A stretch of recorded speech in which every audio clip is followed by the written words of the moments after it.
Well, good morning, everybody. Welcome along to the 2020 U.S. Endurance Championship. This is the World Racing League season finale for what's been a tumultuous 2020 season. We're live on Driver's Eye Live, admittedly from the comfort and social responsibility of our own homes, but nevertheless excited to be bringing you two 8-hour races from around Circuit of the Americas in Austin, Texas. You sit on board the Thunder Bunny Racing entry starting 47th on the grid, but at the front of the second line of cars. So we'll see the first line roll off to driver's left here in just a couple of moments' time before we get a green flag at 9 o'clock Central Time this morning.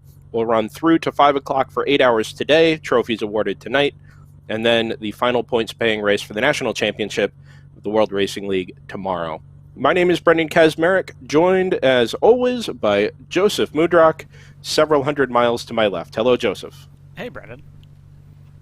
Welcome along. How's it going? We haven't talked yet this morning. No, that's the facade definitely that we're not. on, right? It's very awkward. We're back with the World Racing League, Joseph, I think is the first thing we should say. It's been 2 years. We were at the 2017-2018 U.S. Endurance Championships, also, of course, at COTA.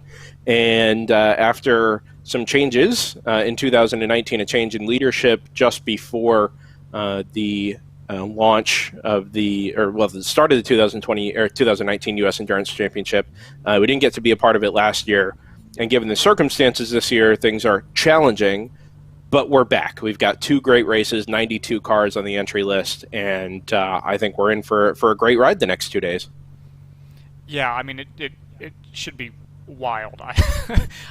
It's just a shame that we can't be looking out the box in person to see 92 cars streaming by.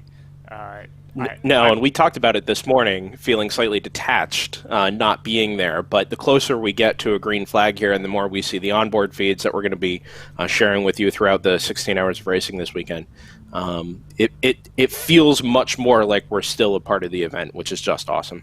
All you really need, like we were talking about, is the chime, the PA chime, at the Circuit of the Americas, and you just feel like you're there. It's like you never left. No, it's very true. It's very true. And like I said, we'd love to be a part of it this year, but personal and global pandemic circumstances sort of dictating that this is our lot for this year, but still more excited than anything just to be back and be a part of the World Racing League in 2020 and hopefully more to come in 2021 should things break our way. Cars rolling off. We've got about 6 minutes until the green flag. It's 9:54 a.m. here on the East Coast for the two of us, 8:54 Central Time. That is race time. We'll get a green flag here close to the top of the hour, and we'll have our on-screen graphics ready to go at that time, pulling, of course, as always, our timing data from racehero.io. If you're not already following along there, we certainly invite you to do that. It's where we'll be pulling all our information from, and on our many monitors set up here across our home offices. That's where we'll be helping to call the action for the 2020 U.S. Endurance Championship. If you were with us 2 years ago, in 2018, which is the last time this event was live streamed, you may recall that Saturday was a title race, the USEC title race. Sunday was an exhibition race 1 year, and then it moved to being the final points paying race of 2019 last year. That is no longer the case. There is no title as such to be awarded today. The whole point of the race today is to award trophies and to score points towards the championship, and then tomorrow everything is very finally decided. We've already crowned a Midwest champion for 2020. That happened last time out at Hallett up in Oklahoma, where we awarded the Midwest championships for all 5 classes. The Eastern championships were awarded at VIR back in September, just after Labor Day. And that was all sorted out. But we have a national championship to award here at COTA this weekend. And 92 cars are going to play a part. Fewer than that are in contention for championships, and we will certainly be getting to that over the course of the next, 16 hours, 8 today and 8 tomorrow, of course. But we'll run through all that as we have the opportunity, and we will have more than enough time as time goes on. I know Joseph has been hard at work deciphering the championship situation. Yeah, there's a few championships that are in play, a few that are not, because, or a few that are less in play because not all the interested parties are here. Yes, no, that's true. And given the opportunity for 92 cars to be on the grid, that is somewhat shocking, but WRL is quickly becoming a national series. I think it's fair to say. It wasn't always the case, but once the series sort of changed hands, there was an extra emphasis put on developing their client base in the East, hence the Eastern Championship, races at VIR and Mid-Ohio and Sebring, which we'll get to, Daytona, Barber Motorsports Park. Like I said, we'll get to all that. There's plenty to talk about there, especially for 2021, but it means that maybe we don't see some of the Eastern competitors here at COTA this weekend, and the National Championship will be decided amongst some of the more local teams. With that said, 90 plus cars on the entry list. I think we maxed out at 96, and we're going to be starting 92 today, but we span quite literally the entire country. We've got entries from Southern California. I believe we have a couple from Northern California, Arizona, out there in the West. We've got Hitman Racing, Faulkner Racing are in from Morton, New Jersey, which is a selection of, well, competitors that we've seen in other series, actually. They've hauled their way from the shop up in Stroudsburg, Pennsylvania, and have brought 2 cars to the U.S. Endurance Championship of the World Racing League this weekend, which is very exciting. They're in BMW M240 IRs, which we'll see a bit more of as the morning and afternoon progress. But we've got entries from Florida, the Northeast, plenty across the plains, the Southeast. I mean, this is well and truly a grid representative of the national interest in amateur endurance racing, and it looks more and more professional all the time. On board with the TAPG Supra, the number 90. This is yes, and in front of this car, you'll see one of, I believe, is the Automatic Racing Aston Martin GT4s. This is the previous gen V8 Vantage. It is a straight-up GT4 car, of course, on DOT tires, like all WRL cars are required to be. Entered in GTO, and I think there's going to be a point to discuss here over the next 8 hours today and another 8 tomorrow about the competitiveness of the GT4 entries. We've got 37 cars in GTO. 16 of them are full professional prep race cars. Those are GT4s and TCRs mostly. And yet, sitting on pole is a garage-built BMW M3, the 511 of Choice Racing. Set pole yesterday at 225.436, alongside the number 91 W2W Racing, which I believe is wheel-to-wheel racing, at 226.041. But so by over half a second, and well out ahead of any of the GT4 cars, is the Choice Racing BMW, which I find supremely interesting. And as the race wears on today, we're going to see just how competitive those 15-plus full pro prep race cars really are up against some of the finest race prep cars that have been built up from road chassis and donor chassis. It's going to be absolutely enthralling, I think, Joseph, over the next 8 hours today. Yeah, I think what we've really learned is that your speed is proportionally related to how much you post in the WRL Facebook group. Absolutely. And that's why Will has really, taken a commanding start to this weekend. Yeah, absolutely. Absolutely. These are our onboard cameras this weekend. Like we've mentioned, we're not trackside. We are doing the responsible thing, commentating from home. But these are the feeds that are going to take you through the 8 hours today. We'll have live timing and scoring as soon as the race goes green here in just a couple of seconds. RaceHero.io to follow along with all the timing as you need it. YouTube, Facebook, everything you're going to need today right here on Driver's Eye Live. Thanks everybody so much for your company this morning. We're heading towards the green flag through turn 19 on board the TAPG Supra. Yellow flag on live timing. We're going to wait to see a green instead. As they come through the last corner, turn 20. We're going to get it on video here before I think we get it on timing. And we did not get a green flag. No, I thought we were going to get a green. Now we get a green. It's up at the top end of the front straightaway on board the number 90. No, Joseph, I think we rolled off a little late, and they're going to go. It is. I thought for sure we were going to get a green flag, but I guess we're going to get two pace laps, which is surprising because they timed it absolutely perfectly for the top of the hour. Yeah. Yeah, tough to see the pace car from here, admittedly. and we're about 20 seconds delayed on some of these feeds. So we're behind on timing, but the lights are still on the pace car, I think, and hopefully by the time we get to the end of this lap, we're going to get a green flag. On board now, the number 1 Hammer Motorsports TCR, the Audi RS3 TCR. We've got another one from the 01, the sister car, which I think is actually just sitting up just ahead of it there. I think that's right. Yeah. Are they pulling a handbrake? Is that what they're doing here to warm up the rear brakes, rear tires? That's a really interesting question. I think it is. Yeah. Yeah. No, it's absolutely it. I don't watch much TCR racing these days. Hold on. That's not. Wait. Okay. No, it is paddle shifters. I was like, that's not where the sequential shifters. Yes. Is it? No. They're paddle shifters. Okay. Reports, by the way, coming in from the teams this weekend. That's not a clutch, is it? No, I don't believe so. Okay. I think it's just a handbrake.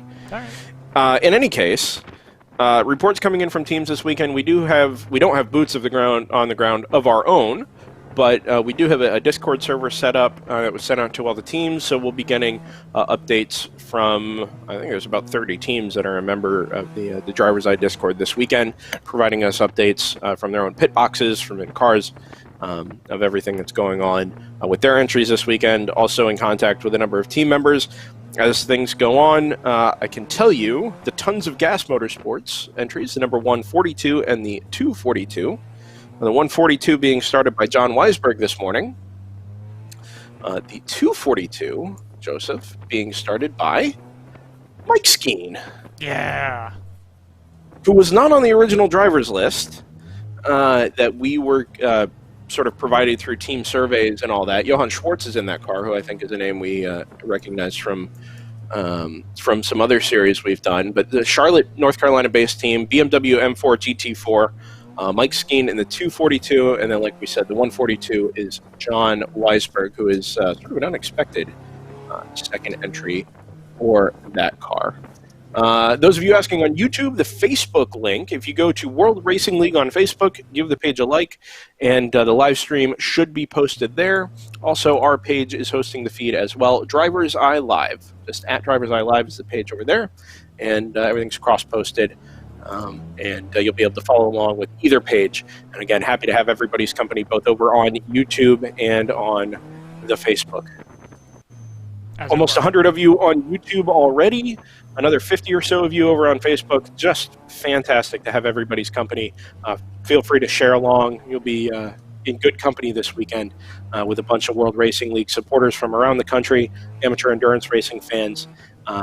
And I think before we started here, we would be remiss if we didn't mention, as fans of endurance racing at this level, the 25 Hours of Thunderhill, typically on the same weekend as the U.S. Endurance Championship here, this first weekend in December. The situation at the moment in California really not permitting that event to take place. That was postponed some time ago. But it's provided a real opportunity here for the World Racing League to pull in some really quality entries of endurance teams from around the country, and an opportunity to show everybody here what the World Racing League is all about and just what they're capable of. And I think this race will be better for it. So, like we said, bring your friends along, share the stream, and let's settle in for 8 hours of really awesome racing today, and then 8 hours more tomorrow to decide the World Racing League national champions. Coming up to the green flag here, 5 minutes after 9 o'clock Central Time. We've got a camera from the pole sitter, as it turns out, the 511 Choice Racing GTO BMW. Unfortunately, not able to work that into our software just yet, but we've got eyes on it here. You can search Bill Choice over on Vimeo if you'd like to follow along with that camera separately. We'll get it posted in the YouTube chat here, but that is our view, or one of our extra views, as we come up to the green flag. The pace car is in, Joseph, at the entrance to turn 20. We take a peek at timing. We wait to go green. Cars are crossing the start-finish line, and as our cameras exit turn 20, we are going to get waiting for it. No, we have a green flag. Waiting for it, a green flag in the 2020 U.S. Endurance Championship from Circuit of the Americas, Austin, Texas. Our race is green, and the Choice Racing BMW number 511 leads them away up the hill through turn number 1. Up through the gears, you're on board now with the Thunder Bunny Racing starting further back in the pack. This is a GP1 entry at the back of the first starting group. And things are going to be really chaotic here from this view. I can tell you, Joseph, that the 511 has lost the lead through turn number 1. Look at this view from the 110. Oh, this is a mess. This is a mess.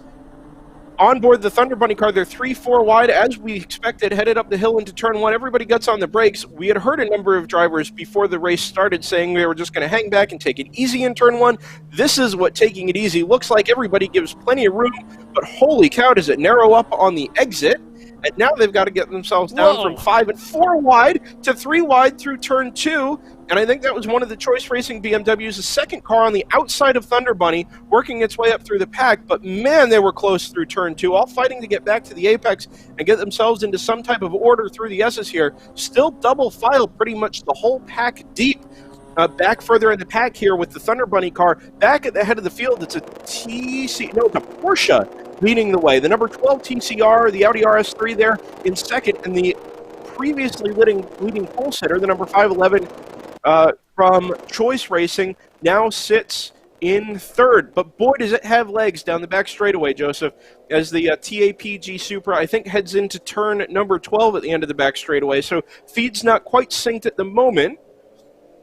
But the field, at least further up, on board with the TAPG Supra here, looking much more orderly than what we see in the back here from Thunder Bunny, who is just now making his way onto the back straightaway out of turn 11. Yeah, remember there's 30-some entries just in GTO alone, and I think another, what is that, is it 20-some in GP1? So this first kind of contingent is going to be, I think, the messier of the two. Oh, of course it is. Of course it is, and it's not the worst for it. I think we're going to see some awesome racing, but at least at the beginning of the race, they're all going to be clumped together, and you've got back-end GTO cars mixed in with the absolute top-end GP1 entries, and it just creates this jumbled mess until things really start to properly sort themselves out. We come across the line for the first time. It's Dunn Motorsports. Killer Dana Surf Shop, the 2004 Porsche 911 sits out in front. I believe it's a 996. The number 111 leads the way. The New Light Motorsports Audi RS3 sits in second. That's the number 12. Like we had mentioned, the Choice Racing BMW sits there in third, having started on pole, and it's only 1.2 seconds between the top three. Bonsai Racing, the number 141, the Porsche GT4 Club Sport Manthey entry, back there in fourth. Wheel-to-Wheel Racing, the number 983. Another came in there in P5. GP1 leader for the first time across the line is Screaming Goat Racing. That is a 2003 BMW M3, back in 35th overall. GP2 started the second group, was at the head of the second group there. Lethal Hands Racing will lead lap number 1. Actually, they haven't come across the line yet, so we've got a minute to wait there or so until we see them across the start-finish line. Meanwhile, you ride on board with the number 01, the second of the Hammer Motorsports Audi RS3 TCRs, and he's got it all to do with one of the orange BMWs just right up in front of him. Yeah, I'm just going through, we're seeing the timing tower for the first time, and wow, really a quick moment at the bottom of the hill there. This looks like one of the M240IRs, I think, in front of the 01. Good traction out of turn 9 there, through turn 10. Everybody's flat out. Drop it over the curb on the left-hand side and run it right out to the painted green backside of the curbing there on the exit of turn 10. On the brakes of turn 11. Yes, we do. I didn't catch a number. It was way too far away. In the meantime, I think there's a Mercedes GT4, one of the AMGs, just up in front of the Hammer and the M240 IRs. Back to the Thunder Bunny car. We're going to try and catch that stop, Joseph. That car is stopped. Yeah, that is... He has absolutely pulled to a stop on the outside of turn 11. We do hot pulls here if the opportunity presents itself. So we're going to have to wait and see how the World Racing League staff and the Dakota Track staff decide to handle this one. But that car is going to have to be recovered because, like we said, it is absolutely dead stick on the outside of turn 11. Yeah, and to borrow a phrase, he is kind of right in the firing line. If something were to, if someone were to lose brakes or something like that. Yeah, no, it's not a place you want to leave a car. And my line in the past has always been if one car can get there, certainly two cars can get there. And but like we said, we've seen hot poles. There's a lot of runoff up there at turn 11, so that may be able to be handled under a local yellow. Back on board, the number 1 Audi TCR. You see one of the Aston Martin Vantages up about 2 spots in front. I think there's one of the BMW, looks like a 3 Series, just in front of the number 1. Admittedly, as we mentioned, we're not at the track, so we can't see numbers as they come across the start-finish line. But if we take a look at timing, I think we can tell you that it's the number 2, the Team ACP Tangerine Associates. It is. It's absolutely who that is. Team GTR is wide at turn 1, and they both slide underneath. The Aston Martin and the BMW slide underneath that number 99 Blue GTR, which is a car you and I both certainly recognize from our time both in the World Racing League and in other series around the country. He slots in front of the number 1 Hammer Motorsports Audi RS3, and through the S's, even on maybe not a damp track, Joseph, but we did have sprinkles this morning, one that is perhaps slightly greasy. This front-wheel drive TCR absolutely has just tons of grip as they switch back and forth through the S's and up into turns 8 and 9 right now. Yeah, I mean, the key with these cars is they're going to drive completely differently from the rear-wheel drive cars that are in front of them, right? It's going to be a completely different, if you do hit a slick patch, we do see there's going to be a hot pole in progress here. Yes, absolutely. And the drivers taking their time and taking it easy as they come up to turn 11, a point that was emphasized in the drivers' meeting last night, that these hot poles are essentially a privilege and can be revoked if you don't respect the yellow flags, which ultimately cuts down on racing time and track time, and nobody wants any of that. So, on board the number 1, still down into the braking zone, that's the Team GTR BMW, who just does not have the legs down the back straightaway, passed up by the 320, 350, somewhere in that range, horsepower Audi RS3 TCR. Joseph, this is on board with? This is the Ginger, the number 46.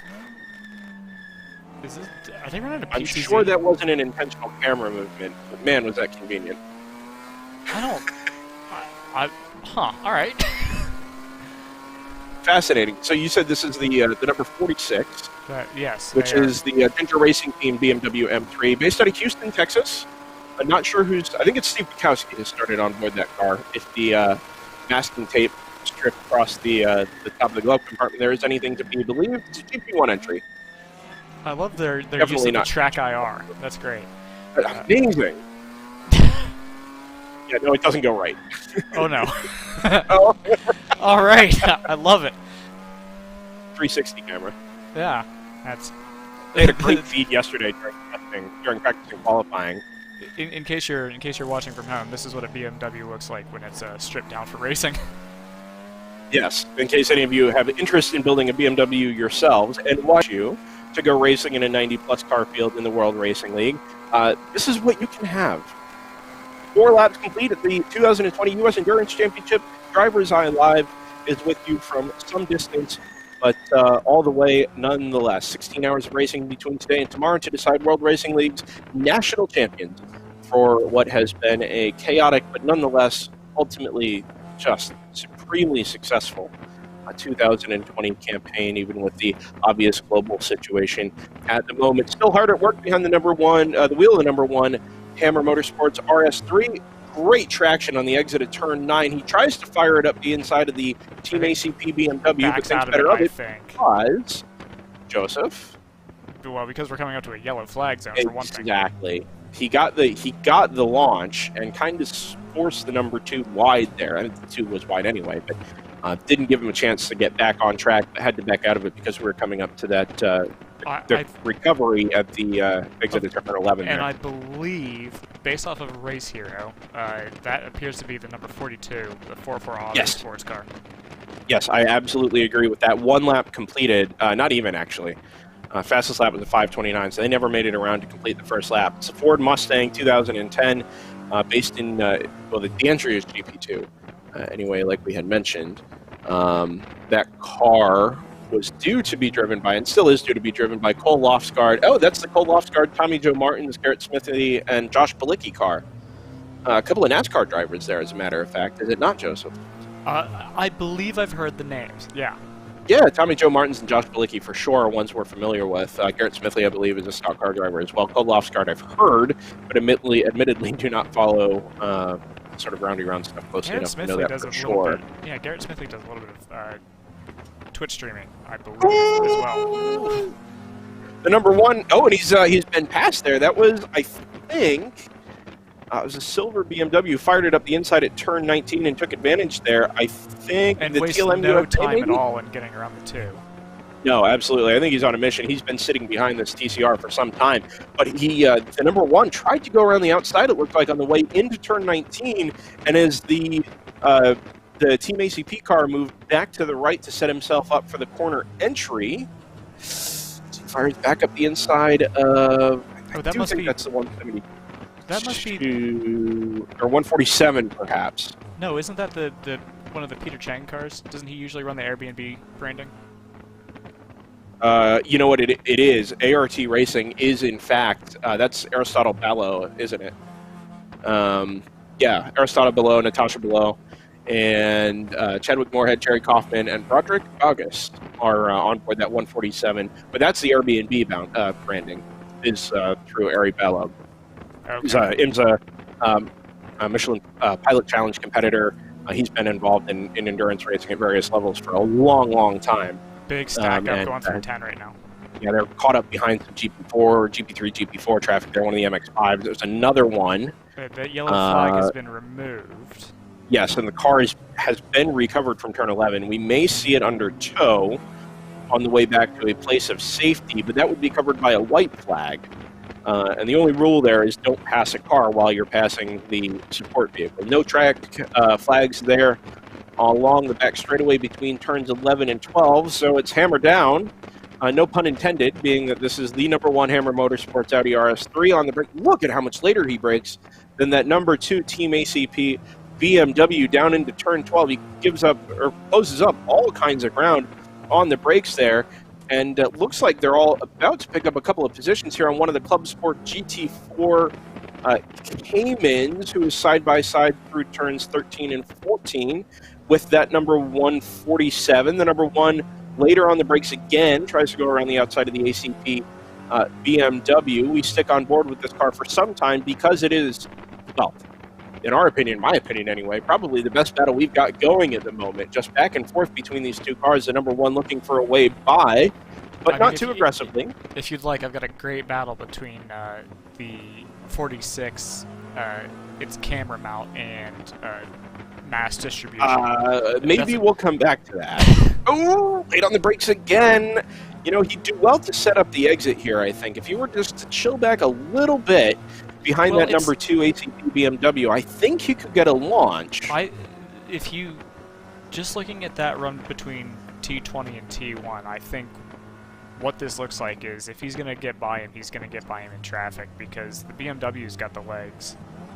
He does, but I don't know that there's a great place to pass, especially in a front-wheel drive car where you've got to kind of get a launch off a corner. Now, the number one is going to be caught behind an old 3 Series here on the way through turn 2, and then even more behind it's a newer B. It looks like an E36 through the S's. The 2 is going to scamper away a little bit here, and this is where the TCR has been much stronger over the last couple of laps. You can see already how much he's closed in just in half a corner to get back to the back bumper of that number 2. Here we go again. I think that's the Corley Racing MX-5. No donuts this year, of course. And we'll come back to that. Here we go. He's got the launch off the corner, again in traffic, so we're both correct. Fires it up the inside over the curb at turn number 10, and now he's got to drag it all the way down onto the brakes in turn 11. They're 2 wide, maybe about to be 3 wide on the brakes into 11. This is going to end badly. Tight angle. It's a tight angle for the number 1. He jumps on the throttle. He's given at least 2 car widths to the outside. The move is done, but this 2 has ponies down the back straightaway compared to the RS3. And I think if he's not alongside by the time we get to the braking zone, then this should suit the number 1 Hammer Motorsports TCR fairly well through this sort of arena section. No, he's got him clear now for sure. Okay. He's so much better on the brakes. Back to the apex there at turn 12, and indeed, the move is done. So it's number 1 Hammer Motorsports up into 27th overall and in GTO. tires squealing away in the low grip, low speed turn 13 and 14.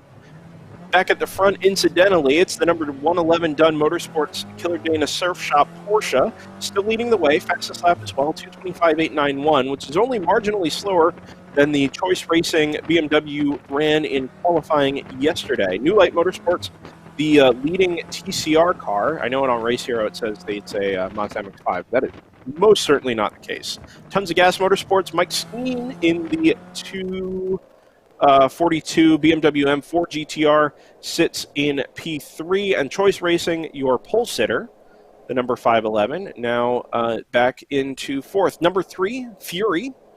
I don't have a whole lot of information on that car other than to say that it was due to be driven by Austin Dillon, Kaz Grala, and Tyler Reddick.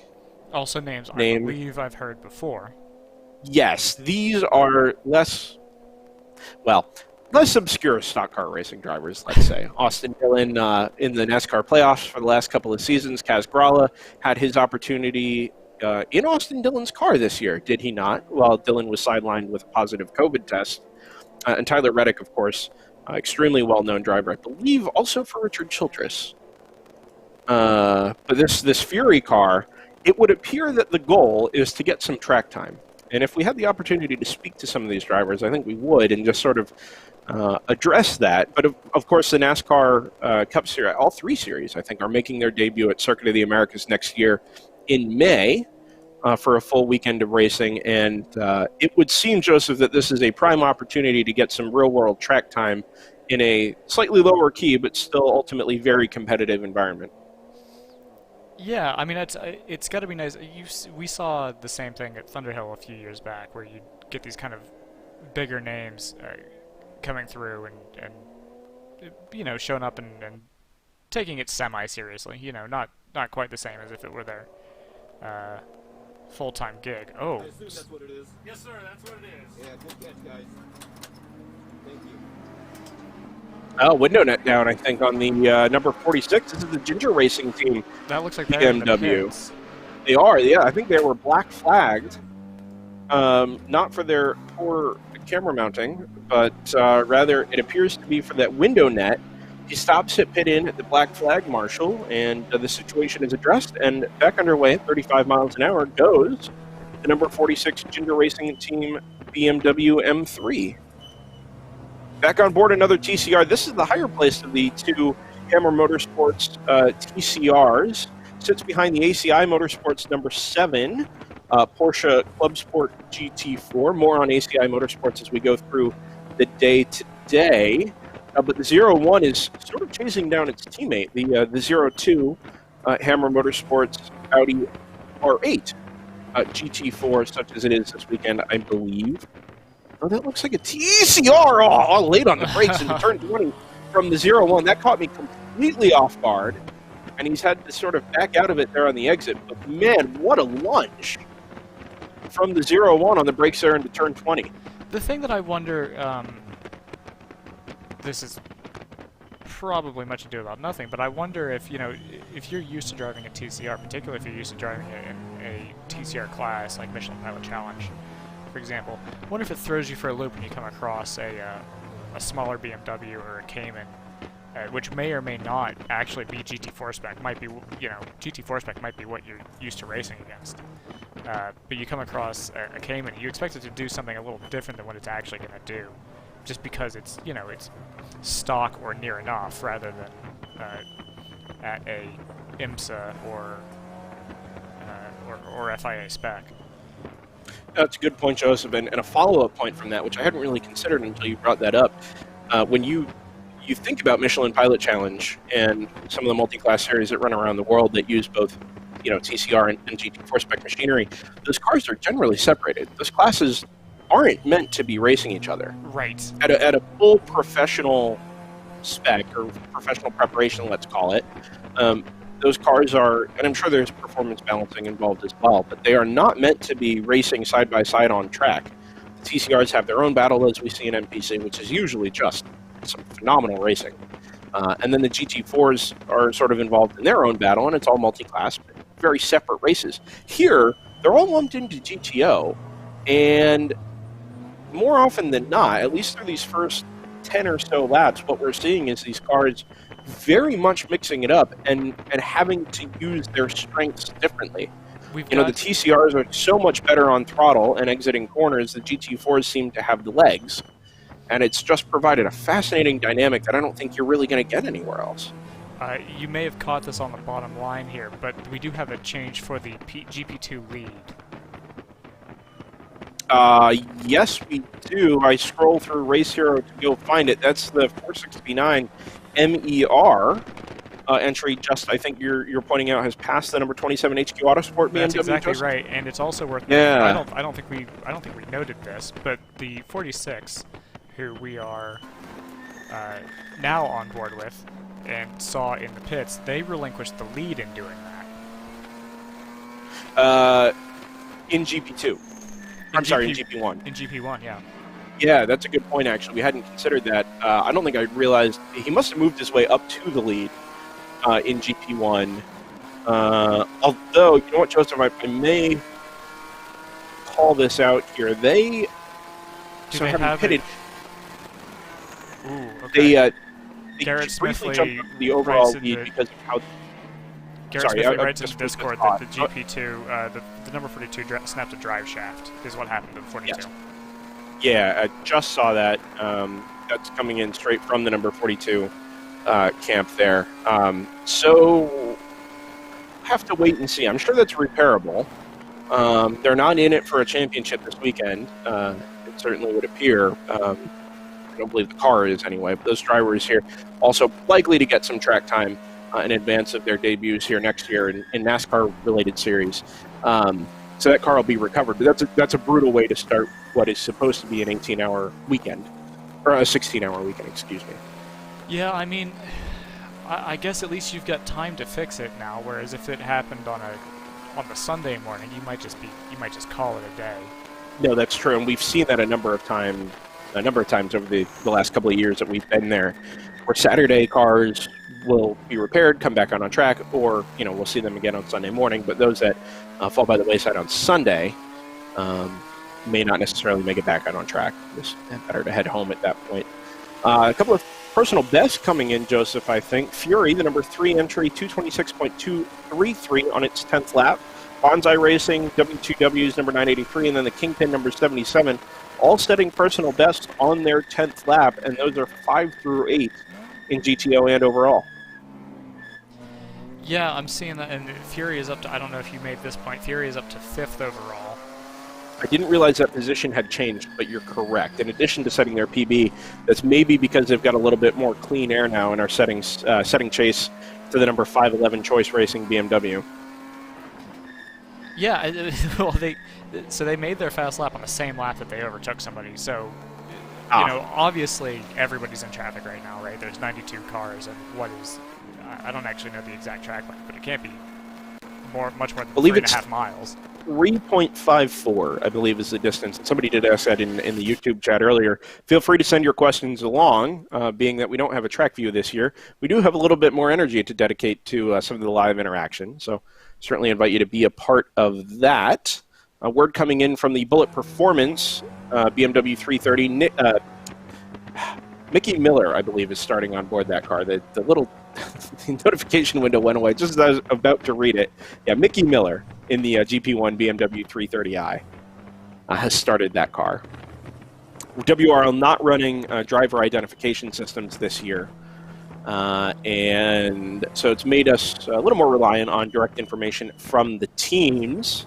I can tell you, Joseph, and dear viewer, that the number 3 Fury, what appears to be some kind of late model or track day-esque car, vaguely styled after a stock car. That car is now 4th. He's just gone past the number 511 BMW M3 from Choice Racing. I saw that happen on the live stream from the number 511. Like we said, we can't get that into our mixed feed here, but invite you to go check out Bill Choice on Vimeo, follow his channel, and he's got links to both the 511 and the 51 there for the weekend as well. Brendan, I can shed some light on why the 46 came in from the lead. I think they've registered an erroneous lap, because if you look at their best lap, it's not, what's the word, physically possible. Oh, okay. That makes a lot of sense. I did see them in first overall when they came across, and I wonder if that just had to do with how they crossed the timing beam on the way into the pits. So we'll have to keep an eye on that and just make sure that that doesn't produce a couple more sort of erroneous readouts. Yeah, timing may have. Oh, you know what? And I'm sure they have because I saw on our timing screen, which you're looking at, nobody else is. And nobody else has access to it. Everybody went kind of pale green, which indicates everyone shifted up in overall position. That would have been taking a lap away from the 46. Right, that makes sense. Incidentally, I do want to bring this point up. For those of you that were present at the drivers' meeting yesterday, if you are at Circuit of the Americas as a guest of one of the teams or you're one of the crew members, or you're listening from the pits, and indeed hello to you if you are, one of the notes to come out of the drivers' meeting yesterday, the World Racing League is making an effort to use lap penalties where possible, rather than a stop and hold or anything of that nature in the pit lane, unless of course it's mechanical or needs to be physically addressed. The penalty is to deduct laps as appropriate in the regulations. And the idea is that if something were to happen or an erroneous decision were to be made and you can provide video proof that you're not at fault of whatever happened, or that you were not involved, or that you didn't pass a car, or whatever the case might be, that lap can be added later if the penalty was made or given in error.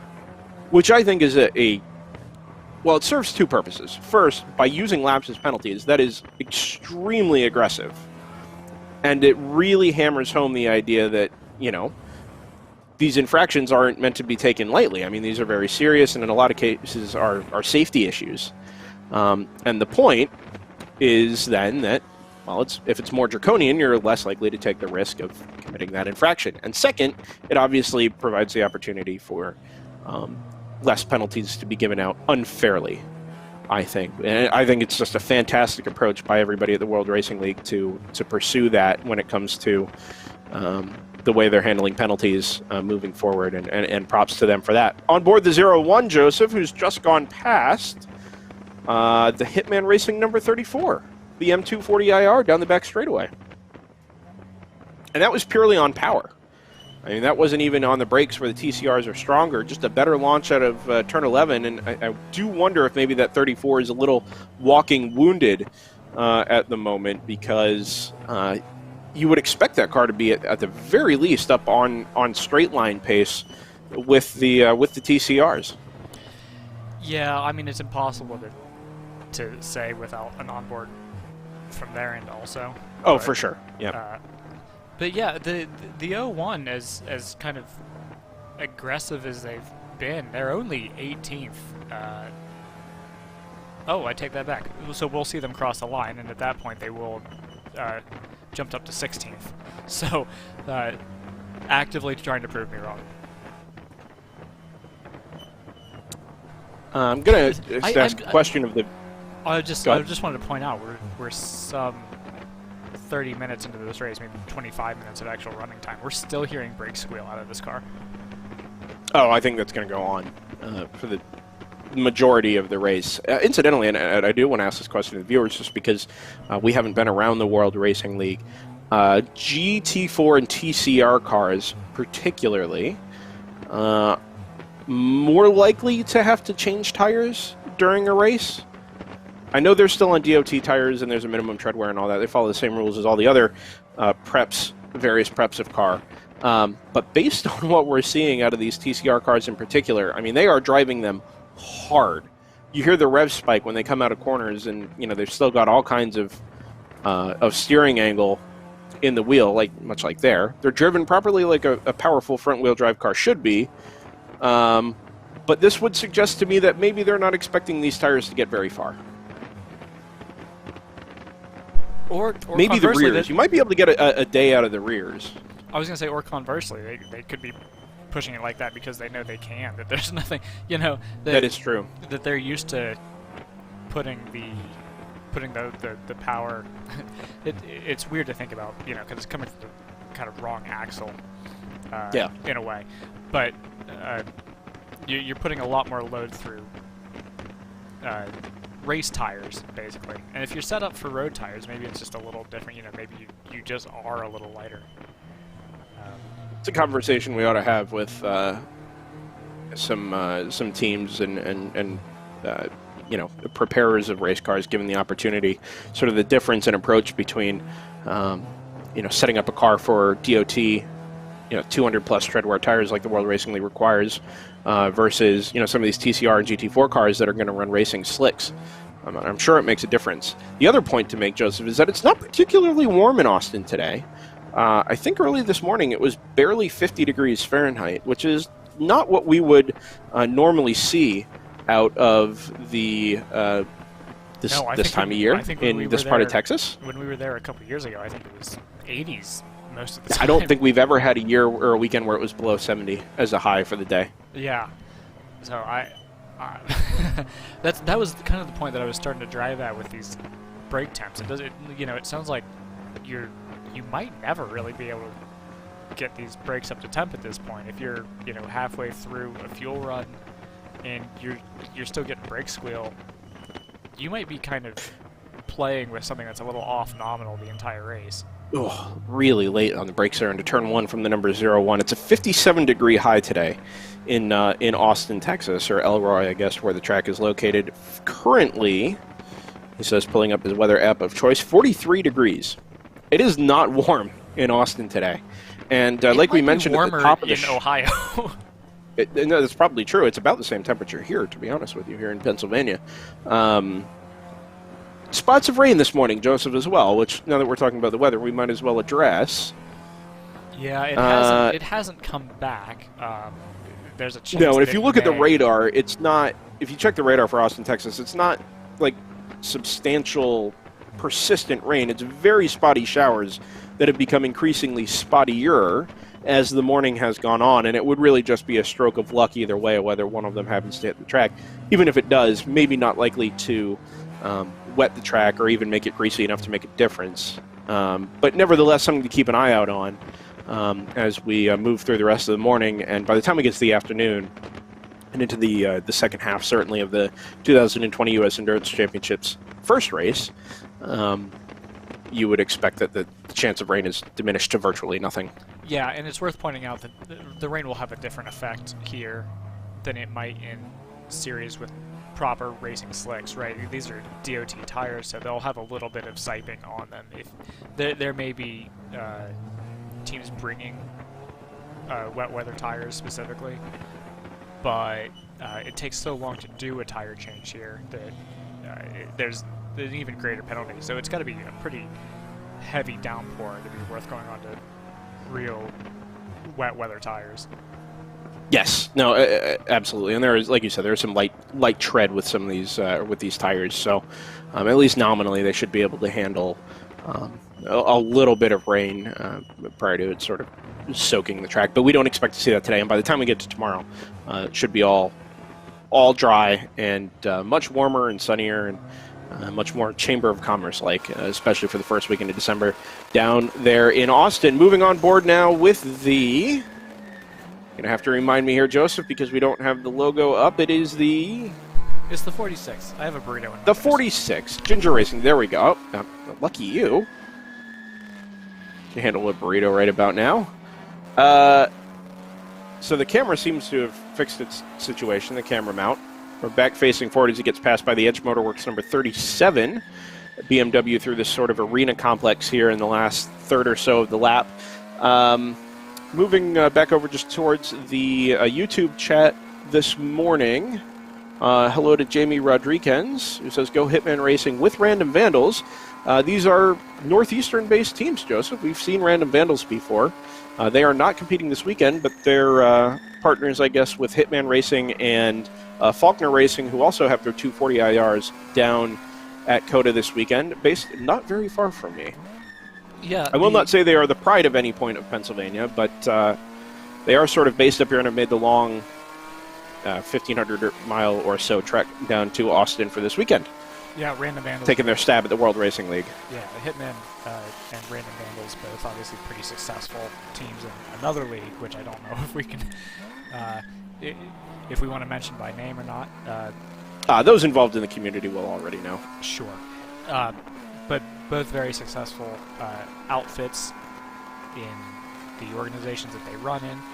So it makes sense for them to partner up and come down to Austin for this one.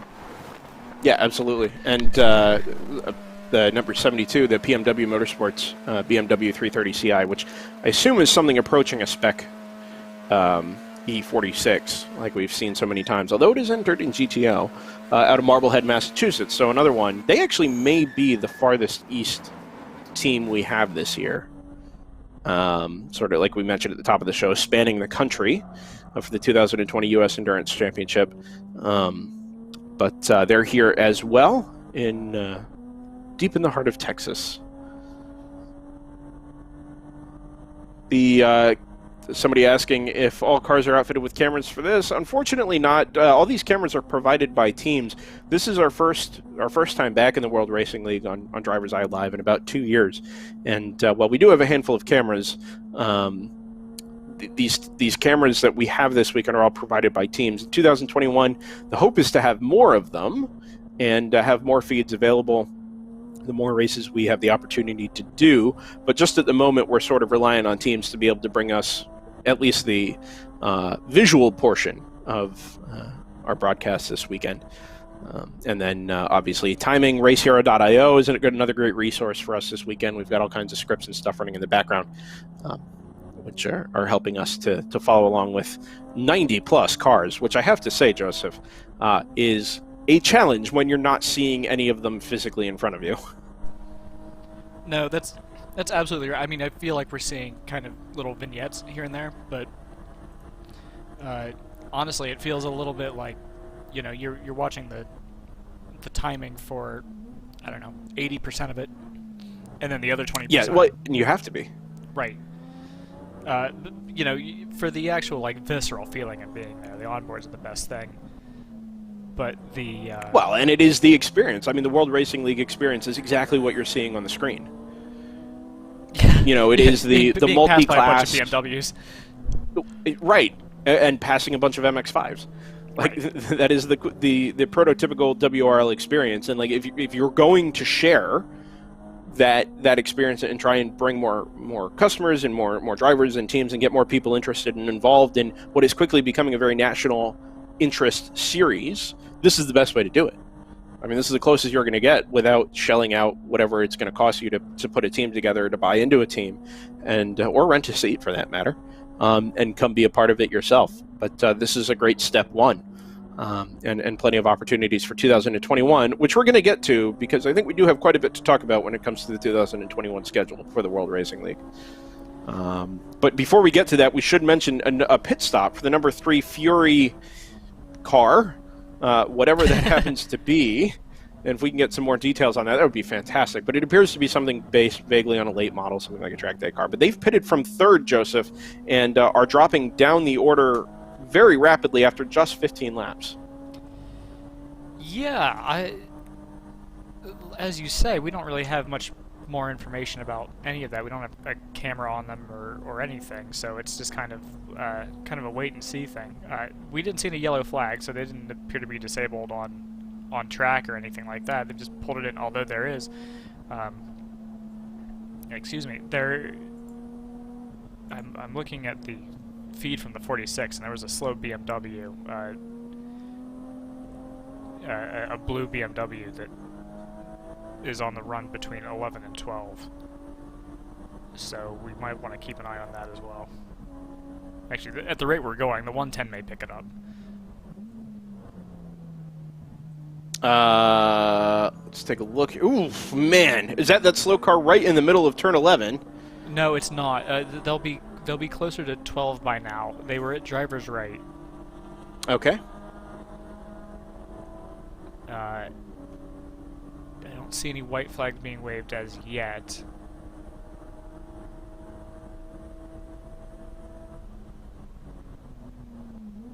But it was a blue, looked like later model BMW. Yes. We may be coming up to them right now, actually. Trying to peek around the corner here. It turns 13 and 14 through this complex. It sort of there it is. Yep. It's a blue BMW. Now I'm not. Yep. No, When I say blue BMW, Yes, when I say blue BMW out loud, the first thing that springs to mind is number 99, Team GTR, and they've not really been up to pace this weekend. They are previous U.S. Endurance Championship winners, both at Saturday races and the Sunday exhibition, points race, whatever it has been over the last couple of years. They're normally right up there in contention, but as the quality of entry has just skyrocketed over the last 2 years in the World Racing League, and particularly here at COTA, they've been mired much further back in the field. That BMW M3 currently 28th, and we'll see if maybe we get sort of an entry across timing. Yes. They are still moving, like you've mentioned, so the goal will certainly be to make it back to the pit lane, but we will see. We are missing just. Oh, the 511 is pitted. Did you make a note of that? I did not. That is the Choice Racing BMW, and you know what, Joseph? I think it was I think it was Faulkner Racing. Is that BMW? I just peeked over to the Choice Racing feed, and as they tend to the front bumper of that number 511, in came a blue BMW with an M240IR rear wing on it, just in front of them, which I believe is that Faulkner car. And we'll see whether or not they've come into the pits. They have, the number 82. Okay. That is exactly who that is. And so they pitted, they're down 15 spots, so they were already running a little further back. Looks like maybe 33rd. 37th when they came into the pits the last time around. So it's been sort of a tumultuous start for them anyway, but it's a bigger deal for the number 511 Choice Racing BMW, who's in after only 17 laps from P9th and 8th. So they had already slipped back even a little bit from where they started the race. But I think they're tending to an issue there at the front of that M3. Not all appears to be well in the Choice Racing camp. Just want to refresh so many things. We've got two pretty close battles for the lead in different classes. GTO is really close, although we don't have eyes on it right now. And as is GP4. Our smallest class and our largest class both have really tight battles for the lead.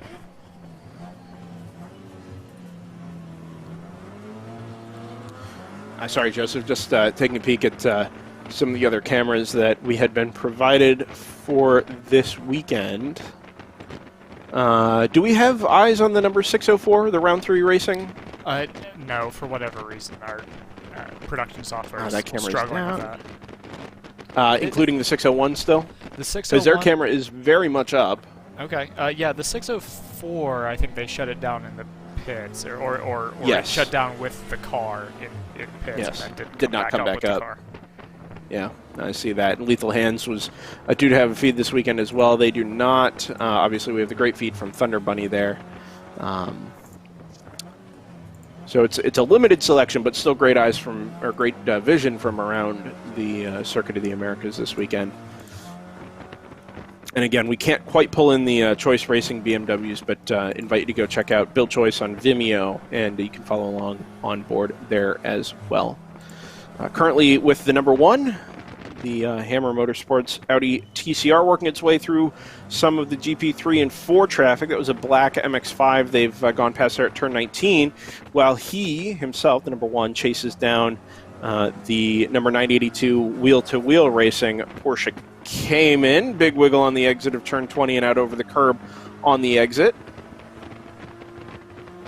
This number 1 this weekend, Hammer Motorsports, being driven by, he says pulling up the entry list, is Tim Myers, Alex Bolanos, Corey Cullum, Michael Quattlebaum, Daryl Anderson, William Talley. 6 drivers on board that number 1 this weekend. They're all based out of San Antonio, Texas, so right around an hour just outside of Austin. And 3-car assault from Hammer this weekend. The number 1, the 01 are the TCRs, the Audi RS3s. And the Audi R8 GT4 is the number 02. Including Alex Welch, who, if I cast my mind back very far, I think was a GMG Racing customer. The last time, or one of the last times, we're out at the 25 Hours of Thunderhill. Yeah, I was going to say... They brought their Audi R8 GT3. Yes.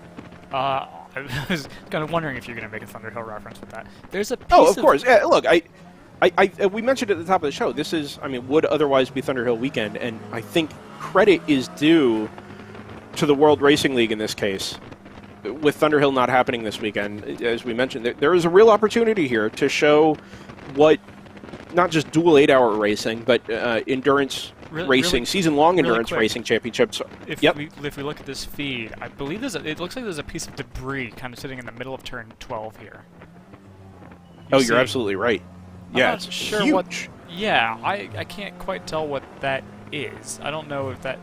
It doesn't look quite big enough to be a tire. No, it looks like maybe a portion of a fender or a bumper. Yeah. It's not large enough to be a tire, and it's not small enough to be a mirror. So, I'm going to address that thought in just a second. I do want to finish up just on the Thunderhill situation. There's an opportunity here for the World Racing League to really put their best foot forward and deliver an experience to teams that may not otherwise have been here. And with the number of GT4 and TCR cars we see here that might have otherwise been somewhere else, or maybe not, but that opportunity being there, I think that it's worth mentioning, and it's important to mention because this is a potential growth opportunity for the World Racing League moving forward long term, and I'm really excited to see just what it means in both the short and long term future for the World Racing League. No nighttime racing here, of course, this weekend, like we might get if we were running 25 hours, but nevertheless, 16 hours of really awesome racing. Back to the debris down at turn 12, Joseph. Yeah.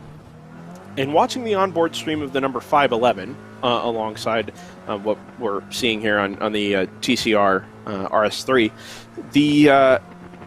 that number 511, when it came into the pits, was having a lot of attention paid to the front bumper. And as it came back out on track, there is a noticeable sort of 10 to 20 degree offset in the steering wheel. That would suggest that there is probably some suspension damage, and the car is pulling left, while the steering wheel is pulling left. So that would suggest probably some damage to the right front in a left-hand corner. Yeah, and I see what you're driving at. That would be a really easy place for a GTO to come up on really exactly. any class, and try to make exactly my thought. And I would say if they were only looking at the right front suspension, it might be one thing, but they were clearly paying some sort of attention to the cosmetics on the front of that BMW M3 from Choice Racing. And it's tough to tell without ever having a physical look at it. But based on the information we have available, it would not shock me if the information came down that the 511 was involved in some contact down there at turn 12. And that piece of debris is maybe a portion of the bumper. Laying in the middle of the track. Yeah, that seems at least plausible. I think that the 511 here is actually struggling a little bit. They're down at 54th. That's mostly due to the pit stop, but when they come back around this time, we'll get an updated lap time for what their flying laps are like. They had been pretty much right around, in traffic, sort of the 229, 231 bracket. In clear air, they were in the 227s and 228s. So in just a little bit here, we should get an idea of what their lap times are like moving forward. But just visually on board Bill Choice's stream there, the number 511, it's definitely not behaving as it ought to be. Well, they were 50 minutes. Yeah, go ahead. They had pitted out of the lead at that point, right? So that is pretty substantial in terms of the running order. They weren't in the lead, but they were in that sort of lead group of 8 or 9 cars. They had steadily fallen back as everything had stretched itself out at the front of the field, which we should pay some attention to here. But even if their pace wasn't enough to hang with the leaders or those top 6 or 7 cars in traffic, they were still there or thereabouts and could very much have been in contention had whatever happened not happened. But I think now it's going to be a challenge for them to sort of make up the ground that they've lost. And as the car comes through turn 20 here, 231.9, so it's actually not bad. Maybe 2 to 3 seconds in mostly clear air.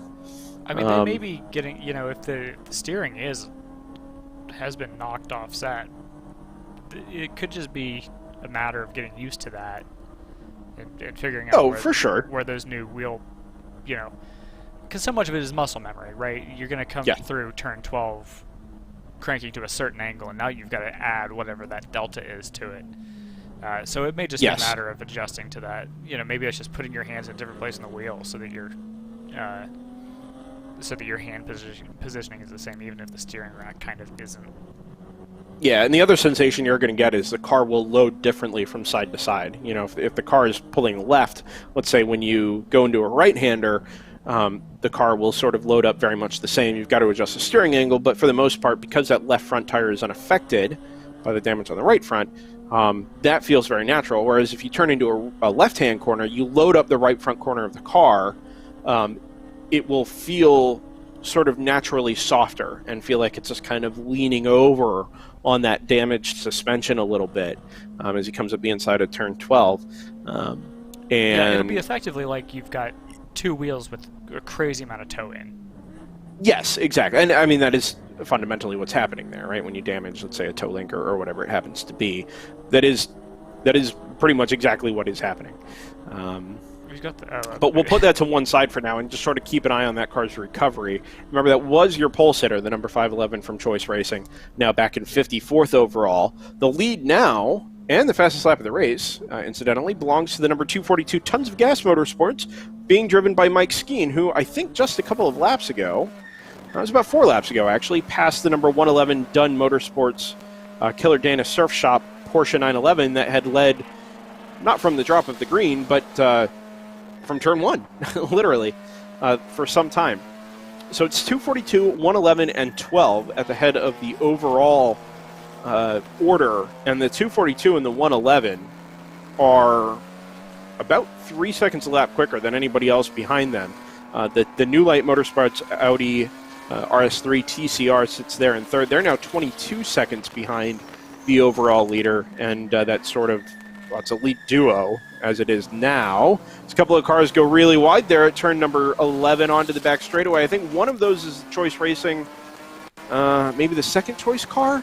A little tough to tell, and then I missed the other one, but one kind of fired it up the other inside and slid wide, which pushed the other one even further wide. And it just resulted in chaos past the apex there at turn 11. On the brakes into turn 12, still on board the... this is the 46? This is not fun. Yeah, the 46. Whoa, the Ginger Racing Team, it's a 29. So we have a number on that car. That was bizarre. Yeah, it was like he locked maybe the a rears or missed something, shift? trying to avoid the That debris. can't be the first time he's seen that, though. And that's a Screaming Goat Racing car. And that will have been his second lap on track, actually, after a pit stop and probably a driver change. But are we sure then it almost that wasn't his like... first time seeing the debris? No, this is his second lap out of the pits. The last one would have been his out lap, his long lap, 5 minutes 30.9. He comes across the line now. So that'll be his second lap out on track. But it looked to me like either a missed shift. It would be an odd place to just straight up lock the rears, or for it to snap around the way that it did. And that was the car that was also involved in the sort of lazy kerfuffle up at turn 11 with the second car that we didn't quite get a number on. Taking it 3 wide to 20. Oh, man. You hear it bouncing off the rev limiter there. I think it was a Porsche next door to the number 01 on the brakes into turn 20. He may still have someone to his right-hand side because he's definitely given up a lane. Yeah, I think you're right. And there is... no, I think there was a car maybe behind the little number sticker there on the front windshield, behind the GoPro there, but nothing there on the brakes, behind one of the... Ginettas? Is that one of the GT4 BMWs? And then the Ginetta on the left, you're absolutely right. Ginettas this weekend, I think we've got a handful of them. If I pull up our entry list here, there are 2, as a matter of fact. There's G-Tech Motorsports, number 45, based out of Florida. Fabio Escorpini, Aline Caprini, and Adolfo Rossi. No points for guessing their nationality. And then the other Ginetta G55 is the number 27. They're based out of Dallas, Texas. CMZ Motorsports. Steve Davis and Doug Vandenbrink are drivers on there. That's the Travis Mechanical sponsored car. But this car up ahead here, like I said, well, we're going to move away from it there, but no, that's okay. I was going to try and get a number on it here just so we kind of understand. Oh, that's the 110, isn't it? But the 511. I think that's the Thunder Bunny BMW. Interesting. I wonder if this is just a, hey, this car is not really drivable in its current state. We need to go actually address this. Yeah, but like you said, you would assume they will have put fuel in the car. Yeah, but it's one thing to be able to put the times in, and another thing if you're just absolutely not comfortable with the way the car is handling. Although they are doing a driver change, so maybe this is just a regularly scheduled, you know, we are at 1 hour of racing. Oof. And just about 1 hour of racing. The 01 must have come within about a foot of hitting that debris. Yeah, while passing a car. One of the MX-5s, I think it was, just to his left as he came out of the corner there on the throttle. Now up behind a red BMW M3 from the looks of it, and that may be the 46. No, if because I'm looking at the 46, and the pictures match, if you will. Well, then I'll take your word for it. 46, of course, Ginger Racing Team BMW, and that is an M3, so we'll allow that and let that kind of be. We'll let that be what it is. If we fast forward about 5 seconds in time, by switching cameras, I believe that's the 01 approaching. No, you're. Yeah, I think you're right, Joseph. That's definitely a TCR. Up at the front of the field, it's less than a second. So we're an hour deep into the 2020 U.S. Endurance Championship on Driver's Eye Live, and between the 242 tons of gas motorsports BMW M4 being driven by Mike Skeen and the number 111 Dunn Motorsports Porsche, we're down to 0.3 of a second. 0.4 of a second now. Oh, round 3 racing. Yeah, I don't. Very good. I don't know how we have it now, since we were having trouble before, but now we do. It's a great sound on board that that BMW, Joseph. This is the which one of the round 3 cars is this? Oh, it's a Porsche Boxer. Excuse me. It's flat. Well, still a straight 6, flat 6. But I was going to take a guess at a BMW there. It is a Porsche Boxster, and I'm sorry. What was the number on this? I have this down as the 604. Okay, no, I'll allow it. It's 604 being driven by Christian Maloof, James Candelaria, who you'll see Candelaria Racing Products up there in the upper right corner of the screen. And Pippa Mann is on board that car this weekend. Shift Up Now, I believe, is the... just going to do this brief research here. Because I believe Shift Up Now is the sort of female racing driver-oriented project that has aimed to help promote and place talented women drivers in anything from teams like this, 25 Hours of Thunderhill, proper endurance racing, I mean, whatever you want it to be. I mean, there's opportunities there that Shift Up has been a part of in the past. Correct me if I'm wrong, isn't that Pippa's Endeavor? I think it is. Okay. I think you're right. Sarah Montgomery, I think, is also a part of Shift Up Now, and is on board the 602, or is entered against the 602 anyway. One of the other Porsche Boxsters. Not sure if she started the car, but Pippa Mann in the 604, incidentally, was a last-minute sort of adjustment. She was there at the track anyway as a guest or as a crew member for round 3 racing. And Shay Holbrook, who I believe is a mother to a couple of month-old child, just newly this year, was due to race the 604, and when she became unavailable, Pippa Mann stepped into the car. And for the first time in some time, we are going to watch a race with Pippa Mann as a part of it, which is wonderful. Yeah, it's been a couple of years. Didn't attempt to qualify this year for the Indy 500. I'm struggling to remember if she attempted last year. Or the year, yeah. Was it last year and possibly the year prior? Right? She was unfortunately bumped from her last attempt, and I don't think she's been back. No, and less a sponsorship issue, more an entrant issue. I mean, given the circumstances this year, even for an Indy 500 stalwart like Pippa Mann has become over the last couple of years, and with all the sponsorship and backing behind her, things just... Oh, there's a car stop to the left at turn 7. It appears to be a black... maybe an MX-5. It's really tough to tell. I don't know if this is a confirmation bias thing, but I feel like there's a lot fewer Miatas than I'm used to seeing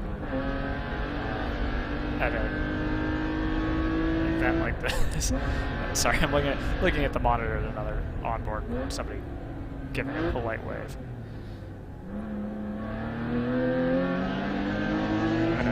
Coordinating here. Yeah, I was just gonna say I'm gonna hang out on this feed for a bit, just because it's the first time we've had it, and it's actually, I think, our only feed that we've been able to pull in from a class that was kind of lower in the pecking order than GP1. This is obviously on board GP2. Yeah, no, I think you're right.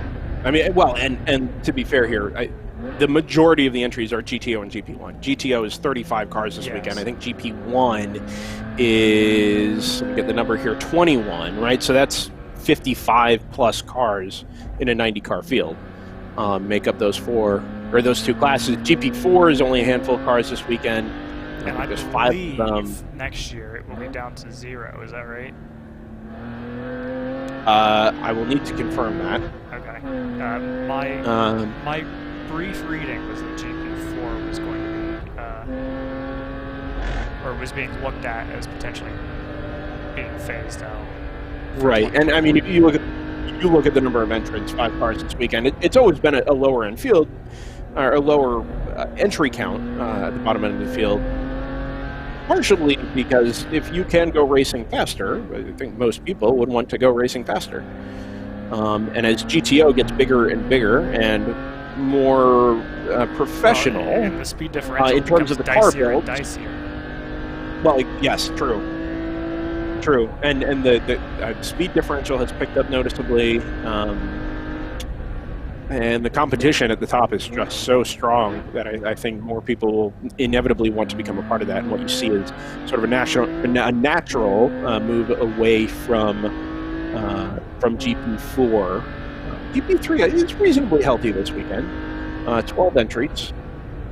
And we'll get to some of those over the course of the day. I think there's a couple of Subaru BRZs in there as we go on board this 602 here. Or I'm sorry, the 604 here. That was the number 111, who is now the overall leader because the 242 BMW has pitted. And so the leader is into the pits. And it's promoted the car. Engine placement's really showing itself on that car, getting all out of shape. No, and it's a 16-year-old car. This is the 996 Porsche 911, and I think it's fair to say that the handling characteristics of the Porsches have improved dramatically over the iterations over the last, let's say, 15 years or so. And stepping back into a 996 is going to make a huge difference. 0.5 from the 97. I'm trying to get a handle on what we're seeing on these light boards. It does look yellow, doesn't it? But it clearly isn't, right? You know what, Joseph? I think it's a surface flag. Oh, well, no, it's a meatball. That is a meatball. It is. You know, I was just thinking, I remember seeing one on the entry list, but wasn't sure if the car had actually made it. That's Gray Speed Motorsports. Mike Elliott, Jaden Storr, Todd Archer, Anthony Maiorello, and Glenn Concert. So somebody must have put down... the car out of Denver, Colorado. Sorry, I'm jumping around a bit, but somebody must have put down oil, right? Because I don't see any spots of rain on anybody's onboards. No, it's not. At first I thought it was a debris flag, just the way it looked when you go past it, but the only one I was able to get a good look at was between 11 and 12. And it is definitely a meatball. It's black with a flashing orange. It's not for the car we're on board with, is it? Because we keep seeing it. Seeing it, yeah. No, I don't think so, but there are no number boards around the track. It's just that meatball. Yeah. Which I assume it's just to alert everybody around the track, hey, when you come by start-finish, you need to be looking at the flag and you need to be looking at the number board. I think there's a number board, maybe turn 11? Has a board as well. It's been a couple years since we were there, obviously, but I'm just trying to remember who that was, or what station that was that also served as sort of the backup black flag station. Get a peek to the left here. Past start-finish. Try and find a number. Oh, there is none. Yeah, I didn't see anything. maybe they've already come into the pits. We've lost eyes on the Team Texas 197, so it's possible it's for them. Was that not the Camaro we just saw? That is a good point. I think it is. The number 97, like you said, Randy Martin, Mike Williamson, Mike Starr, Tyler Starr, and David Starr. Okay, so we've also lost eyes on the 94, which is Team Zero. Yeah, so there's a couple of cars in and out of the pit lane here, and we'll let this all shake out. It's tough because we don't have eyes physically on the pit lane. But you're right, that number 197 Team Texas Camaro is Salmon on Race Hero with live timing, and that would suggest certainly that he is missing, because this year we are running pit loops, and we know when cars are actually in the pits. I was going to say, so we've got... and in this case... We've got 3 GTOs in the pits right now, which is, to be frank, it's a little earlier than I expected, but I guess it would be about an hour of pre-flight running. Would be the 242. Yeah, that's tons of gas. The 983 W2W, and the 09 Automatic Racing, that is Aston, I believe. And then also the number 2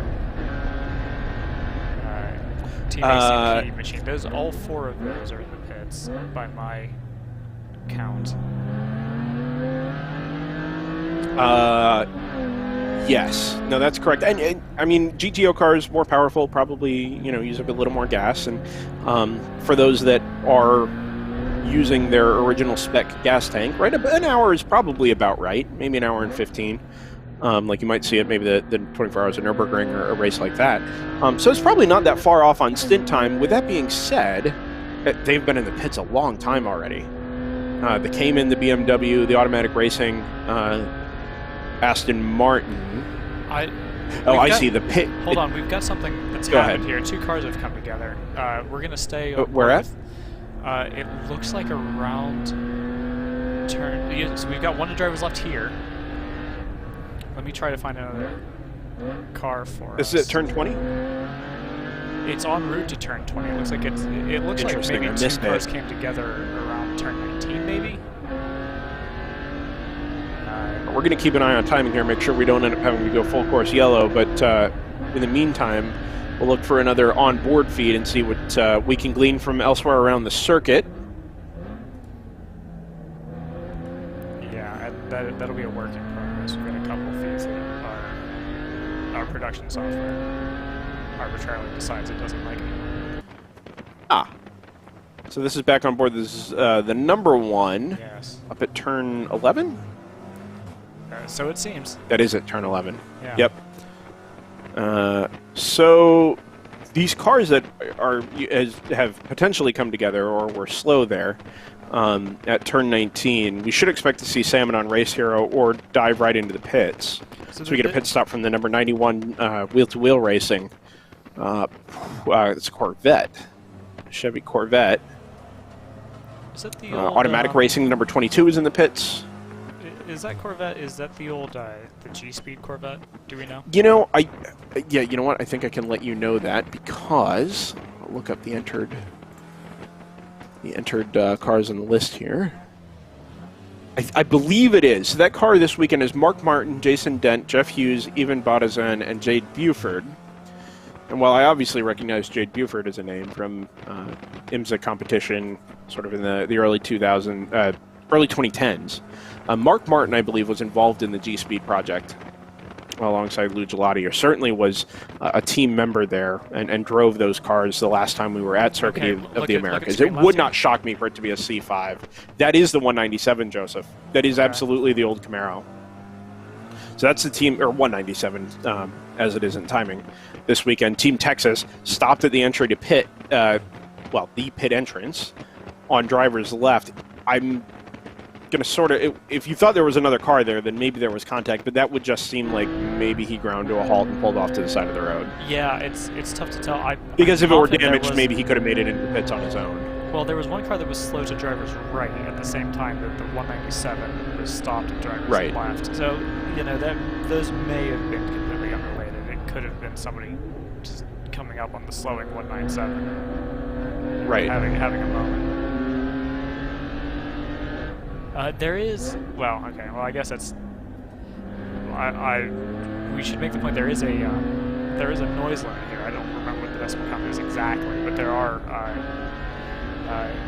noise limits being enforced. So my first thought was maybe being an older Camaro, maybe the sound was a little rougher, and maybe it was tripping that, and maybe it was being black flagged for that. Yeah.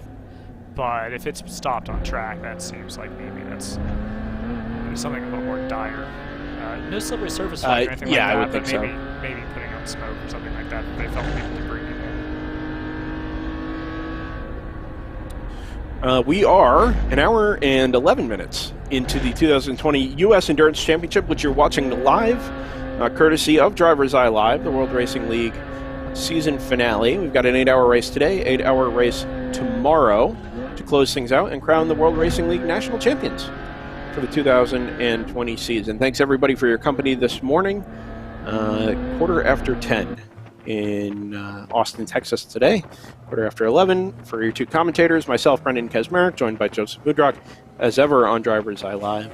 And another Porsche stop to the left. I was going to say, would you take that as a Cayman?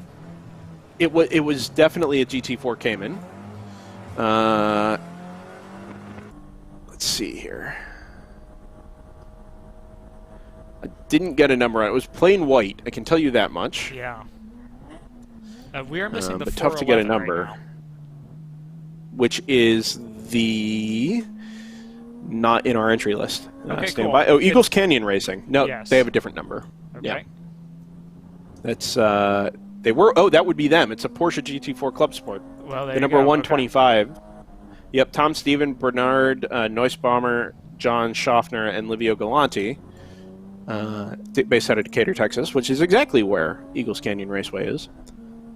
Very popular track, especially these days, since they repaved it a couple of years ago. WRL was due to go, I think, in 2019, and then the repave was not quite finished in time. But the new layout and the new surface down there have completely transformed that racetrack and really made it into a pretty cool hotspot for club racing and endurance racing in particular. And this team, this Eagles Canyon Racing team, all members down there at Eagles Canyon Raceway have put together a GT4 Club Sport for this weekend and made the trip down to Austin to run this weekend. But they are stopped on the exit of turn 14 down in that arena complex there to driver's left. And they were overall in P4 when that happened. This is the 01, like you said, Joseph, the Hammer Motorsports Audi TCR, RS3 TCR.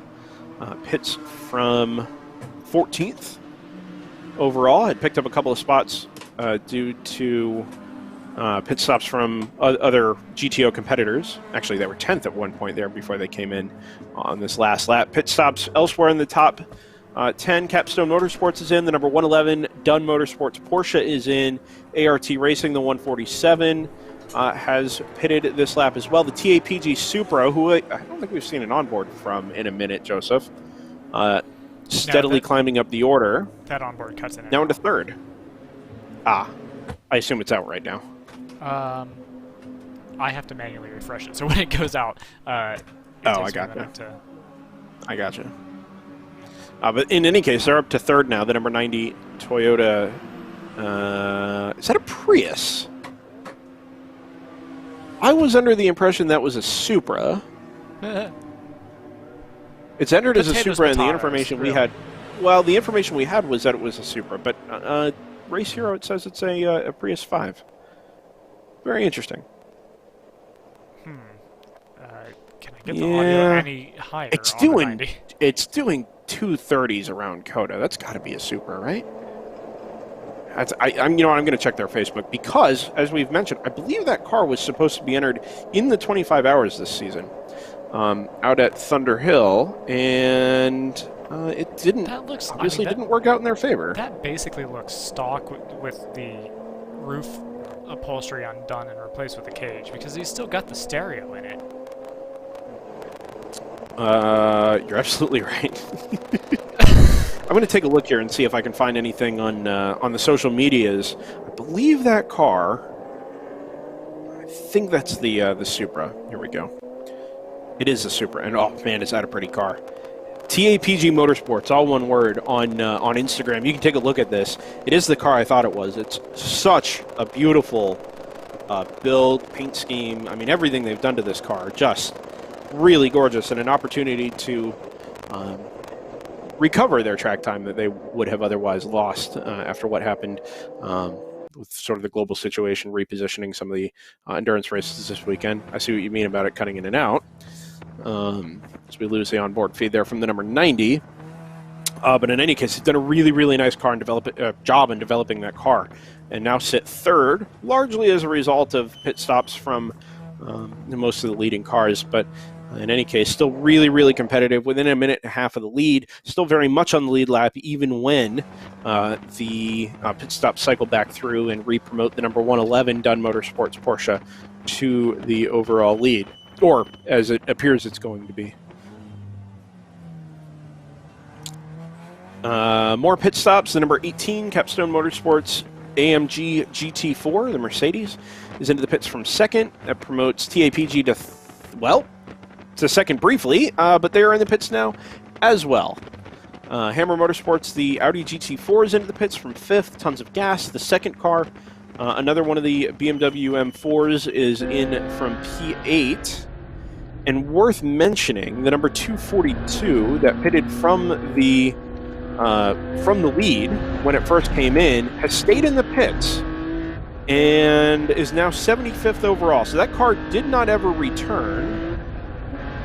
And I have contact with that team owner there, so it is time to find out exactly what's going on with the 242. I'll let you know here in a couple of minutes once I hear back from the team owner. 242 is on board the car, right? That's a different car. No, the 242 is a scheme car. Oh, right. That's Mark Brumman, Johann Schwartz, Joe Federal, and then Mike Skeen was listed as a starting driver, but not on the entry list that we had received, or the data we had received from them on the entry list over the last 2-3 weeks or so. It's really interesting watching. That bumper has been shoved out. Sorry, Joseph. That bumper has been pushed out further wide at turn 12, which suggests to me that somebody has been in contact with it. It's a little unnecessary. So I've been watching these guys for a bit now on the other monitor, and it's kind of as you would expect between a Boxster and a Mustang, right? One of them is a lot faster in the corners, the other's a lot faster on the straightaway. And I think, as tends to happen, right, the car that is faster in the corners is really frustrated with the car that's faster on the straightaway. And so he's just trying to get through as quick as possible.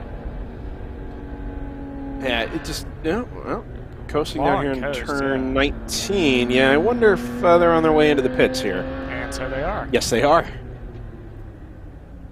So pit stop from the 604. That's right, yeah. I think we decided. Yep, okay. 604 comes in from 54th overall, and we don't get class positions on the history tracker. They're on Race Hero, but if I pull up your display, Joseph, in GP2, I can find out. Actually, their feed tells us, doesn't it? It is their P10 in class. Oh, handy. Yes, they are. There we go. Yep, in the bottom right there, just behind the World Racing League logo, some of the data output. We don't usually get that, so didn't really account for it, but it's nice to have, nonetheless. Yeah, I think that may 29 laps completed. That might also be pulled from Race here, as a matter of fact. I'm not sure, but... Is that a shell livery on that car? That's what it looks like. I think it is. Yeah, shades of Brian Herta. It's my favorite novel. 50 Shades of Brian Herta. That is the worst book. And an even worse movie. I don't know, I had a good time. It's terrible. Yeah. He and Colton were a part of a race we did a couple of seasons ago, weren't they? Yeah. In a Janetta G57. Many moons ago, as they say. Yes. Yeah, in cars that tore their half shafts to shreds with a couple of hours remaining. Oh, car stop to driver's right on the back straightaway. I just caught on board the 511 Well, that's not going to be the right car to GTO entry from Choice. No, and you've just gone past it there. Tough to tell. It looked like maybe an NDMX5. Maybe somebody has a little more information on that than we do, but it definitely wasn't. Oh, it was definitely dead stick.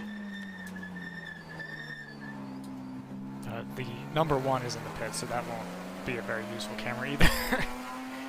No.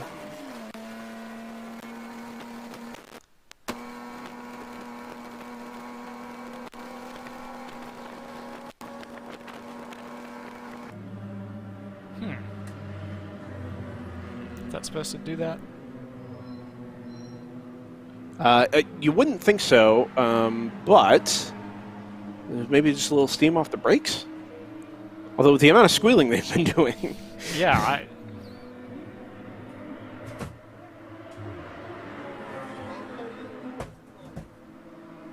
doesn't sound like there's any.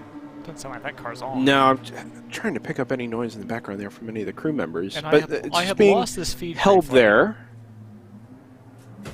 I lost this feed briefly, so they must have shut the car off. Maybe they just shut it off for refueling.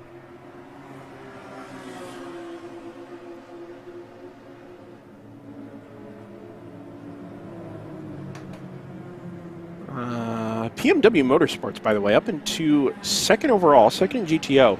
And it was mentioned in the YouTube chat a little earlier on when we were talking about this car being potentially a spec E46. It is not mostly a spec E46. It was being described as much more M3 than E46, which perhaps engine and various other parts. And that would explain why it's in GTO and not in GP1 like most of the other E46s have been over the last couple of years. I think it's gotten in and out a little bit here on the number 1. Yeah, no, I just... So back to Oh, you know what? Ginger, correct? Yeah, this will be a little Yeah. closer Nope, to round our 3. Here we go. This will be a little Yes, closer. up ahead on the right. Up ahead on the right is where we would expect to see the car that was, well, had been stricken there. There's a flag. Yeah, Oh, no, that's the EV. Okay. So probably a white flag trailing behind it. And yeah, that's certainly an MX-5. So the 142 appears to be missing. Tons of But that's the other. I don't have it missing. I had it just in the pits. It's come back out after a long lap. Okay. Back in 47th, but it was a long stop. Chill Out Systems, the 678 is a 2020 Mazda MX-5, which would that would be an ND, which is exactly what that looks like. Yeah, I agree. I just saw it on another monitor. I agree with that. The Chill Out Systems car, it's a GTO entered Mazda Miata. Porter Aiken, Charles Klein, Adam James, and Alex Bolanos. Based out of Atlanta, Georgia. Being sponsored by Chill Out Systems. And BMW's awfully slow. They're coming to the pits. And Alex Bolanos, by the way, is entered against, like, I think 3 other cars. Yo, he's in all the Hammer cars. Ah. So I don't know if he's moved out of Chill Out and over to Hammer. Not everything we have is up to date. It comes directly from the teams, but sort of at their will. Maybe he is just running in 4 cars this weekend. Oh, I'm also intrigued what makes, and if anybody in the YouTube chat knows, feel free to send it along to us, what makes an ND Miata GTO worthy? I'm intrigued by that. Nevertheless, back on board Thunder Bunny, who I think it's been a little while since we've seen a feed from on board. Then we work our way through the S's, turns 7 and 8. Number 110, who finds himself at the moment back in 25th. And if we just pull out the GT1 entries, is P5 in class, which is fantastic. A really nice, solid run this morning for them. I haven't made their first pit stop yet. And as I say that, the GP1 leader, Edge Motorworks, is in. That's number 37. They pit from, I believe, 18th, 10th overall. They had made it all the way up to 10th, just based on the rotation of pit stops. And now relinquish that class and overall position for their first pit stop of the afternoon, pretty much right at an hour and a half. Which promotes PMW Motorsports to the lead, the M330 CI. such as it is, up into the lead. Still no pit stop from them, and when they do pit, they will relinquish the lead to that number 111, who sort of stands alone now, just ahead of wheel to wheel. Well, it's about 5 seconds, so that gap's come down, actually. The pit time favoring the number 983 Porsche Cayman in what will become second in GTO, second overall. But that's all happening about 45 seconds behind that PMW number 72. Lap time's not necessarily there for that car. Last was a 2:36.6, probably owing mostly to traffic. They've been in the 29s and the 30s, so competitive, but not with the ultimate pace of some of the GT4 cars and the buildup of that Porsche 911 that sits in second. But their fuel economy or their fuel capacity certainly keeping them right in contention, and it may make a difference, Joseph, as this race wears on, and we find out just how far they're able to push a tank of fuel. If they can save themselves a pit stop or two by the end of the race, or at least some time in the pits, that could keep that car right in contention, even if the ultimate lap pace isn't there. Yeah, the thing that's I wouldn't say curious, but worth considering, I guess, in this series is there's no kind of, some series will run a mandatory pit stop kind of thing, mandatory minimum pit stop. There's no such thing here, but there are strict restrictions on fuel tank sizes and things of that nature. So, there's no strategy play here other than just run it as long as you can and potentially squeeze a couple stops out of it. Yes. But it's worth thinking about, because if you can do that, then that's going to save you what would be a reasonable amount of time. But I mean, you'd think at least a minute and a half or so, right? Which is, it's not nothing. It's about a minute and a half, as it turns out. So, oh, what's happened here? Oh, that is the 01 whose hood has popped up and cracked the windshield in a turn big 11? way. That's I'll say you now. can see it just behind the GoPro on the right there. Is that through 12? Yeah, you're right, Joseph, through 12, because this is 13, the right-hander. What on earth has happened there? I don't know. I didn't see the initial cause contact. anyway. The effect is obvious, but holy cow. Yeah, I didn't see the immediate incident. No, it obviously wasn't obvious, and I don't know if there's any way for us to... actually, you know what? I don't know if we can get on the feed, but I could probably pull up the YouTube feed here and see if I can rewind it enough. That's the 01. I'll let you know here in just a second.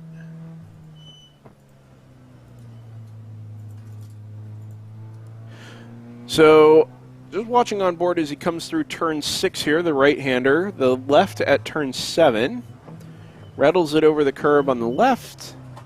He's not really up behind anybody. Turn 8 through the right-hander. Oh, yeah, it literally just popped open coming through turn 8, Joseph. Hold on, he's... Like one of... Hold on, he hasn't come into the pits. Oh, no, he's in the definitely pits. has. Yeah, you can see the lane of hot pits there on the left. Yeah, I thought, looking to the right, it looked like the grandstands. I was like, that's insane. He's still going to go? All right. Luckily, he's not insane. He is not still going to go. No, that windshield is... There it is. All right, fixed. Very convenient. Done and dusted. Are they just going to... I wonder if they're lots just going to of take it out. windshield. Yeah, that's not great. Now, it looks like they're going to try and secure it, but something has obviously failed. Oh, is that tape? That's definitely tape. Yep, and another sheet. And another sheet. So the eternal solution to things not holding together on racing cars anymore, large sheets of duct tape. But now you've got 6.5 hours to run today, and if you don't have a spare windshield, probably 8 hours to run tomorrow with giant cracks across either side of the windshield. Yeah, does Safelite do calls on TCRs? I mean, they do repair and replace, but maybe not at Circuit of the Americas, and I don't know that that's something that Hammer would be prepared for. Yeah, I don't know how readily you keep spares of windshields. I almost certainly wouldn't, at least not that I would be prepared to change on the fly. You know, maybe overnight that's something you can fix pretty easily, but yo, I don't know that today that's something that is going to factor into their strategy. Maybe better off just making sure it's secure, presenting it to the series and saying, hey, this is safe, it's not going anywhere, and just kind of moving on. It looks like they're just about ready to send it. I was going to say, I thought I saw there, and there they go. I wonder if they would have taken the opportunity. Someone's got a fuel spill down, it looks like. If they would have taken the opportunity to... A couple fuel spills, maybe. Well, thank you for joining us on this tour of the pit lane. But you would assume that they'd taken the opportunity to top it off with gas while they were there.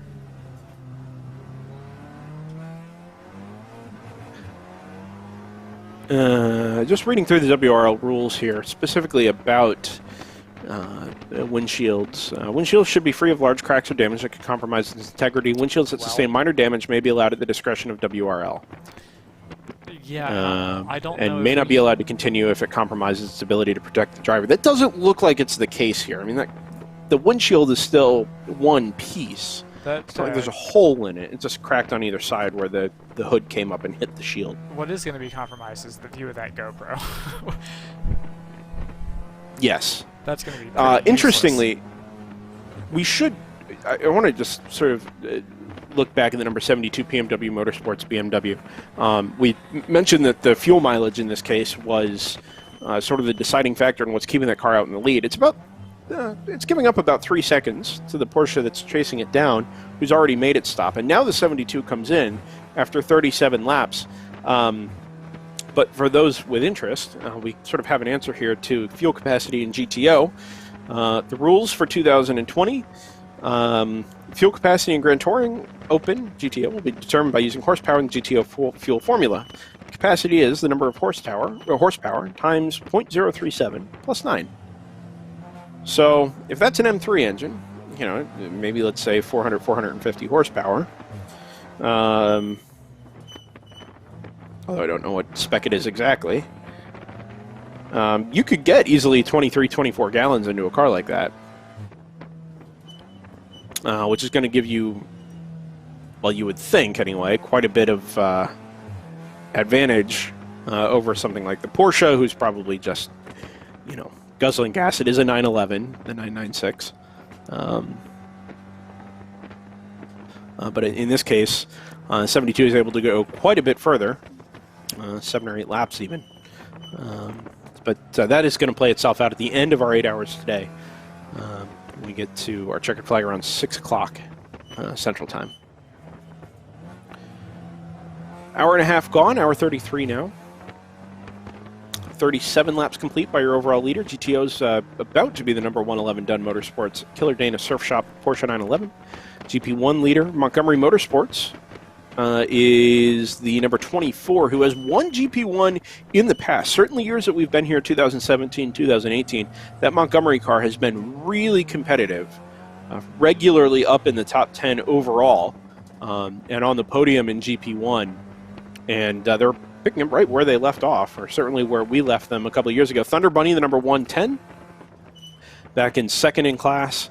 They're in GP1, split 5 ways. Well, used to be split 5 ways, now just shortened to split 5. The number 215 is a BMW 330 Ci.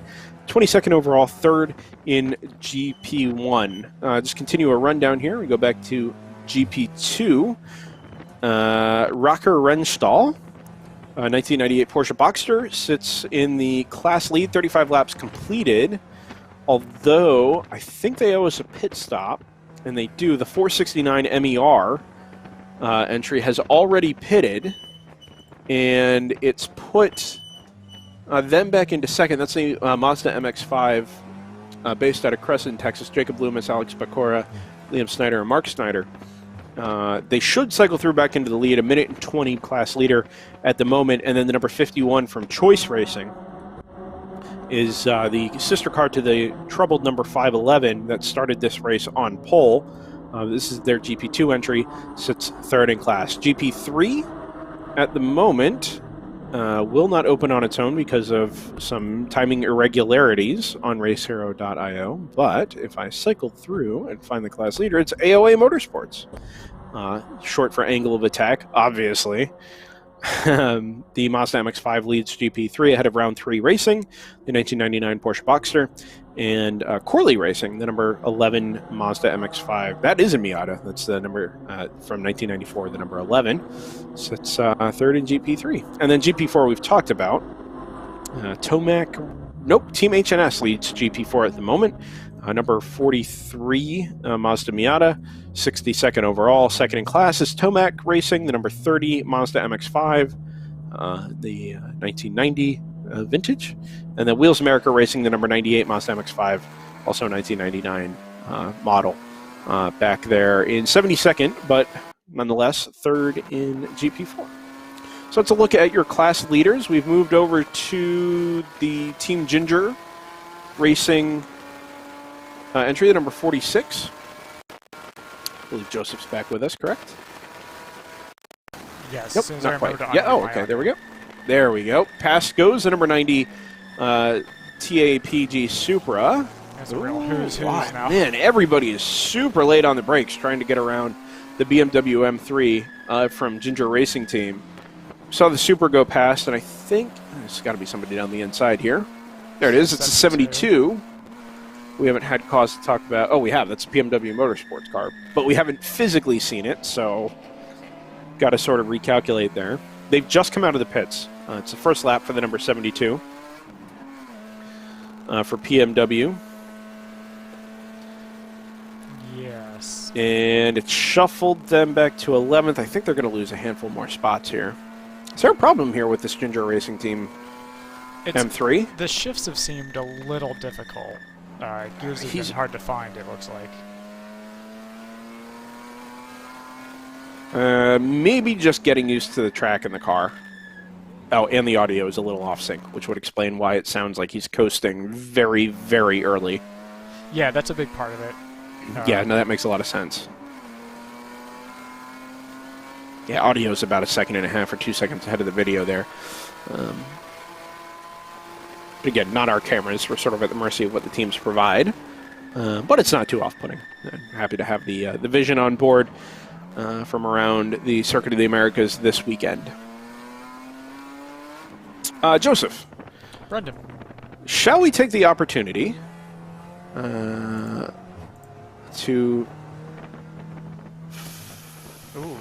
do a little discovery here? Oh, okay. Wasn't sure. Nope, sorry. I was just told that we're not simulcasting to Facebook anymore, which has me intrigued. Oh, well, that's on you. I think. No, it looks all right. I am intrigued. Oh, maybe not. We're round 3, on board with round 3, so let me just gonna follow this here for a minute. Playing producer. Yeah, no, it's okay.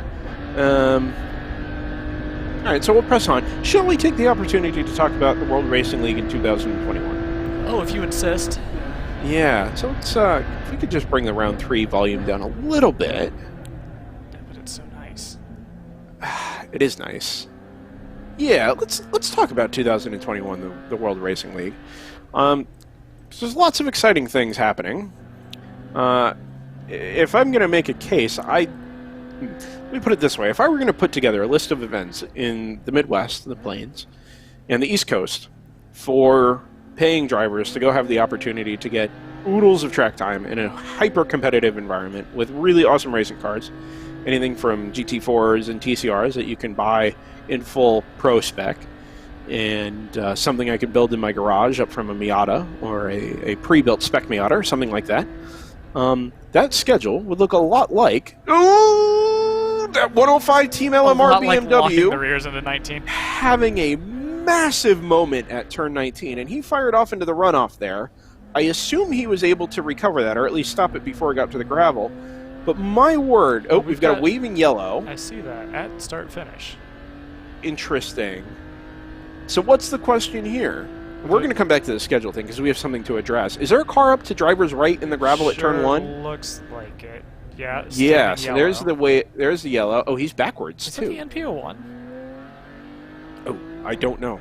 Team LMR, the 151 is missing, but that was the 105 we saw spinning at turn 19. Yeah, this is obviously the top of turn I 1. wouldn't be shocked, Joseph, if that is the 151. If it is, Team LMR is having a horrifying couple of minutes, with one of their cars throwing it at the scenery there at turn. It was turn 19. Yeah, and when we have the then, cameras a little closer to turn 1, I'll switch over to it.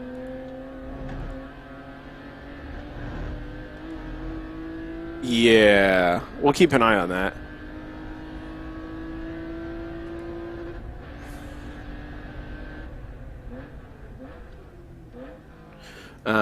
Sorry.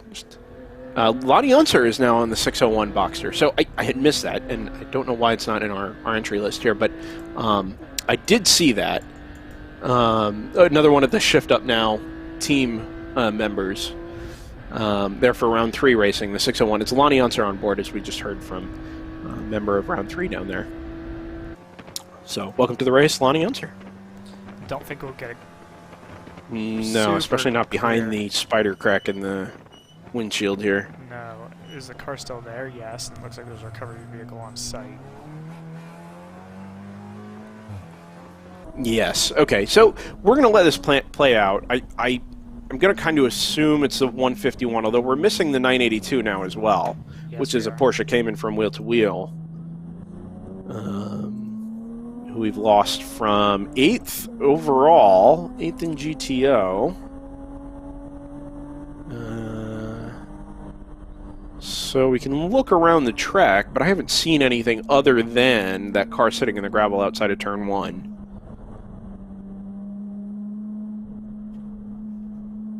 We are missing the 9. The 9's gone missing relatively recently. So I'm missing the 982 and the 9, and I don't necessarily... I'm not saying they're not in the pits. I don't have any indication that they're in the pits. So that number 9 is not missing on Race Hero, but it is ACI Motorsports, and they are listed as in the pits now. That's a 1987 BMW 325 IS.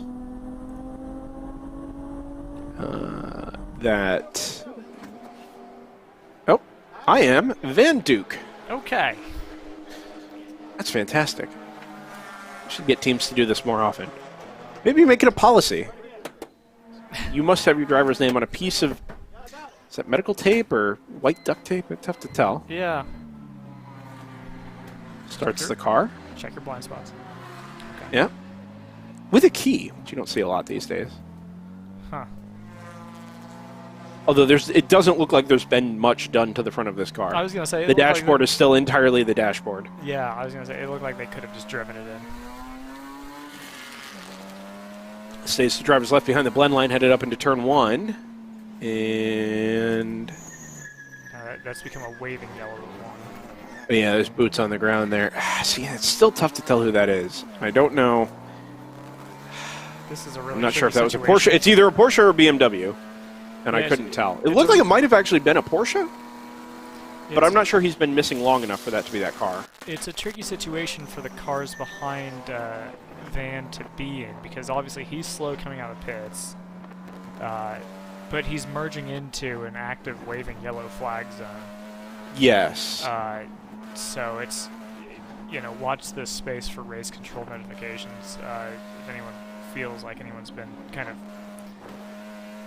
improperly aggressive.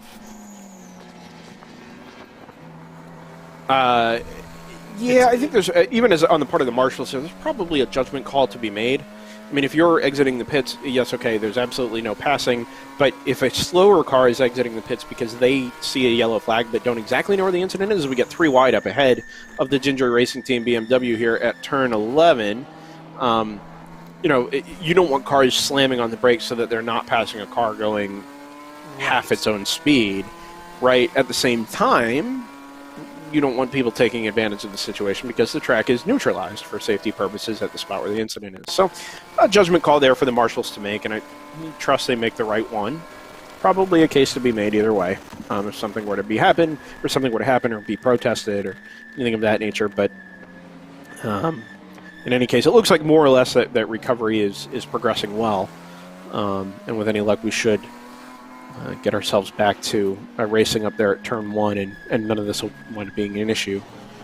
Lots of cars passing the 46 here, including the 994 Elan NP01. The only example of that type of car in the U.S. Endurance Championship for 2020. But it's been reasonably competitive this morning. Currently 15th. That's the Gray Speed Motorsport Elan. 15th in GTO and overall. Your GP1 leader, incidentally, is 19th at the moment, but that will change throughout the course of the race.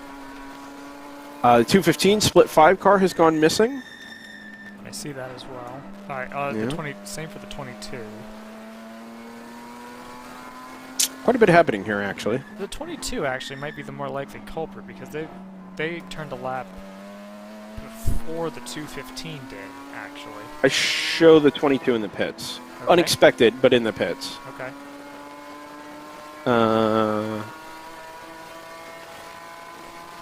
So while this is all going on, we'll sort of address this recovery here once we have a decent idea at who was involved. But at this point, it's just, conjecture. Let's talk about the 2021 schedule. We're due to do this. We're coming up to quarter way through the race here, so it's a good time. Anyway, so as I was saying earlier, if I were going to put together the ultimate schedule, it would look a lot like the 2021 World Racing League schedule. We are headed to 12 events next year, which I think is up 1 from 2020. And with any luck, we'll get all of them in, even with the current global situation. But it's a reasonably conservative schedule early on, and then they sort of pack it on as you get towards the end of the season. We kick it off at NOLA Motorsports Park for the last weekend in January, 29th through the 31st. And all these are going to be dual endurance races Saturday and Sunday, with one exception, which we'll get to in a minute. NOLA, Barber are your first two. Two exceptions, you're right. Well, do we know about the about Daytona? I assumed that it was still a 14. But I have to double check that. It's not on the schedule page, but I'm not 100% sure. So we go to NOLA in January, Barber Motorsports Park in March. It's part of the Eastern Championship, Mid-Ohio, April 9th through 11th. Just up the road from you, Joseph. Just a hop and skip, as you know. Yeah, great to be a part of, although Ohio in April, you're kind of taking your chances with the weather, but it's been a fixture on the World Racing League schedule for a little while now, and very, very popular with teams around the country. And from there, another popular venue, Road America, May 7th through 9th. That kind of starts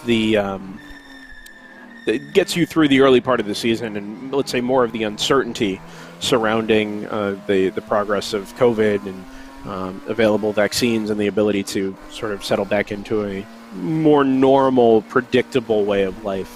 That's at least a couple months at the start of the season to kind of get things started slowly. And then once we get into June, we go to Daytona, June 4th through 6th. Heartland Park Topeka is back on the schedule for the first time in a couple of years, June 11th through 13th, so back-to-back weekends there. Road Atlanta, July 16th to 18th. High Plains, August 6th to 8th, which is no longer a 24. That's back to just being a dual endurance event. Oh, it's crackling. VIR, the full course, September 17th through 19th, so push back a couple of weekends from this year, just to space it out a little bit from Labor Day weekend. We go to Hallett to close out the Midwest Championship, October 15th through the 17th, which is its sort of typical race weekend date up there in northeastern-ish Oklahoma. And then Sebring is back on the schedule, October 29th through the 31st. What's interesting about Sebring this year? It's a 24-hour race. Huh. It's the first 24 hours of Sebring, as a matter of fact, as that car has pulled off. Whoever it was at turn 1 is pulled off there at turn 4 to driver's left, so that hazard is now clear. But the World Racing League staging for the first time the 24 hours of Sebring. And they're gonna classic. They're gonna catch. It's a classic endurance racing track. I didn't catch a number, no, Joseph. No. I was gonna say that they caught the deadline to be the first by about a month and a half. Well, the announcement was literally 2 weeks, and I think the race date is something like 2 weeks or so. The 24-hour series is headed there a little later, but the World Racing League, with its GTO through, basically whatever you want class structure, GTO or GT4s, TCRs, are going to go pound around Sebring for 24 hours continuously, which I'm not sure has been announced for the other event yet, but the WRL is absolutely continuous 24-hour racing through the night. It's October in Florida, which is substantially different from July or August in Florida, and absolutely worth mentioning. That is going to be a fantastic weekend of racing. I am so excited that WRL has 24-hour racing coming back. It is a huge step.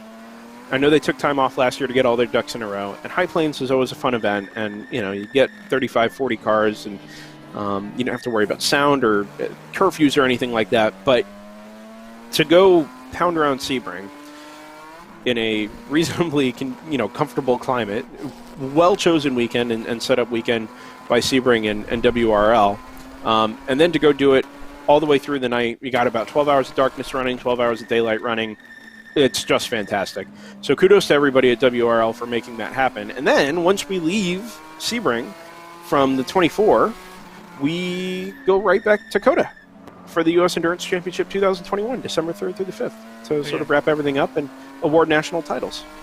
Get about a month off, get about a month to prepare. Obviously, I don't know how many people are going to do both Hallett and Sebring because they are just so close to each other, but there's plenty of time for everyone to get there. Ooh.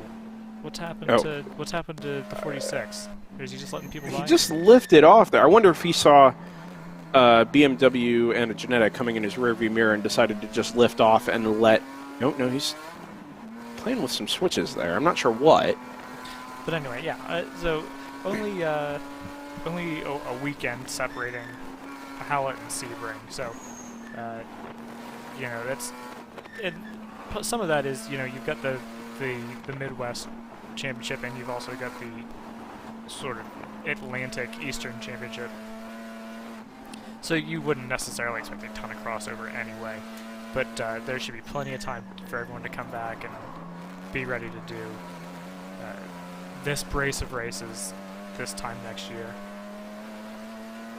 Yeah, and I think the appetite will be there. I mean, like we said, it's sort of a slow start to the season just to keep everything predictable and realistic. I don't think we knew, and still don't really know, what exactly the start of 2021 is going to look like. I think there's good progress being made. And credit is due to the World Racing League, because they've rebounded phenomenally well from, the cancellations we saw at Mid-Ohio earlier this season. Not in anybody's control, just a product of, the global situation. I think the WRL, the leadership, RJ Till and everybody on Kurt's team, who is the owner of WRL, just has done a really nice job keeping things achievable, predictable, safe. Is absolutely, one of the most important factors there. I know they've done a really, really nice job of making sure everybody is distanced appropriately. They enforce mask wearing in the paddock.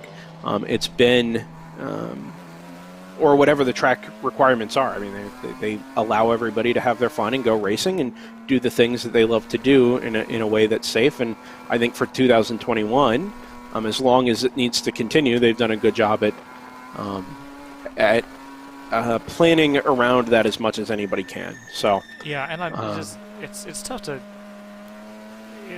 It's I think impossible to overstate how difficult it is to manage something like this when you're going across. You've got so many different local governments that you've got to handle their sort of particulars and their peculiarities, different states, different municipalities, different counties. Everyone's going to have a slightly different take on what the responsible thing is, and so you've got to tailor your own operations to that, and that's not easy to do. Well, absolutely, and more than anything, I mean, yes, you're sanctioning a series and providing a competitive outlet for a lot of people, but at the end of the day, you are a service provider, and people are exchanging their currency to go racing. And that's basically all racing is. It's giant exchange of currency in various directions. It's an exchange of it's an exchange of dollar bills for G forces. Yes, end to end. Like that is the end experience, and it all begins with spending phenomenal amounts of money. Yeah. But I think the World Racing League as a service provider has done really, really well just to A, keep everybody safe, but B, provide them an opportunity to get what they pay for, which is a competitive environment, track time, safe, a safe on-track environment, safe off-track environment. They've just done a really, really nice job through the course of navigating the 2020 season, and credit is due to a lot of people at the top of WRL, and it's pulled off well, and this is what we see now. I mean, the whole reason we have the opportunity to talk about 90 cars pounding around Circuit of the Americas this weekend is because of the effort that's been put in over the last, well, it's been more than 8 months, but since we realized what the issues were going to be through most of this year, they've navigated it for a long time, and this is the end result. And we're happy to be a part of it. We're glad that this is the end result, and that we've got a full field of cars of not just people who can go racing, but people who want to go racing, even in the current situation. The risk is low, the enjoyment is high, and it's putting on a real barn burner of a race. We go back to the top of GTO, just to bring it back to the racing here. Dunn Motorsports has cycled back through to the lead after the pit stop from the PMW Motorsports BMW, and with 46 laps complete, holds a 22-second lead over wheel-to-wheel racing. The number 983, who in turn holds a 33-second margin over the number 91 sister car. New Light Motorsports, haven't talked about them in a minute. That's the number 12 Audi RS3 TCR, the leading such example. We've got two more from Hammer Motorsports, and the number 1 and the 01, with whom you ride on board at the moment. That 01 with the broken windscreen, that happened about, I guess it was about half an hour ago, 45 minutes ago. The windshield popped, or the hood popped up and broke the windscreen. They've got it resecured with a bunch of tape and whatever pins are still working, and dropped them down the order. But the number 12, an equally prepared car, is up there, 4th overall, 4th in GTO, ahead of the GT4 entry from Automatic Racing, the number 09. Yeah, which is holding it down in the top 5. Did you say that you had found the moment where the 01's hood popped up? Was it just... I did, yeah. So it's on, if you search Hammer Motorsports 01 on YouTube, you should be able to find the live stream of the Audi. We can't rewind here. We don't have replay capability. And even if we did, I don't know that we have the human capacity to handle we rewind certainly don't have the brain cells and all for that. it. No, exactly. But if you go back on YouTube and you rewind their feed to, it was probably about 25 minutes or 30 minutes ago, they were through the right-hander at turn 8, climbing back up the hill at the end of the S's, and the hood just popped open and smacked the windshield. Now, they had been in the pits about 4 laps before that. I didn't mention this at the time, but when they came into the pits, I wonder if they had just taken a look underneath the hood, whether they were topping fluids off or whatever it happened to be. And when they did, either something didn't get latched properly or it damaged one of the latches. It's entirely possible that it's just, pure coincidence. It may be. But it's an odd place for something to just fail. Yeah, you would have expected it to happen already if it was something that had happened. Something that was a direct cause of the pit stop. You would have expected it to, happen basically on that lap. I would have thought. Maybe not. Maybe just random bouncing around in the right movement kind of unlatches it. Yeah, that is true, and you are fairly hard over the curbs, especially in a race prep car. I mean, they'll ride the curbs through the S's there, as long as you keep it off the orange sort of vertical sleeping policeman, for lack of a better phrase. They'll ride the serrated curbs through the S's pretty hard, and if you do that over and over and over, especially with the car loaded up, I mean, you increase the risk of failure on parts like that. But that's all speculation. We haven't heard anything from the Hammer Motorsports camp as to what actually caused that. But the end result is obvious. We ride on board with it. You see the broken windshield as it makes its way up in turn 1 for the 40. Got to pull up the. There it is. 45th time. You're rapidly approaching 2 hours into this race. It's remarkable. Well, I'm a little shocked, to be honest. I know, and you know what? It's it's funny. Just from a personal perspective, when you're in person at the track and you're seeing cars go by, you just sort of have this gentle drone in the background of this is what a racetrack looks and feels like, and it becomes uncomfortable almost when there's a full course yellow or something, because you get long periods of quiet and it's just not a very natural feeling. But the race picks up a rhythm and it's almost like a metronome, where you're not thinking about the passage of time. You're just talking racing and things are going past. And I was concerned that not having that in person this weekend, it would feel very differently. I don't think that's been the case. I will also, I think we've been fortunate. We've had a couple of on-track incidents. We've been fortunate, and I think we're all pretty thankful to the trackside crews who have kept us under green flag conditions for the duration so far. Because there have been a couple of moments where, at certain other tracks, you'd be like, well, okay, well, that's obviously going to be a full course yellow, or depending on the track, maybe even a full red flag. There's some tracks that don't like to do poles with cars circulating at all.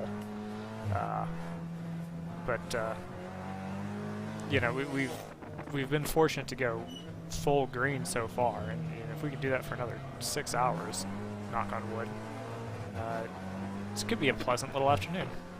Well, it was like I said at the top. If we're going to do hot poles and we're going to keep the track as green and as open as we can, it's up to the drivers. Right? These hot poles are a privilege. It's an exchange of trust between race control and the people who have their boots on the ground, who are recovering and offering their time and their resources and kind of putting themselves in harm's way to go make sure everybody has this track time and we can recover cars.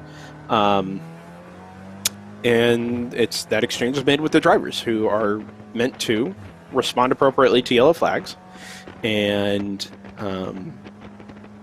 make good decisions and be alert when things are happening around them on the track. And so far, everybody's played well. We saw it play well the last time we were at the U.S. Endurance Championship in 2018.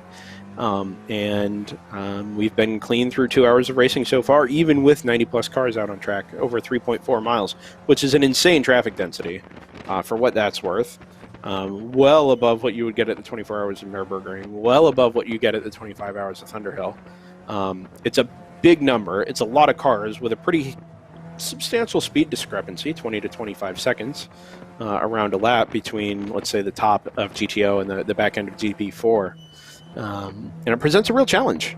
But everybody's played well so far, and we have nice things, which everybody appreciates and enjoys. So hopefully this carries on. In the meantime, as the number 01 rattles over the curbs at turn 10 again, 111 still leads overall in a GTO. We're coming up to complete lap number 50. And that 111, it's just been absolutely metronomic with its pace in the 227, 228 range. Its best lap is a 225.8, but it's done really, really well to just run a nice, consistent pace through the opening stanza of this race. Certainly the opening quarter. GP1 is now being led by KBT Racing. Actually, that is a change. 2001 Chevy Corvette. The Montgomery Motorsports BMW that led about 6 laps ago has pitted, relinquished the lead in doing so, and it's steadily climbed its way back up the order. It's now third in GP1. Edge Motorworks, the number 37, sits there in fourth, and in between it all is Bullet Performance, the number 167, who sits there in second, the BMW 330i. So that's GP1. GP2 is still Rocker Renstall, who we really haven't talked about this weekend, and I think we ought to. Number 21, it's a 1998 Porsche Boxster. Adam Jaspers, Chad Cox, and Robert Ames. Team making its way down from Fort Collins, Colorado. It's not a name I recognize as a previous WRL competitor, certainly one that we've been involved, when we've been involved in the World Racing League. But they lead GP2 by, have to do math to figure this out. Or I have to let Race Hero do it for me. Well, it's just under a lap. Choice Racing number 51 in second. Just wait until it comes back around on the tower. Yes. Oh, that's true, actually. I haven't been paying some attention to your tower. Well, that's pretty upsetting. Oh, sorry. I thought you meant our behind-the-scenes tower. The GUI. That works too. Yeah. No, this cap actually might be a lap. We're waiting for the 51 to come by, and we'll get that number on Race Hero once it does. But in any case, Choice Racing in second. MER, who led GP2 for quite some time early on, now back in third. They've actually made a second stop, which will have been unscheduled on lap 43. And I'm not sure what caused that. They really haven't lost much time. It was a short stop. But anyway, the other question we have to answer here is, what is the situation with Corley? Right, because they are GP3 with some asterisks. And while it doesn't affect the top of GP3, it does sort of affect it the further down you get. Shipley's Donuts. I wasn't going to say it. Cross I wasn't contact. going to say it. LX Sport. There you go. Shipley Donuts! For those because that reference will be lost on many. The first year we came to the U.S. What are you talking about? Nobody knows what we're talking about. We might have some return customers from 2017 and 18. The first time we came to the U.S. Endurance Championship, we were greeted by WRL. We got a bunch of information from teams who were just very willingly gave up some team bios and driver bios and did a really nice job. But Corley Racing, stalwart in the World Racing League, told us our sponsor is Shipley Donuts, and if you give us some decent airtime, we're gonna, maybe you find a box of donuts in your booth on Sunday morning. So we went unbelievably hard with promoting Shipley Donuts because we had it on good authority that their apple fritters were fantastic. I gave them all kinds of time on Saturday. We gave them a little extra time on Sunday, just in the hopes that maybe they hear it and decide to throw something our way. And we did it again in 2018, even though they didn't tell us their sponsor was Shipley Donuts.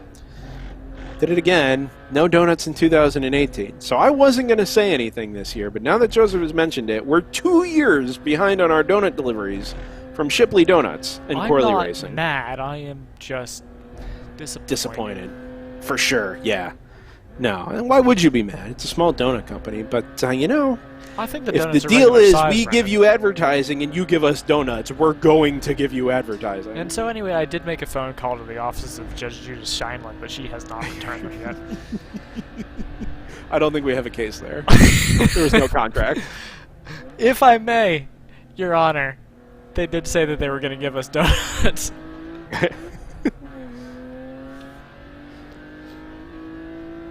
Anyway, move on from Shipley Donuts and Corley Racing, although we're happy to have them back in any case. Corley, incidentally, they are based out of both Houston and Dallas. It's Gail Corley, Charles Mathis, Craig Jensen, and Brett Gabriel, who I think has been their lineup over the last couple of seasons that we've been here as well. It's a GP3 Mazda MX-5. Dark red, sort of brick red. Number 11. They've been around, and I know they're big supporters of the World Racing League and everything that they do. They just don't make good on their donut promises, that's all. Yeah, I just, what are you supposed to do? I mean, that's football, Charles. That's, oh God, it is afternoon. Oh no.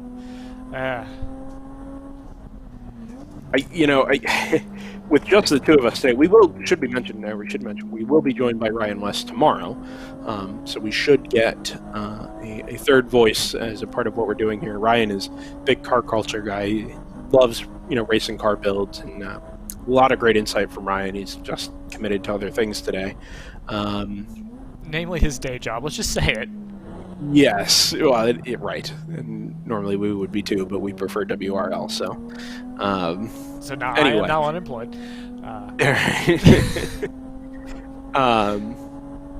Yeah, we welcome the third voice tomorrow. Ryan's a great part of the driver's eye team, and it'll keep things interesting for tomorrow for sure. In the meantime, today we're past the quarter distance. 5 hours 50 minutes remaining. We've completed 50 donut. 51 laps by Dunn Motorsports Killer Dana Surf Shop. That number 111 is not on my entry list. So I was going to read off some... it's because it didn't have a number at the time. I don't have driver's listed against that car at the moment, unfortunately.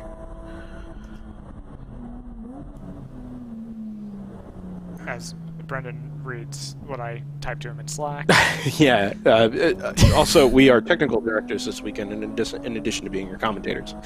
Ooh, there's a yellow. So yeah, there's an EV driver's right if I catch it in time. Yeah. this is at turn 11? It's between 10 and 11. Oh, you know what? I actually just caught it on the YouTube playback, the YouTube reflection of the stream. So I see it in virtually real time. And then YouTube sort of plays it back on a short delay. But you're absolutely right. I just caught it there as it went past the right, but I didn't see a car on the back end of it.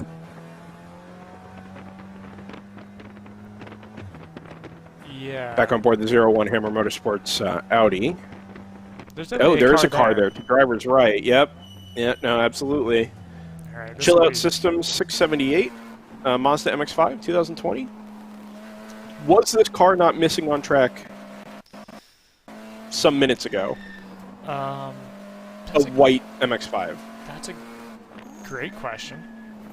I think it was. By the way, Joseph, I don't know how... Well, it's been a while, but the 982 wheel-to-wheel Porsche Cayman has been missing for a while.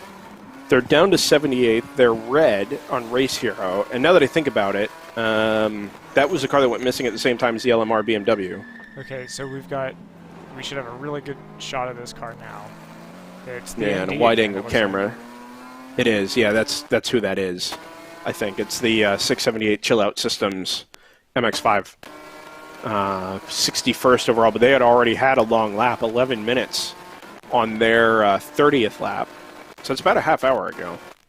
But they were stranded on a track when that happened, and it looks like a similar fate has befallen them this time around.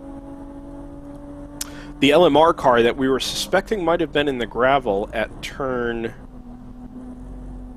1 a couple of laps ago has returned, although when I look at it, having had a 30-minute lap, it looks like maybe they were in the pits. So I wonder if it was the 982 that ended up in the gravel up there instead. It depends on where they're...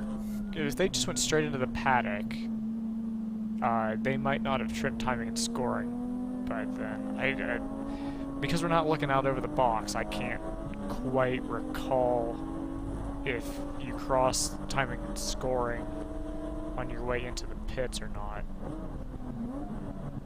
I think you do. Or if, I think that beam goes... It's a separate beam, but it still counts as a lap crossing. Yeah, okay. What's this Cayman up in front of the 110 we're riding on board with?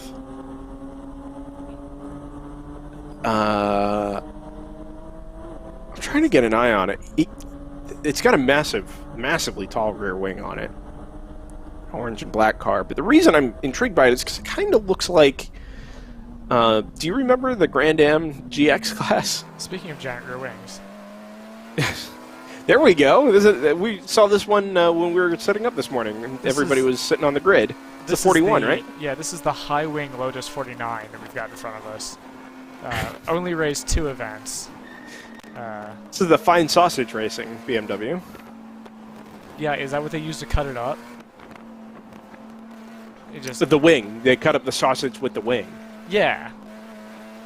Maybe they're all just really tall, and that's how they use it as like a plate. So they don't have to like sit down or bend down or anything. That's a bunch of giants. That's a good idea. That's a really good idea. Seems equally plausible to using it as a knife. I mean, it seems equally as plausible using it as a wing. It's very true. I mean, you can't fault him for. You can't be like, oh, that's clearly in dirty air, because it's not. No, but doesn't do much for reducing frontal area. It actually, as a matter of fact, because it only generates frontal area. Yeah. Yeah, actually. Fascinating to look at, anyway. It's interesting because if you start if you're behind that car on the grid, you actually can't start for 2 minutes. It's interesting because the wake is so severe that it'll actually tear your car apart if you start the race behind it.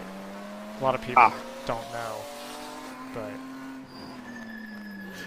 it's the Code Brown Racing Boxster, thanks to Paul S. on YouTube, who brings up that Porsche Boxster. It kind of reminded me of the GX Boxsters, the shape of it and the height of the rear wing there. Although it's been so long since GX was even a thing, and I really, maybe I'm just creating something out of nothing, but it's a nice thought anyway. Back to the comfort days when, you know, we had diesel Mazda 6s driving around racetracks with Daytona prototypes. the darkest timeline. I don't understand why. Pit stop, Joseph, from the 983 wheel-to-wheel racing Cayman, second overall, second in GTO. And that is exactly on schedule. The 981 first up was lap 27. So that I'm sorry? me. And the 91. Yeah, which they weren't in the top 10 or anything, but that just Oh, strikes no. me That as- car has, yeah. That just strikes me as being a very on-schedule stock. It is, and I'm sure all of the Caymans have roughly the same fuel range. 27 laps seems to be that number. The 2004 Corvette from Wheel to Wheel Racing, the number 91 that we think is the XG Speed car, is still there in third, and will probably be due a stop here in the next 4 laps or so. The leading Porsche will be due a stop in the next 6 laps. They made it to 30 their first time around. So if anything, that 983 is behind the 8 ball a little bit on fuel mileage. It may not make a huge difference, but even having to give up a couple of seconds to put more fuel in on your last pit stop or something like that might be the difference when we get down to the end of the race here in 5.5 hours' time. RJ Till, VP of World Racing League Incorporated, such as it is now, reports precipitation on the front straight.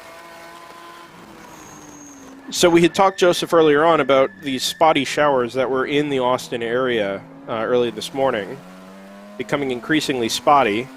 But my weather app of choice suggests that in the area of the racetrack, which is technically Elroy, south and east of the airport, this might just be a slightly broken up, slightly spotty shower as it passes over the racetrack. Maybe not enough to make the track damp or greasy or slick, but I think you might be able to make out some raindrops in the windshield of the number 46 here as well. Yeah, let's actually. There you go. Oh, there you can tell. The round 3 racing Porsche Boxster for sure. This is the 604, correct? That's right. Yep, okay. Yeah, and Good wow, you can advertisement really for see it Rain-X. bleed off the... Yeah. Oh, the best. The best. I refuse to buy anything else, thanks to their sponsorship of Porsche 956 and 962s in the 80s. I just put some Carnauba car wax on my windshield. I just let. Is that what you do? No. Rain wax. Yeah. I fill mine in with GS27. Yeah, sensible. In any case, ooh, maybe it is a little slick. A It's big getting slide there. there from the 604 through turn 8. And it is consistent precipitation. These aren't just sprinkles that kind of run away. You can tell as the rain bleeds off the windshield, it's clearly replaced by more. And enough of this, I mean, the clouds are low on the horizon, but enough of this will absolutely make a difference on track. And it is Sarah Montgomery now on board the 604, which is interesting because she was entered against the 602. So we'll see what happens with regards to the rain here as they get passed up by one of the leading BMWs down the back straightaway. The 37 goes past. Yeah, and as the rain gets a little heavier, you're going to see people that are... A few people are going to be caught a little off guard here, because your braking point, your turning point is going to have to be woed back just a smidge. Yes. It's a technical term. And, it's always kind of a...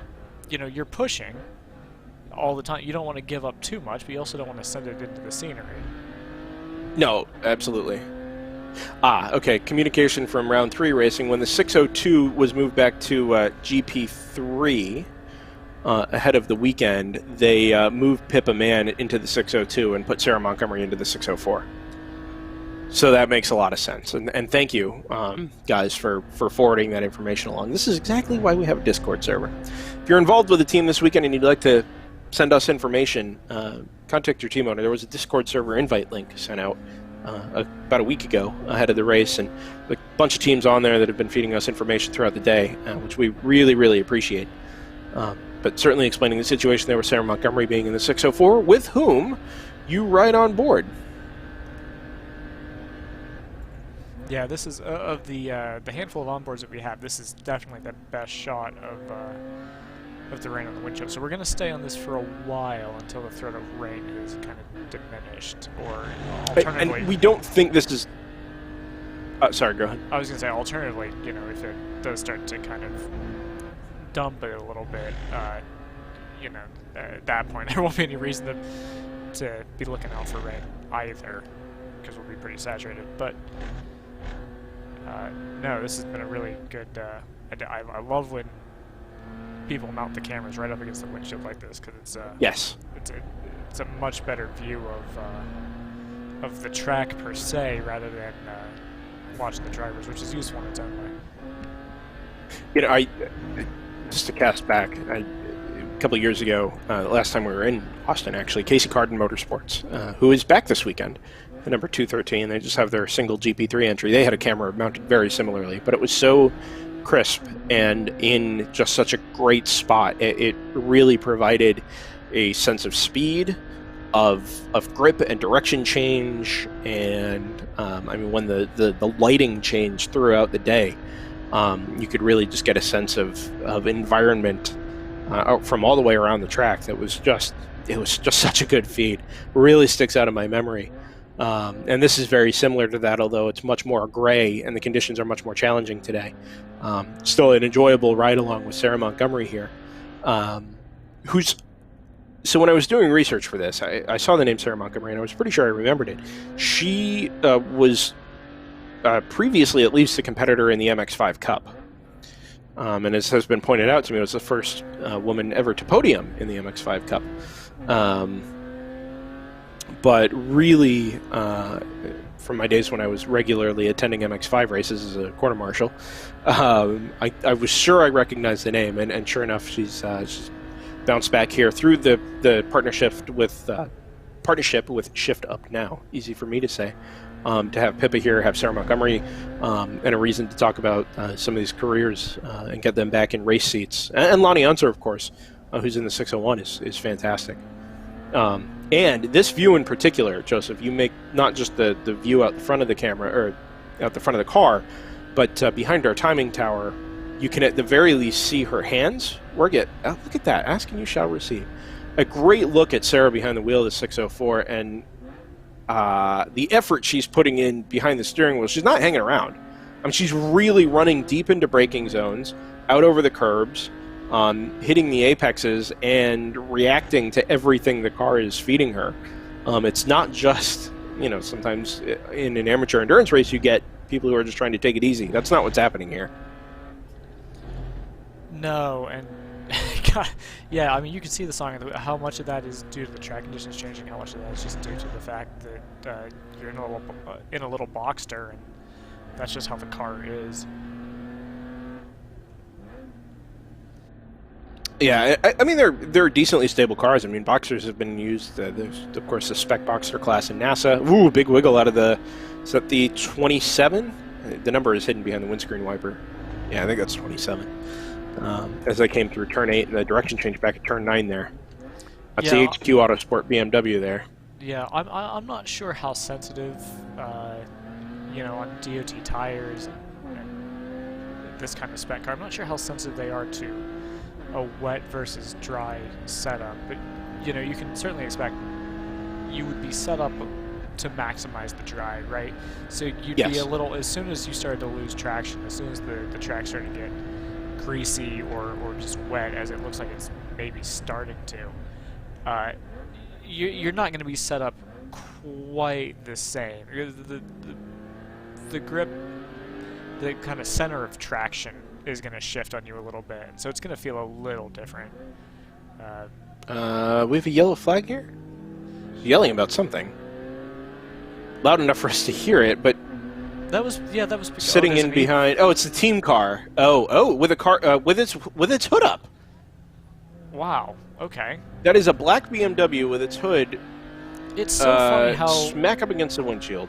It's so funny how there's always these like weird aberrations in mechanical failures when we go to races.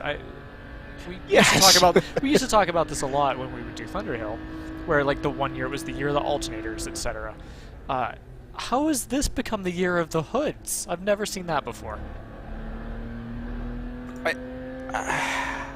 It's not a good trend to be setting, admittedly. I'd rather it almost be the alternators or backfires or something. Well, I was gonna say, regular suspension, maybe not.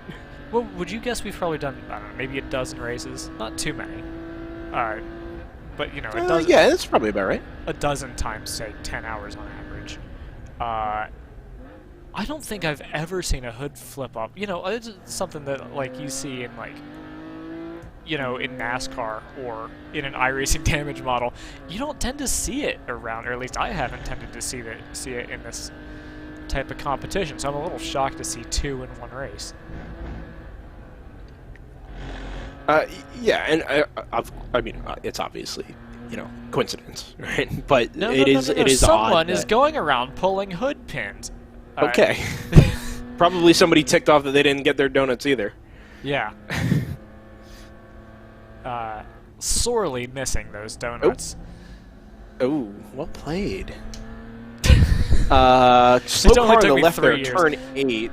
I saw that, yeah. Which I think was, it might have been that same Cayman? The Cayman? No, the Code Brown Racing Boxster? Sorry, not a Cayman, it was a Boxster. But it was tough to tell. I didn't get a number as it went past, and it didn't look like quite the same. Incidentally, the leader pitted, and I meant to bring that up some time ago, but we got talking about other things. So Dunn Motorsports, Killer Dana Surf Shop, the 996 makes its way into the pits a couple of laps early, but still more or less on schedule. Maybe that was somebody not feeling very comfortable in the conditions as it got a little wetter, and they just decided to bring it in a couple of laps early. But what it's meant is that the number 12 New Light Motorsports Audi RS3 TCR has been promoted into the lead. Should be the last of our lead cars to stop. They made it to 34, other than PMW, who went to, I think, 38. But that New Light car is out in the lead, and it's front-wheel drive. So if this continues, that car could really start to come to the fore. And it wouldn't take much to swing the advantage in the direction of a front-wheel drive car. I was just... even just a couple of seconds a lap in pace differential would do it. Just occurred. Do we have any all-wheel drive cars in the field? You know, it's funny you say that. It's funny you say that because if I pull up our info sheet here, and I look up Epicol, yes, who is the... Oh, give me just a second here. That feed should be back up, Joseph, that round 3 racing, with a slightly different driver view. Okay. Investigating. Anyway, Epicol, it's an Audi A4. The number, as I click off the sheet I was supposed to be reading. Nope. It's gone well. What timing? While we're thinking about that feed, there was a note in the Discord to plug the... You might have noticed the watermark on the upper right. Not ours, but the one that we were hiding, which is Candelaria... was it Racing Products? Candelaria Racing Products. I actually made a note, a personal note of it, because the camera product is fantastic and is allegedly customizable, as I guess we're going to find out when the feed comes back, which I look forward to very much. But in any case, it's Candelaria, and I think James Candelaria has entered on board those cars for round 3 racing. Yeah, he's in the 604.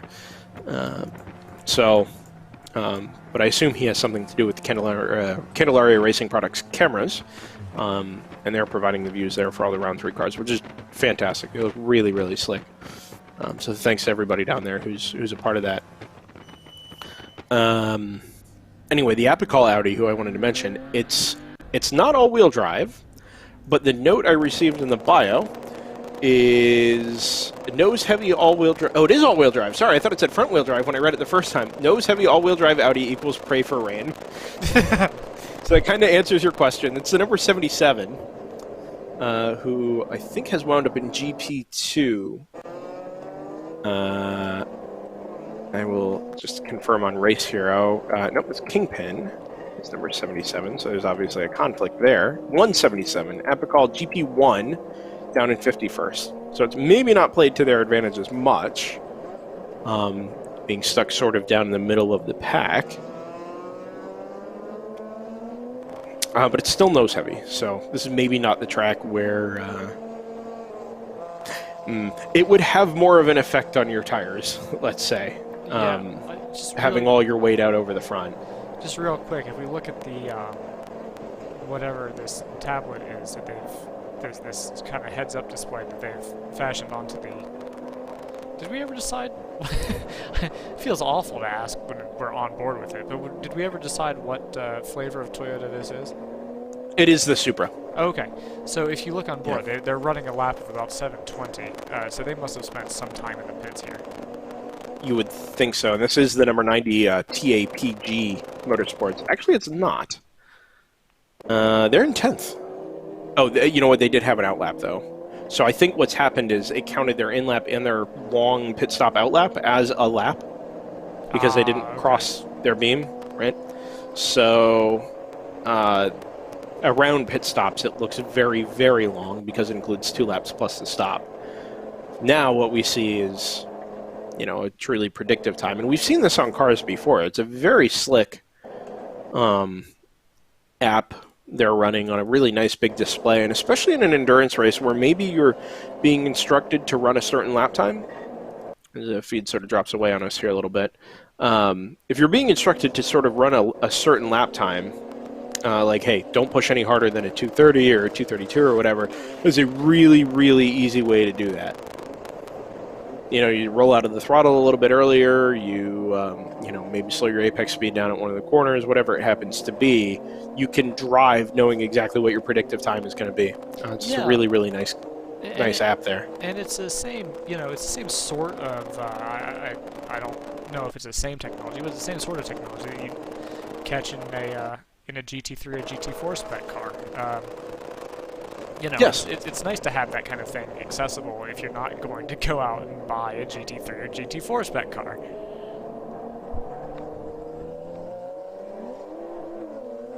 Instead, you just have to build a Toyota Supra GR up from scratch.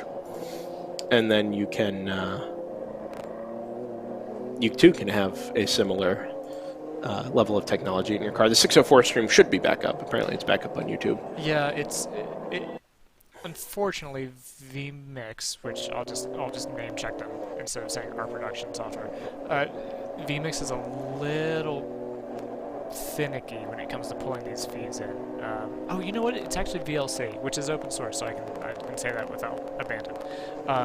VLC is very finicky about holding onto a stream. If it loses connection, like they lose rear grip. Smooth. Thank you. Much like their car control, smooth. Yes. What did they and Santana have in common? Oh, what a song. Anyway. That will be the most inflammatory thing I say all weekend. Well, then we've made progress. Anyway. That Supra, incidentally, DJ Quint, Mike Donick, and Richard Woodruff are the drivers there, but the whole team is comprised of Toyota R&D engineers and technicians who work at TAPG, Toyota's Arizona Proving Grounds. God bless their souls. I mean, to be fair, they probably have to work out in the Sonoran? It's either Sonora or Sonoran Desert in the heat of July and August, which is the worst imaginable place to have to work. No, that's my point. That's why I said what I did. I mean, they're up outside of Phoenix in basically the middle of nowhere. It's a giant oval track that's, I mean, This place is massive. I'm just looking at it on Google Maps It's here. It's probably enormous. those test tracks are probably 10 miles long. Yeah, that looks about right. There's got a drag strip there, skid pad, little handling course. Really phoned it in on the handling course, but incidentally, on Google, it's listed as a heliport. So, I mean, it's probably not wrong. depending on how well things go or don't go. You gotta fly Kaz Nakajima in or whatever. Anyway, they've built this car and shipped it out to Austin instead of shipping it up to California, or Boston for that matter. And the race is richer for it. It's been a great ride on board that car. It looks very quick. It's consistent. Maybe not as predictable. There's a lot of letting the car slide around. So I don't know if it's how much downforce it's actually generating and the level of grip. Speaking of level of grip. Wow, launched it off the little curb there on the inside of turn 9, and it pitched the car dead sideways in midair. Van Duke with a really nice bit of car control. And then fires it up the inside of the number 92, who is the Enduro Works entry. Full beans. Give it 4 beans. Has qualifying happened? 4 It beans. has to have. 4 candles. No, it has to have, and so I'm like actively the only things I would normally be kind of like, oh, I wonder what's going on in the world today. Not today. This is like This is it. I'm solely focused on this because if you spoil qualifying for me, so help me. Oh, really? Okay, well, that's fair. There's also some college football today, although normally we would be all in on conference championships on this weekend. Oh, that's and, true. that is not the case. I'm so... Yeah, Joseph, that has been a feature of our early December endurance racing broadcast. That's right. You talking is about me Oklahoma trying to juggle... for no reason. Yes. How dare you? Me trying to juggle the Big 12 championship. I know, don't say it.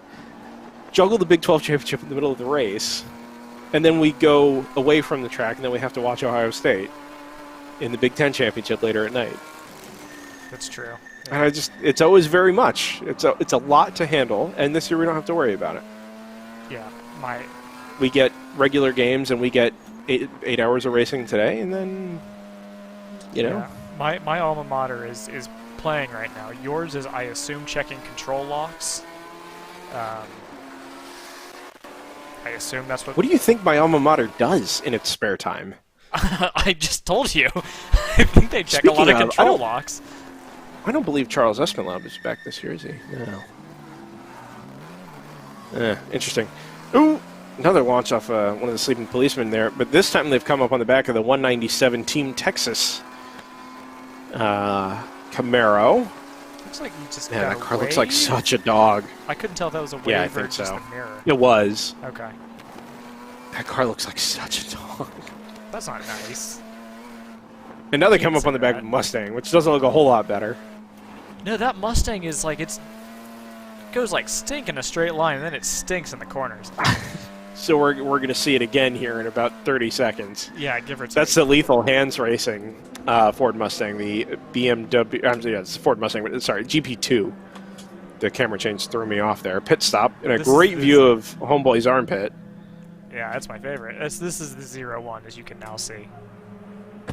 Yes. Do we still have the feed from the one? We do. That's another one where VLC likes Oh, to they're in the not... pits as well. Right in front, actually. Oh, what are the chances? Is that... Oh, I didn't realize they had Lucas Oil brand Right on in the front. rear wing. I didn't either, because we haven't seen these cars in person. True. Oh, pandemic, what have And you actually, done? I'm kind of impressed that we're... Like, I feel like I'm starting to be able to actually pick up on what cars look like as we... see them around, or from onboard cameras around the track or whatever. There are photographers around the track, thankfully.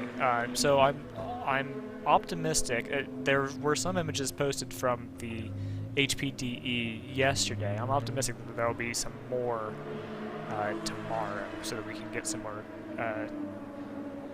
kind of external views of these guys. Because right now, all we've got is a lot of views of people's bumpers and interiors. Speaking of the HPDE you mentioned yesterday, the last time we were a part of the World Racing League, the structure was basically, it was a 2-day weekend. Nothing happened on Fridays except at USEC, where on Friday you had HPDEs all day. And you could just as easily sign your race car up for the HPDE and, go drive around and cycle through drivers and all that. But as the World Racing League has sort of progressed, and particularly this year with the new ownership, there are now dedicated practice and qualifying sessions on Friday mixed in with HPDEs. So it's a good revenue opportunity for the series. It's a good opportunity to get a little more track time if that's what you're after. In addition to, the 5 or so sanctioned practice and qualifying sessions that you're going to get during the day on Friday. The man out in front of the number 1 here. No, I'm not either. Somebody in a Best Buy suit there. Probably works at Best Buy. Is Best Buy a Ricky Stenhouse sponsor these days? I thought so. I'm so bad. I don't remember. Oh, but speaking of NASCAR drivers, the 3 is circulating as far as I can tell. Oh, very good. I tweeted at Austin Dillon, but never heard back.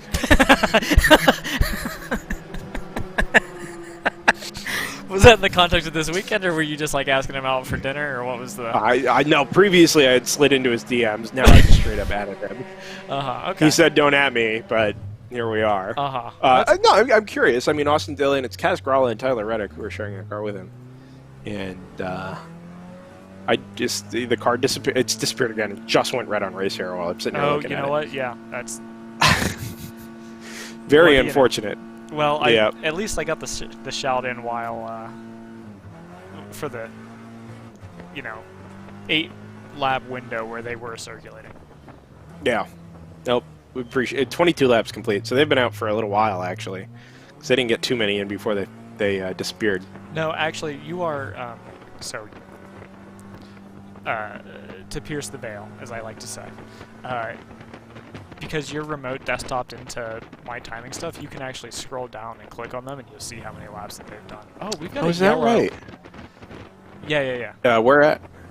It looks like it's on the way into turn 12. We've got a yellow car. I didn't quite tell what it was.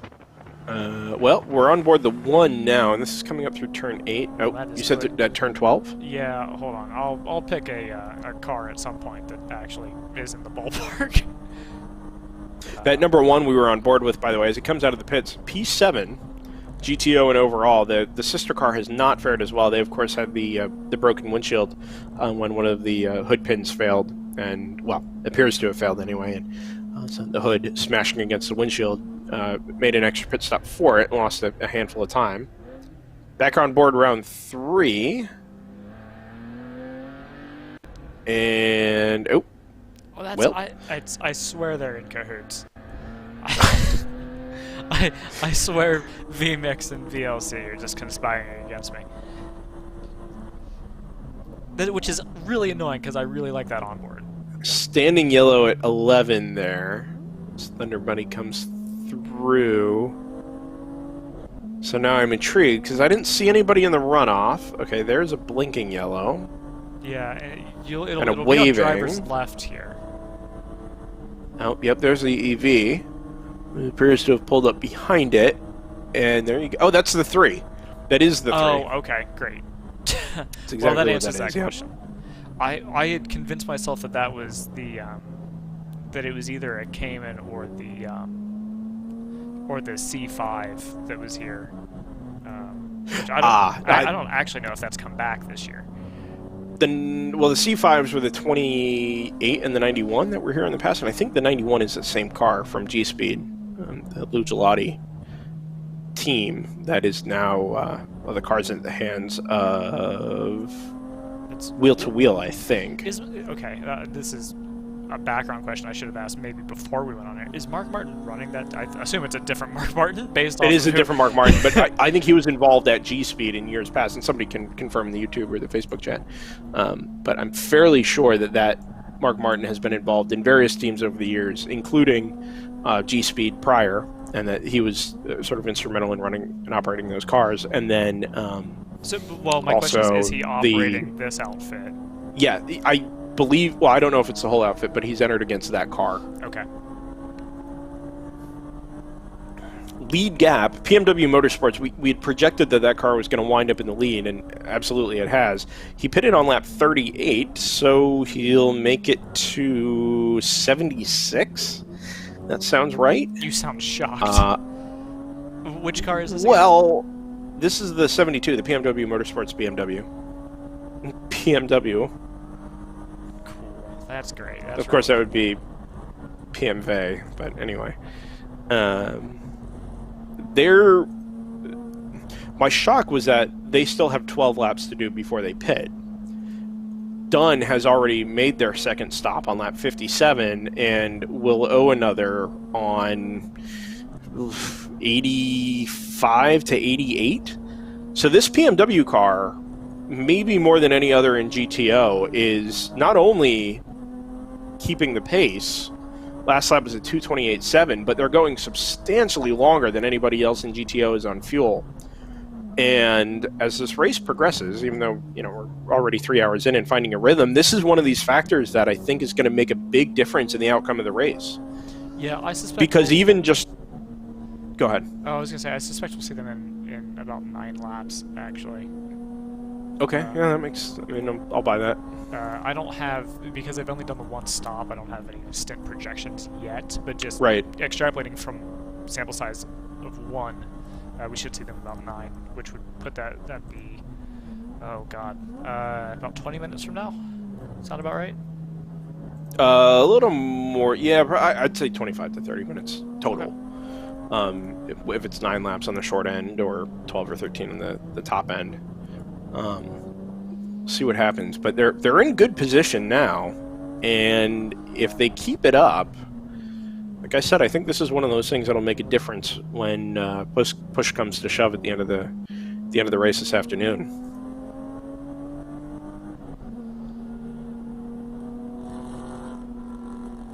Ooh. Oh yeah, I was like that. It was the Aston. Is that the Camaro? Oh, the Aston, yeah, V8 Vantage. Yeah, I was like, oh, that's an interesting engine note, and then the Aston went through, and I was like, yeah, okay, I got I think that's the automatic car, isn't it? Yeah, I believe that's the automatic racing car. Now, I understand you're going to abandon me briefly. Just briefly, yeah. Okay. Like I said, I've been locked in my home office here for the last 5 hours, so 4 hours, whatever it's been. So we'll keep things cycling through. But before we get there, just a reminder, watching the U.S. Endurance Championship for 2020 on Driver's Eye Live. This is the World Racing League. Happy to have everybody's company. About 120 of you watching on YouTube, and another 50 or so of you on Facebook, which is absolutely fantastic.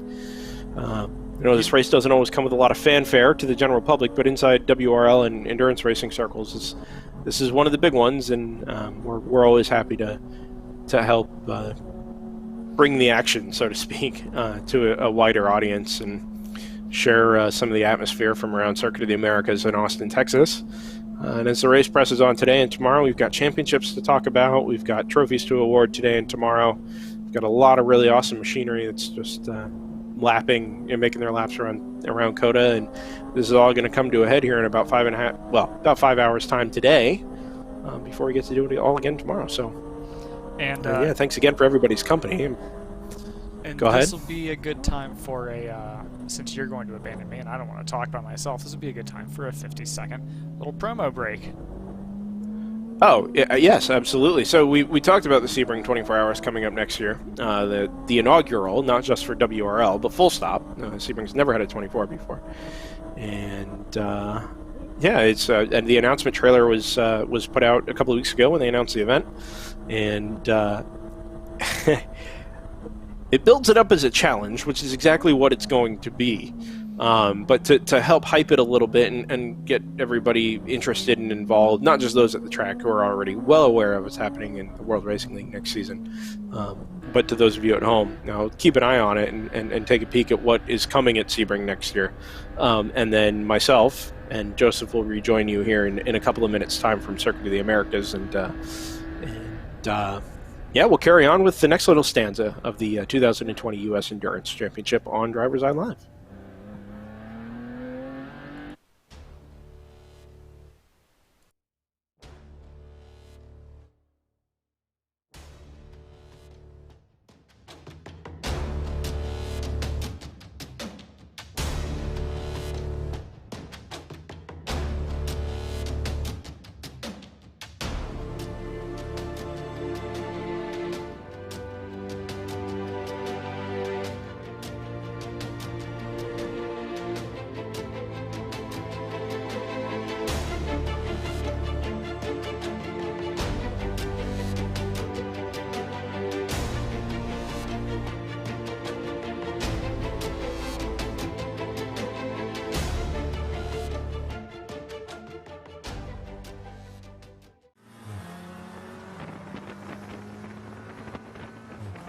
Yeah, one of the things I'm most looking forward to as an observer, and which I suspect all the competitors are maybe not looking forward to, is everyone's pretty familiar with the concept of sunset in Sebring. You go into turn 17, and, you know, it's called Sunset Bend. You've got the sunset in your eyes the entire time. Well, now you're going to get that at both ends. Now you're going to get that in Sunrise too. You're gonna be flying into turn 1, and for, you know, if you're unlucky with the cloud cover, for about 30 minutes of the day, you're gonna be pretty blinded. You're no, and you'll be the first people who have ever done that. No one else has gone around Sebring for 24 continuous hours, so I think that's gonna be a pretty remarkable situation that I hope everyone's excited for.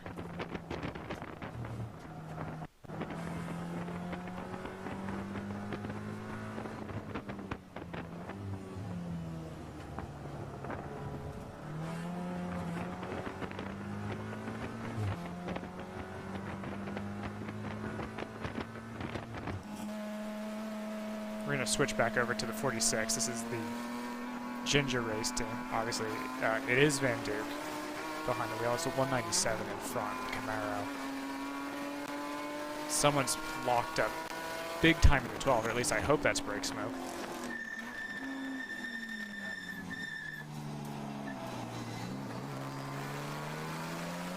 I'm not sure that that's brake smoke. Is that a car that's on song to driver's left? I don't see a white. No, that's definitely not brake smoke. That's pouring out of the exhaust of what looks like a blue BMW.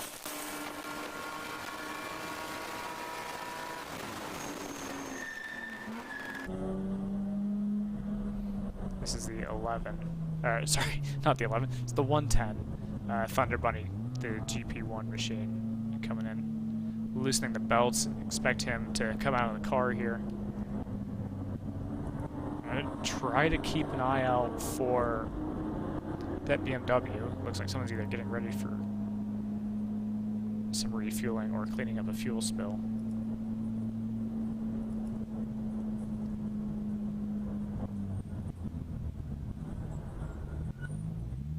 Hits his marks. Shuts the car off.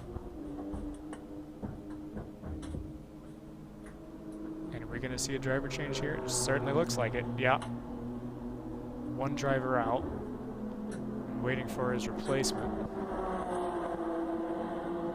Don't see any sort of seat insert, anything like that. Just straight in, straight out.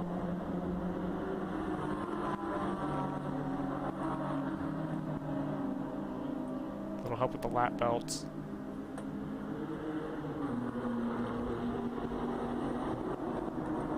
Doing it, but maybe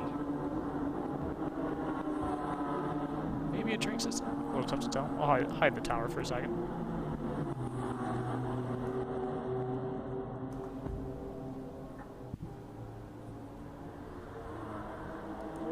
These are tough moments, tense moments.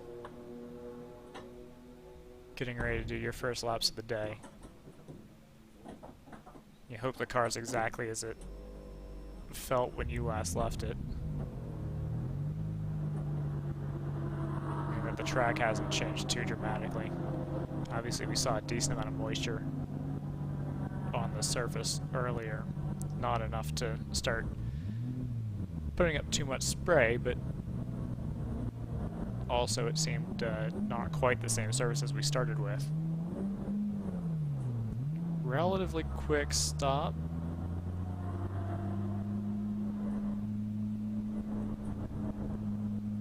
And we'll see how he blends into traffic here. This is always a slightly perilous situation. Checking his right side mirror. Not quite taking the corner at speed, nor can he, because he's got several cars streaming through on his right-hand side.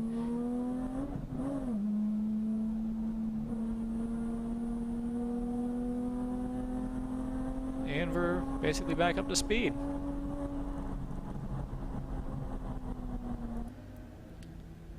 we've got the 604. Oh, I see what you've done. All right. I see it and I like it.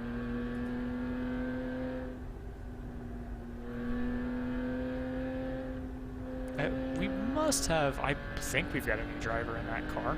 Or at least if we, it's definitely a new visor. Feels like a new suit.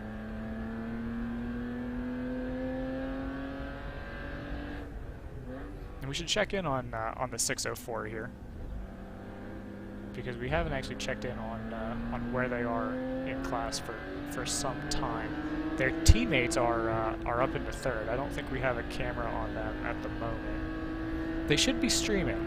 If you search for round 3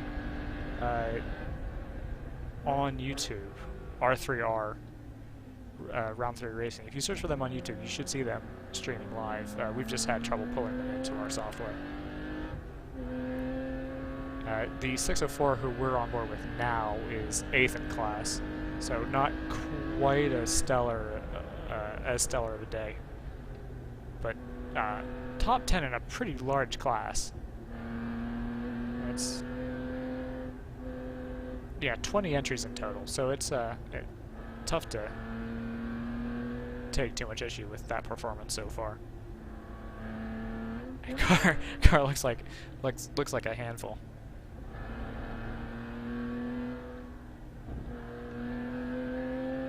But yeah, you can see on the windshield, we were looking at raindrops streaming off the front of this windshield for what felt like half an hour, but it's completely dried up now.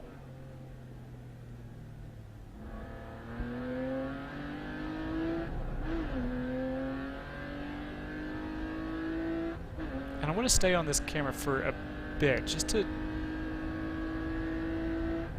take a long drag down into turn 12 here to see if we've still got a disabled car to driver's left. They may have just brought it back to pits, but they were pouring what looked like smoke out of the exhaust.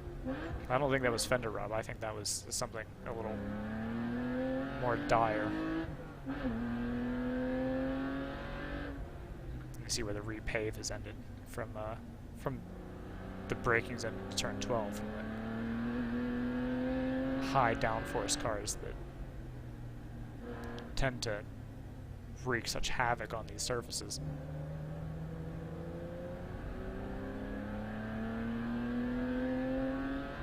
Okay, here's another one coming around through turn 18. 3 or 4, 8 apices. It doesn't ever seem to stop. You gotta set up for 19. Don't run it too wide. They will yell at you for track limits here. It's not like the IndyCar race a couple years back where you could just send it off into Austin Bergstrom Airport and still be okay.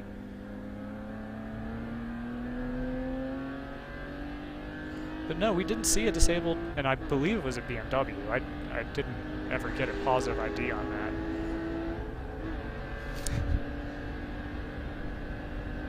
One of the things I think it was Anthony Davidson said in practice for F1 yesterday was it must be it's so difficult to watch something like the GT4s go by you and just think, oh well, how fun must it be to take that corner at that speed? I mean, it's great to just be out there, but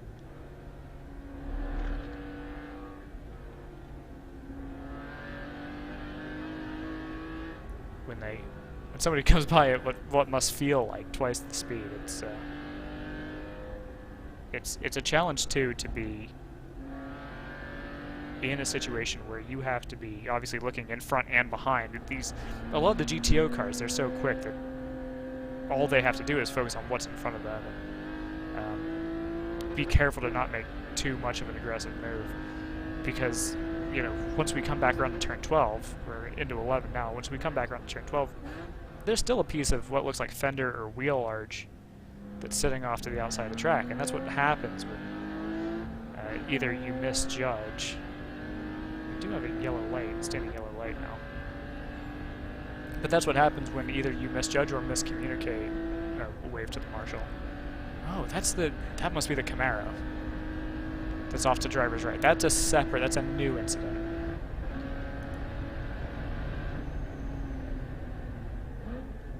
But we'll walk over to driver's right, and we'll see the kind of after effects of what happens if the fast car and the slower car aren't quite on the same page. They'll collide, and then one of the two cars is going to come out pretty poorly from that, either from damage or, I mean, even cosmetics isn't quite a nice situation to be in, because then you're always wondering, okay, well, I hope that didn't knock anything. I can see that we hit something, but hopefully nothing's out of alignment. Nothing feels wrong. Hopefully nothing shatters in 5 hours' time. Let's switch over to the Thunder Bunny car.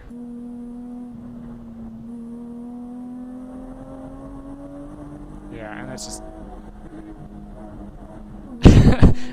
there's a move into turn 10, which I think being in the slower car, you'd hope that you'd be given that apex, but not the case this time by. Thunder Bunny, of course, running in GP1, and they are still in the top 5 in that class. I believe they've just passed the Core Motorsports 59, who have just come into pit. And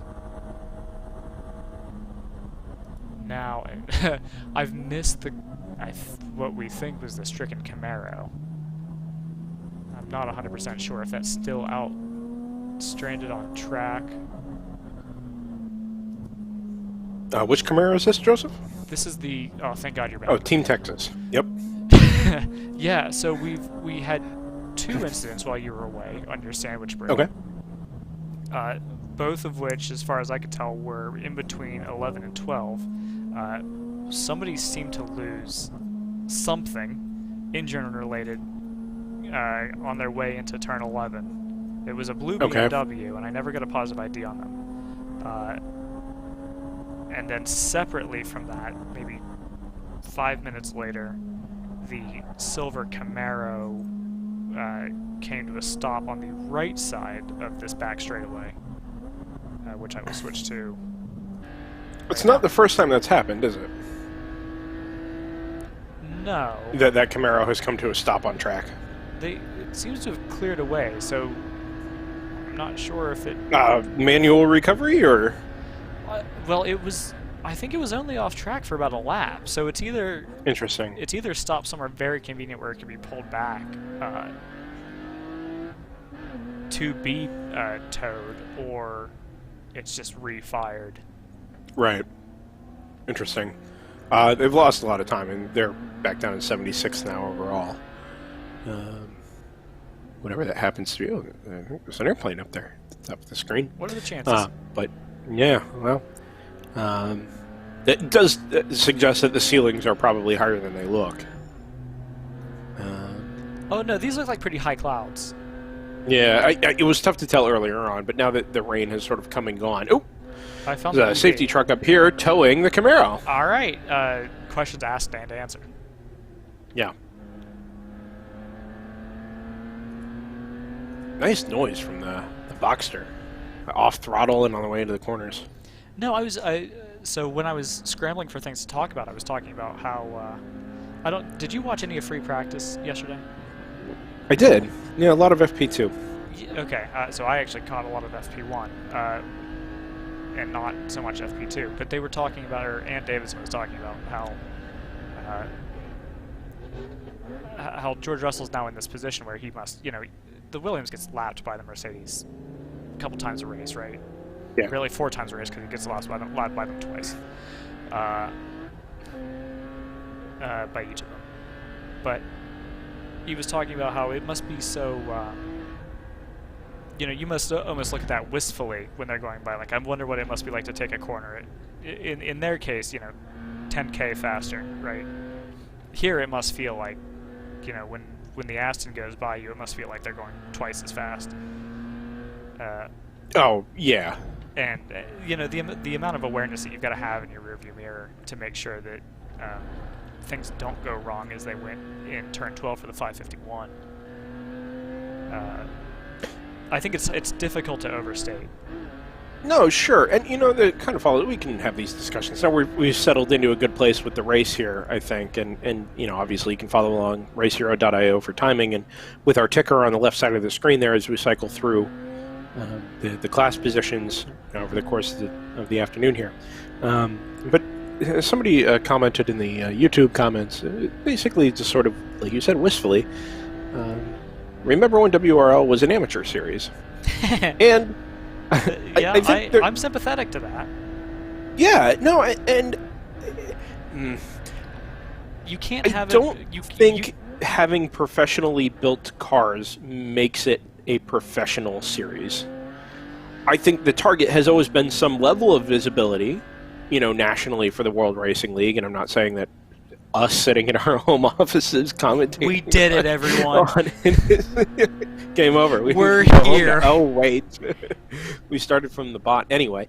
But I think that what you still have is an opportunity for people to compete alongside each other, whether it's, like we have seen at Thunderhill in the past. You can have these, professionally built cars, like we saw Porsche Cup cars and all kinds of crazy stuff there. Here we've got GT4s and TCRs and things like that up against people who are still amateurs building cars in their garages, more or less, or people who are operating cars for customers that they've built. Some are rental cars. You name it, those opportunities still exist and very much have a place in the World Racing League, and not just, hey, if you want track time and you want to tool around on a racetrack for 2 or 4 hours a weekend or whatever it is. It's well beyond that still. It's still this is an ultra-competitive environment. You can be competitive. There are classes for you to be competitive in. You are, as a team, your strengths and weaknesses make a difference against other teams. You don't have to have professional drivers or anything like that, because, realistically, you're not going to get a ton of professional drivers anyway, but is that the hold on? Point is is, like, Joanna Mazda that we just passed? No, that car's not back. That car's been sold, I think, the Limonada. But there are still places for amateurs, amateur drivers, amateur built cars, alongside all of these really awesome GT4 and TCR machinery that we see and that, yes, get a lot of our attention. But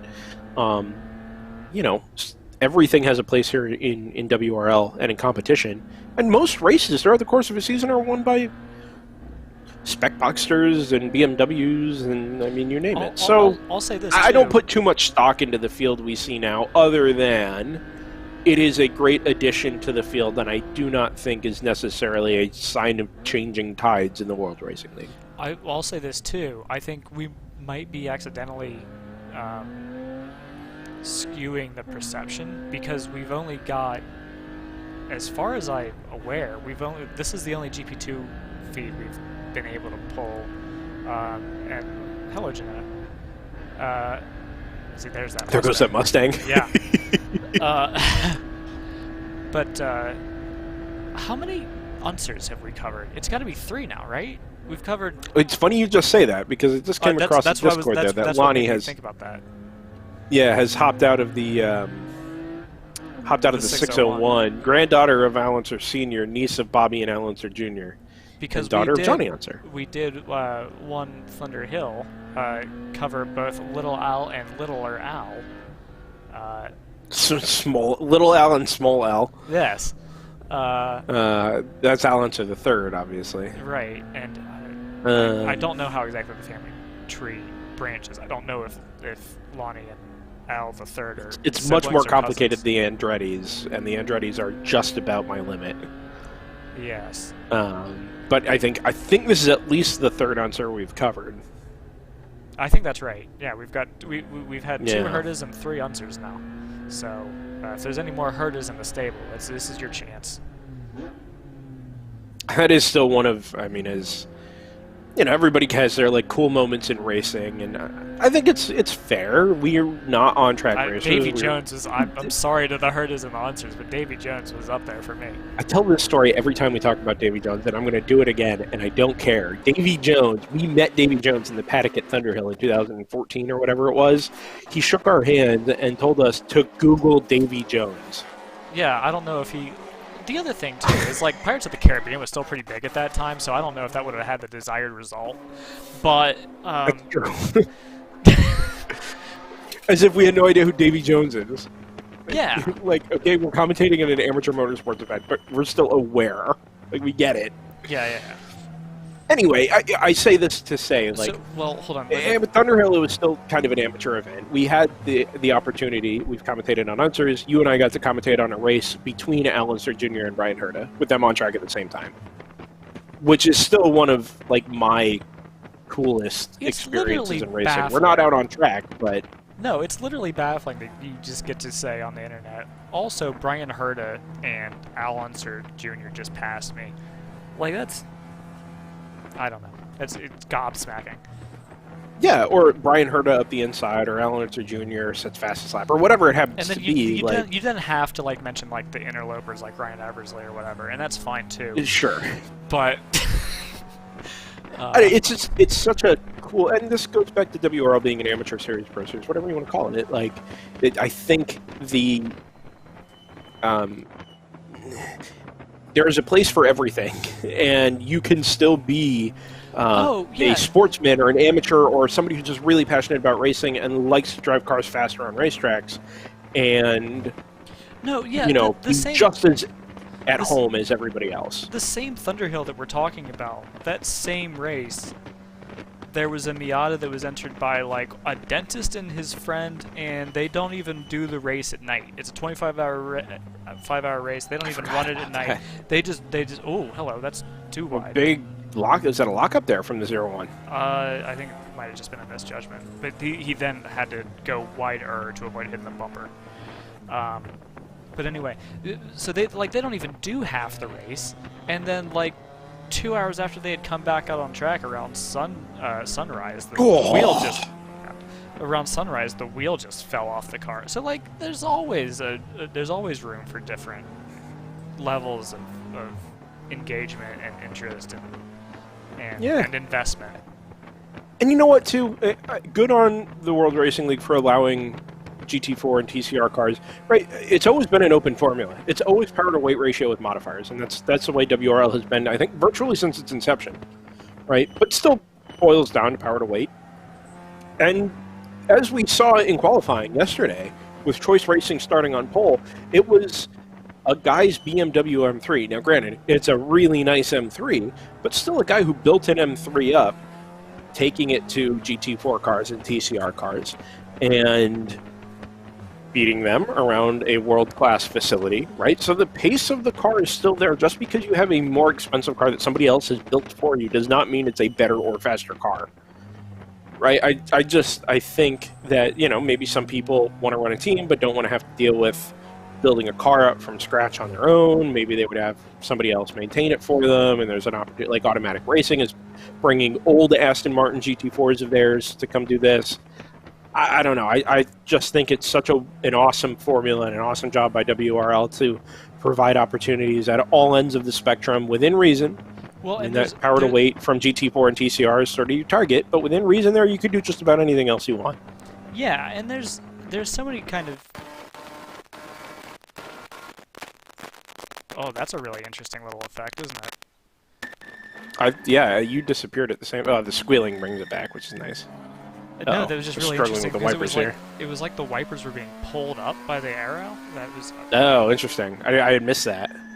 But anyway, no, there's so many different points of entry too. Like, if you don't want to, or can't, or don't have the garage space or whatever to operate your own team or run your own car that you've built up, there's always opportunities to rent. If you look at the WRL rate, I forget the name of the Facebook page, the group that they have going on. WRL Racers Group. Yeah, there's always opportunities. People are looking for... I mean, a lot of times people are looking for seats, to be fair.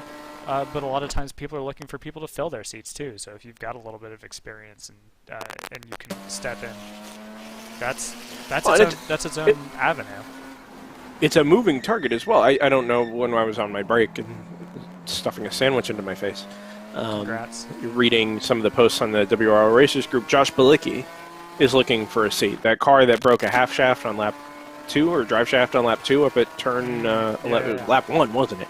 Actually, the first lap. The first green flag lap. Those guys are all looking for seat time ahead of the NASCAR weekend, like we had kind of surmised.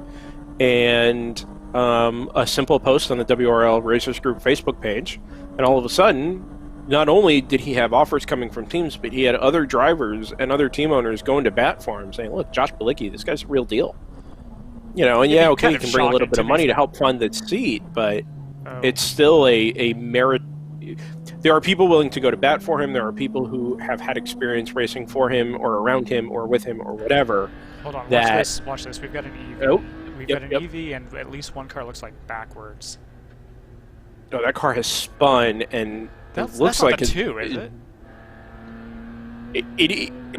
It looks like an M240. I was gonna say it looks a lot like one of the ACP cars. It could. Well, it is an M240. It very well could be. We should go through some of these. It's the number missing 2. cars. I think it's the number 2. Is that car missing now? It has just gone. Oh, that could well be. Incidentally, while I was also on that break, the New Light Motorsports Audi TCR that was very much in competition up at the top of the field, within the top 3 or 4 consistently, has been in the pits since lap 71 and has not been seen since. They've already dropped 6 laps, and there's definitely an indication that something is wrong with that car, and that would be a huge loss, and it is already a huge loss to the competition up at the top, because now Automatic Racing number 09 is up into second, Wheel to Wheel number 983 is in third, and PMW, having finally made its second stop at lap 71, is into fourth. But that Audi TCR, which was the fastest example of such a car here this weekend, is not out on track at the moment, and we have no reason to believe anyway that it's on its way back out. It's been some time. I also like your call, Joseph, that car at turn 3 is the number 2. It's a Gone Salmon on RaceHero.io as well. And that car is having to be recovered from, I'm not sure if it's gravel or grass there, but it looked like he had basically made it up to the Tech Pro. Yeah, and that's or very close to it. I don't know if he maybe had gotten had turned down on somebody or what exactly happened. It's an odd place to loop it unless something had broken. You're really going fast enough there. You're accelerating, but the car is already kind of loaded, so there's no major. There might be a little bump there, but there's really nothing that you would think would upset the car to a degree to, throw it at the scenery on the outside of the track. Yeah, and if he'd nosed in, that would have been a pretty substantial impact. I mean, as you say, there's a soft barrier there. Yeah. But that could be. That could be challenging to fix up depending on how that car went in. Well, we're going to get another look at it here with the round 3 racing number 604, who gets passed by the number 141 coming through turn 1 and into the yellow flag zone down at the bottom of turn 2. I was just going to ask, where does that start? Where do they start displaying yellow flags here? Well, actually, it looks like it's gone. Oh, they might have. So there's no gravel there. That's all grass. You know and it's what? been 2 minutes or so since we've seen it, but. Well, they may. I'm trying to remember how the infield is laid out here. It may be that they were able to just pull it into the infield. Well, the national circuit cuts over at 5 and 6. I was gonna say it's like right here. Or it's back further. It's turn 5, 6, that area. That Porsche Cayman that just went past the car we ride on board with, by the way. It's number 141 from Bonsai Racing, who I don't think we've talked about today at all, because they're not on the entry list. I believe that was a team that was brought into... Oh, and that car has stopped, either has stopped again or is very slow on the exit of turn 12. That was the number 2, so Joseph, you were correct. But he's not... I'm not sure whether he just never proceeded quickly or the car has ground to a halt again. It's possible that if he made it to the barrier and there's damage there, that something is not right and he's just got to nurse it all the way home. On the other hand, maybe something broke initially, he got it going again, but now it's failed. It's an odd sort of sequence of events for that car, but the end result is that he is slow or stopped on the exit of turn 11 and headed down the back straightaway. Into car number 604 goes James Candelaria, namesake of the camera units we've seen. We actually are currently using the 604 here.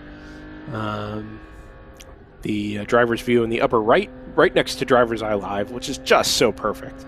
And thanks to everybody at Round 3 who's been a part of that this weekend. Oh, sorry, the 602, not 604. It's Candelaria into the 602. Actually, I'm going to... Yep, Candelaria 604, Pippa Man in 602. There we go. So now we've got it sorted out. And it's Mo Dodka in the 601 who took over for Lonnie Unser a couple of minutes ago. So as the 604 comes through to complete lap number 72, down in 38th overall. I pull up the GP2 standings, is 6th. So the round 3 cars in GP2 are 5th and 6th. And I think the GP3 car, the other round 3 car, is back in 3rd in GP3, which is a really solid run all the same for all 3 cars. Of course, with Shift Up now, the partnership there as well. On board now the Thunder Bunny number 110. Through the arena complex here at turn, I think this is 15 is the numbering system, and then they go 16, 17, 18 through the right-hander. I haven't been on board this car in a little while, but it's a good feed from Thunder Bunny.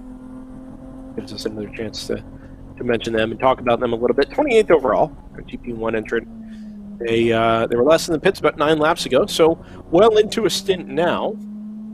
Got that car being driven. I missed that. I was looking at the entry list. That's Jim Town, Mike Turner, Laura Hayes, and Bill Graham. Oh, something has happened here. Oh? This is a yellow flag zone still. So... you may have caught it, because, yes, something has happened to a number BMW 2 coming out of 12. There was out of 12. Or out of 11, sorry. So there was... The number 2 was stopped exiting turn 11. Okay, so... As he walked away. I thought I caught a little bit of that. Were you suggesting that they had pulled away on their own and then... I don't know. I mean, they must have continued to some degree on their own, right? Because they made it from 3 up to 11, but then they were dead stick at 11, or on the exit of 11. So something has happened there to Team ACP, and I'm not sure exactly what the story is. I may be able to reach out to... Kate Speed Jones here and find out exactly what the story is, but I'm sure things are fairly frantic if he's not also on board that car. Yeah, it'd be kind of he's entered in the 9. Okay. It can't hurt anything, so.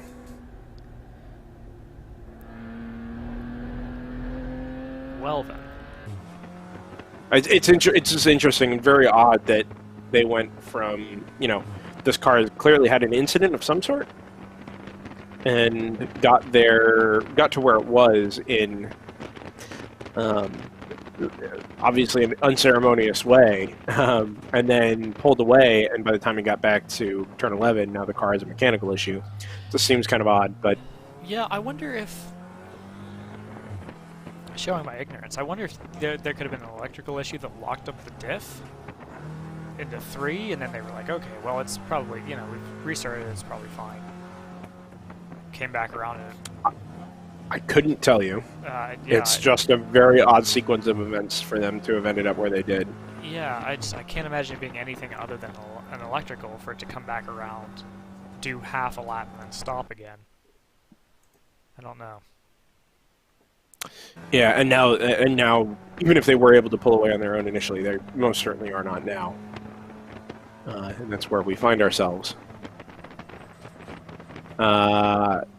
3.5 hours in, there's a little lack of sync between our timer and the Race Hero timer, although I think the first lap was shown as a yellow flag lap, so the timer had technically started. So I'm a little intrigued which one is more likely to be the correct one, as we get, I think, a timing reset on Race Hero, where everything just sort of gets purged, everybody goes missing all at the same time, and then it repopulates as cars make their pass over either the start-finish line or one of the timing loops.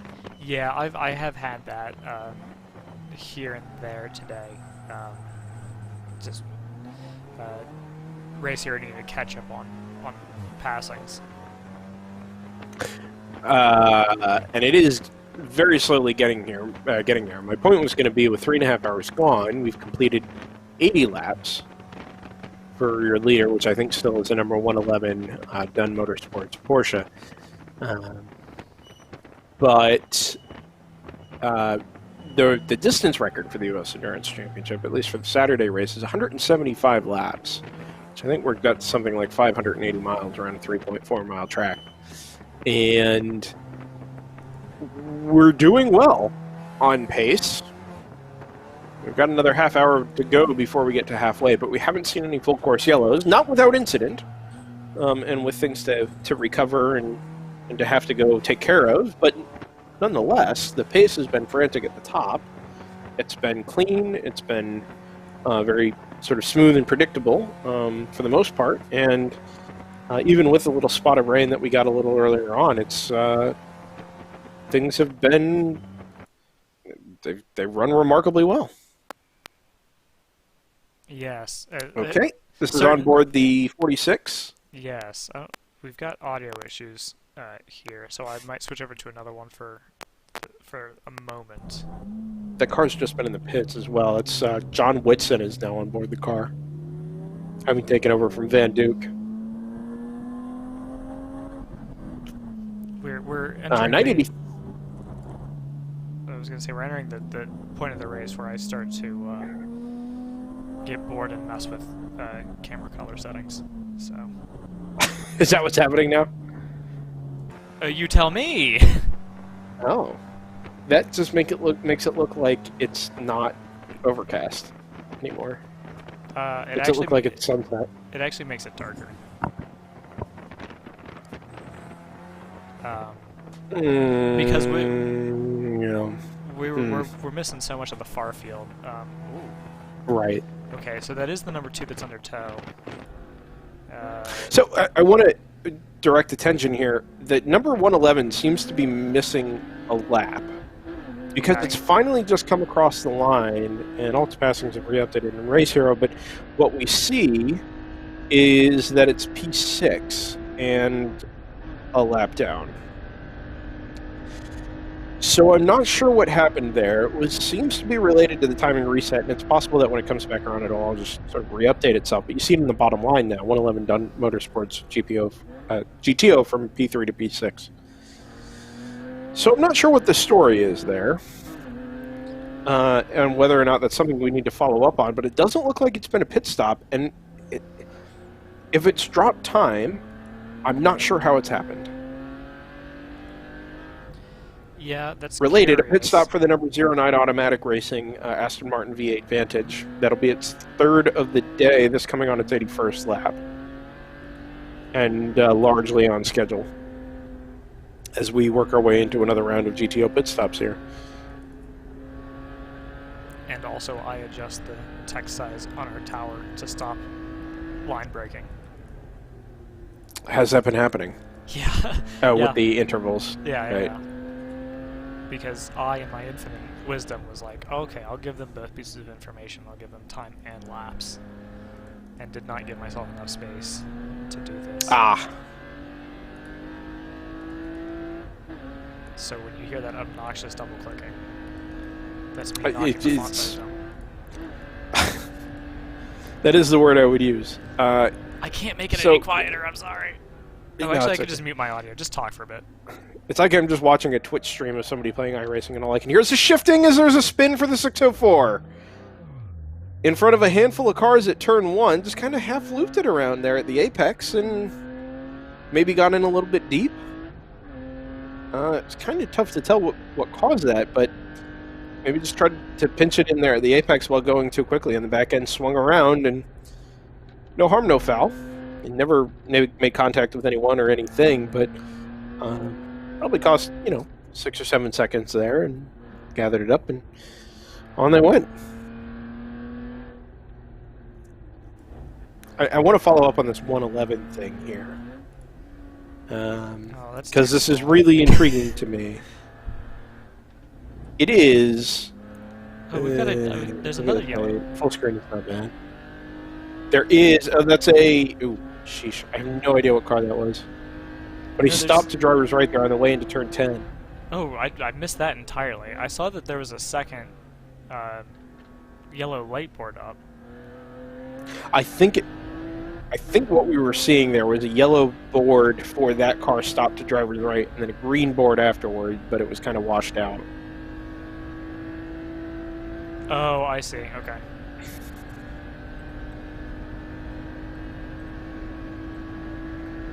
So I want to just walk back here while we're nice pass by the number 01 TCR at the inside of the round 3 604 into turn 12. Stays wide. Now lets one of the M2 CSs go underneath. Haven't had much cause to talk about any of the M2s today. But anyway, some of the cars that we're missing, Joseph, we had talked earlier about, not that long ago actually, on professional teams, professional cars coming and racing in WRL. The teams that we haven't seen in a while include, say on the high end, New Light Motorsports, who's running a Audi RS3 TCR. Wheel to Wheel Racing, who's running a 2016 Porsche Cayman, which I think is one of the GT4 Club Sports. Gray Speed, who's running an NP01, which, while not a professional car, is still, produced in a way that doesn't require you to build up from your own donor chassis or anything. Team ACP Tangerine Associates, who's running an M240IR, which is built on a factory line by BMW. And yeah, of course you have, Fury, who runs, it's essentially a track day car, built up from something like a stock car, but the cars that we're missing are basically equal in proportion either side of pro prep and pro spec and amateur build, which would suggest to me that it's still really dang hard to make a car reliable for 8 hours, 12 hours, whatever it happens to be. And as much as, one might lament the introduction of those types of cars into World Racing League and amateur endurance series around the country, the end result is still kind of the same. Yeah, I mean, there's a lot of... God, there's so many things going on with that. Well, I mean, one of which is... Hold on, while we're... Yeah, we're coming up to the yellow here at turn 9. There's a waving yellow. There's EVs to the right who are going to block the view of the car.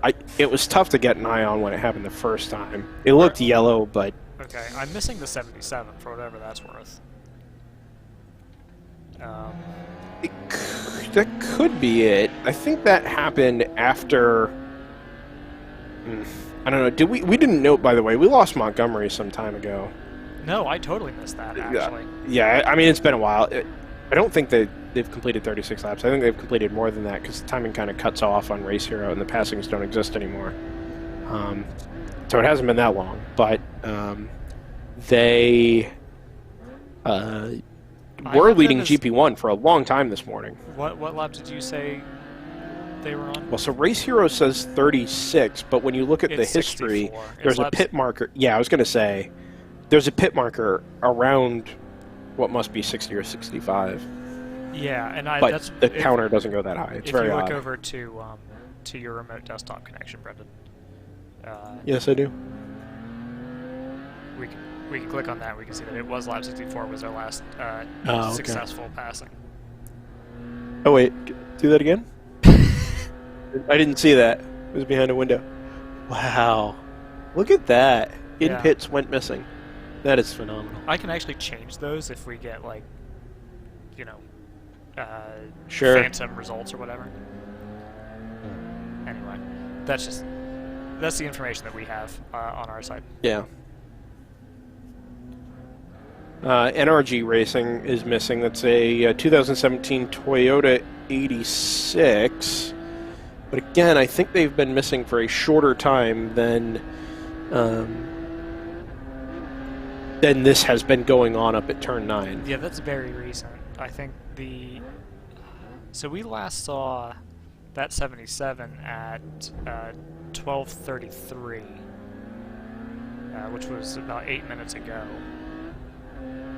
So that I don't that's think like 3 laps. That might be 77. Sounds like it could be right. Yeah, that to me that feels like our sort of primary suspect here. Yeah, and they were out of the pits 2 laps ago. It wasn't a short stint, but they had just come out. They were in 15th, down to 28th now. So you're lost 3 or 4 laps. It's just an interesting situation there, not being able to get a number on it. But it as you try and sort of piece this back together, that feels like it might make the most sense. Yeah, unfortunately, every single time we've gone through 10, our views have been Yeah, obscured. So there's just no way. Well, we'll wait till they pull away, and maybe as they make their way back around the track, we'll be able to get a better eye on it. Into the pits for the number 511 Choice Racing BMW. And we don't have an onboard feed for them that we can pull in, but it does exist elsewhere. If you search Vimeo Bill Choice, you can follow along with that sort of on the side of what we're doing here on Driver's Eye Live. But they had a really torrid start to the morning with what we think was some contact down at turn 12. This is guesswork, but based on what was happening at the time, it would certainly make a lot of sense. The bumper you see in the middle of the number 01's windshield laying... Oh, that's a car stopped. It's a black MX-5 stopped on the exit of turn 12. Anyway, that 511 had contact, bent what appears to be a right front toe link. The car is now skewed about 15 degrees to the left. The steering wheel skewed about 15 degrees to the left. And they gave up a little bit of pace, but more than anything, it just looked like kind of a pain to drive, especially in the left-handers. And they dropped down into the 60s position-wise and have clawed their way back up to 20th overall. And with a pit stop, they were actually quite a bit higher. They were 19th. So they're right around there. But it's all fair on pit stops, and the car that started on pole this morning is actually having a nice, quiet sort of recovery drive. wow, there's a lot of steering input into that 01. There is, and it just looks like maybe they're overdriving the entrance and having to get the car slowed down. Front-wheel drive cars don't like to brake and turn at the same time, so I wonder if maybe he's just going in too deep. I was just about to say, I don't know who's behind the wheel there, but if they're used to rear-wheel drive cars, I can totally understand make it, or even just came out of a rear-wheel drive car. You know, their most recent drive was a rear-wheel drive car. Hello. Then waving somebody by here, I think. It might be that's a team car. Yeah. Yeah, that was a 1. But yeah, it's a completely different. All the feel is different, right? Like all your instincts are kind of backwards in terms of when you can start to accelerate, when you can start to turn in. So, you know, it's pretty understandable. Little errors, I guess you want to call them that. Whatever that car is on a flatbed, just so you know. And I gathered that's kind of where that was headed. Oh, full course yellow, Joseph. Ooh. And I'm gonna guess that this has something to do with the car that stopped at the exit of turn 12, who I believe now to be the number 469 MER MX-5. And when I first saw it, there aren't a whole lot of MX-5s in the field, which I can't believe I'm saying, but is the truth this year. And that one in particular is pretty recognizable. It's Jacob Loomis, Alex Pecora, Liam Snyder, and Mark Snyder. We've mentioned them a few times today, but that was the car that appeared to be just stopped to driver's right on the exit of turn 12, actually kind of partially on track, which is very inconvenient. And I hope that this is just to facilitate recovery rather than necessarily somebody has collected it or there is something more significant to take care of. But as we come past the scene of the crime here on board the 01, we actually might have... Interesting. So the 77 and the 469 are actually right together on Race Hero and appear to be the only two cars we've got left missing, at least in the realm of what are still circulating. Make the point really quickly. We've had another lead change in GP1 with the 550 going into the pits. Okay. That's elevated the 37 Edge Motorworks car. They're 13th overall and now head of the class in GP1. This is actually going to be really fascinating. And it's going to take some time to process what this means. Yes. Yes, it will. In terms of how this race develops. The 01 is into the pits and was just into the pits a couple laps ago? Is that correct? I feel like we were just on board this car sitting behind its team car in the pits. I want to say that was in the ballpark of 20 laps ago. Or 20 minutes ago. Oh, you know, when I'm looking at the one, it was longer ago than that. It was 23 laps. Okay. That was quite some time. It just feels like it's much more recent. A couple of cars went salmon on Race Hero there, but now they're just being listed as in the pits. Yeah, that'll happen because everyone's slowing down under the safety car. Right. So in comes 01. Team GTR is in the pits out of P9 overall. ART Racing, the number 147. We haven't talked too much today about it. Is in the pits out of 10th. Edge Motorworks is your GP1 leader. They've taken the opportunity to pit. Now, ooh, lots of fuel spilling out of the front of that, or the back of the car, up front of the 01. Did we ever talk but anyway, about... the GP1 leader in the pits. Yeah, excuse me if I missed this, but did we ever talk about the 91? And I mean, they were second overall at one point, and they must have run into some sort of trouble because they fell down to 75th. They did. They had a 47-minute stop or lap on their 55th lap, which looks like it would have been.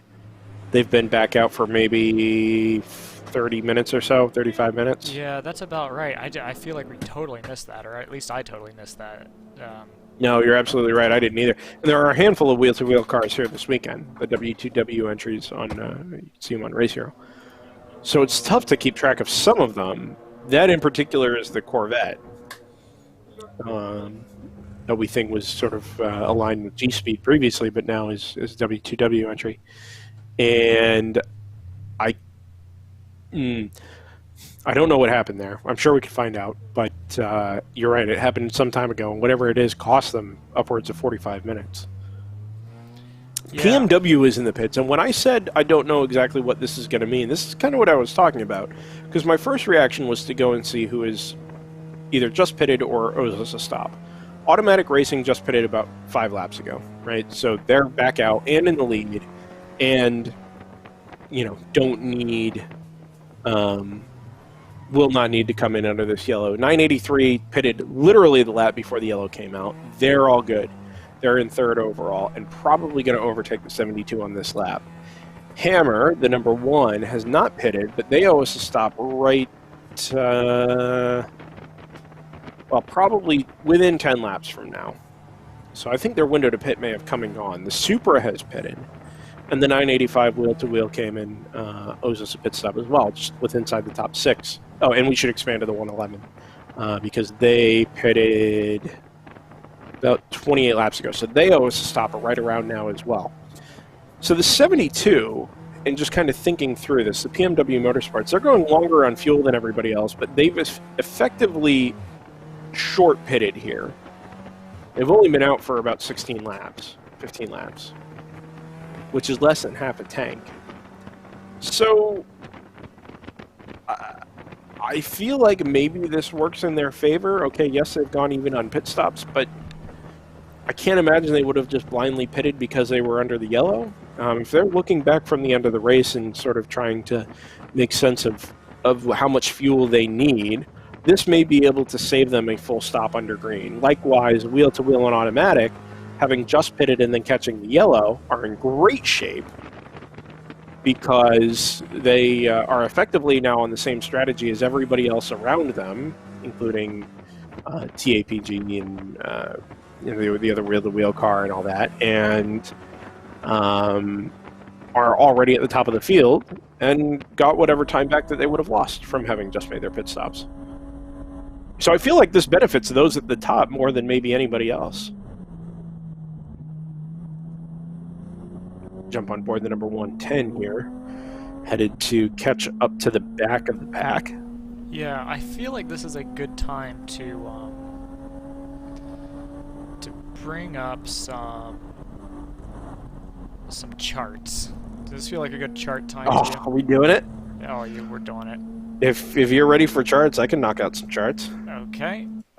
So that's gonna cut our audio for a bit. Who would be good audio to? Is that gonna work on me? Yeah, I can hear it. All right. Great.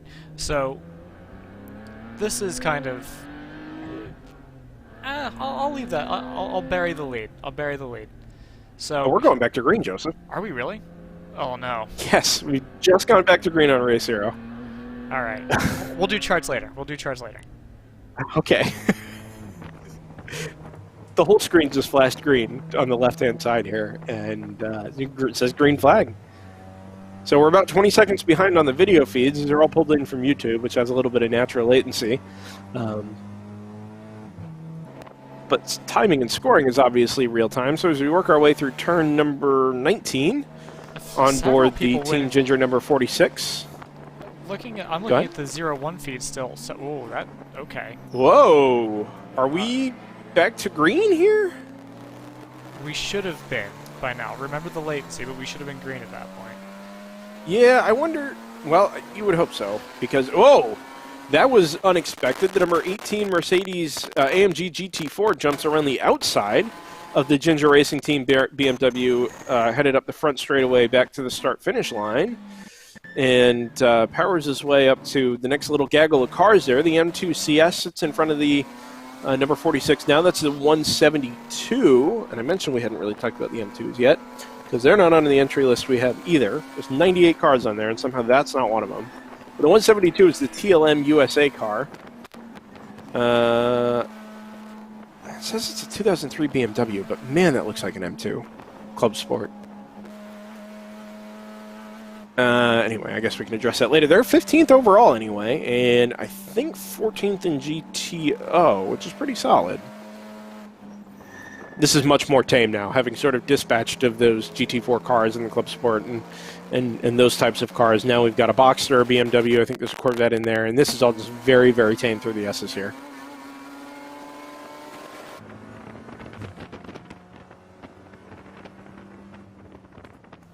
We can change that. Ah, yes. Is that the 2 back out in front of the number 1 we're on board with here? I think it is. It may be. I remember the 2 and the 22 having the same. That's the 2. All right. It's the 1. No, it is 2. Yeah, of course, we're on board the 1.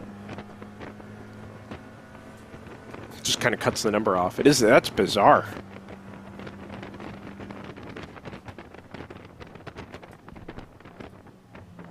Poor Miata's had like 5 cars going past him in the space of 100 feet.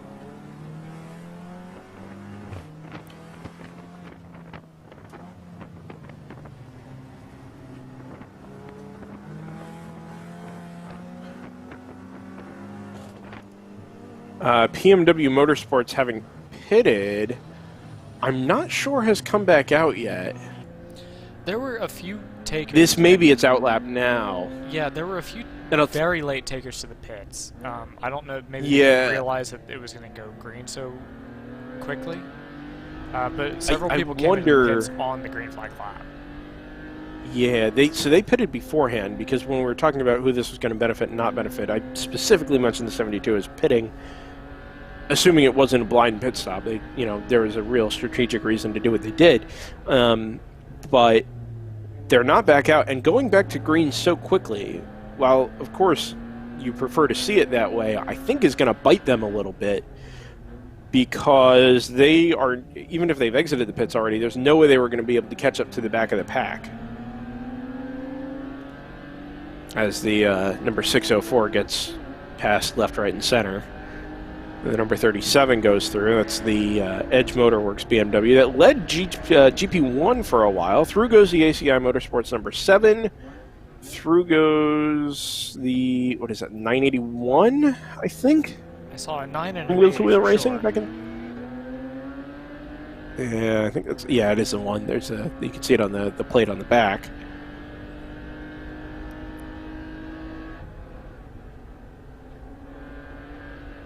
You're rapidly approaching the halfway point. No, I know it. This car doesn't really have that much less grip than any of the GT4s through this section. It just doesn't have the grunt under acceleration that some of the GT4s do. But it's just as quick. If anything, it maybe even held up a little bit through here.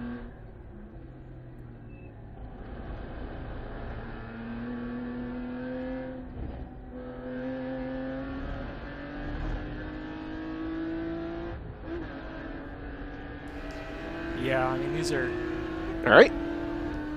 Sorry, I heard a car up the inside there. Kind of caught me off guard. Another Boxster, I think. boy, this is To kind of reset the steering wheel there on the way into the corner. That's Edge, I think. No, it's not Edge. Oh, wait, there is a second Edge car, isn't there? Edge Team, number 661. I think that's who that was. 157 comes through. Haven't talked about them much today either. It's not 157 because they're not on the entry list. all right. Now watch this. Count the brake. This is a hold my lights. beer moment. 151. It's Team LMR in front of them.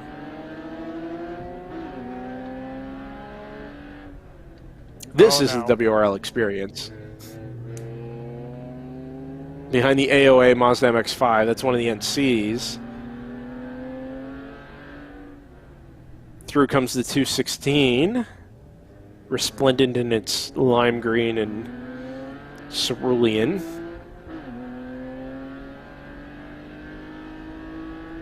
I can't decide if this looks like fun or this terrifies me. I have no problems being the faster car and picking my way through traffic, but this angle makes everything seem like a surprise. No, I was gonna say it feels like the runoffs on like questionably legal gas station caffeine pills. Yeah, that's fair. Snorted, not swallowed. Yeah, well, whatever works.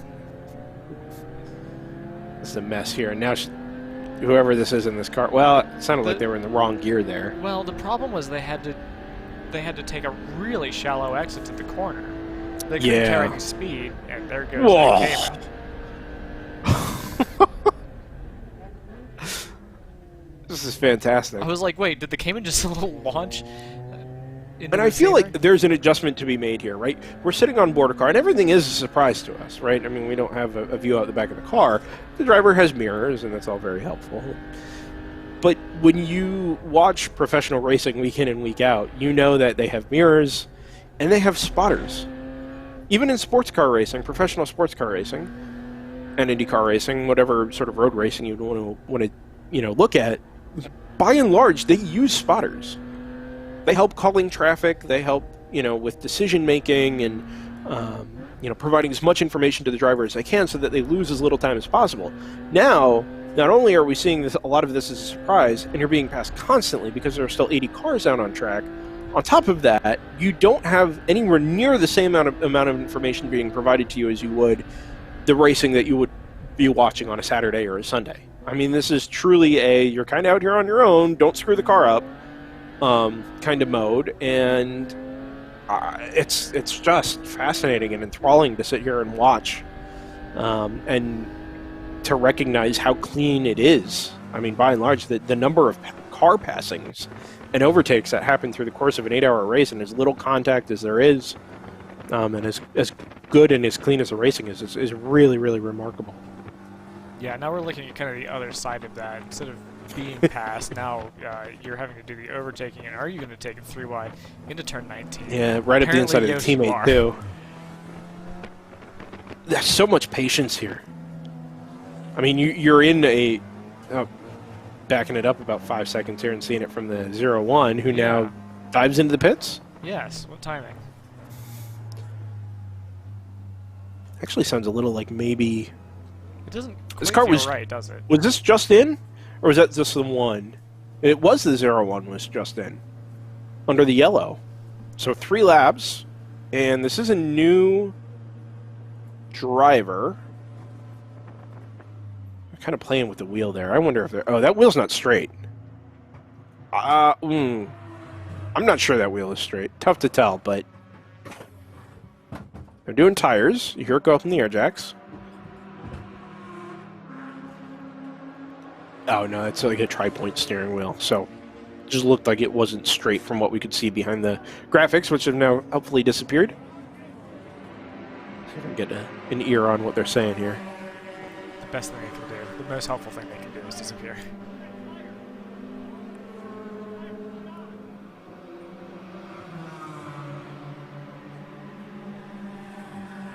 It's a nice little snippet of information in the Discord, Brendan. Yeah, I'll address that in a second. Yeah, look at the... I mean... I wonder if there's a suspension issue there, maybe on the left front.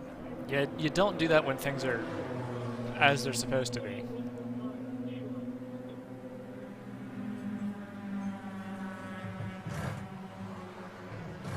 So, or maybe on the right front? Looks like they're coming over with a...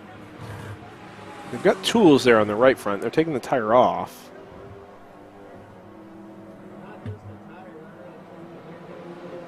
Not just the tire. So I wonder if they're looking at it saying, is this a tire issue? And he's saying, no, it's not just the tire. Yeah. I wonder if there was some contact there or something. I mean, we saw him in just boatloads of traffic on his way through there, and he was clearly not up to pace. I wonder if he was working his way forward through some of that and something unexpected happened or a minor indiscretion, and it resulted in... Well, lots of shouting now is kind of the end result, but... Well, and we were just talking about how chaotic and jumbled up it was because of that. Now, the thing that I don't think we mentioned, which is critical, is the critical difference between... I guess there's 2 critical differences between this and the start of the race. One, everyone's jumbled up, right? The only car they're picking up is the leader. Everyone else is just as track position was. 2, it's a mass start. Right? There's no splitting starts like there was at the beginning of this race. So it's arguably a more precarious situation than what we had in the beginning, where you'd think, okay, well, obviously everyone's kind of full of adrenaline and stuff. I think it's almost worse for the restarts. You know, if you've given the field time to form up, I think it's worse from a traffic perspective, especially if you're in these faster classes. Yeah. The flow of the race has been such that it just feels like nobody ever got the chance to take a break. Like even under yellow or even under green, when the situation was fluid but natural, right? The challenge was just as unpredictable and as organic as it is now, or as it is after a yellow, where everybody's sort of bunched up. You have such a discrepancy in speed and such the same level of sort of trepidation, for lack of a better word, between, you know, a faster car coming up on a slower car, not knowing if they see them. There's another car behind me. I wonder if they see them as well. Am I better off waiting? Like the split-second decision-making is going to restrict and hamstring you just as much, I think, under green as it does under yellow. Yeah, you might get more clumps of cars close together, but I think the clumps themselves are just as challenging to navigate under green as they are immediately following yellow when people are bunched up. If anything, you kind of get some rest after the yellow. Like, yeah, things are frantic initially, but once things shake themselves out, you end up with portions of the track that are very open, and you're not seeing all that passing and, you know, constantly sitting there watching your mirror. That's true if you get to start up at the front of the pack. I think it's maybe less true if you're, you know, mid-pack or whatever. I remember we've still... I haven't counted... Sorry, Joseph. Look, Oh, I'm going to interrupt you. Look at the steering wheel on the 0-1. I mean, this is clearly not just a tire issue. That's almost 60 degrees. It looks like it's sort of oriented to the right. It was pretty bad even in the pits, to be honest. So I couldn't see the tape, the centering tape on the wheel, but that is brutal. Yeah, it's not great. Oh, there goes a 111 up the inside. I'm still trying to dig a little more on what happened to that number 111, why all of a sudden it dropped to 5th or 6th. He's pitted just after the green flag and now is back up to P4. But I'm not sure what got him there in the first place. Through goes one of the automatic Aston Martins. We'll switch off to the 110 for a bit. Although I'll keep an eye on the 01 and let you know if they do decide to pit. I suspect that car will be right back into the pits. 511 Choice Racing is back in the pits, and they're tending to the right front corner of that car again, adding tape.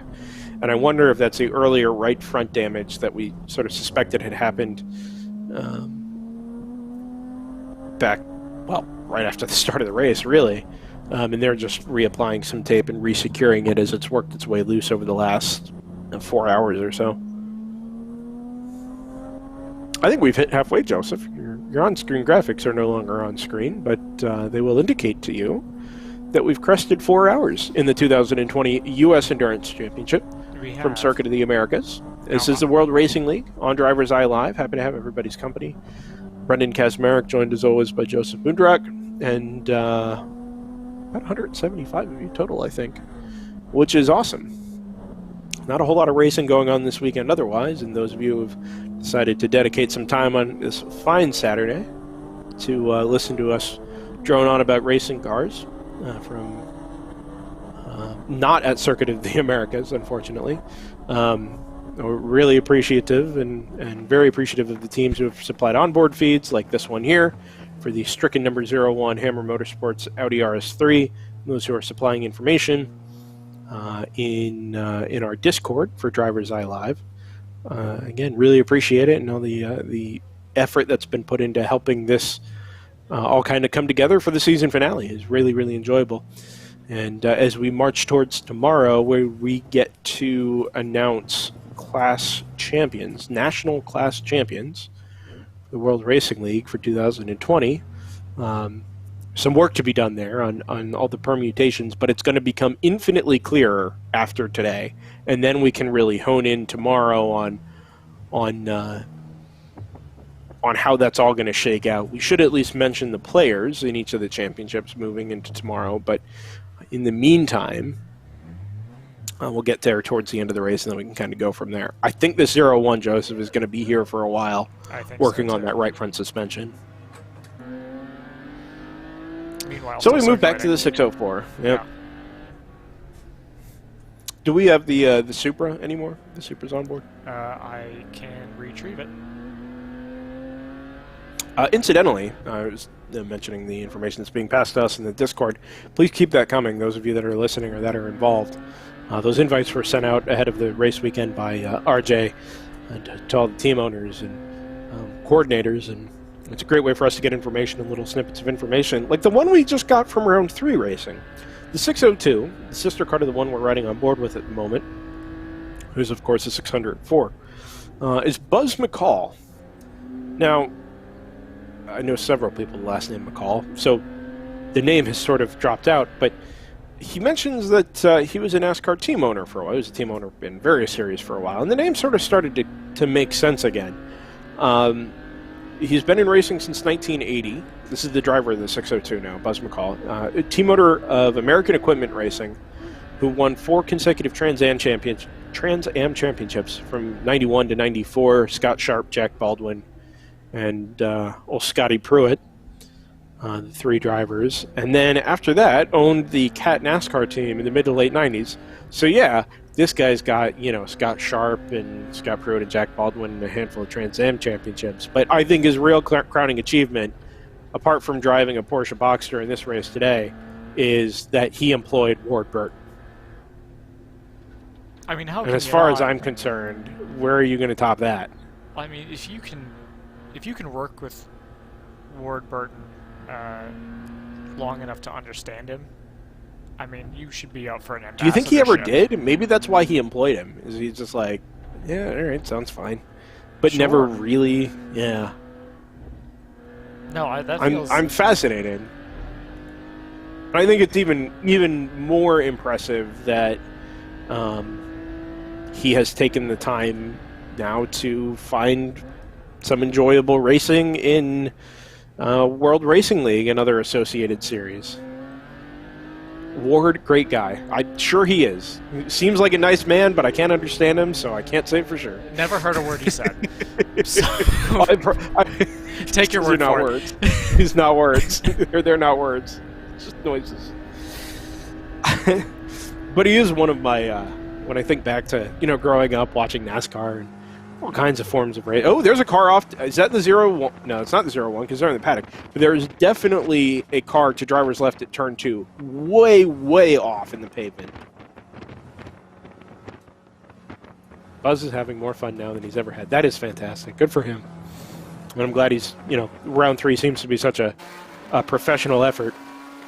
Having the opportunity to, to run with somebody like that, and after a career like that in motorsports, just kind of live it up with amateur endurance racing and do stuff like this is pretty cool. So we're going to take a look here to driver's left, coming down the hill. There's your EV out in the pavement there outside of turn 2, and way off in the distance, so that looks like a TCR to me.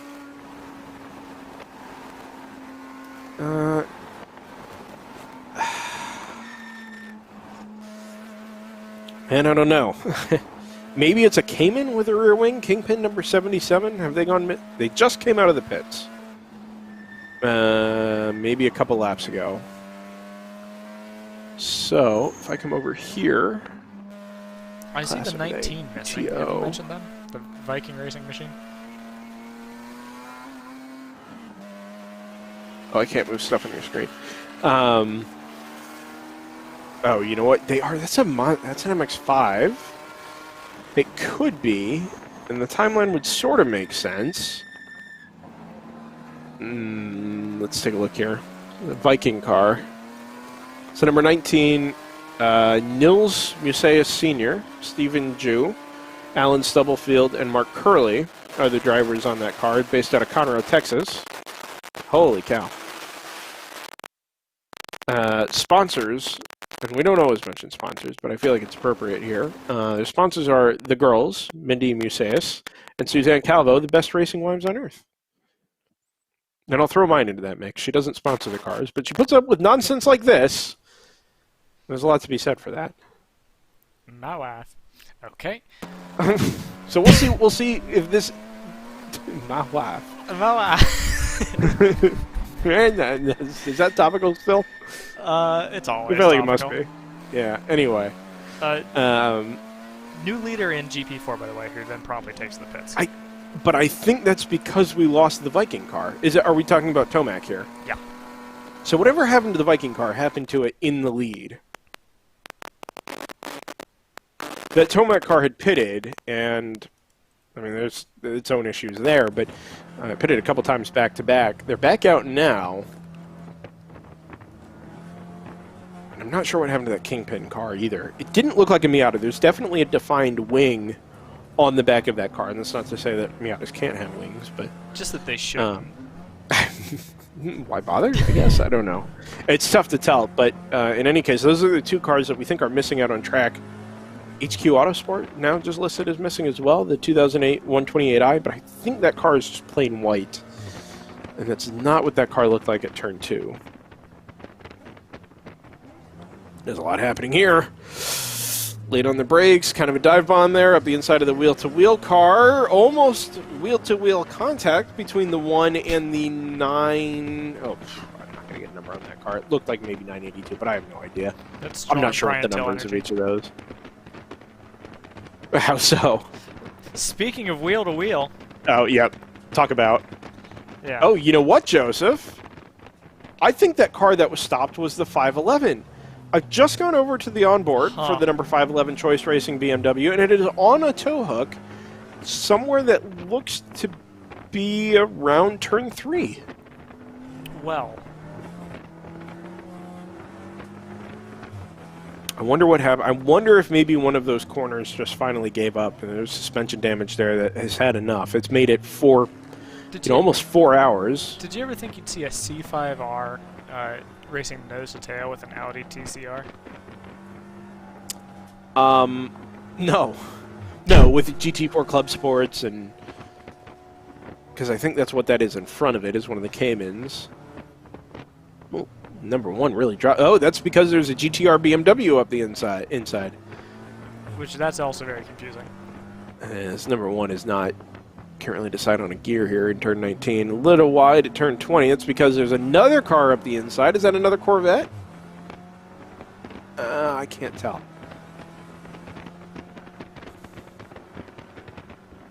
Are we yellow? Not that I've seen. No? Because he's definitely... None of them are full throttle up the hill. They're still... It sounded like he was really pedaling it behind the Corvette there, who didn't want to pass anybody. I think it's tough with these sometimes because the wind noise can kind of get so loud that That's true. production starts to mix the engine note down. No, that is true. So having watched the 511 for the most of the day, I'm now going to switch my sort of secondary feedback over to the number 51 GP2 BMW for choice racing.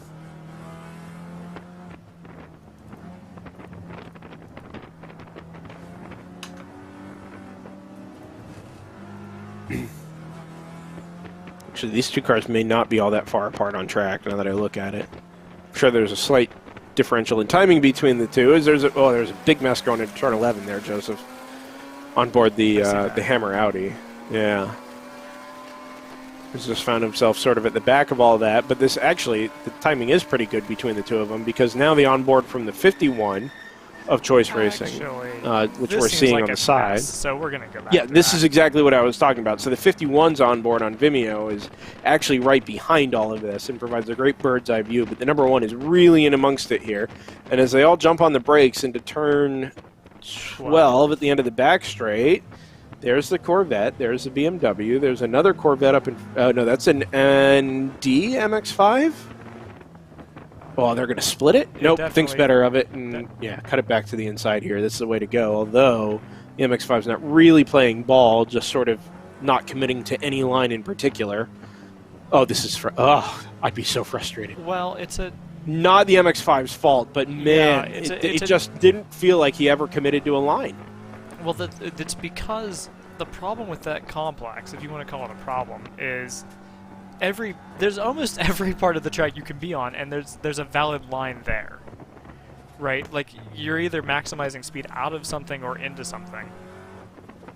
Yeah, but if you have awareness of what's happening around you or behind you, and I understand that it happens quickly, but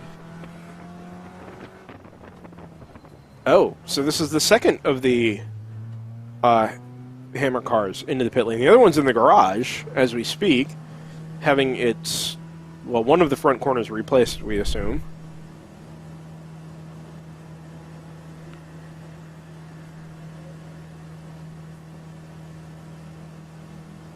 Yeah, not being sent behind the wall like the 0-1 was. Yeah. Well, that 0-1 had made a pit stop just before it came in to go to the garage, and I think they were addressing what was happening on the front, and then they were going to send it back out, do a lap after they replaced, change the tires and see what was going to happen. And it was obvious that changing the tires did nothing there. So, big wiggle through the S's on board the 51. But it was obvious that didn't do anything, so they just took it straight into the garage. Meanwhile, this seems to be much more routine, and as I look at the pit stop history on racehero.io, which is where we get all our timing information for Driver's Eye Live, that number 1 coming in from second, last in at lap 63, currently 97, so that makes perfect sense. Quick stop, too. That's really good.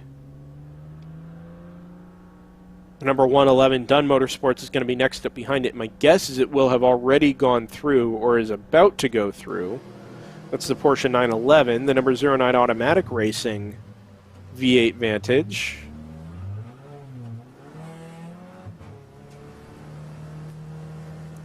Oh, I'm sorry. This is the one here exiting the pits now. Interesting they're not using the pit speed limiter. They may be, but just not be bumping up against it. That's possible. I don't know.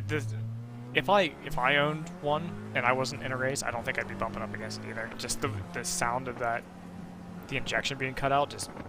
Ugh. makes you nervous. Yeah.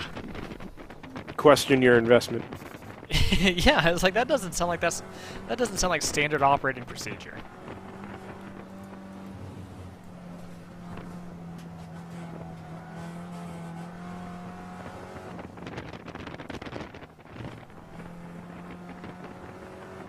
I'm a little surprised. I guess we've got the intake right next to the camera. I was a little surprised at how much wind noise there actually is in the cockpit here. You know, I feel like it's picked up throughout the course of the day. Like, it wasn't always this loud. And maybe I just tuned it out earlier, and now that things have settled down a little bit, I'm more likely to hear it, but... Well, now I'm just thinking, actually, have the side windows been taken out of this car? It would feel odd, but maybe they feel like with the threat of rain being gone, there's no reason to leave them up or in. Because look at the wing mirror. I don't think there's a window on this car. No, I don't think there is. I think you're right. But I'm not sure there ever was. Maybe on that. See, I'm not sure. Not sure. Just a flash of green on live timing for Capstone Motorsports in 8th overall, 8th in GTO.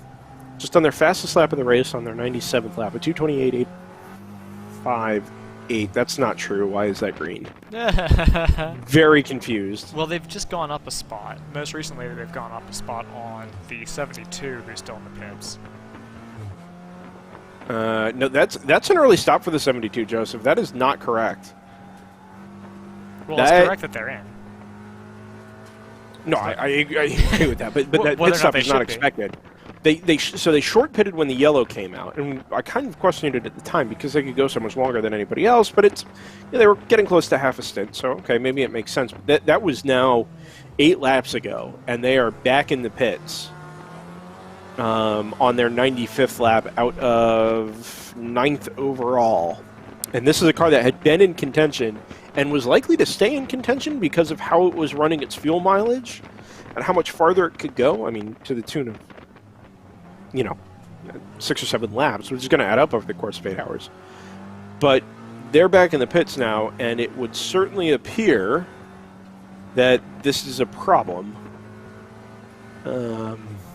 Whether it's technical or whatever, something is not correct on that car, and it's brought him back into the pits. A short stint for the number 52 Team ACP Tangerine Associates car as well. That's one of the M2s. And I'm not sure what the story is there. That's only 73 to 96, so that's 23 laps. And some yellow in there as well. So that feels very early. Work continues on the 0-1. You can hear the tools clattering as they drop on the ground. Yeah, I switched over to this because it looked like there was actually a lot of commotion around it, but that seems to have gone away. So we'll switch. I'm sure whatever commotion is happening just to the right or the left of the camera, down along the ground. You'd be forgiven for thinking, as I have been, that they actually haven't been working on this car. But do we suspect they're not working on it? I do a little bit. Interesting. They may be just focused on the one right now, but we'll see. Well, and the excuse me, the 0-2. Yeah. Is out there as well. And they've had an up and down day, but they've settled in 9th. Sort of the beneficiary of some of the problems that we've just seen from PMW and Team ACP. Well, that's kind of where they've landed. Yeah. So you may be noticing this on the timing tower, or those of you who are watching trackside or at home may notice this, but we do still have 3 cars that are not don't appear to be officially classified. So that's the 197 Team Texas, which is, it looks like provisionally a GTO, Corley Racing 11, which is provisionally a GP3, and then the 12, which has not been categorized in Race Hero yet. So we're still waiting on those to be officially categorized, and until that happens, we'll still see those kind of asterisked GTO and GP3 classes. as we scroll through our timing. So, just going back to some of the information we've received over the course of the day here, one of the ones that kind of caught my eye earlier, RJ sent me a message about Deep Eddy Racing. It was a name that you may recognize from previous runnings of the previous runnings of the U.S. Endurance Championship. Feels like we've done this in 2020 multiple times. Would I recognize them from things that I may have picked up in my local liquor store? You might, as a matter of fact. But they apparently experienced a number of mechanical issues after a whole slew of upgrades to get the car ready for this race this year.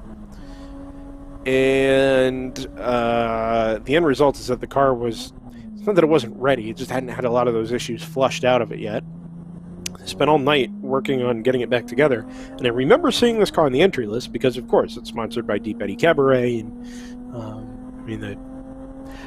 it's sort of a stalwart in the U.S. Endurance Championship and the World Racing League. But RJ's point at about 12:20 Eastern Time, so about 2 hours ago, was that it should be rejoining soon after about 20 minutes. Worked all night getting it back together with mechanical issues after a lot of upgrades. That car hasn't made it out yet. So I'm sure that if they decide they're going to run the car this weekend on track, they will be welcome to do so because they're on the entry list. They've certainly paid for the track time. But that car has quite a way to go since all the upgrades before it's really ready to be, fully competitive. And that's a shame because I think they've certainly been competitive in the past in class. And they're a fully recognizable name year after year entrance in the USAC, but unfortunately the luck not quite as good this year. Yeah, I mean, you'd hope that we don't have eyes on them, so we don't know if they're working on the car actively right now, but it might make sense to, get it back and just treat this as, something of a shakedown.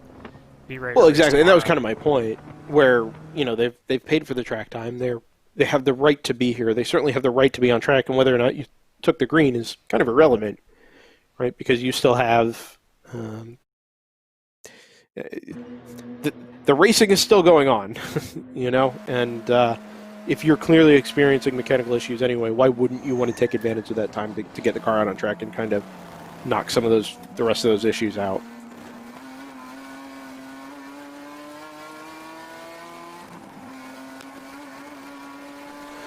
On board the Ginger Racing Team number 46, I believe.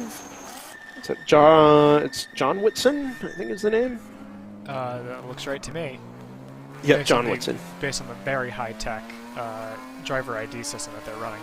But you know what? It's more than anybody else is giving us, and I've got no problems with it. I'm a big fan. Is that your noise as a big fan? That's right. Is that your big fan noise? Yeah. Did you watch any of the NHL playoffs? I watched the 6 overtime game. Yeah, so did I. That was really painful. It wasn't even like good hockey. Well, no, it never is. By the time you get to 6 overtime, it's just like people... like, if you offered them the chance to, like, play a 7th overtime or die, they'd be like, well, let me think about it. Yeah, right. But, like, no, there was a bit where, I don't even remember if it was that game. It might have been in the exhibition games before they, like, ramped back up. But they were, like, they had a huge thing on the Jumbotron. It was something to the effect of, we'd like to express our thanks to all of our fans. And then they pan to the obviously empty arena, and they've got 4 industrial fans in the seats that they've shown spotlights on. Iconic. It was truly amazing. Well, there are more fans in the stands here at Circuit of the Americas than we had there, right? I mean, I'm sure they're all team guests and whatnot, but are the Jumbotrons on, Joseph? Are we on the Jumbotrons? I'm not convinced we're not. That's an interesting way to put it. If you look to driver's right, headed up the front straightaway. It looks like those screens are at least on, and maybe they just have announcements on them or something, which would be understandable and far more useful than putting this up on the Jumbotrons at Coda. But still...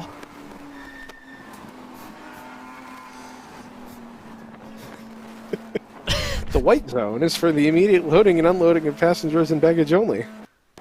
There is no stopping in the red zone. Anyway, Yeah. 3.5 hours ago. Oh, we're doing fine. We're doing fine. Look out the front. I meant to mention this car in front of us a little earlier. Civic. It is. It's the number 14. No, sorry, it's the number 178. JNR Racing. And they are, but the reason I wanted to mention it is because I couldn't figure out which one it was earlier. And then I found out, because I can't see the number, the 3 fast guys in Denny Motorsports, who had the other one, had a terminal engine issue last night and decided to head home. There have Because been a they lot were of not- really late kind of dropouts from this event. It's really tough to see. There was a couple... Yeah. There was 1 or 2 people who couldn't make it because they had tested positive for COVID, which obviously is, you know, that's a no-go. Yeah. And then some people who had mechanicals before they even left for Austin. It's just, you know, it's tough to see. It is. It is. And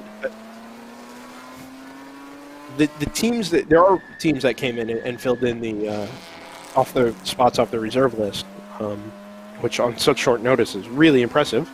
And you're obviously, when you're dealing with 92 cars, I don't think you can expect all of them. I mean, this isn't Le Mans, right? This is something that's slightly less standard, where some unforeseen things happen. They don't receive a part they needed in time.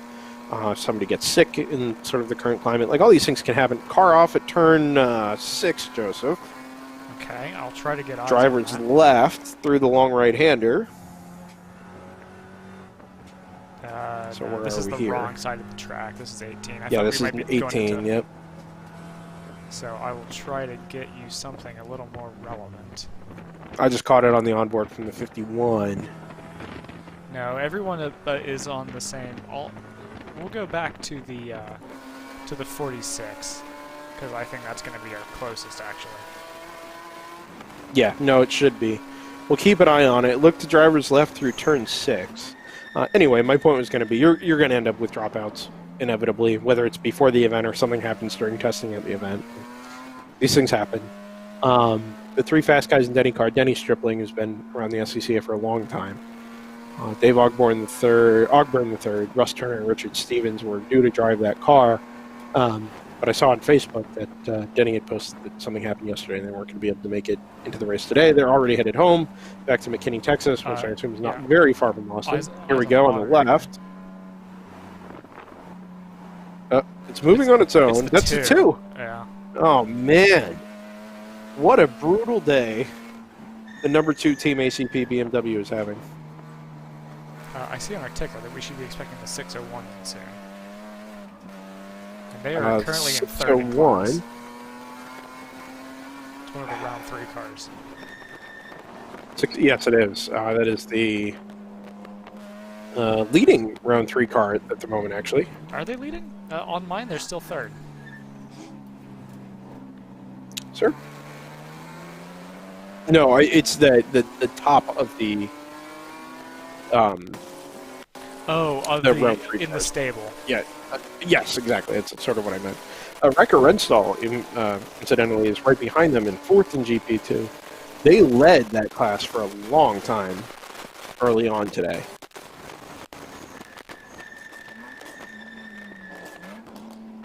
On the brakes into turn 12, behind the GT4S, and I got to tell you that this BMW we're on board with now from Ginger Racing Team actually looked better on the brakes than that Aston did.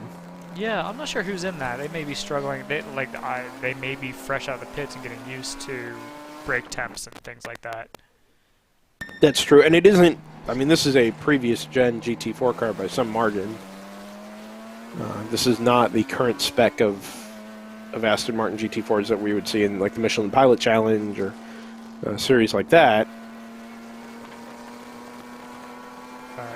On my monitor, the number 1 is going around the 2. into turn 19, so we may be seeing them come to the pits soon. We're aboard with the 46. Yeah, there's no There goes point the switching 22 back. up the inside. That's the other automatic car. Should talk about automatic racing and issue a hello.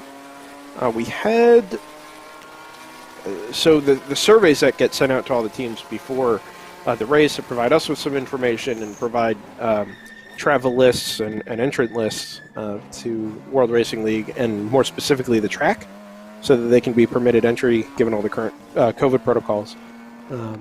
Had a friend of Drivers Eye Live, Bill Slipsky, listed as one of the crew members. And I messaged Bill a little earlier. He ended up not making the trip to Austin due to some real-world job commitments, which is a shame. But Bill has been an entrant and does a lot of really great work for charity in some of the karting events that we cover. The 24 Hours of Orlando being one of them in particular, and was due to help crew the automatic racing Aston Martin GT4s this weekend. And he does some work in IMSA as well, but didn't make the trip. They're not having a bad weekend, and I'm not saying it's because Bill's sitting at home, but the number 22 that we just saw on screen go past the 46, Stephen Davison, Ramin Abdul-Vahabi, and Rob Eklund, and the team car, the 09, who I think is, still third overall, third in GTO. Mark Siegel, Nolan Siegel, Tom Dyer, and Jeff Westphal are on the car, which would explain why it's third overall. Yeah, that helps.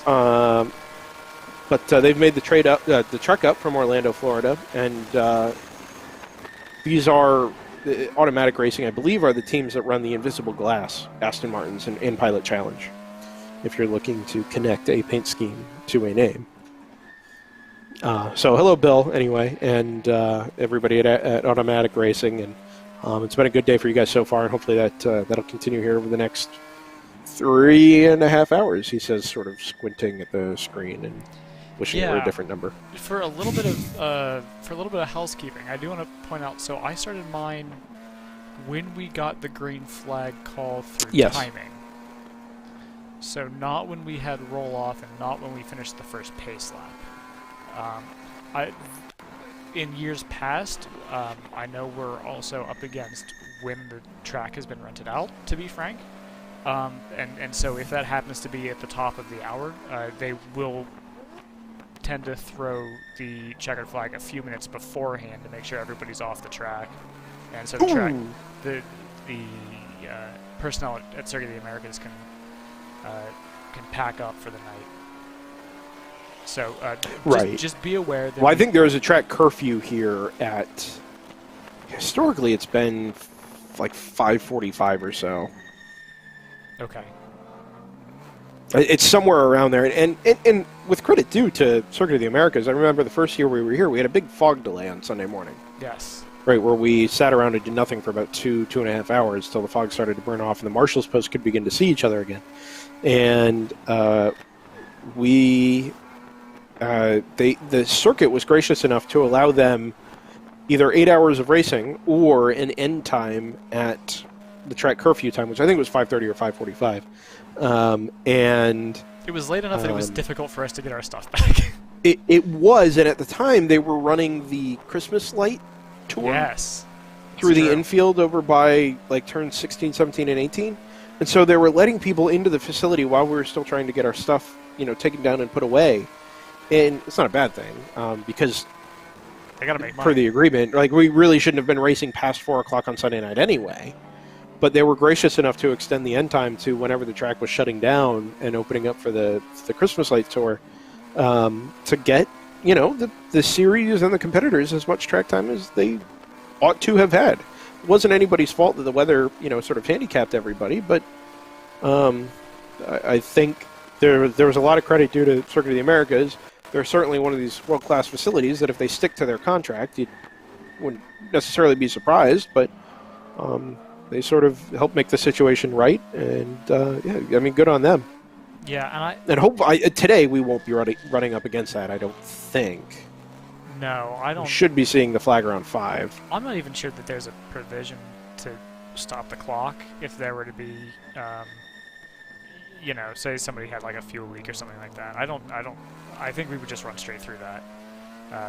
No, I think the weather created sort of extenuating circumstances, and it was an on-the-fly decision made with the flexibility that the track had. But in circumstances like this, once you're on track, if you're paying the track staff, whether they're marshals or cleanup crew or the office staff or whomever, if you're paying them for 8 hours of work, once you start the 8 hours of work, there's no reason to pause that in the middle. You know what I mean? Yeah.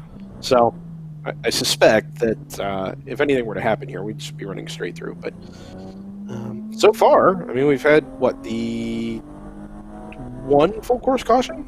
That's right, yeah. Yeah, on lap 85 and 86.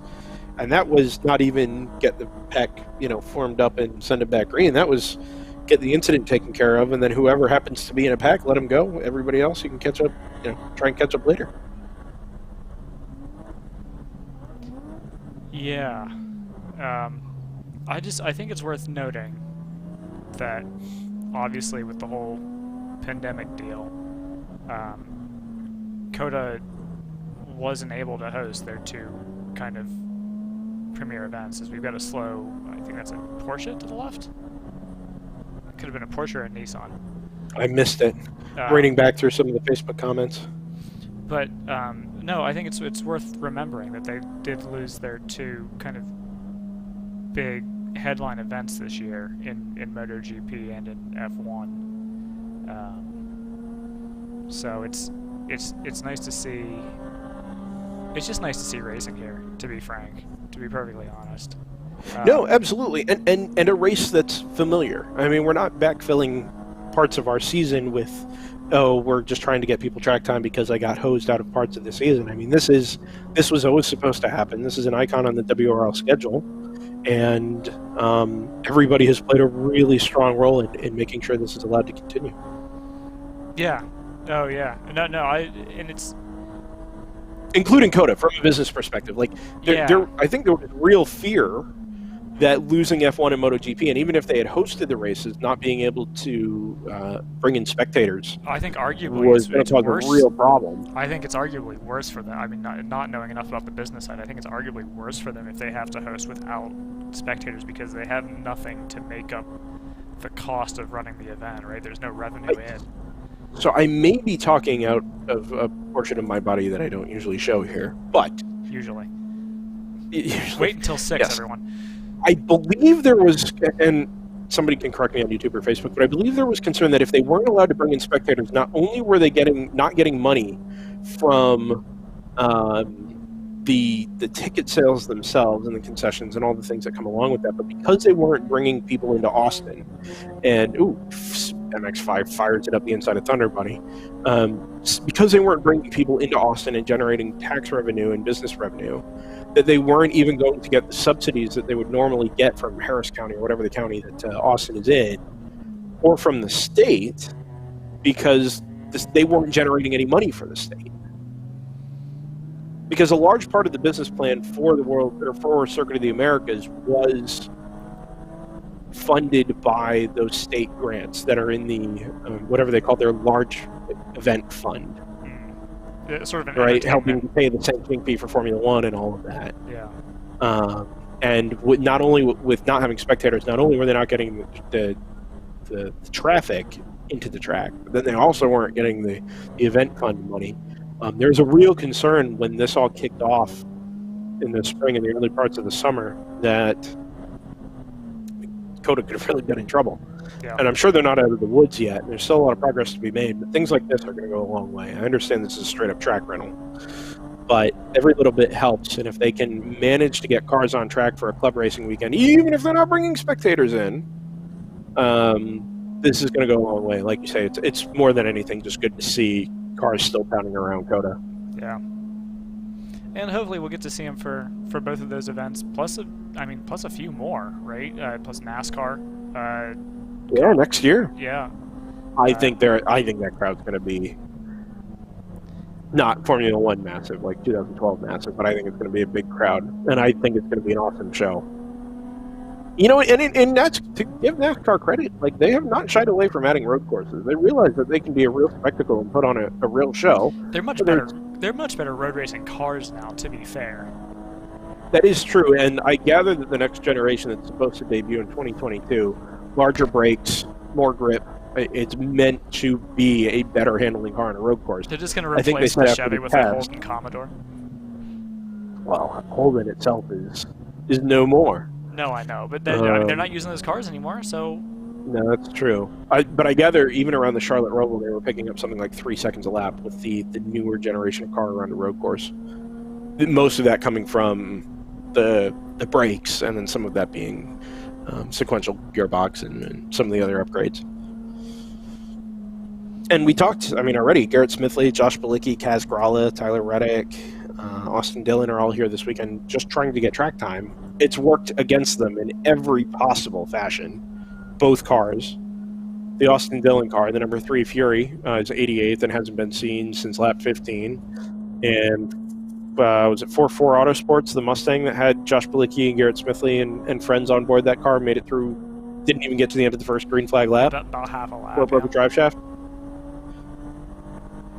Which it must have done coming out of 10, now that I think about it, because that's where we saw them stranded. Oh, and then coasted up the hill into turn 11. That would make sense. Maybe they shifting or something as they dropped it off the curb at turn 10. It can just happen, but it could have been wheel to wheel. It is kind of a rough portion of the track anyway. It would have been really easy to turn in on somebody that you didn't know was there or didn't think was going to make the move and just take a whack to the left rear, and that could have been it. So pit stop from the number 111. I see that. Dunn Motorsports. Man, Joseph, I just don't know here. What don't you know, Brendan? I was expecting them in about 11 laps. Reason. No. Oh man, I'm sorry. So this is short, but it's not. No, you know what? It's not even listed as a pit stop. I'm trying to make sense of what's happening. So let me back this up a little bit. Before we got to the yellow flag, they were in the lead handily. They hadn't pitted. All of a sudden, they dropped from first to third and then third to sixth in like 2 laps. And I was trying to figure out what happened at the top of the field because I didn't see them in the pits, didn't see them stranded on the side of the road. There was no long lap other than their pit stop. I could not understand or make sense of what happened. So my mind, although I didn't vocalize this at the time, my mind went to, they had been issued a lap penalty, or they didn't have a lap counted. Something had happened. Right, okay. Right? Or they had a lap deleted, whatever the case may be. Fast forward, they picked up a handful of spots, 4th, then 3rd, then 2nd. They've been sitting in 2nd behind the wheel-to-wheel number 983 ever since. They dropped to P8 briefly because I thought they were in the pits. They weren't. And their last lap was a 5:18.531, which is roughly 2 times, a little longer than 2 times a lap. Okay, so you suspect now a they transponder issue. Now they've posted 2 laps at 5:18.531, which suggests that the second one is just a manual copy or a manual edition of the first lap. And now they were back up into 2nd or 3rd overall, 2nd overall. Now they're falling back to 6th again, and 7th. Now they're behind Team DTR. And they're not missing. I just wonder if either there are manual adjustments being made there because of some penalty or some missed lap or a transponder issue earlier in the race. And this is it sorting itself back out. But now as they tumble down the order again, I have no idea. I have no idea. It is so bizarre. There is no reason that car shouldn't still be competitive within the top 3 or 4, and I just can't make sense of where it is and why it's not there. And if we were in timing and scoring like we were in 2018, we could ask that question, but we are many, many miles away from there, so I don't really know. We'll send a carrier pigeon. And I have yet to hear from RJ, so... Yeah. I think we're starting to recategorize some of these. The number 12 has been officially categorized into GTO. That would be the new light car. They would have shown up on your screen as uncategorized for some time. Interesting. Well, that's interesting because they were GTO and they were a TCR, so they should handily have been a GTO. Yeah, I suspect. But they, Yeah, you were talking about timing and scoring. I suspect it.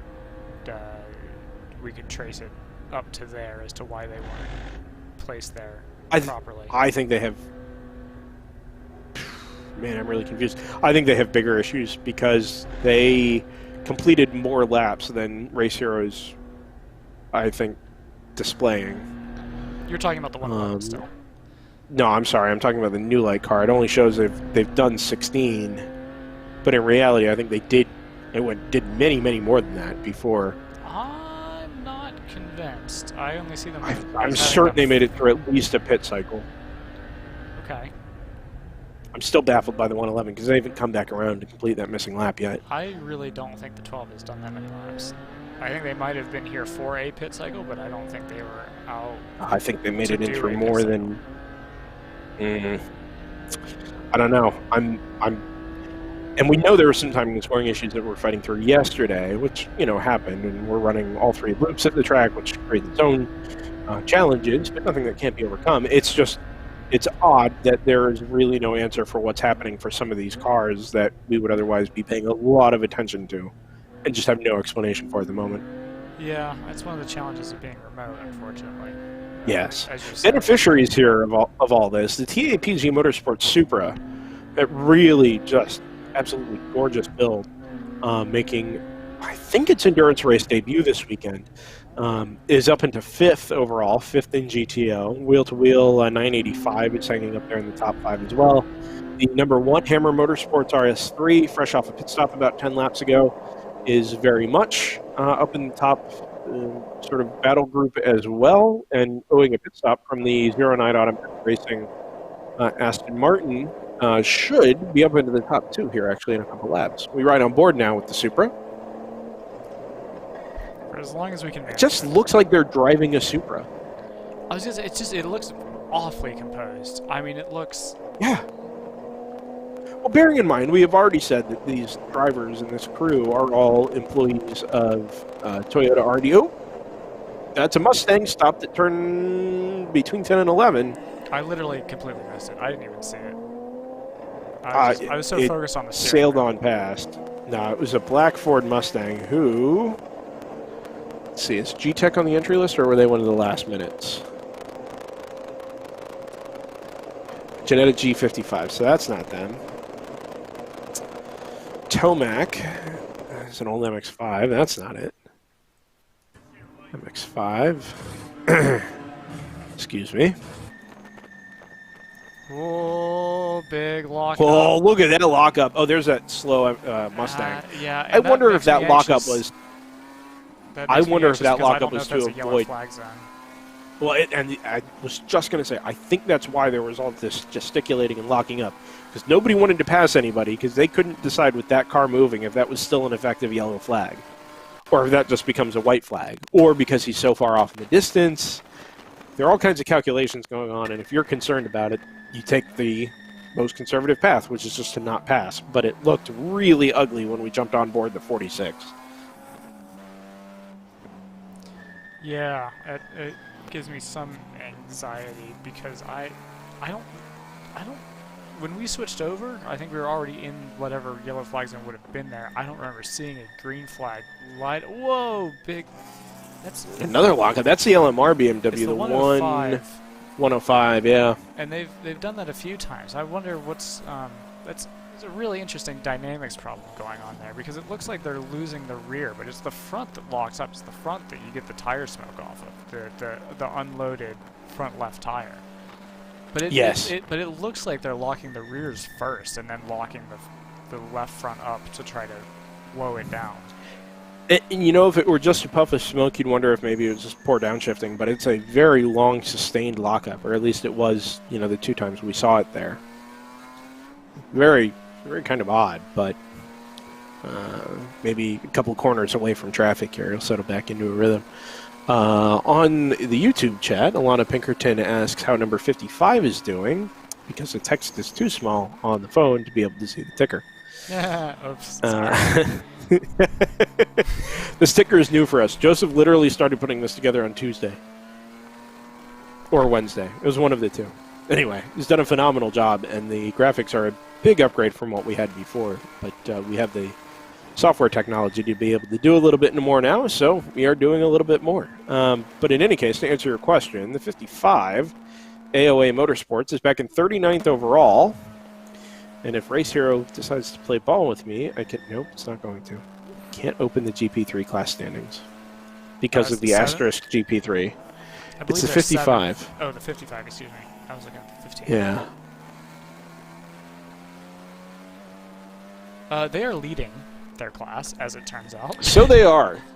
There you go, Alana. AOA Racing number 55 leads GP3 over the round 3 racing number 602, which actually could wind up being a good little battle, but I can't pull it up on Race Hero, which is very irritating. And when I look at it, 55, 39th overall, 602, 40th overall. Oh! You're number 1 with me, pal. I'm going for first, he says. Oh, boy. In any case, that round 3 AOA battle for the lead in GP3 actually... Nope, that is that Stop Mustang there, Yes. at turn 11. This could be a good little battle to watch over the next... Well, we've got 3 hours, but they're pretty even on pit stops. And seem to be even on pace, on track anyway. The AOA maybe has a little more potential pace. Fastest lap at 2:42.2 compared to round 3's 2:45.1. But over the last couple laps anyway, the AOA car's been stuck in sort of higher 240s. I wanted to make this point a little bit earlier. We've got GP1 cars creeping up just to the bottom end of the top 10 now, which is, I think, to be expected. But I feel like we've seen GTO cars stay higher longer this year than ever before. And I know some of that is bound to be a numbers game. But, I mean, the top 10 still all GTO cars with 3 hours left to go in the first race. Which is not something we normally see here at the U.S. Endurance Championship. Usually by this point we're talking about at least one of the lower class leaders being up fighting for a top 5 or top 6 overall. And they're not that far off of that. They're only 2 laps down from there, but it's still going to be... it would take more surprise at the top end of GTO to get any of the GP1 leaders that high up. And even in GP2, Choice Racing, the leader is down in 17th. And it just isn't... there just isn't enough there, I think, enough pace there to get them up really even into the top 10 without a little bit of help. With that being said, that number 111 Dunn Motorsports...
No, I'm sorry. I've been muted for quite some time and didn't realize it.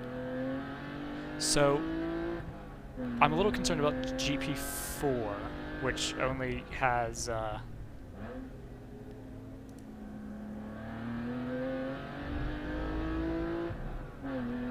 Is this the one being led by the Odora Motor Group? Or Odor Motor Group? Yes. I have no idea which of those is correct. I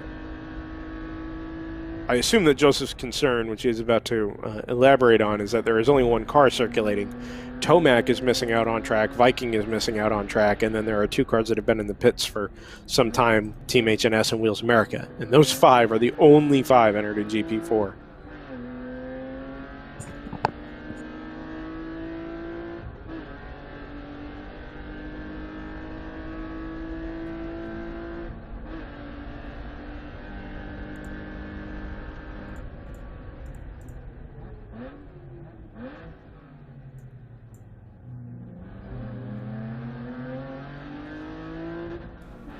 Anyway.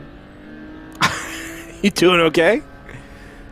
No, I definitely... so I'll just be clear about it. I definitely had you muted, but I don't know for how... To the mix. To the mix, yeah.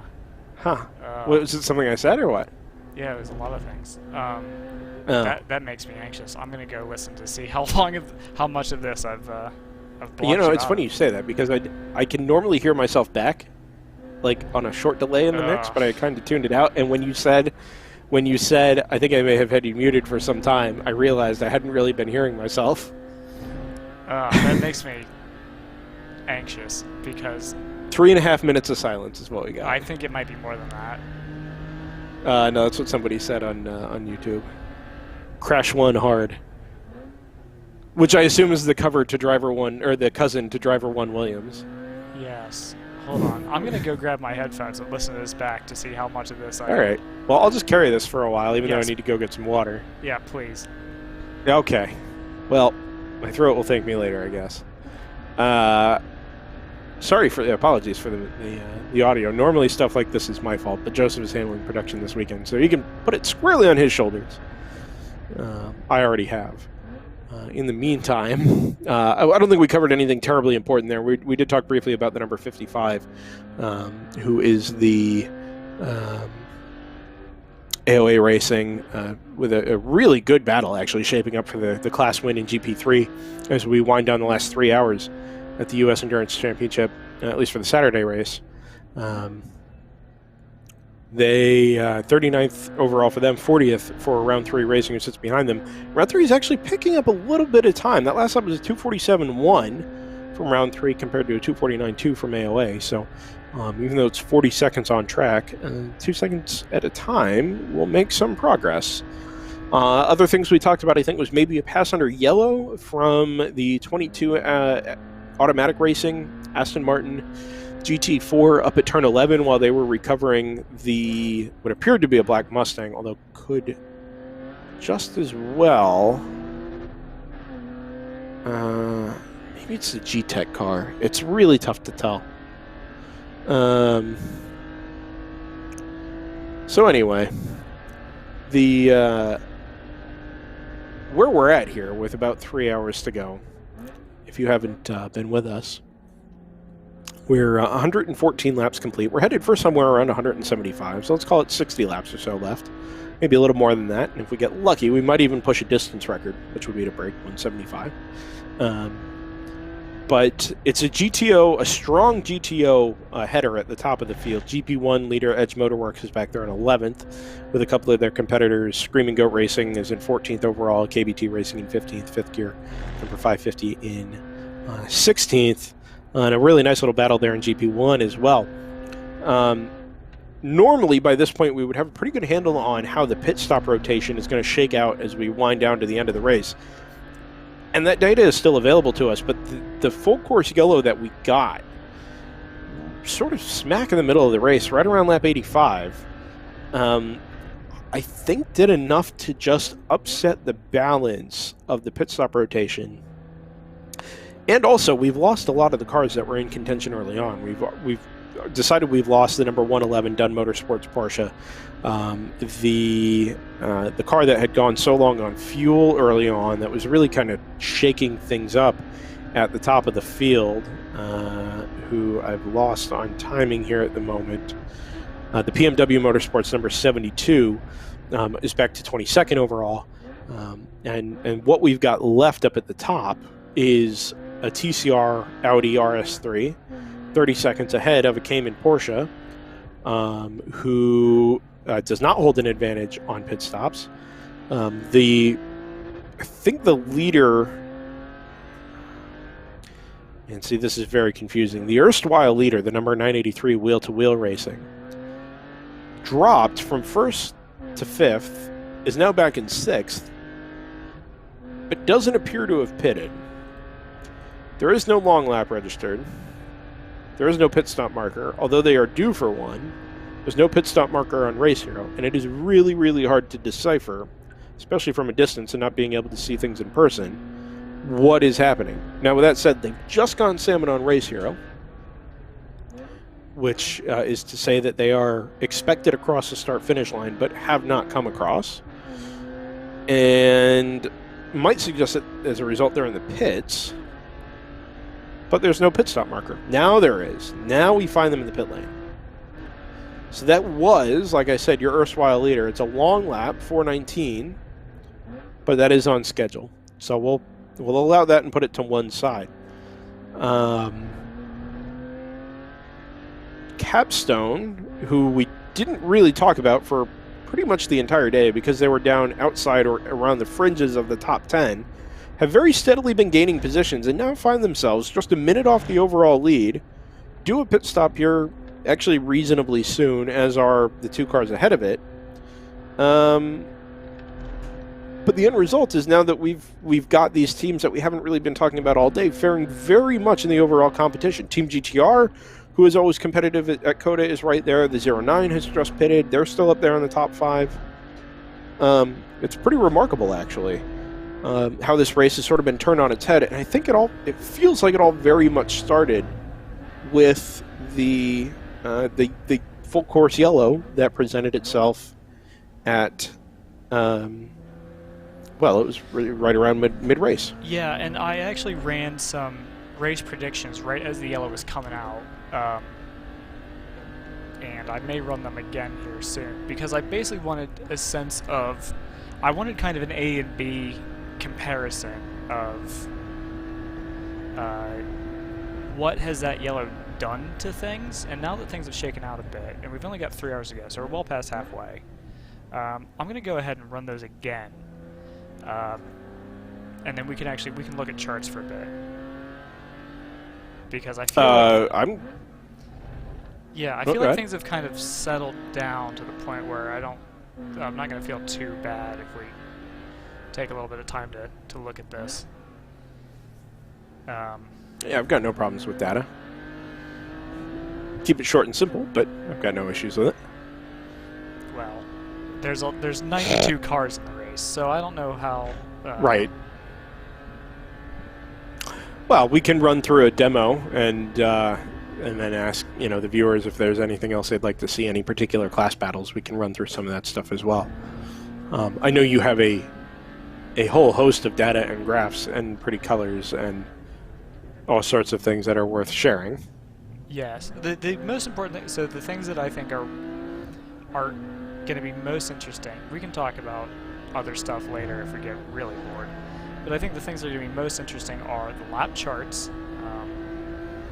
maybe gaps, maybe not, I haven't decided. We'll see if it looks like anything.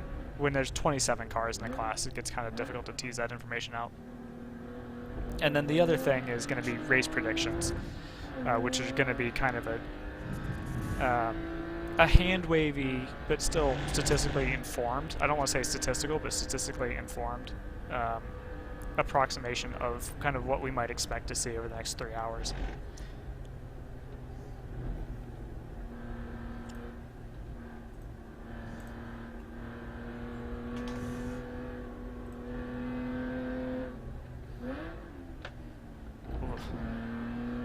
Doing a little digging here to answer a question in the YouTube chat. No, I heard that downshift, and that always, when you hear it pick up like that, you go, oh no, please don't. Oh, by the way, Odor Racing Group, Odor Racing Group is old dudes out racing. All right. Also, hello to Kim Wright Star, who says, so cool, David Starr's family watching. And we had discussed in our Slack, had we not, that we thought that that was former NASCAR Craftsman Truck Series competitor David Starr, amongst other series in NASCAR. But I believe now for certain that this is former NASCAR Craftsman Truck Series competitor David Starr. I'm so glad. This is very exciting. So I've commentated on Al Unser Jr., I've commentated on Brian Herta, and now I can add David Starr to that list. Do you think he's raced at Heartland Park Topeka before? Maybe this is him just getting used to the car before he launches an all-out attack on Heartland Park next season. I mean, that's, don't call it a comeback. I won't. I mean, he never left in my heart. Okay.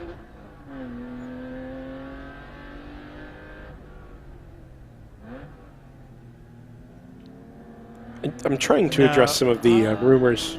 Go ahead. Sorry, I'm just trying to figure out if he's raced at Heartland Park in trucks. But I think they stopped. I'm certain he has. No, I think they might have stopped going to Was he Heartland not? Park just before he entered the series. Oh! Huge wiggle out of the number 604 round 3 racing car we're on board with now. Right at the exit of turn 18. He has been to Heartland Park Topeka. Get in there, you go. Dave. It's coming in. Maybe this is him getting track time before he launches a... He's going to run the trucks at COTA next year. Oh, don't tempt me. Don't. And then bring his truck to WRL next season. He's only done the one race there, as far as I can tell. Now he did run some Winston West races. No, none of those. They must be from the Las Vegas area. This is how I do research. Is I look at their past results and see that he only ever ran Winston West at Vegas and Auto Club, and I'm like, huh, must be from around that area.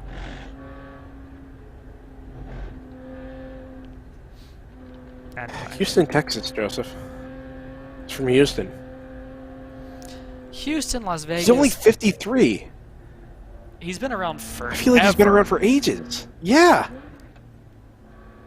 But I mean, even then, it means he would. Let's say he really began like prominence in the mid '90s. It's still only 25 years ago. He would have been a wee lad of 21 or 22 when he went to Heartland Park Topeka. Then. Is that how that math works? Yeah, I worked out the math from. I figured out. Oh, when okay. He was born in '67. Sorry to age you, Dave, but.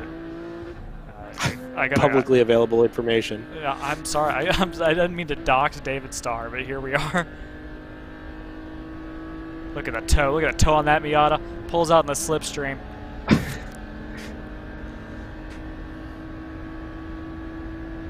Sorry, I'm trying to discover if we have any more feeds available to us here. That would be lovely because I've started to lose some. Which is why we've got a kind of a paucity of variety right now. As much as I love we had this so many that were promised to us, and now so many that we can't use. I wish we could get the choice ones in, but I cannot figure out how to get Vimeo to feed into our production software. The one that's the biggest bummer to me, and I don't think it's their fault, is the Supra, because I love watching that Supra. We were supposed to get one from the Three Fast Guys in Denny car, and that is the one that... Well, their car died yesterday, so they went home, which is fair enough. I don't really blame them for it. What are you gonna do? It's just unfortunate there are a number of teams that are streaming through other. We don't have a whole lot of direct contact with the teams. It has to be so. We do our work mostly with the series, and one of the things to flesh out for the future is to make sure that we can pull in all these feeds that are being streamed to various places that we don't normally use, like Ustream and Vimeo and all of that. And we'll work that out for the future because the feeds themselves are really, really good. And if you're watching us, we invite you to check them out. You can search Build Choice on Vimeo, and that'll get you on board the number 51 GP2 BMW. And that's really about all I have. Some teams streaming on Facebook, but we can't use those either. Unfortunately. LMR was supposed to have some feeds. We don't have anything from them. So it's unfortunate, but it is what it is. Yeah, we're really appreciative of everyone who has been able to get Oh, us yeah. feeds. We've got a yellow light up here. Oh, yep, that's turn 7. Oh, Crew's car working off on that driver's car. left. There's, Yeah. that's peculiar. That's not So who are we ideal. missing? Enduro Works in GP1 is missing at the moment. Patriot Racing Group is an MX-5, missing on track at the moment. AOA number 15, but they've been missing for a while. Well, I was going to say the 99 went missing around 5 to 9 minutes ago. I show that, no, they were in the pits, and they've come back out now. It shows them as having been in the pits. And these are some of the pit stops we talked about, I think, while you were dealing with other things, but oh, by the way, the audio there are cars that situation were in the wasn't- top 5 that we... Yeah, just to Go clean ahead. up on that, the audio situation wasn't as dire as I feared. What I okay. didn't want to say, and what I was worried about, was that maybe I had cut you out after the cut you out for the Sebring teaser and never brought you back in. Oh, we would have known. Yes.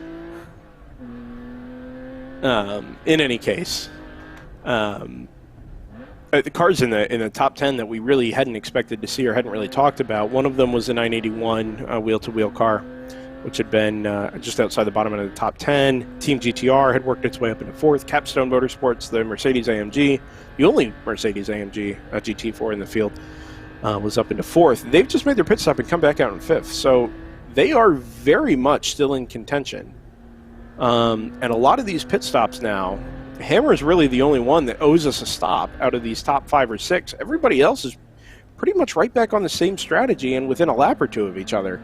As we wind down onto the last 3 hours here, I don't know that this is going to be fought out any other way than either A, head-to-head, or B, time lost in the pits. Like absolute single pit stop time.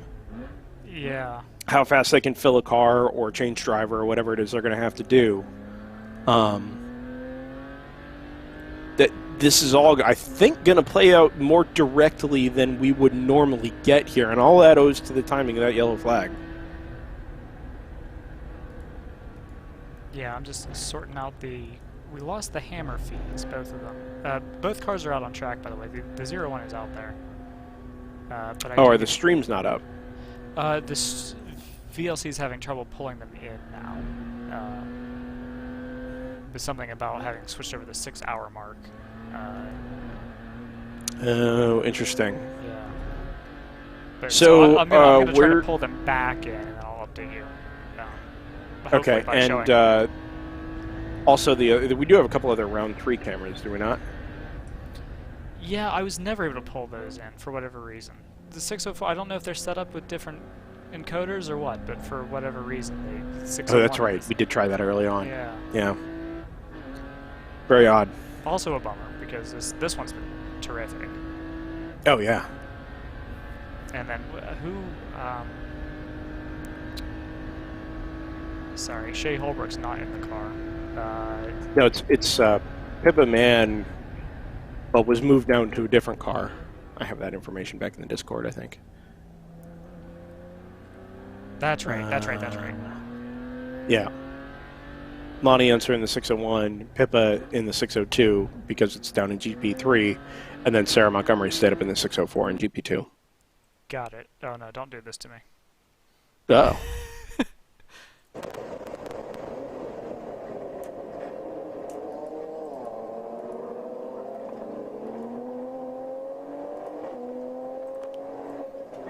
But at least we've got the Supra.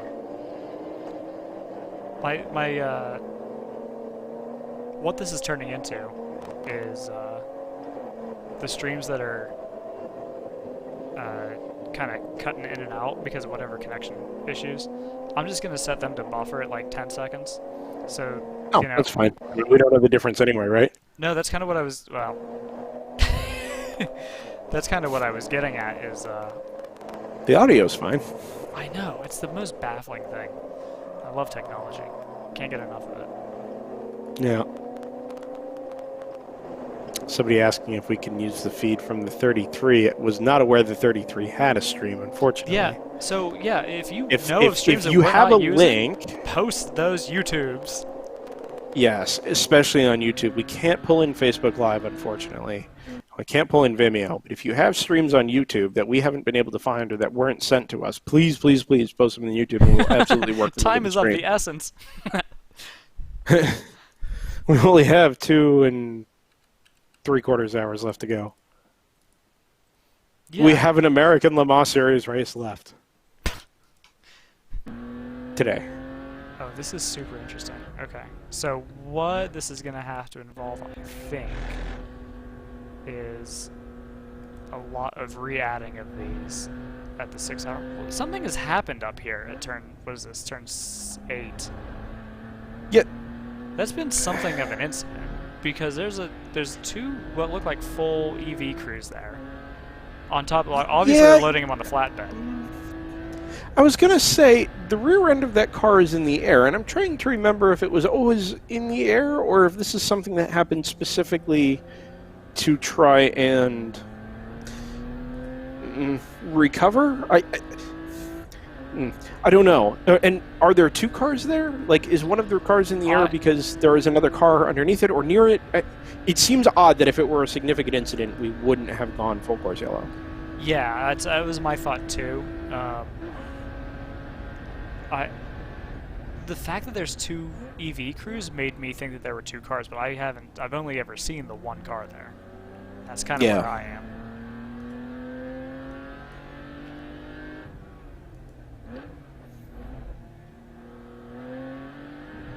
Ironically, I don't know that we would have, even had we been at the track this weekend. I mean, there's Hammer. That's great. Yeah, had we been at the track this weekend, I'm not sure we would have ever been able to find that out on track any other way than these onboard cameras. But it's still really hard to kind of decipher what all that is about. No, and we've always had. And if anybody has any information from other teams or cars around the track, please feel free to share that. We'll work that. Yeah, here's the thing. Right too. in.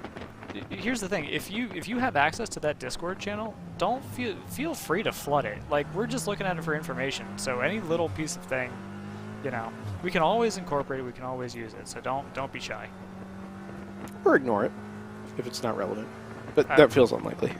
We'll still, even if we don't talk about it, we still have it in our back pocket. So don't feel like we're not looking at it. Don't feel like we're not observing and looking out for it.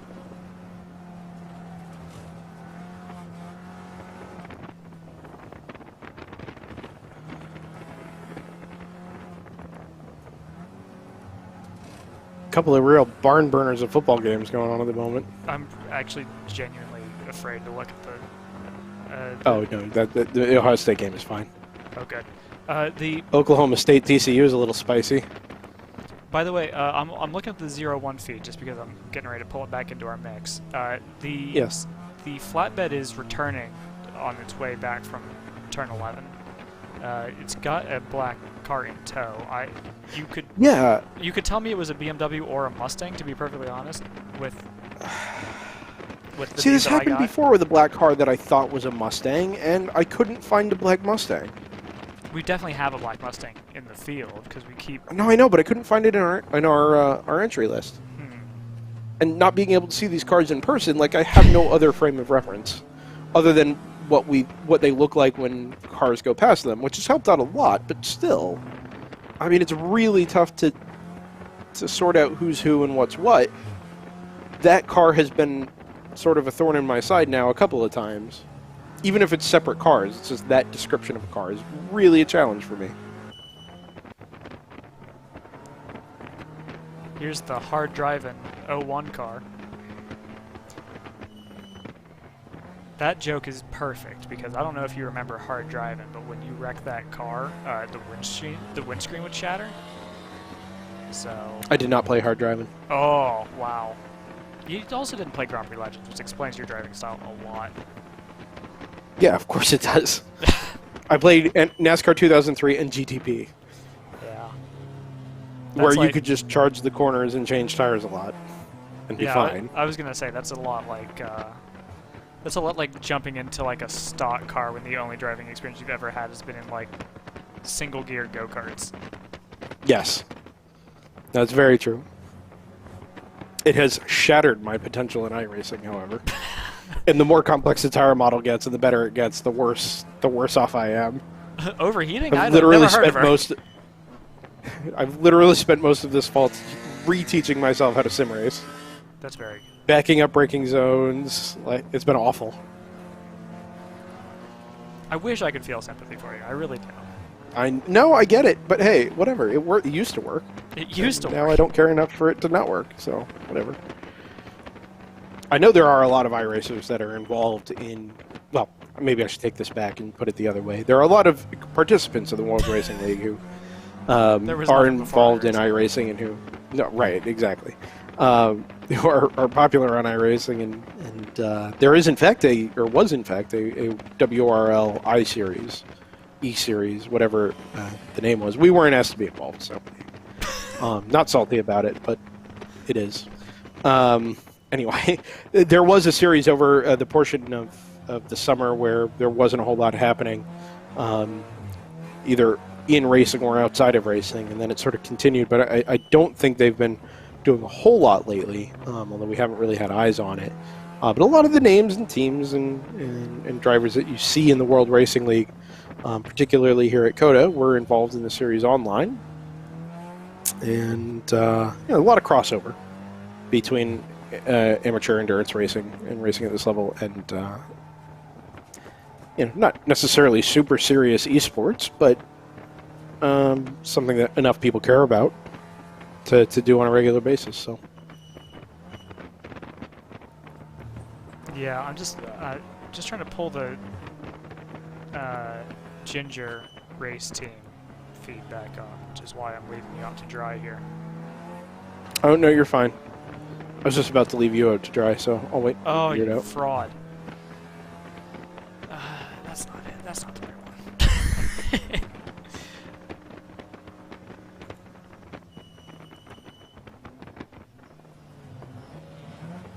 Yeah, I don't know. I think we... The 46,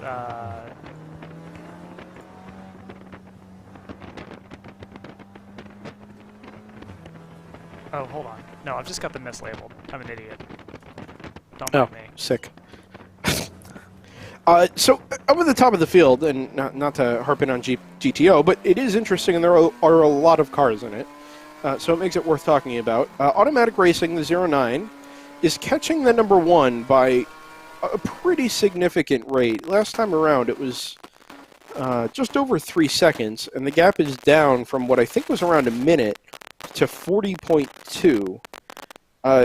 The car's potential pace, at least from what we see on Race Hero, is about 3 seconds lap faster, so that checks out. I mean, this is all to be expected. But if you divide 40 by 3, you get roughly 13, and it will take about that long, even without a pit stop from the number 1 Audi RS3, to be the difference maker up at the top of the field. Now, there is a small question mark in the back of my mind about that number 09 Automatic Racing, mostly because I don't remember whether it was the 09 or the 22. At the time, I thought it was the 22. But one of those cars, the automatic cars, definitely passed under yellow at turn 11. And never really got resolution on that. But I can't imagine somebody didn't see it, given the commotion at turn 11 at the time. So we'll have to kind of wait and see there. I hope there's nothing untoward coming towards the 09, but that question mark is just sort of hanging there unless a penalty has already been served by the 22. Admittedly, I haven't so much followed up on that. Probably should. Now they did have a long lap a little while ago, but they were kind of due a stop by that point anyway, so. Okay, I'm about to pull the Thunderous Rabbit back in, so get ready for that.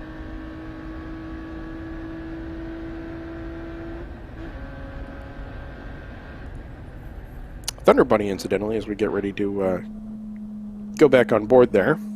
And here In town from Greenville, South Carolina. that's a trek. Yeah, they're partners with the Anderson Career and Technology Center down there, I assume in Anderson, South Carolina. The students and Ryan will talk about this more tomorrow because he has done some research, but the students at the Career and Tech Center help with the car prep as part of their instruction. So we'd seen some similar things to that in some high school fielded teams out at the 25 hour, but this is sort of a tie-in to that through a Career and Tech Center, which, if you're going to do it, that is arguably the most sensible place to do something like that, and to give people real hands-on experience that have already sort of determined that this is their chosen career path. They're partnered with Moongate Motorsports and, of course, the Tech Center drivers Jim Cowan, Mike Turner, Laura Hayes, and Bill Graham, who I think we've already mentioned today, but it's awesome to have them along. And like you said, it is a trek up from Greenville, South Carolina to Austin, Texas, but for the opportunity that it provides the students at the Anderson Career and Technology Centers, really, really cool to see their handiwork out on track. And the cars, you know, we get to watch it. They get to watch it through both their feed and our feed here. And then, we get to sort of follow along with the results as we get through today, and then the secondary 12-hour race tomorrow. Yeah, that's a good... It's Just vamping there to find their 28th overall. That's what I was trying to do, but somehow Race Hero managed to close on me, so I had to do some work to find it. Yes, so Had we're to good ad-lib. now. Sixth in class, up in GP1, which is actually really good. That's a really solid run for them. Yeah, I think we've got all the feeds up that we started with, which I am infinitely thankful for. God, cut to the TCR. Cut to the TCR in the middle of that turn 18 is, it looks dog slow. You know it's not, because it's a TCR, but it's just so composed through that turn. It hardly looks like it's moving. Where is the one? Oh, they're leading, so it's embarrassing. Obviously, given the misfortune that the 0-1 had, it's been very different fortunes. The 0-1 is down in, well, they lost, what, it must have been 25, 30 minutes repairing the damage to their corner as we pass a very slow car. But, yeah, the 0-1's down in 27th in class, so, they're fighting for very different things.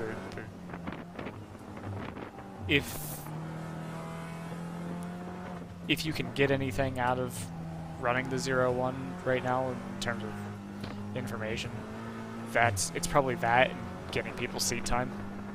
That's probably what you're down to at this point. Getting to run around Coda, it's not nothing. We're gonna come across a car that appears to be stopped on the exit of 12 here. If we look to drivers left, I believe that's right. Although there's no light boards here.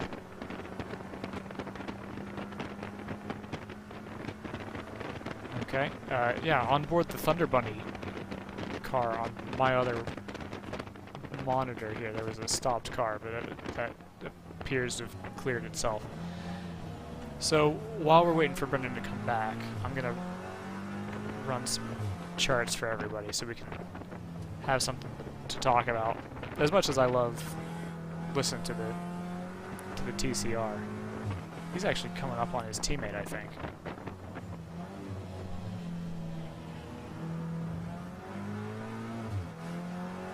Yeah, I think that's right.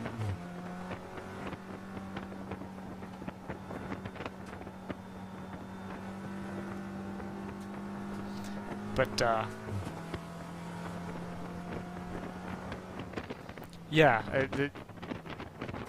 with, what, it must be some 20 laps between them right now. So, the 0-1's just gonna try to stay as clear as possible, not get in his teammate's way. As we briefly lose audio. Yeah, and switching over to the 0-1. About to crest over the hill. I think in most cars, I don't know if it's true with the DOT tires. It's either flat out or nearly flat out. Listen for a throttle trace there.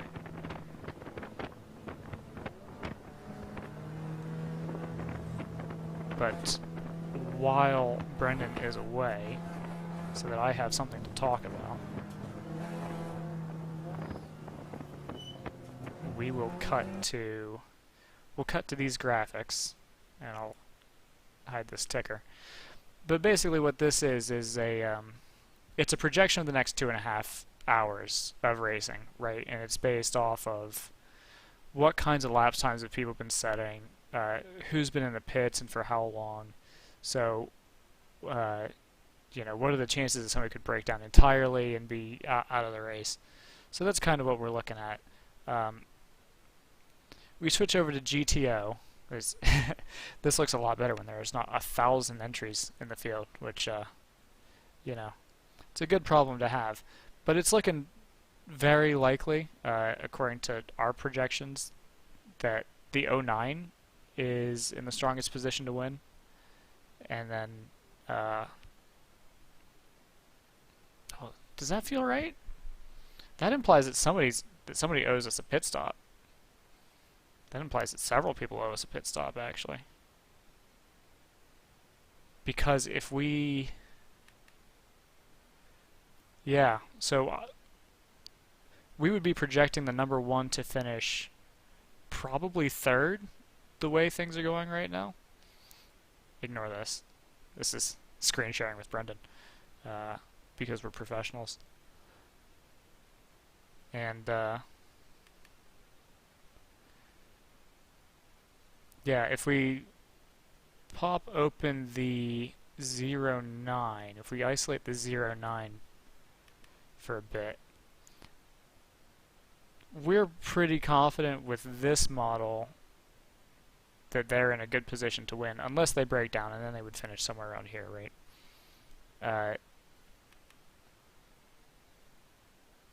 And then we're looking at the 983, and they're kind of in this neck-and-neck battle with the 09, with the advantage going to the 09. That's kind of what we're projecting so far. We go into the other classes. So GP4 is going to be one where it's going to be pretty straightforward, right? That's an easier one to kind of figure out where people are going to end up. The 970's in a much better spot here. Looking on the x-axis, this is overall position. That's why it's not just 1, 2, and 3, right? GP1, another one that's a little more hectic. Advantage here is going toward the 37, the Edge Motorworks car. Then we would expect Screaming Goat to get second, and KBT in the 33 to take home third. That's what we're expecting so far. Obviously, there's a lot of time left in this one. Things can change. But that's what we're expecting. Now, to be fair, they could... this same model suggests that anything between KBT in third and KBT in first is possible here. So, in class, obviously. So, we don't want to kind of eliminate any possibilities. We're expecting the 51 to take home GP2 right now. That's not the 51. This is the 51. But you've got entries with a lot of variance in here that could really spoil things. The 212 is 212 looks strong. The 212 has a real argument for taking that away. That's the Dunn Motorsports car, Joseph. Yes. The Killer Dana Surf Shop. I'll go back over it because this is going to be new information for you. This is going to bore the listener and viewer to death. But just to give you a heads up on what we've been talking about. I'm so sorry. Actually, let me throw some audio in because this is really... I heard the GP1 and the GP4 bits. Okay, good. So feel free to go over GTO with me briefly, and then we can move on. Well, GTO is the one that is a mess, right? Oh my gosh. Yes. GTO is like all to play for. We have a couple strong favorites, but there's a lot. Automatic looks like... Automatic looks like who you would put money on at the moment. Yeah. Yeah. Yeah. And this will take into account pit stop projections and the whole right. bit. That's right. Yeah. Yeah, and honestly, in looking at the standings over on Race Hero, I mean, the gap is only 7 seconds, and most of that has come down on track over the last, well, couple laps, even since I've been away. I mean, the Hammer car has just been giving up a lot of time. The automatic car holds a lot of cards, even with an extra pit stop. I'm glad that you validated that, because I've just been looking at production and glancing at timing. So I'll trust your analysis on that. No, I believe the Code Brown car is stopped at turn 6, Joseph. I saw that there was a car stopped in another... yeah, I think that's the Code Brown car again. We've talked about them a couple times today. Certainly a Cayman. But you know what? Just to walk back briefly, the mystery of the Black Mustang, I think, is the Lethal Hands car. I think we may have that answer. So anyway, yeah, we'll move on. So, as I had mentioned earlier, what looks likely, according to the numbers that we have right now, is that automatic is looking strong to take home GTO. Second would be the 983. So not only would the one lose out on first, but they may also lose out on second. Right. Is that Hammer we have kind of sitting there in third, or is that TAPG? That is Hammer. I realize there's a lot of that here. There's a lot of cars. No, that's fine. I just kind of taking a guess, but that makes sense. So, wow, so even Hammer falling back to third, which is fascinating. It feels plausible. It surprised me a little bit when I saw it, but it feels plausible. Can I ask you for just 2 quick things, and then we move on? Yeah. Can you just click on the 985 and the 983? I want to see where wheel to wheel is. Hold on, let's. And 983 is 2 below that. Yep. So that's kind of what we're looking at. So 983 is very much still in the mix for the overall win, sitting there in 4th overall. Yes. Right. More likely to finish second behind the automatic car, but still very much in the mix. And then the 985 you would project to be back in, what is that, 4th or 5th, more likely. Yeah. Sort of in behind the Hammer car. Interesting. Yeah, so what WTW wheel to wheel, what they're looking for basically is for something to happen to the automatic car, which is plausible, right? We still got 2.5 hours to go. Right. But it is more solid that, and as the race wears on, becomes more likely that the automatic car is is the favorite. Right. You'd expect that to kind of converge to a point. Yeah. And so I don't think I mentioned GP3, but GP3 is really close in there. We're looking at, I think that's a 602 and the 55. Expect those two to kind of duke it out. Well, for the we talked about that before we started in with the charts. This was going to kind of be the battle there in GP3. The 602 is strong. It was basically a GP2 car. It was entered as such, but reclassified down to GP3, presumably just based on power output. And the battle between the two of them, I mean, they were not that far apart, both together in the overall listing.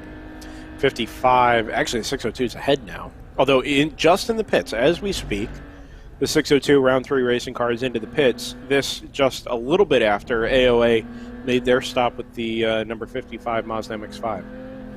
Yeah, so we take a look, we start to go back a little bit. So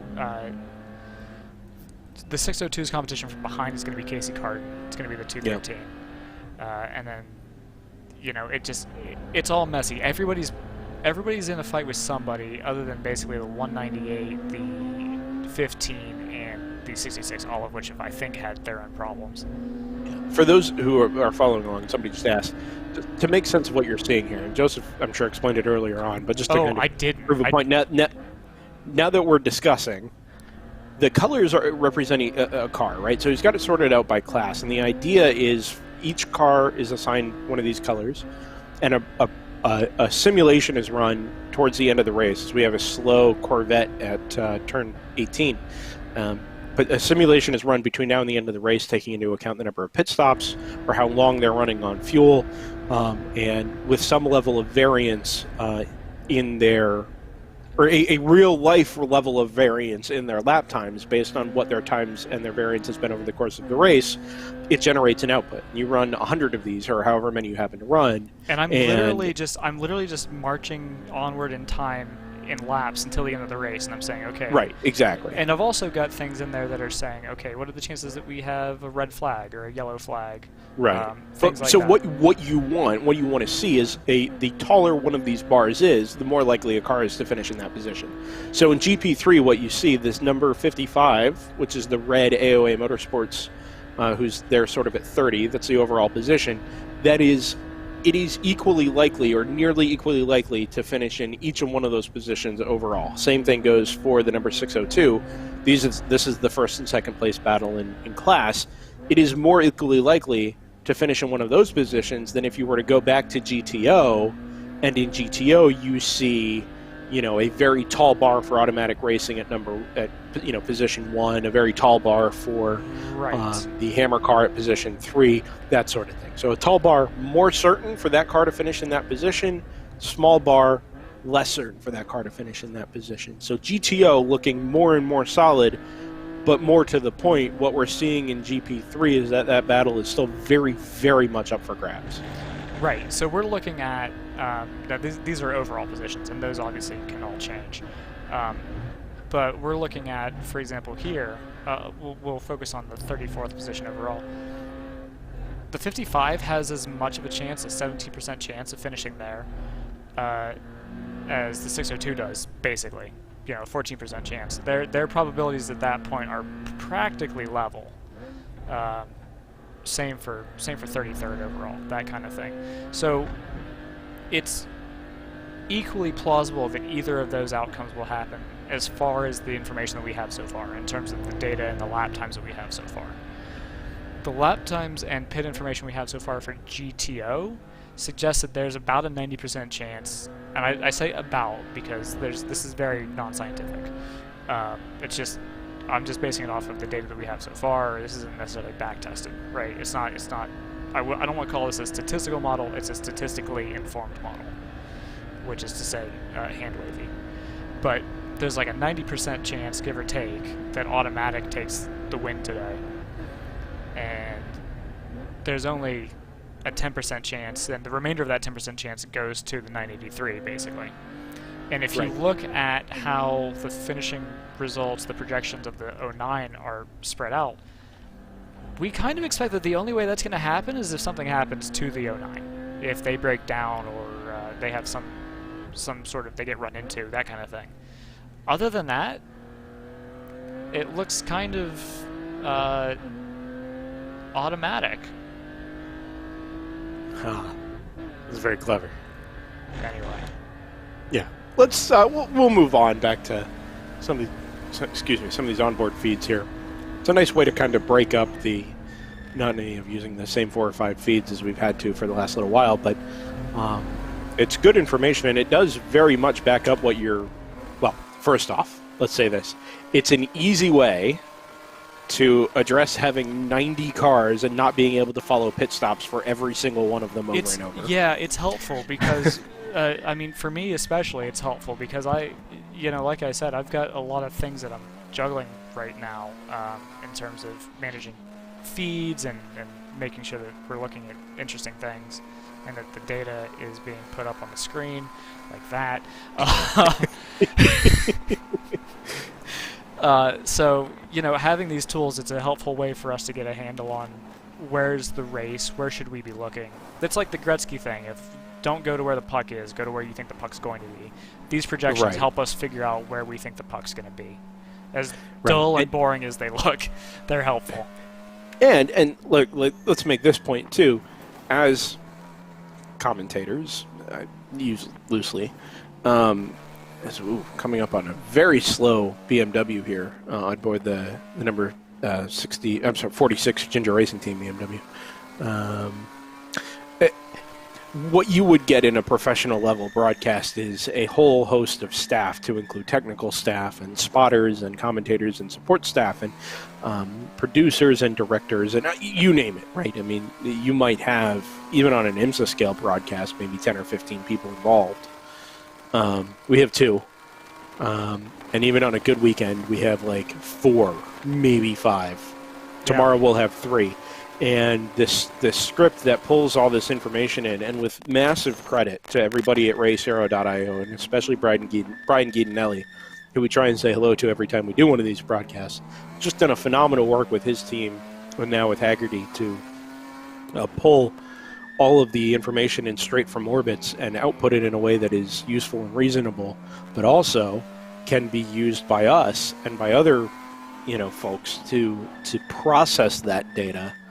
We are doing the work of many people as 2 people. We are doing the work of spotters and as sort of critical thinkers by running it through a script and letting a computer sort of dictate probabilities for us rather than allowing somebody to make a judgment call. And we're doing a lot of, it's not just projecting, but it's making sense of data and the flow of a race where we are normally focused on other things and don't have the ability to just sort of sink ourselves into it the way we would if we were sitting on a couch watching Le Mans with 8 screens in front of us or something like that. So it goes a long way, and Joseph's put a ton of work over the last 6 years into putting all that together, and those probabilities help us. They're not the point of the product, but they go a long way towards us being able to present a cohesive race to you, the viewer and listener, and for us to make sense of everything that we see, even from 1,500 or however far away we are. So yeah, that's why we go through that stuff. It's important to not think of them as real.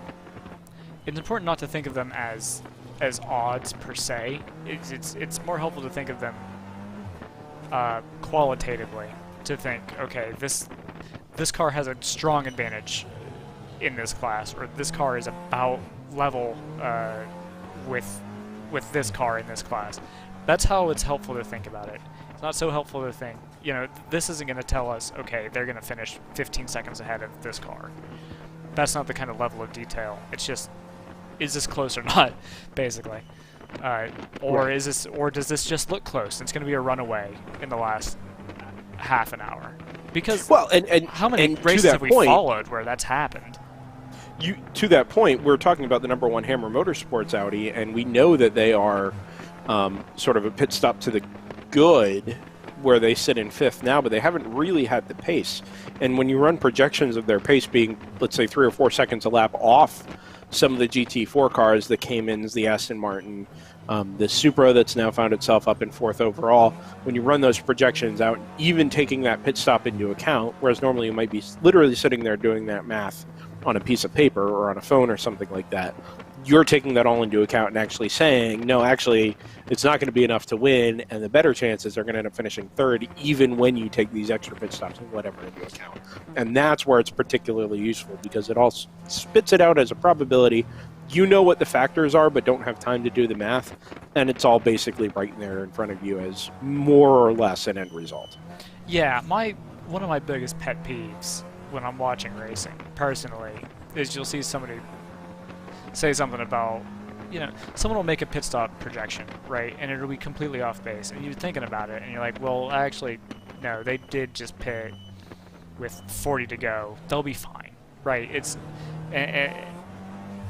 And instead of having somebody, writing it down with a notebook, Paul Truswell style, or old style Paul Truswell, I guess, you can just have this information being ingested, because you've got websites like RaceHero.io, which are super helpful.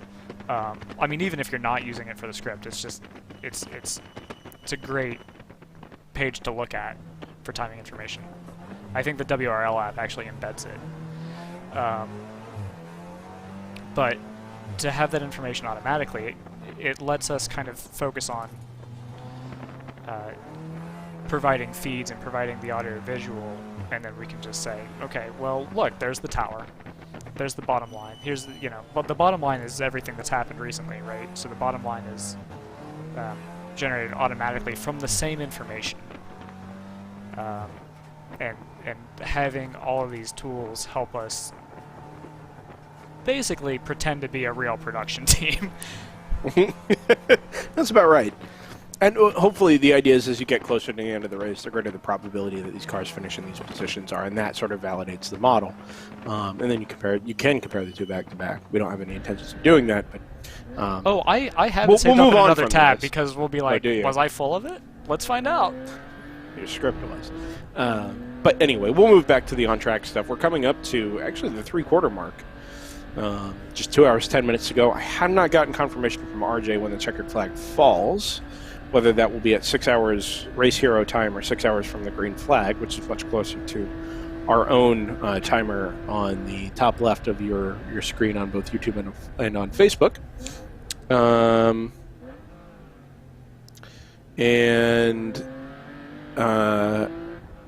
I think it's a good time. If you'd like, Joseph, we can do another rundown of the 2021 schedule. Not that that will be unfamiliar to a lot of people, but is maybe not such a bad idea.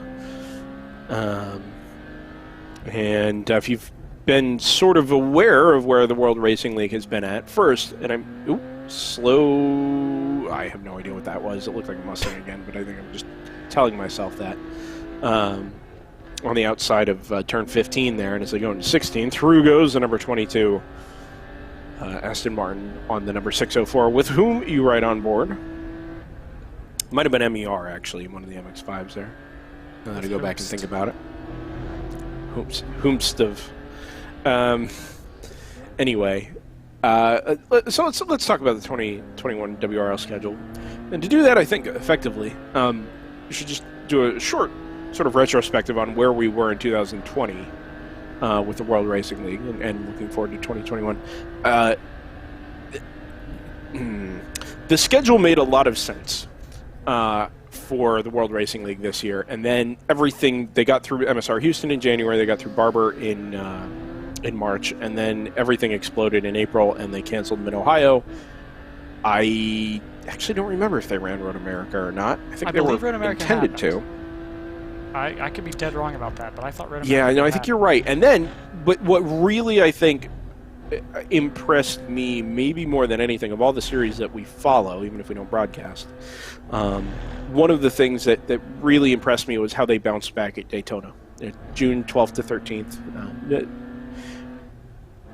where a lot of sports at that point were still trying to find their way and how they were going to address the ability for people to gather publicly again, even as states hadn't really decided how they were going to reopen, if they were going to reopen, and what was happening there. They forged ahead, World Racing League did, and put together a package for 14 hours at Daytona.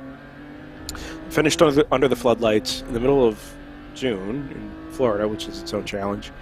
But they ended up putting a grid on track that far exceeded anything they had pulled into Daytona before. And some of that will be, the natural growth of the World Racing League, particularly in that area of the country. But the bounce back from the COVID situation we found ourselves in the spring to where we ended up on track at Daytona with 40-plus cars, just awesome. I just, so much credit, I think, is due to the World Racing League. And that, more than anything, I think, made a statement about the popularity of the World Racing League in 2020 and the opportunity for growth. And now that we have a first-hand account, at least through our broadcast here, of what's available and what they're putting on track, you see the GT4 cars and the TCR cars, you see the mixes with the GP1 and 2 and 3, and the names that are on the entry list, the teams that are on the entry list, and the number of people that have the opportunity to come out and do some really awesome endurance racing at a world-class facility just speaks to where WRL is, where it's headed. And I'm sure we're going to get the chance to talk to RJ over the next day or so about that and hear his sort of account and his projections for what 2021 is going to look like. But the first step to validating that growth was to put out a 2021 schedule. And this is where things are headed. MSR Houston is off for January. I've never made it there, but I'm not terribly disappointed. I know teams were looking for some other opportunities, even though it is close to a lot of the Texas-based squads that run in WRL. NOLA is going to kick off the season next year, January 29th through the 31st. All dual 8-hour races with, we think, 2 exceptions. We know one for sure. The second race is down at Barber, as it always is, a little earlier in March this year, the 5th through the 7th. And that'll be 3 solid days of running down there to run the second race of the season. And then a month later, we go up north, up to Mid-Ohio, which is quickly becoming a favorite on the WRL schedule. And we'll sort of kick off, not so much the eastern portion, because I think NOLA is probably slated to do, or to be a part of that, or Barber would be slated to be a part of that, but we'll get confirmation as we move closer to that next year. So NOLA, Barber, Mid-Ohio kick things off. Road America, May 7th through 9th, all spread out fairly well as the weather gets warmer and we get hopefully towards a little more certainty and predictability nationwide with the situation with COVID-19. June 4th through 6th then really sets things off over the summer. We go to Daytona, just waiting on confirmation for the format there. Haven't heard whether that's a 14-hour like it's been in the past. It is a 14-hour. Okay, confirmed. So that'll be the first non-dual event next year, but still double points, I believe, like it was this year. Thank you, Joseph. Daytona, June 4th through the 6th. Heartland Park, June 11th through 13th. David Starr's favorite racetrack, obviously. Road Atlanta, July 16th through the 18th, another really popular venue that they run midsummer there. A nice break before High Plains, August 6th through the 8th for the west side. That is not a 24 like it's been in the past, but that'll be a dual race weekend. VIR, the full circuit, September 17th through the 19th, always really popular as well.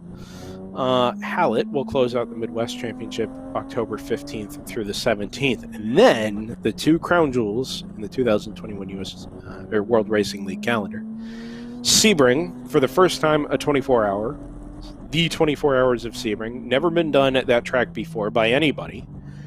There will be 2 next year, and WRL has the honor of being the first, and maybe the only continuous 24. That remains to be seen, but it's been confirmed that the Sebring 24 Hours for World Racing League will be a continuous 24-hour event. It'll start on Saturday, October 30th, run through into the 31st, and the goal is to do that right. RJ told me we want to make it the 25-hour of the East. I see no reason that couldn't be the case. If we get anything like the quality of entries we see elsewhere in the World Racing League, that event is going to be so special. Sebring was a third home for me for a long time as a marshal. Spent a lot of weekends there. I love that facility.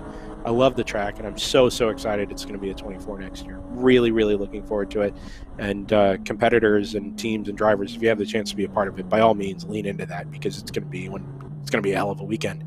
And then we close out the U.S. Endurance Championship, the Accurate Circuit in the Americas, the same weekend next year, December 3rd through the 5th, to close out the 2021 World Racing League schedule. So, I hope that those of you who have considered being a part of the World Racing League moving forward take a look at that and see something that you like, because it is absolutely well worth, like I said, leaning into and being a part of. There's a lot to like about it. There's a lot to look forward to, and especially if we have the opportunity to do a couple more of these next year. I think we'd absolutely love it. There's so much to be excited about. Yeah, like I was mentioning the first time, when we showed the teaser video, the thing that I think I'm excited about is, this is going to be the first series, I think, ever to drive into Turn 1 at sunrise. I think you're right. I think that's going to be insane. I'm really looking forward to watching it. I have always said, my time marshalling at Sebring, whether it's the 24 hours, or I'm sorry, the 12 hours or club races, there is no sunrise like a Sebring sunrise. My corner, I usually ended up marshalling out, was turn 17, and the view down the back straightaway at sunrise, it comes up behind and sort of to the south of turn 16 and rises up over the Ullman Strait. It's just magnificent. There's dew on the ground, sometimes a little fog in the air. It's not a whole lot. You're in October, so you're probably out of that sort of danger zone. But that view of the sun coming up and that first light in the air over a very dewy Sebring International Raceway, you've got the airport in the background. It's such a magnificent atmosphere. And the ability to be, if we get the chance to be there, we can be down in the paddock, to hear cars going around all night at Sebring, and just to share the impressions of what Sebring is like with cars pounding around it that late at night if you've never been to the 12 hours or wherever. To be able to share that is just going to be awesome, and I so cannot wait. And kudos to everybody at Sebring and at WRL for being able to pull that together. Curiosities in the paddock, and I'm sharing this on behalf of Garrett Smithley, who's in our Discord. Looking for a spare in-car video system that could be used for tomorrow. Garrett, I assume, is looking for a way to, well, I'm sure it's data logging and video logging as he learns to track for some of the racing next year. But he also has an active Twitch channel, well. so he may be posting that. Oh, interesting. Maybe. Interesting. If anybody does have a spare system that they're willing to share or let him rent or buy for tomorrow and is on site at COTA there, please get in touch with us. We'll pass you on, or find Garrett yourself and encourage you to do that, because we can definitely use another camera for tomorrow if we can get it. Up at the top, actually, we're going to work this back to front here. Now under 2 hours. Actually, we've been under 2 hours, Joseph, because I've had it confirmed it's a hard stop at 5 p.m. Oh, okay. All right. Well, then I will update the timer to. I'll hide the timer and I'll bring that back up when I have that updated. Very good. Okay, so we're under 2 hours now, about an hour and 53 or so to go. We're just going to do a quick rundown of going back to front. We'll start with GP4, which, before I do this, want to clarify this because there were questions in YouTube and Facebook about where GP4 was headed next year. I'll read you exactly what I was sent. Regarding the changes for GP4 next season. Yes, GP4 is going away for low participation, but we are helping any teams who race GP4 this year by giving them a free 2021 entry fee if they move up to help cover swap or mod costs. So basically, if you've got to modify your car, or you've got to, let's say you're considering an engine change, or let's say you're considering building a new car, if you raced in GP4 in 2020, you have a free entry in 2021 to a race available to you next season. And I think that is brilliant on behalf of the series. And I'm sure it came with some input from teams who were involved. You can make up some of, I know the entry fees aren't a ton of the overall cost of going racing. As we have a stopped GTO Aston Martin, not a huge element of the cost of going racing, but not insignificant, and I'm hopeful, encourage a lot of the people who considered or ran in GP4 to move up in 2021. I need to go back to this Aston Martin because it is either the 09 automatic Aston or it is the 22, and I couldn't get a number on it as we went past. If it's the 09, that is still the overall leader, granted by 2 minutes and 11 seconds, but it has stopped to the driver's left here at turn 2. It's moving now, because as we ride on with the 01, it's not there anymore. So what on earth has happened there? And was it your leader, your GTO and overall leader, or was it the slightly more troubled number 22 Aston Martin? So I will say this, the 09 has just pitted a lap or two ago. And it is Salmon on Race Hero, but you would expect, unless that was its outlap, which is possible. Yeah, I do expect that it was its outlap. So that, I mean, that could mean any number of things, right? That pit stops can precipitate all sorts of issues. They can't. I mean, who knows? It could even be something like his belts weren't quite done properly, and as he went around turn 1, they came undone. Right? It could be something very simple like that. But as you say, you shut the car off, you start it back up. All of a sudden, it doesn't run as it was supposed to. Something, unexpected happens. Any number of things could have contributed to that if indeed it was 0-9. We don't know for sure. That 22 has really struggled today. Their last lap was 3:22, so I think that would have been the 22, Joseph. Okay. I think that would have been the sister car. Just looking at P55 now, last lap was a 3:22.361, so lost about 45 seconds, which might explain a car stationary to the side of the road. Meanwhile, we know the 0-9 had been in the pits. That gear shift made me anxious. That didn't sound quite right. Incidentally, the number 1, who sits 5th in GTO and 5th overall, actually, other than the Team GTR BMW, was the fastest of the GTO cars this last time around. So where we were concerned that maybe it did not have the pace to go toe-to-toe with some of the GP4 cars, by the looks of things, and this is a one-lap sample size, so obviously there's some variation there, but the possibility is there that with the right driver and the right circumstances, that number 1 could still be very much in contention as we work into the last sort of hour and 45 minutes now.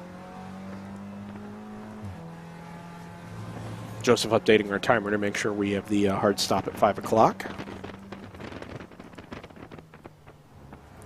I think we've lost, if any of you were following the choice racing cars, we've lost the number 51 live stream. I think the car is still out on track. Indeed, yeah, P17, but the live stream on Vimeo has ended, and I don't think we're getting that back anytime soon.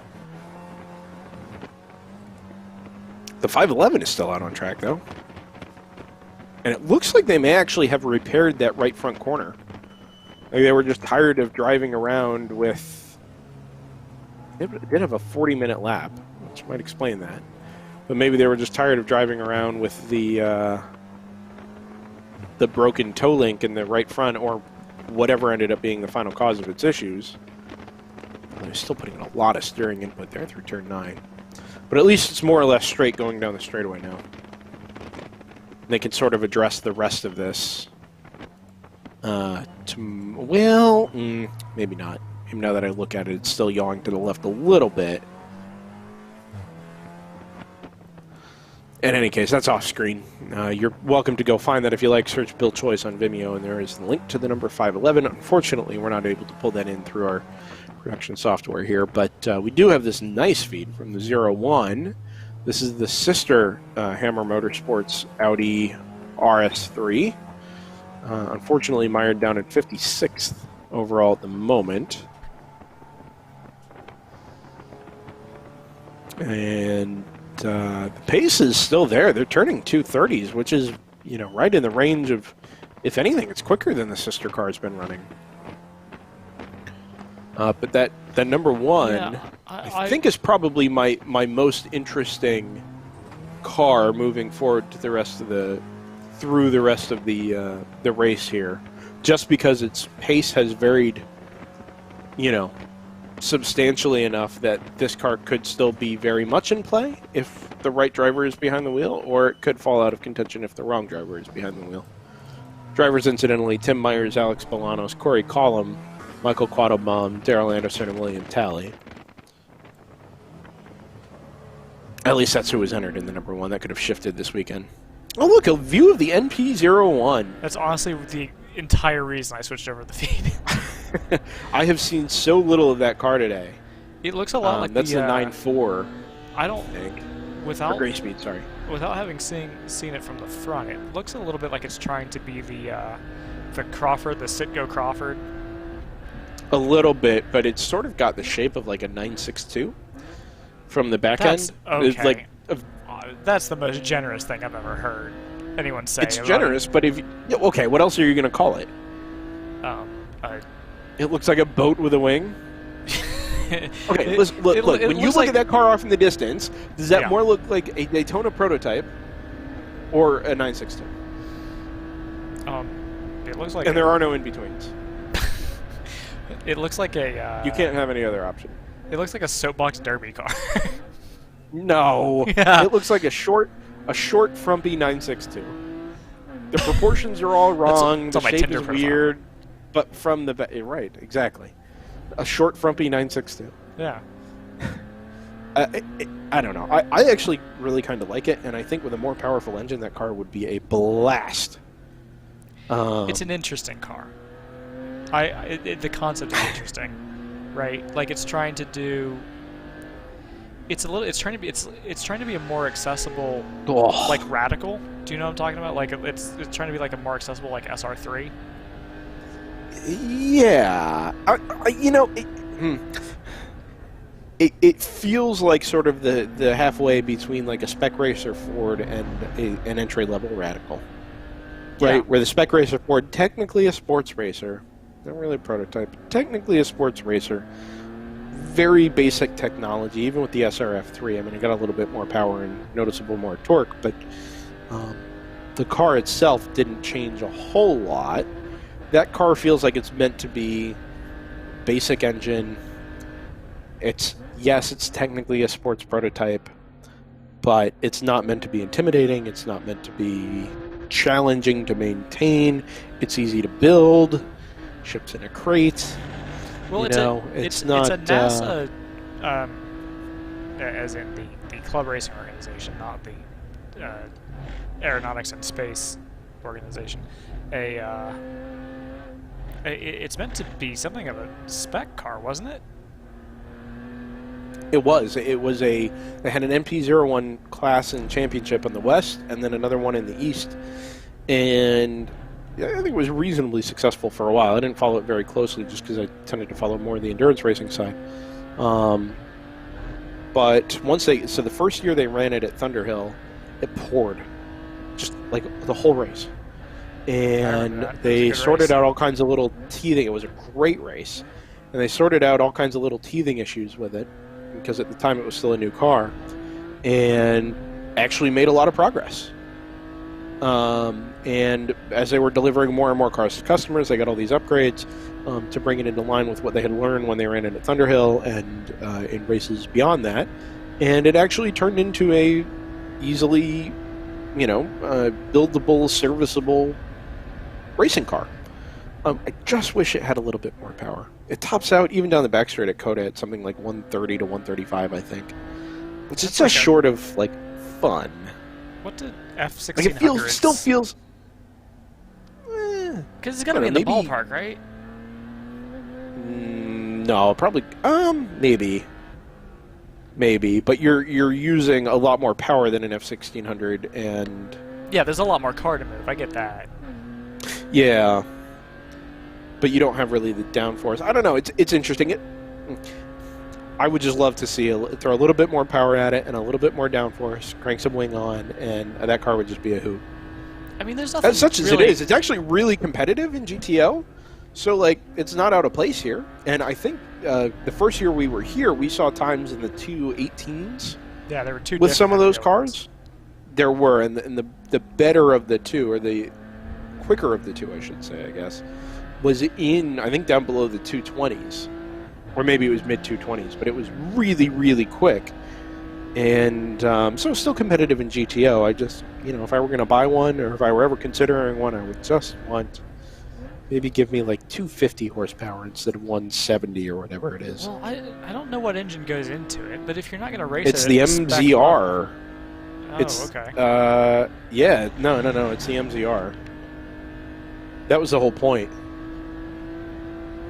Well, pit stop for 983. Sorry, wheel-to-wheel racing is in the pits for... should be its penultimate stop. That's out of 5th. Well, out of 2nd, back to 5th now.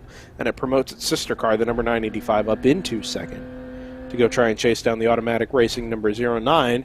Not going particularly well. The automatic car is just in a 228.4. So the pace still very much there at the front of the field, and when we did our sort of chart review earlier, the reason you saw such a high probability for that automatic car likely to end up in first, even though it was at the time sitting in third, is exactly that reason. The pace is just, and the consistency from that car has just been phenomenal. especially since we had the full course yellow about the 2.5 hours ago.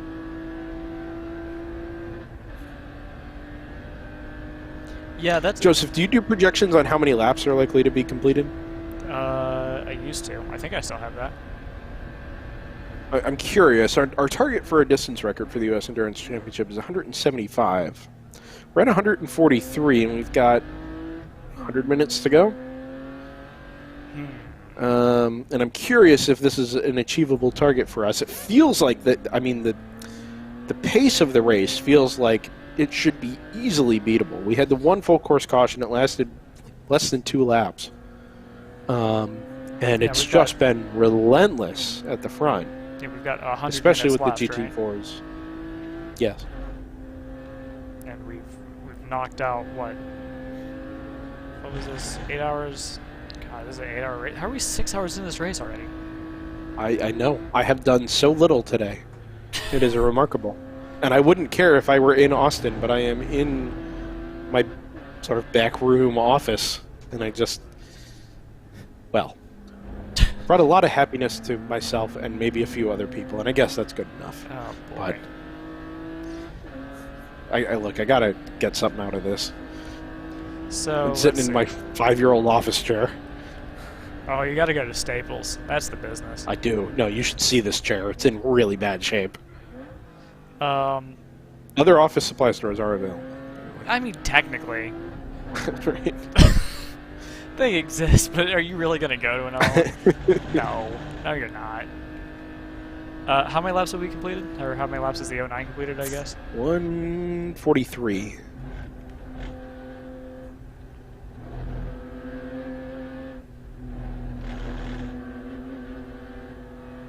Quick time's also coming in right now from the TAPG Motorsports Supra and the GTR 99.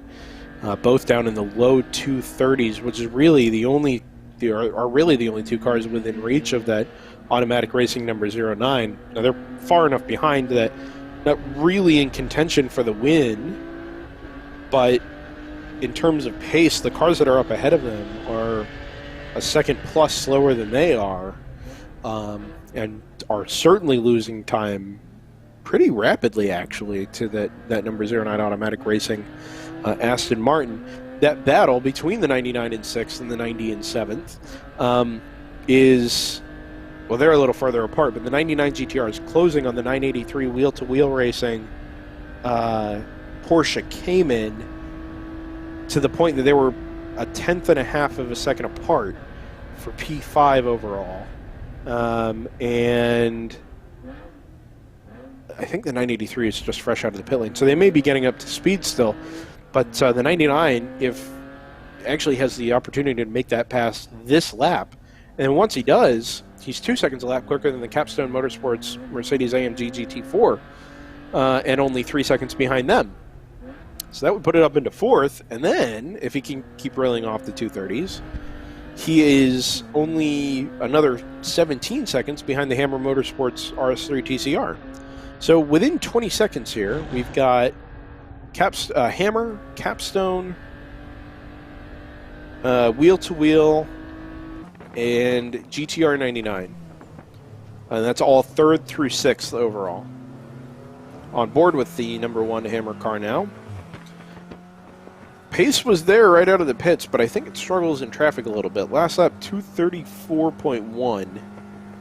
Yeah, I mean, the thing that it's got working against it is there's that balance of top speed and cornering grip. Yes.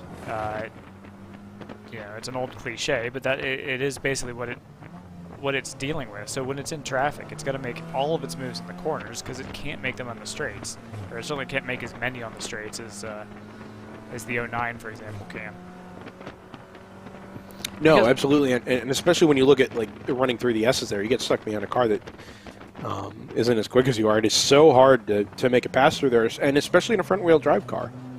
I mean, they're not as planted as you might get out of a rear-wheel drive car, especially if you have to come off the throttle all of a sudden. I mean, the car will snap on you, and it's recoverable, which is fine, but you're not going to take that chance in an 8-hour endurance race. Exactly. You're not going to take this chance in an 8-hour endurance race, ever. And Well, the you would options need are such a- lose time or lose control. Yeah, you would need such a pace differential through this section that you can imagine a faster car being able to make, say, the logical extreme, right? Would be like an LMP1. Whoa, Nelly, and he's off. He's off. Was there contact there? I, I think there was. if you say so, I didn't think there was. Oh, maybe not. I see. I thought the one had pulled into the runoff and jumped on the brakes to let him, sort of the gentleman's rule, right? Let him catch up if you felt like you would make contact. But it's also entirely possible that, I mean, I wouldn't expect there to be contact, but it's very much possible that he had just been in his mirrors and he was so paying so much attention to where that car was behind him that he just lost concentration and spun it between 8 and 9, which does feel a little more likely. Yeah, I mean that car looks a little unsteady anyway, just in how it transfers weight.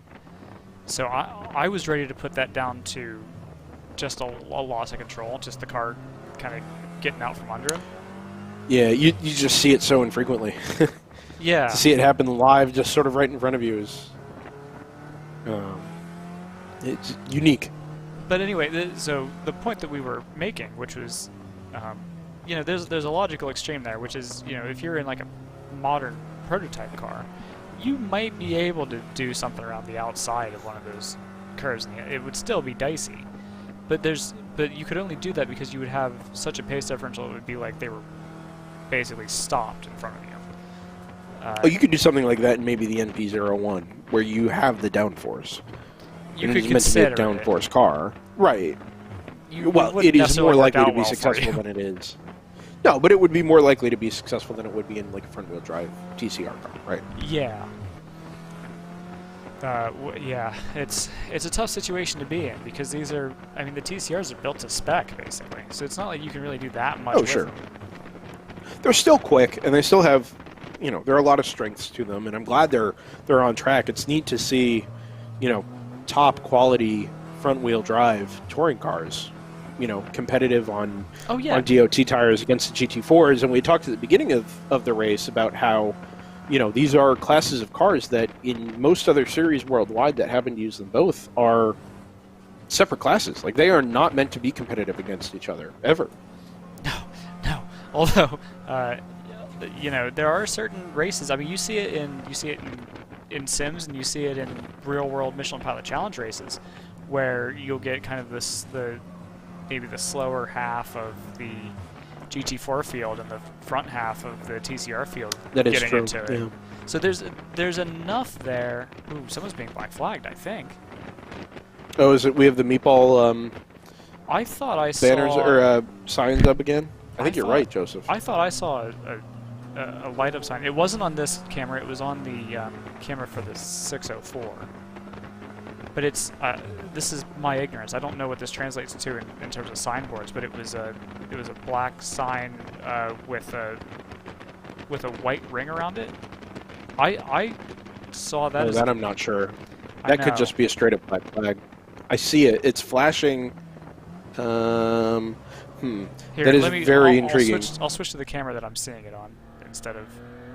No, it's everywhere because I just saw it on the way in turn 12 there from the last camera. No, but these guys are very close to each other.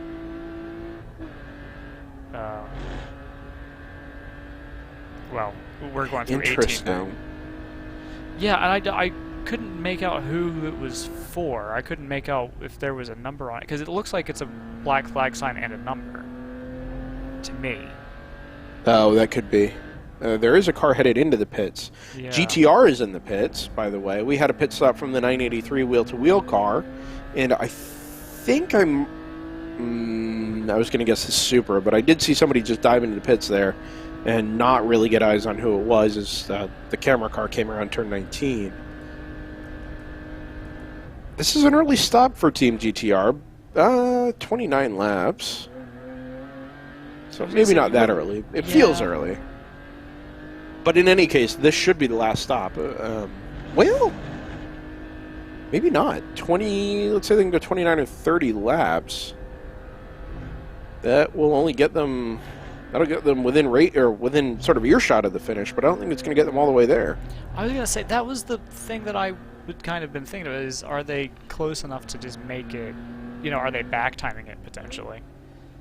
Well, and that was my first thought as well. I mean, it makes sense at an hour and a half. Okay, let's say we are pitting early. We're going to shorten this stint up and then just run it to the flag so we can take advantage of yellows or, you know, whatever the situation is. I don't know that they're necessarily in contention to the point that it makes sense to do that. Well, on the other hand, and it seems with the pace, like maybe this is unlikely.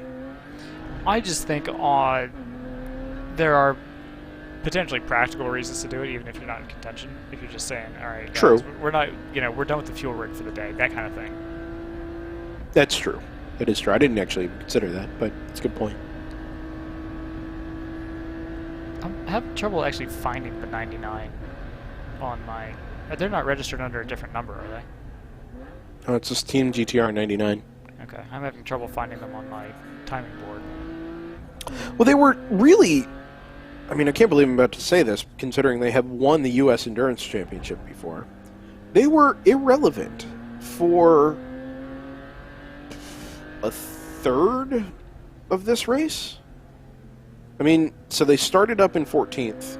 At one point, they were 33rd after some rough laps to start. They were 21st before they made their first pit stop, 14th in sort of the middle of the second stint, 15th through most of the rest of that, and then by the time the full course yellow came out around halfway, they had finally broken into the top 10. And they've been consistently up there ever since, but for that first sort of opening stanza, they were just not competitive. Yeah, so they have been pitting every, looks like about 29 laps or so. Yeah. Oh. I don't know who's on board. I would love to know who's on board the 604. If it is Sarah Montgomery, the look, whoever it is, just gave the camera and looks again. Oh, maybe she's looking to the right. I think she's looking at the camera. Or he. Whoever it happens to be. There was one of the Caymans, or one of the Boxsters, spun in front of her at turn 20. And, I mean, she, assuming it was Sarah, mashed the throttle. Like, saw it happening in front of her, and she just gunned it. And picked a tighter line on the exit at turn 20, went to the inside, never, like, jumped on the brakes or reacted inappropriately. Just gunned it, tried to get past the incident, and then as went away from the incident site, looked over at the camera, and then gave it like 2 or 3 more glances just to like look it in the eye and say that was awful. Yeah, that was dumb. It was such a bizarre incident. And then, like, you know, you carry on, and here it is at the S's, whether it's Sarah or whomever, and just hacksawing at the wheel through turn 6. I want to make this point about Total focus. I just want to make this point about Team GTR real quick. Yep. Which is, I'm not sure how many drops they have left, but hashtag championship implications in terms of the overall championship. Because they are, and we haven't really touched on this because we are scoring points tomorrow, and we know that it's going to become a lot clearer tonight, right? And our talking points will develop around what happens today.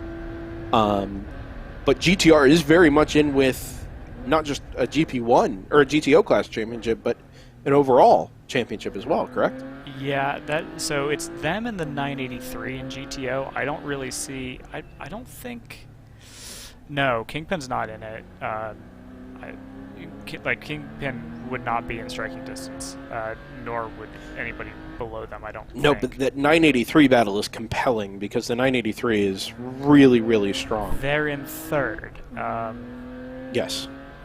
Right now. Second in the points table. Yeah, we'll need to see how the points shake out at the end of this. But this could really tighten things up. Because the 983, they're kind of their point scoring has been win it or bin it, more or less. They've sure. got looks like 5 victories if I'm counting right. 1, 2, 3, 4, 4 victories. Excuse me. No. Don't worry about me. They've got a few victories. They've got a couple second places. They've also got a bunch of goose eggs and a bunch of, those are going to be drop scores anyway. but you can get into a situation with these drop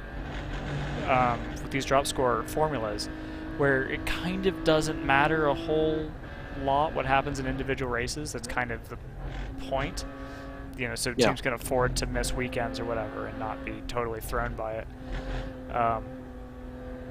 But because the 983 has so many fewer, I guess, like stellar results, a stellar result here could be really big news for them. Could put them over top of the 99 by the time points are tallied tonight in GTO.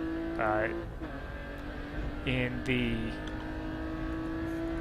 overall championship, they're back in 5th. The overall championship, it looks like it's going to be more or less between AOA and Choice. AOA's 55 and Choice's 51 entries. So 983 is really in it for the overall, but GTO, it's looking really stout. So just have that in mind as we enter the last. We're approaching the last hour of racing. Funnily enough, Joseph, that overall championship you mentioned with AOA number 55 and then the Choice car, that overall championship is just total points scored. Yes. Right? It doesn't matter what class you're in. If you dominate your class and score maximum points all the time, you can be an overall champion even if you're a GP3. Right, yeah. Which is actually the case, right? Choice is a GP2 entrant. AOA is GP3. Point here being, they are both leading their respective classes. Right. And who can gain more from that? I believe... Split 5 on the back of a tow rope, by the way, on the way into turn 16. That's the number 215 GP1 BMW. Struggle of the day for them down at 59th overall. I mean, if they're both winning their class, they're both... Yeah, so they should both pick up 13 points, right? It would be down to which drops they get. If Choice drops a lower result than AOA does, then that shifts in favor of the 51. So the 51 is 2 points behind. I mean, in theory, they could end up deadlocked, which we'll cross that bridge when we come to it, when we have results posted tonight and we have a clearer picture. Yes, and that's exactly why we haven't really gone hard in the championship picture today, because it's a lot of what-ifs over the course of 8 hours today when we're already going to have so many what-ifs to deal with tomorrow. Better to let it clarify itself a little bit today, and then we can come at it tomorrow with, a much more reasonable picture of what to expect out of the championship battle as we get through, closer to 4 o'clock tomorrow afternoon. Oh, big slide by one of the MX-5s here in front of the round 3, number 604, and that is the chill out car. Just all over the place on the way through turn 7. Actually, really kind of fun to watch. Through goes the number 1. That chill out is well down the order, number 678. He says, looking at the entry list, Porter Aiken, Charles Klein, Adam James, and Alex Bolanos, who is also entered, I think, in those Hammer cars, interestingly enough. Going back to the championship focus for a bit, GP4, the way things stand, it looks like it's going to be basically locked up. If we finish this race like this, or really anything that looks like this, as things stand, there's 19 points between first and second. First is the Oder Motor Group, so and they're first in their class right now. So as things stand, GP4 would be locked up by the end of the night. Right, and that would be the final GP4 championship to be awarded. That's true, yes. As well. Not that that's of much consequence, but is a note to make nonetheless. Yeah, you get to hold a trophy that nobody after you will be able to. This is true, and we are awarding trophies tonight, not necessarily championship trophies, although if that's clinched, then we can talk about it tomorrow, like it is finalized. But there are trophies to be awarded tonight for the first race, and then trophies again awarded tomorrow. They are separate races; they score points separately. Gone are the days of the past where we might see or have seen rings awarded as U.S. Endurance Championship title holders, as opposed to WRL title holders. And this is just about the two races, the points for Sunday and then the national championships, to be awarded with the regional championships having already been settled the last two times WRL was out at VIR and at Hallett.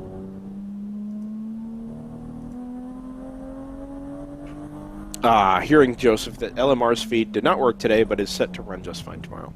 Wicked. So All right. we should have a pair of bonus feeds to go along with what we've got today. Oh, wonderful. Yes. GP3, I can tell you, without a shadow of a doubt, will go to an AOA car. Actually, I can tell you without a shadow of a doubt, it will go to the 55. So that's Yeah. Okay. that's already been locked up. For some reason, I thought the difference was less than it is, but the result today will almost certainly help to solidify that if the number 55 ends up winning again. It's mathematical. The gap is 32 points. The max you can get in a weekend is 26. Yep. Nope. Can't do that. So, unless somebody wants to go back and get them disqualified for other races, which please don't do that. That'd be obnoxious. And then They have to tow the car to the impound shed up at Hallett. yeah, you have to get a U-Haul. Yeah. You have to put the car on the tow of the U-Haul. So you already have to drive a And box truck. send it to the track you're trying to disqualify it from. Yes. Yeah, that makes a lot of sense. You have to take it to tech. I can see this happening. You have to drive it yourself to tech, and then get a dyno run done. And then if they don't pass the dyno run, then fine. Well, very reasonable. Thank you for explaining that. Yeah, anytime. GP2 is marginal. The 51 is that's choice again. They've got a 22-point lead over the 601. Today wouldn't be. So enough. that could. I was going to say that could be settled today. That could, yeah. As things stand,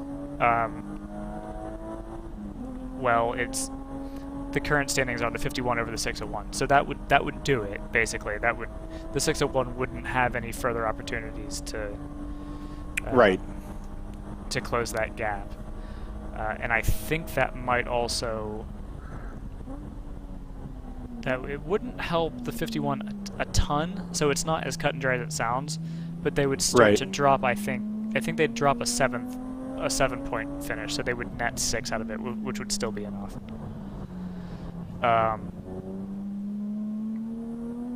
So, but keep an eye on that, because if that's one of those classes where if things change in a big way, if something happens to the 51, that's if something happens to the 51, then that really throws things into play. Right. Still marginal. It's still. But as it stands, they have to have unlucky. It's about. Yeah, things have to go really in favor of the 601 both days. Yep. I mean, so it's nothing is a lock, but it's pretty close. And then GP1. GP1 is the one where things feel pretty dicey. It has to be said. So Ginger Racing is on 81 points. Screaming Goat is on 80. If you're looking at your monitors, you see that Screaming Goat is in second place right now, and Ginger Racing is down in 7th. So it's looking likely, as things stand, that we'll have a change for that championship lead by the end of the night. Interesting. And there's really not a whole lot. I mean, there's 7 laps between the 29 and the 46 for Screaming Goat and Ginger Racing, respectively. Right. For so it takes, for anything to change in this projection, you'd have to be leaning on something happening to the 29. Right. But that looks like that's going to come down to the wire tomorrow. And it's a difficult thing to call because you have to say, based on the way things are going today, if trends continue tomorrow, is it a trend or an aberration? Then Screaming Goat could come from relatively behind here and take it. They're the only one of those two, I believe, that actually have race wins. Ginger Racing doesn't have a race win, as far as I can tell, unless I'm missing one, in which case somebody can correct me. But Screaming Goat is on 4 wins this season. Ginger Racing is on 0. So you have to say it doesn't look great for the 46. It looks like the balance is in favor of the 29, but that's why you run the race, so we'll see how it plays out.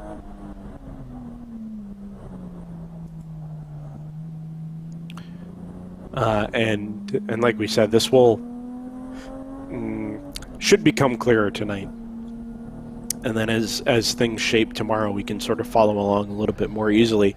But in looking at it now, it seems like GP1 is probably going to be where most of the action is. And then overall, right, with Choice and AOA. Yeah, I think that's definitely true. Yeah. GP4, as I said, I think GP4 is, I forget which one is either locked up or about to be locked up, but most of these will be decided, it looks like, by the end of tonight, by whenever points are tallied up.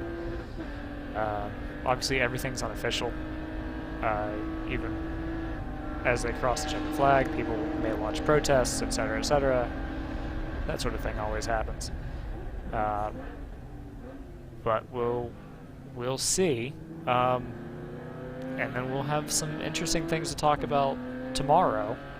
We won't be talking about just trophies. We'll also be talking about championships and handing out championship prizes. Yeah, and there's a real urgency to some of that. I mean, today you're kind of setting yourself up as best you can, and everybody wants the race win. And even without having a USEC title as such, like we've had in the past, to have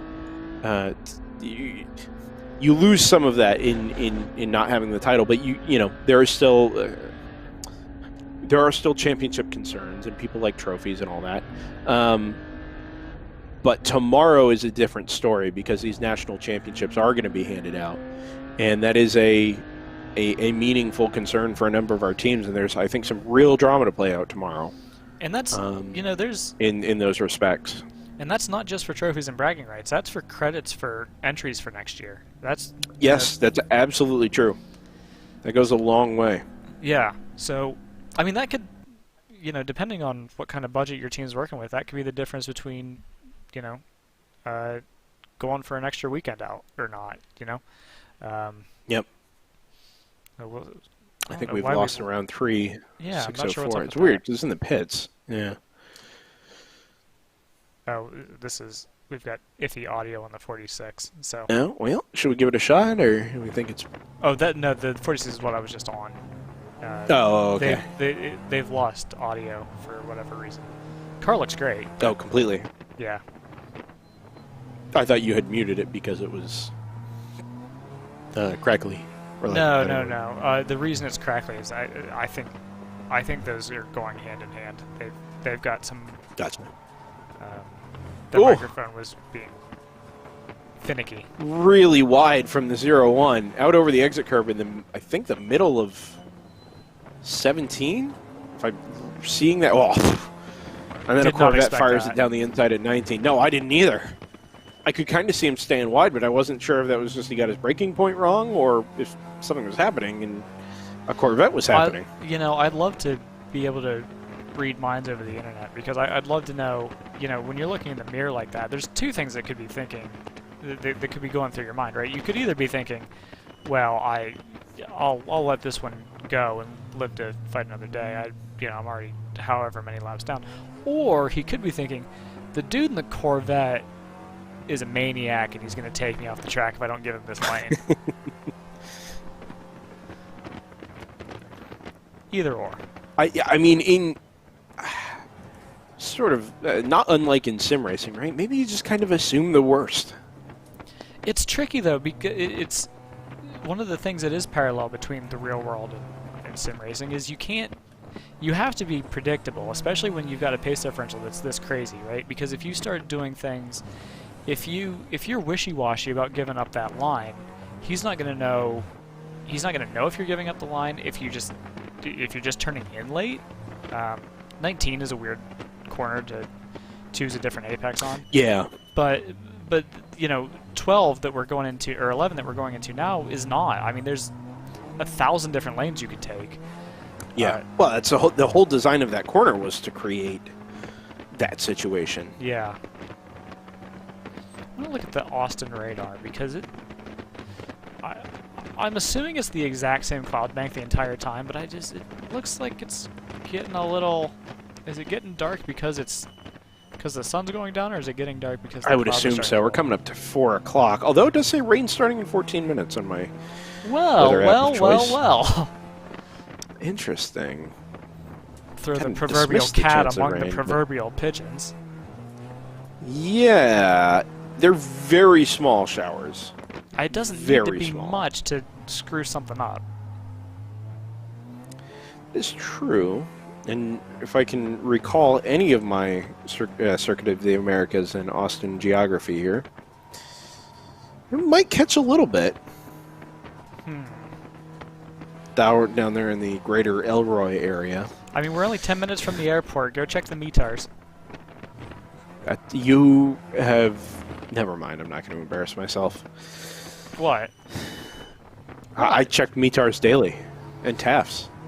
Well, you do have to, don't Like, is it you? going to be sunny? Is it going to be... I haven't had to go to work in 9 months, so... Oh, No, I don't have to. But if I want to know when it's going to be cloudy or when showers are going to be around, rather than taking the hyper-accurate, Okay, like, then just look 3-hour chunks. look at the METAR, Brendan. Yeah, well, the TAF. The TAF. The Whatever. forecast. It's perfect. That's what I do every day. Very annoying. I'm trying to decide To a what, lot of people, including my wife. I'm trying to decide It's what okay. weather site I want to use for this, but they all suck. So it's like, Yeah. Oh! Big slide from the 0-1 in the middle of turns 5 and 6. And you could just hear a little bit of throttle modulation over my exasperated grunt as the driver of the 0-1 just threw on all kinds of opposite lock to try and get the car to come back towards the apex at 6. That was actually a lot of fun. I don't have audio And a prime on it. example of why I am completely incapable of driving front-wheel drive cars. I don't have audio on it, but the 46 was in a little bit of trouble. So I'm keeping the monitor on that since we're not going to be throwing to it until we have audio back. I'm going to just keep an eye on it. But it looked like they had a moment coming out of 12. I will take your word for it. I want to turn your attention to the top of the field where Hammer Motorsports still leads. Yes. Which is sensible. It's a number 1, right? And I think that's maybe it's a 0-2. How long has the for this 09 car. been in the pits, Brendan? Well, and this is why I'm bringing the attention there. But it's back out now, and what I suspect has happened here, it was very sudden and concerning, but what I suspect they've done is run a short stint now, got it to their fuel window, right? Because we're... It's a short-ish probably about stint. 25 laps. It's probably about 25 laps from the end. Can I direct you? Right. Are you still on? No, you're not. No, your support thing ended. Oh, okay. Anyway, what I suspect has happened to the 09 there is they ran a short stint, got up to the back of the number 1, and then rather than sit behind it or have to find a way past, they decided to run the short stint in their fuel window, come and make their last stop, and now they're done. They're out on track from here to the end, and that margin is really only about 1:40 up to the lead car. And in looking at the cars that sit ahead of it, I'm not sure there's anybody else that's going to be able to make it to the end on fuel. The GTR car might be okay, but that would feel like a stretch. I don't think GTR is going to be a lap or two short by my reckoning. Yeah, I think you're right. And we did discuss that earlier. Someone, I'm seeing that same kind of light up placard situation with the outline and the. So I don't know if someone's being pulled in again. Mind the signboards if you see them, but.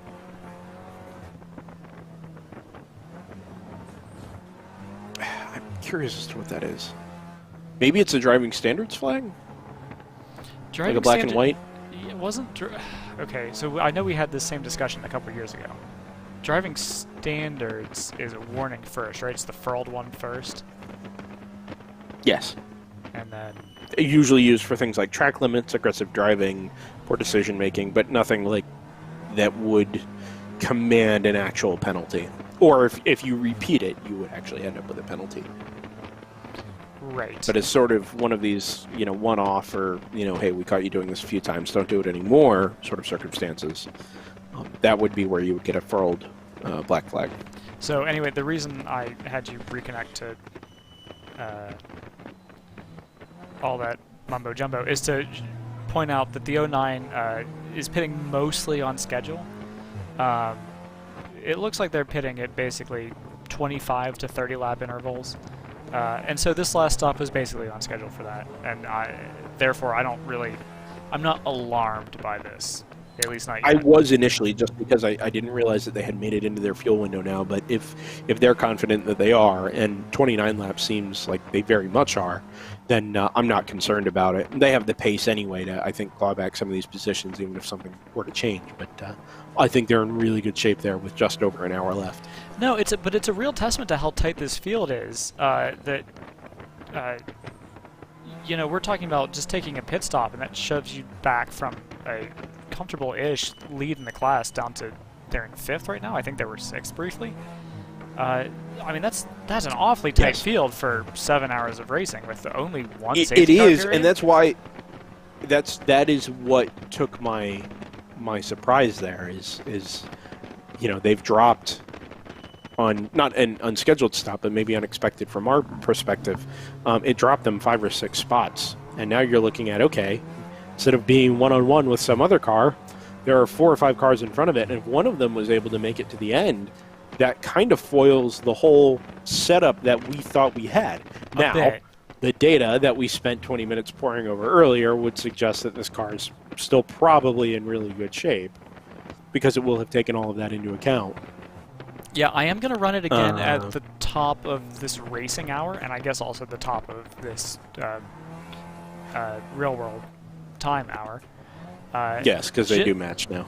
Yeah, and I'm just going to... I'm going to give it an hour and just see has anything changed, because it is volatile enough that, being off on pit stop projections by 1 could be pretty substantial.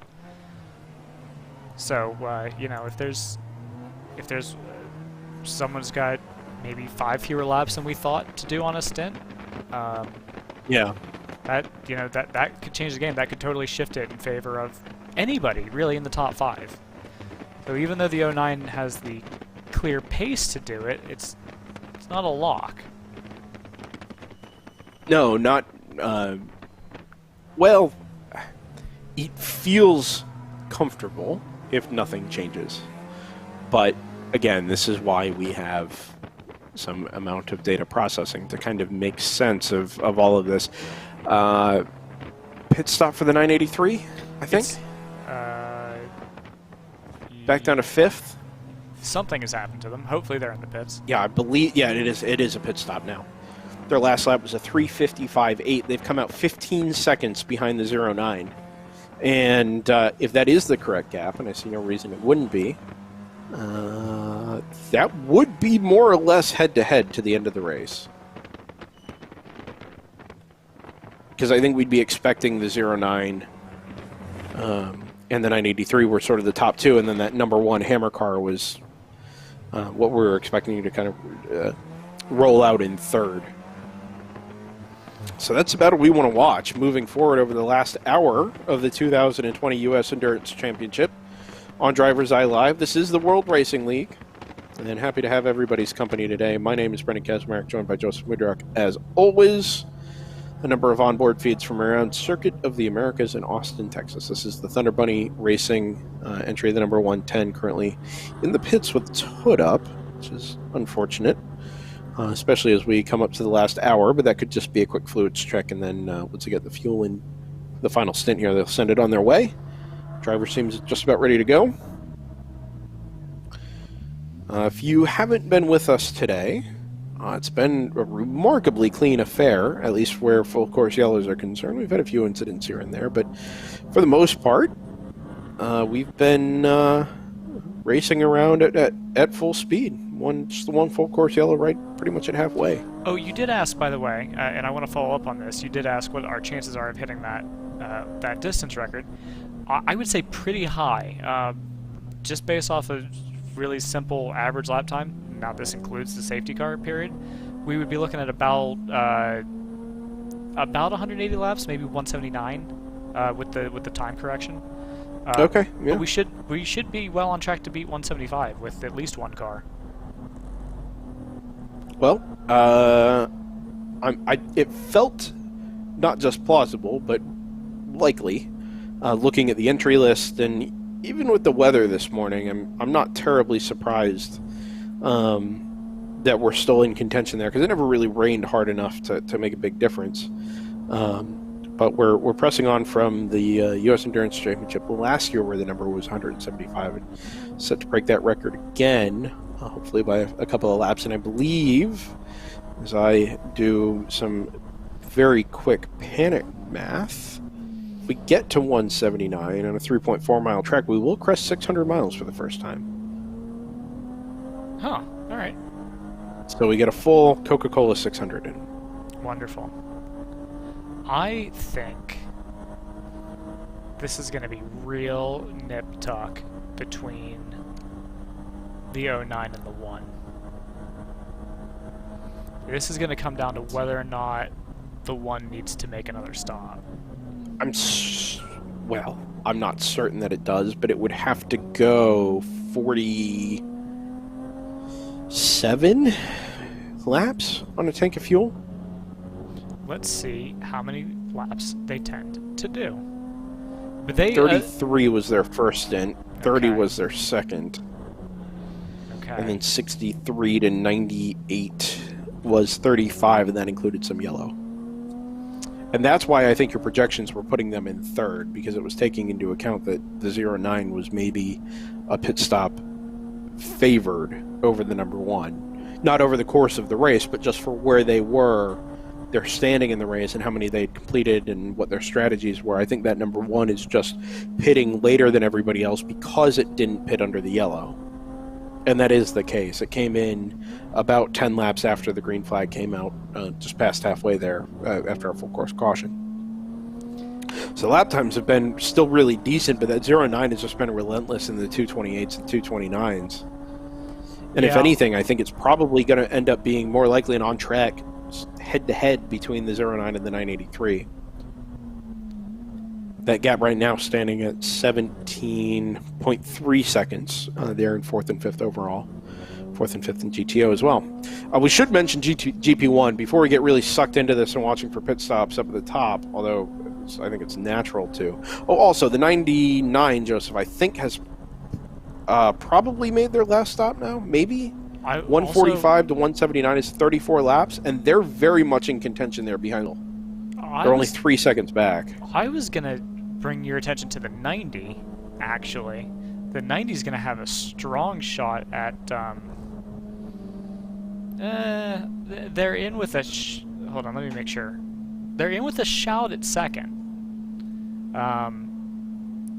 Probably not far beyond that, but just keep an eye on them. They're looking, according to our projections, they're looking strong for third. But they've got a shot at second. Let's walk this down to GP1 now before we get, like I said, very much further into that, because we're going to see pit stops for these last couple of cars coming up over the next, let's call it probably 15 to 20 minutes.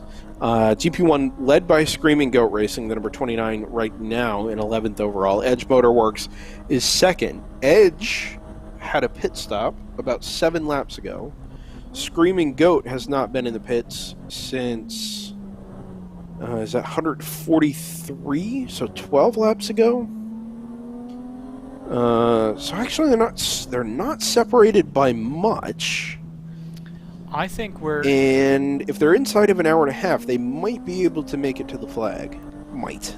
Yeah, it's the thing that makes these little projections tough is you never know quite when somebody's back timing or when somebody's actually legitimately marginal.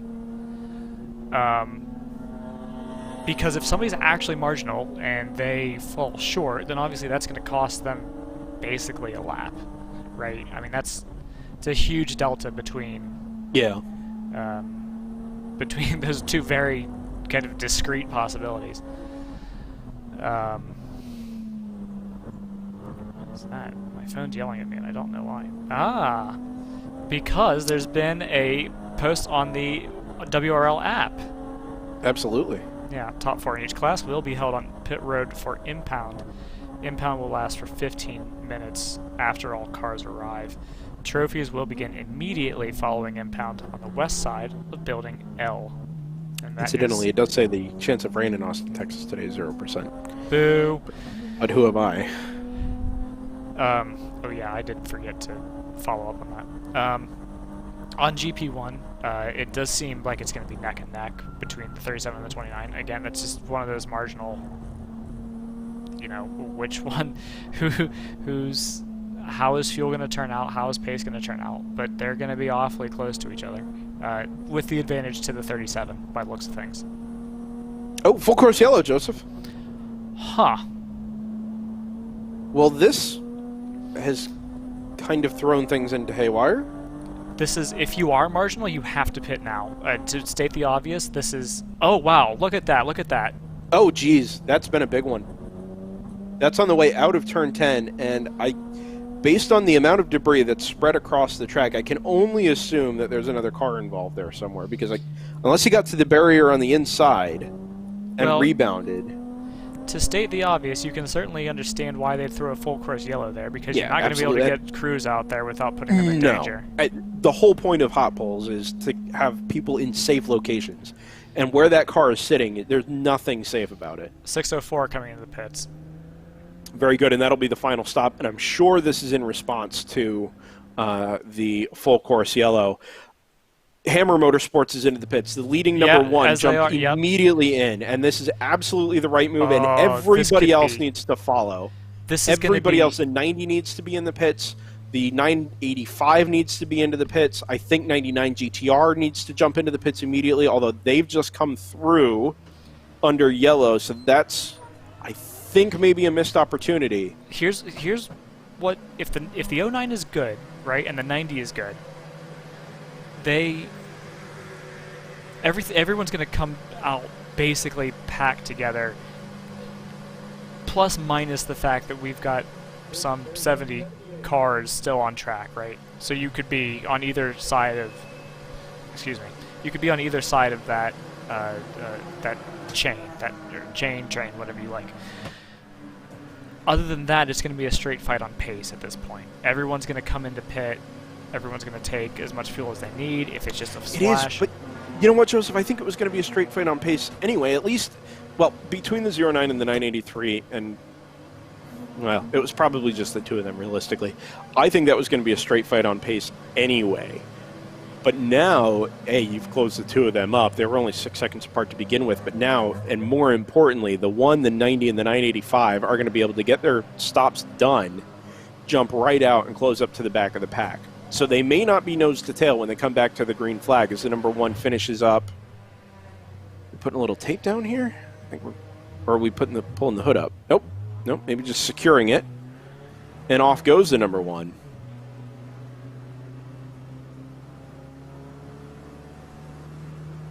Just watching it here. Yeah. Did jump on the throttle a little early there, but haven't really had any pit lane speeding penalties to speak of all day, so hopefully everything's clear there. It's 35 miles an hour through the pit lane. He's come out behind He's not going to pass here, is he? He better not. Somebody's got to remind them they're under a double yellow here.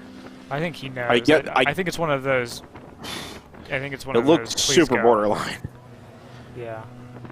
We've lost, it appears, the 604 camera for now, which is hopefully they can get that back up to us.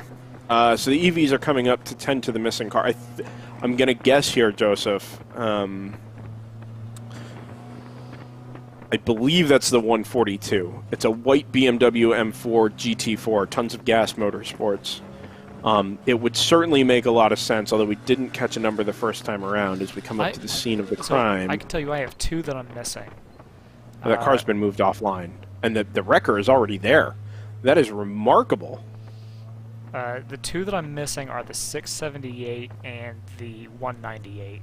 Those are the 2 that are most 678, I think, has been missing for quite some time. That's an MX-5. That was at the top of the hour that they went missing. Right, so that won't be it. Or sorry, well, I don't to be more specific, it's the top of the hour was their last registered passing. So it is a white and black car, but it's an MX-5, and that almost certainly looked like a BMW. And who was the other car you said you were missing? It was a 198, but that was a few minutes earlier. No, Patriot Racing Group. I don't even know what that car looked like, but oh, it's an MX-5 as well. Oh, we just haven't had like a chance to see it. Yeah. I suspect that this is the 142, and this would make the most sense to me. Here's another announcement on the WRL app.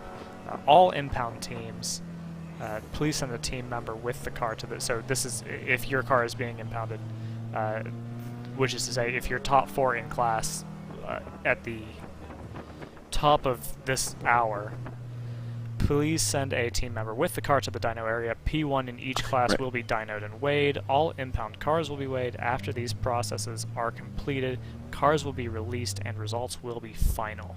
So that is the process for going from provisional results to final results today. Right. We need to keep an eye on timing here as the number 1 makes its way through the last sector of the track. Because as cars come across the start-finish line, we are going to find out what the actual running order is that's going to take us through to the checkered flag in about 45 minutes' time. We're waiting on everything to cycle through because we did not see who went past the pits while Hammer was stationary. This is going to have our answer in just a couple of seconds here, and we'll find out who is actually in the lead and who is going to cycle through and sort of lead this train of 5 to 6 cars that are all still in contention home to the checkered flag. Hammer, I think, is still in front. I think Hammer retained the lead on that pit stop. Yeah, it's a 14-second gap to the 09. Well, under yellow, so it's in reality it may only be a few cars. Well, but that is the important thing, is he came out ahead of the 09. That's exactly the point that I'm making, which is that they're... Yes. It is closer than 14 seconds sounds. At speed, that is probably 4 to 5 seconds, tops. And pivotally, the 983 is still in third here. Right, so the 90 hasn't made it out, although he's just come across the line. He's behind the 985. No, so that's Supra. Right, so the 985, but he came across the line and he's behind the second wheel-to-wheel car. And then GTR has come into the pits this lap because they missed their opportunity last time around, and that is tragic. Not that we need 6 cars battling. Actually, I don't, because they won't lose a lap from this. They'll just end up going to the back of the line, which still won't be great. But I don't think it's that pivotal. Yeah, but I mean, you've got 65 to 70 cars still out on track, and you're saying now he's going to have to start at the back, whereas Hammer will probably be restarting from the front of the queue. Yeah, that is true. Let's make this point. Even if the 09 is close, the number 1 has not had clear track for most of the race. And even though its best lap is a 29.9, for the most part, that car struggles when it's caught up in traffic because the sections of the course where it is the most... it is susceptible to losing time at the portions of the track where it is fastest compared to the rest of the cars. Yeah, and especially compared to like the 09 and the other GT4 cars. Here's the flip side of that is, okay, well, we're waiting on, God, there's a huge stack up. I'll switch cameras, but there's a huge It's stack been up. back and forth like that for the last couple. Well, even going into turn 1, there was a big stack up. But what's going to be critical here is how they restart. If they do end up picking up the 1, which they I think ought to, he is the overall leader. If they do end up picking up the 1, that's all well and good, but it'll be very curious to know what happens once they go green, because like you say, he'll have a huge advantage in the corners. Well, and that's my point. If Hold they on, pick up just the really 1, quick, what are we seeing here? How many? Because we have a lot of EVs, more than I kind of figured. yeah, I wonder if they're looking at whether or not there needs to be a barrier repair there. And to be honest with you, I wouldn't. Oh, there might be, Joseph. You can see, even from this distance, a little bit of bend in the barrier to driver's left. And that does appear to be what happened, where he dropped it over the curb on the left, spun to the inside, whacked the wall, and it rebounded him into the center of the track. But there is damage to that barrier there, and the longer this goes on, the more this is going to play into the hands of the number 1. But back to the point about the number 1 and who the safety car decides to pick up here. Yeah, look to the left I just want to on make a better camera view. Make the point really You quick can see this. that the Supra's actually got his pit lane speed limiter on. Oh, interesting. Oh, that's awful. Yeah. Low frequency curves. Sounds no like thank a you. diesel. Yeah, this is the R10. Oh, he had his limiter on going through the incident site, Yes. and then he just turned it off there to go pick up the speed. Interesting. I didn't even know that car had a pit speed limiter. Yeah, I didn't either. Of all the cars. And we don't think the TCRs are using theirs? It's fascinating. To be clear, I think they have it. I don't think they use it. Oh, interesting. I That's don't my know. guess. I don't know. Okay, let's back up this point here on the number 1, and I want to finish this because I don't think I'm making too big a deal out of this. I think it is really important. Oh, red We're flag. red. Yep. That may be game. With 42 minutes left, it would not shock me if that's the case. If they have to do barrier repair here, this may throw the end of this race into some serious jeopardy, which would be tragic. Yeah, so... Also, I want to make this point, now that we have gone red and there might be question marks here. We did not see an ambulance at the site of the accident. No, We didn't see any sort of pandemonium or chaos. That car was moved off the racing line from the first place we saw it, when the double yellow came out, to where it ended up. We're not going to make assumptions that the driver is okay, but there are no outward signs to suggest that anything untoward has happened as a result of that accident. The expectation And it's a professionally that built GT4 car where the level of the standard of safety is very, very high. God, what the fuck? Anyway. So... We're going to switch Well, over this to a is car that delivered. doesn't have speakers. He actually... Actually, you're behind the pace car. I know. I'm actually... Profanity aside, I'm guessing he doesn't realize that we've been red flagged and is just That's like, why are entirely we all possible, stopped? yeah. Yep, I think you're right. But anyway, to follow up on the point about the point that you were making, we would red flag in this scenario because if we expect barrier repair to outlast the race, there's no reason to circulate these cars under a yellow flag and just burn gas and put cycles through car pieces if we're not going to be racing. That is true, and I think at the top of the field, it probably is. It's a zero-sum sort of situation where now everybody has made the stops that they were going to have to make to get it to the end. Whereas if they had circulated under yellow, well, maybe they can get to the end without having to make a stop. The thing that You know gets what I mean? complicated, Brendan, you might remember we had this same situation. Yeah, actually, Ryan's just posted it on Slack. Well, he's posted part of it on Slack. He asked if he's making it up. He's making part of it up. You remember we had an incident late on the race, late in the day on either Saturday or Sunday. It was Saturday. So I listened back to a lot of this. to sort of prepare ourselves for this weekend. For the inevitable. It was on the Saturday, and Stop typing. I'm not.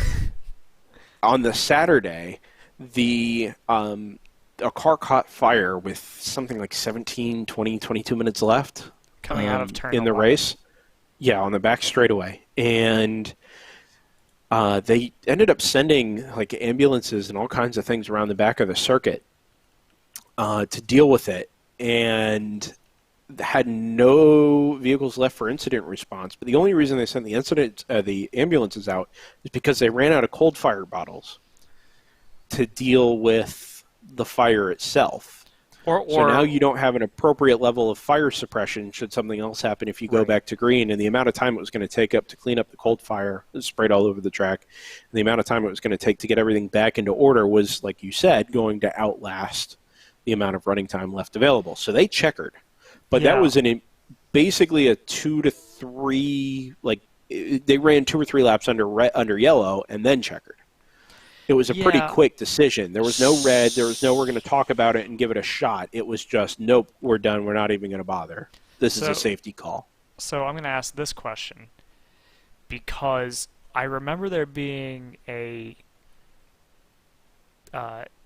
level of confusion about the results of the race insofar as there were people who made pit stops, as we saw basically the entire paddock do just now, who might not have if they knew that we were going to go straight to checkers. And I wonder if they, without talking to anybody in race control, I wonder if there's been any consideration for if this race ends as is, if we go back to what the results were at the start of the safety car period. No, and this is kind of my point. This is why I brought this up earlier. That from my perspective, I'm not sure this was intentional. In fact, I'm fairly certain it was unintentional. But this decision to red flag was made after all of these other cars made their correct decision to pit as soon as the full course yellow came out, right? So everybody that was going to have to pit under normal racing circumstances came in and made their stops. They didn't, there was no, hey, we're going to try and run this out. Maybe we can make it to the end. Everybody came in, made their stops because the chances are they were going to be able to profit or benefit from the other cars running around at slow speed. So when you look at Hammer, who we knew was going to have to pit before the end of the race, the 985 Otis to stop, the 90 Otis to stop, the 99 Otis to stop, all these pit stops were going to have to take place if we ran to the checkered flag, and they all jumped at the opportunity to pit, other than the 99 who came in later, and has still not crossed the line after making their stop at the beginning of this lap. So what you see now is reflective of, okay, let's say we were going to go back to green in 3 laps. This grid would have looked exactly the same. You still would have seen the 1, the 09, the 983. All that happened very organically as a result of the Hammer Audi pitting underneath the full course yellow. If we were to checker flag this race and not actually see an on-track finish, the result is what would have happened. There were no bogus pit stops. There were no bonus pit stops. There was nothing inorganic or untoward happening that would cost anybody anything other than what has already been cost to Automatic that benefited Hammer Motorsports making their pit stop early. Right? They've already received their reward. Everything at the top was going to be a straight fight from here to the end. Nobody's doing anything tricky strategy-wise. This is just now all head-to-head. And you know what? If we see a checkered flag, then this is the way it might have ended up. Maybe it's not. But this feels okay. I don't think anybody got the proverbial screw job here. This is just circumstance, I think there's I think there's 2 ways it could go, and I think either one is probably fine. I think if you come out on the kind of losing side of it, you're gonna wish the other had happened. Oh, of course, but from an uninterested third party, or a very interested third party, I guess, this all feels fine. Like, if something like this were to have happened coming up to the last round of stops, somebody takes a gamble and makes their stop, you know, at the beginning of their fuel window to try and prevent something like this happening. Something like this happens, you dive into the pits and you take advantage of it. It is what it is, and this could have happened whether or not we got a checkered flag at, you know, half an hour early or not. It's just the way the race panned out. You know what's crazy? We've got 162 laps in the books. Obviously, it's looking pretty unlikely. We were on track for that distance record. Not going to happen. No, not anymore. We had 162 laps on the books. Team GTR put in their fastest lap on lap 161. It is remarkable. 2:28.6. And you know what, Joseph? I'm going to double check something here, but I am reasonably certain that we ended on 162 in 2018 when we checkered early. 166. No, but you know what did happen in that race?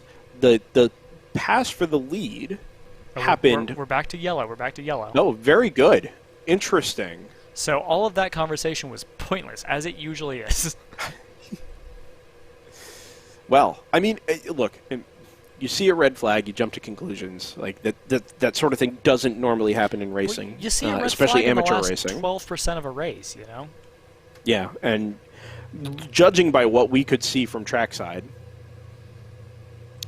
there was a suspicion that things might not go back the way, you know, go back to racing. Let's not jump to conclusions here, by the way, because this could just be them bringing them back to the pits underneath the double yellow. But I'm sure that will have been communicated to somebody. So we'll see what happens. That would have. Yeah, I mean, I think we would have gotten an announcement over the app. I'm assuming. I don't know. I don't either.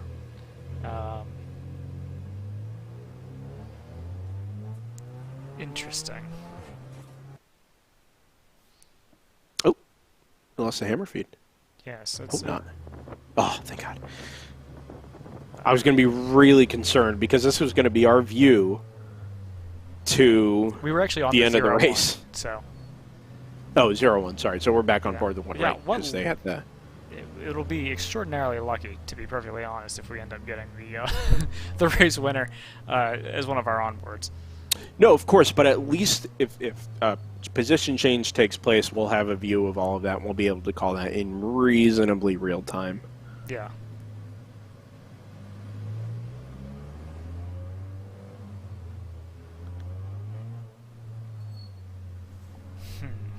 Well, so double yellow. We're bringing the cars back under the control of the safety car here. You ride on board the number 1 overall and GTO class leading Audi RS3 TCR. Our brief red flag there was an incident at turn 10. They got everything cleaned up. There was concern about barrier repair, but it looks like maybe that's sort of been put to one side and maybe they can complete the race safely. This last 32 minutes or so. That is going to be it's going to be a pricey bill, to be perfectly frank. I can tell you exactly what that bill is because it's in the supplemental regulations. Yeah.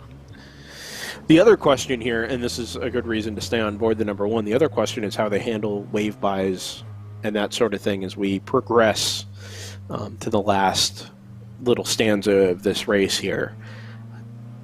Because as we've now talked about a couple of times, I think this number 1 is going to excel in clear air, not necessarily be that much faster than the 09, but enough faster than the 09. The gap's 6.5 seconds now, by the way. We're going to have some So it's a little closer than it was. Surprising. And there already were. Well, yeah, so I've got timing notes. So it's the 98 that's just come in. The 91 has just come in. Trying to recall if they were in any big fights. I don't think so. I just want to make a point here, not to wax poetic about racing or anything, but while we have a moment. No, listen. Bob Varsha has historically described racing a number of times as the ultimate reality show, right? And we spent time about 3 hours ago, running over predictive charts and talking about, oh, this car has a 90% chance or 90% of outcomes it finishes in first and 10% of outcomes it finishes in second, and this is the way it's going to be. I'm gonna It be honest, seemed I'm very inevitable that excited. was. I'm No, very and this excited is to my run point. it again. It seemed very likely that that was the way things were going to pan out. And thank God for the software, because trying to make sense of it all, it was all just you We could would throw have the factors spent at it in 6 your head hours and trying to figure it out, and it would have been pointless. no, exactly. And the software spat out some information, and we all just kind of stored it away, and we knew all the pit stop permutations that were going to have to take place, but the software made sense of all that for us. So we had in our heads sort of the talking points and the trajectory of the race. And if things changed, we knew how and why it was going to change, and we could have a discussion based around that information. Something happened at exactly the right or wrong time, depending on your perspective, and now the race is blown completely wide open, and all that time we spent worrying about the facts and figures, although it did get us to this point, so it's not completely pointless, but it changes the outcome and the last little corner of this race completely and blows the whole thing wide open in a way that literally seemed the most unlikely when we talked about this 2.5 hours ago. Statistically was extremely unlikely. No, And now we have... When I was talking about my projections, I brushed off that yeah, red flag, maybe, whatever. I was like, yeah, You did say that. And in fairness, it really wasn't the red flag that was going to make the difference here, although it does leave less time on the clock for and that's why I the automatic or the wheel-to-wheel cars to go chase down that Hammer Audi. That's the whole reason I include yellow flags and red flags is because it takes time off the board. It shortens the clock. Yes, and I don't know that it's going to make much difference. That automatic car has had so much pace, which is why I think if this Hammer car gets into clear, that's its only chance at a straight fight. We'll see what happens. Maybe that they don't wave cars by, and maybe they're going to fight through traffic, and then maybe it's really just a runaway win for the 09. We'll have to wait and see. But in any case, all these factors that we sort of brushed off as being statistically insignificant because we had 80, 90% confidence, whatever, that this is the way things are going to pan out, now all of a sudden doesn't matter. And it's a straight fight, and the order is shaken up a little bit, but it all boiled down to a couple of really clutch strategy calls. And now, touring the track at 40 miles an hour, we've got 6 cars within 26 seconds. So in reality, at speed, this is probably something like 15. Which is insane. Yeah. Yeah, I mean, that's remarkable. And yes, we had a yellow flag getting us there, but it's really shaken things up in a way none of us really saw coming. And I think the race is all the better for it. I am so excited to follow this through to the conclusion. Feel free to invite your friends to tune in here on YouTube and on Facebook if they haven't already been tuned into the race so far today, because we are set for an absolute barn burner to close out the Saturday race from Circuit of the Americas. Here for the U.S. Endurance Championship. If I could do a better Hindhoff impression, I would say something to the effect of, if you haven't been tuning in for the last 7.5 hours, where have you been? You know, where's your doctor's note? Yeah. The GP1 battle. Edge Motorworks is leading Screaming Goat at the moment. Screaming Goat did have to make a pit stop. Edge Motorworks did not. They chose not to, and that may be the one twist in all of this. It's interesting because we spent it must have been about 10 minutes under red. If you were marginal, like the 99 would have been, there's no reason to pit. Well, if you knew we were going red, you pitted the lap before it went red. Right. And that was kind of my point when you stepped aside briefly, was that, look, we're playing this at the top like no red flag ever happened. There's nobody taking advantage of something like, it's not like a rain-shortened win in NASCAR, right? Little asterisk there because something weird happened. Everything happened like it was going to happen whether or not the red flag happened. The only exception to that here might be the lead in GP1, where Screaming Goat pitted as soon as the yellow came out, as you would do. Edge Motorworks took a chance and now is not going... well, certainly is not going to have to pit, and this gap is now 27 seconds, and I'm not sure that there's enough in between those two cars there for Screaming Goat to make that margin up. Although I'm not sure Screaming Goat, well, with the red flag, probably could have made it to the end, but, you know, this is the way things go. We're going to have to see what this accordion looks like when it goes back to a green flag condition. You know, it could end up being that a 26-second gap is just a 26-second gap because of how we stack up. That is true. And the way things string out as we go back to green, you're inevitably going to in terms of distance, that's going to grow, even if the timing between the two may shrink a little bit. Right. Yeah. So that remains to be seen. I don't know what I think is going to happen. I I really don't either. A lot of my projection, in my opinion, hinges on the number one having some clean track to go and try and build the lead before the 09 makes it through the rest of the traffic. Yeah, but he hasn't been given. That makes a difference it makes a difference in traffic, but the point is the one has no pace in traffic. It's consistently 2 to 3 seconds a lap slower because of just some bad luck, unfortunately. But it can erase a lot of that uncertainty and poor luck if it gets clear track. And the longer these laps tick over, by the way, under yellow, the more likely it is the one is going to be able to hold off, even if we do get some laps back to green. Because I think it could hold him off for maybe 2 or 3 or 4 laps with clear track. Any longer than that, and that 09 has enough pace, enough raw pace in it, to push and make that gap up and find the spot to make the pass. But again, we're winding and ticking these seconds away off the clock, and the longer this goes on, the better the chances are that, the number one is going to hold more of the cards. Yeah, we're looking at probably, my guess would be about, if we were to go green now, we'd be looking at about, say, 10 laps to go, maybe 12 in that ballpark, depending on when the checkered came out. 20. Yeah, that's probably. Are there spots of rain on the one's windshield? Yeah, that is absolutely raindrop. Yeah, the wipers are going on the 01. It is. The racing gods are just toying with us. What? I wonder if this is part of the reason they haven't gone back to green quickly. That doesn't make any sense. I don't think. You don't think? I mean, unless the. No, I'll buy it. I'll buy it. I think they're just by sorting. The way, my guess is they're just sorting things out. They might be. Also, want to make this point here. Do you notice what car is right behind the one? I don't. Is it the 01? It's the 01. Green flag. We are green. Oh, we're green flag. Yep, green flag on timing. As the cars cross, start, finish, we're going to get the gaps in real time. Meanwhile, here's the thing that's pivotal. The one was not given. The cars in front are not given a wave around. We're looking at it now. We're looking at it about maybe a 20-second delay. He's still stacked up. He hasn't even come out of 18 yet. He's on the way into 19.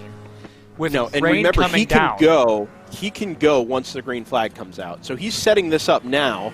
I think it's green, Joseph. And this track isn't. This is quickly becoming a wet track, which is going to favor the front-wheel drive. It's a deluge. This is pouring.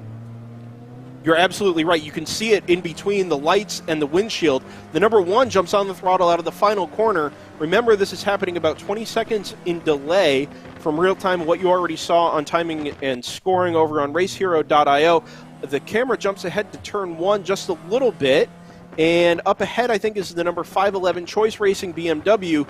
Remember, too, that these cars are front-wheel drive. These Audi TCRs, nominally at the very least, have an advantage in these conditions over the big, powerful GT4 cars that make up the field behind it, the 09, the 983, and the 985. The 90 has gone through into fourth, Joseph. He's picked up a spot on the restart ahead of the 985 wheel-to-wheel racing Porsche came in. The one continues to work his way through traffic in the S's. It's a little drier around this portion of the track, I think. Yeah, you're absolutely right.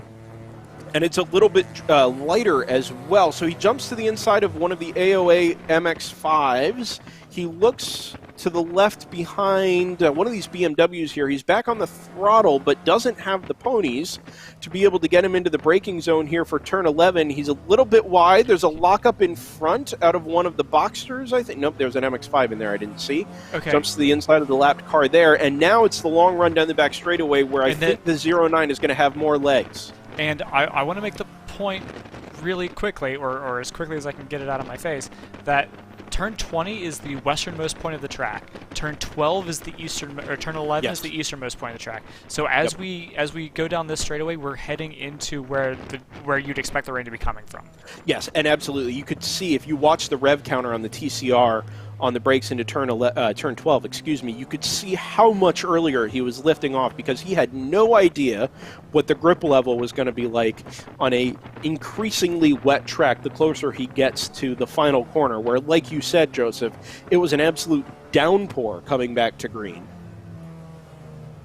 Look at this gaggle of cars. There's so much traffic. He's got to be so careful and make sure that everybody sees him coming, because one misstep and it is the race for that number one. Well, one mistake will cost this car the race. And we saw it on the 0-1. We saw what happens when you kind of get in the wars with traffic. It doesn't take much. It's tentative. Just one He's hit. got an opportunity around the outside here if he wants it. He waits and waits and waits. Now jumps on the throttle. He's got to make sure that this MX-5 sees him on the brakes into turn 19. He gets back on the throttle, comes up to another, I think this is the ACI number 7 Porsche came in. Oh, it's 2 seconds. The lead margin is down from 7 seconds to 2 seconds as they come across the line to complete lap 166. And there's nothing. And with under 20... There's nothing to separate the 09 and the 90 either. This is neck and Joseph, neck. if you have an onboard from the 90, this is a great bird's eye view of all of this. I know.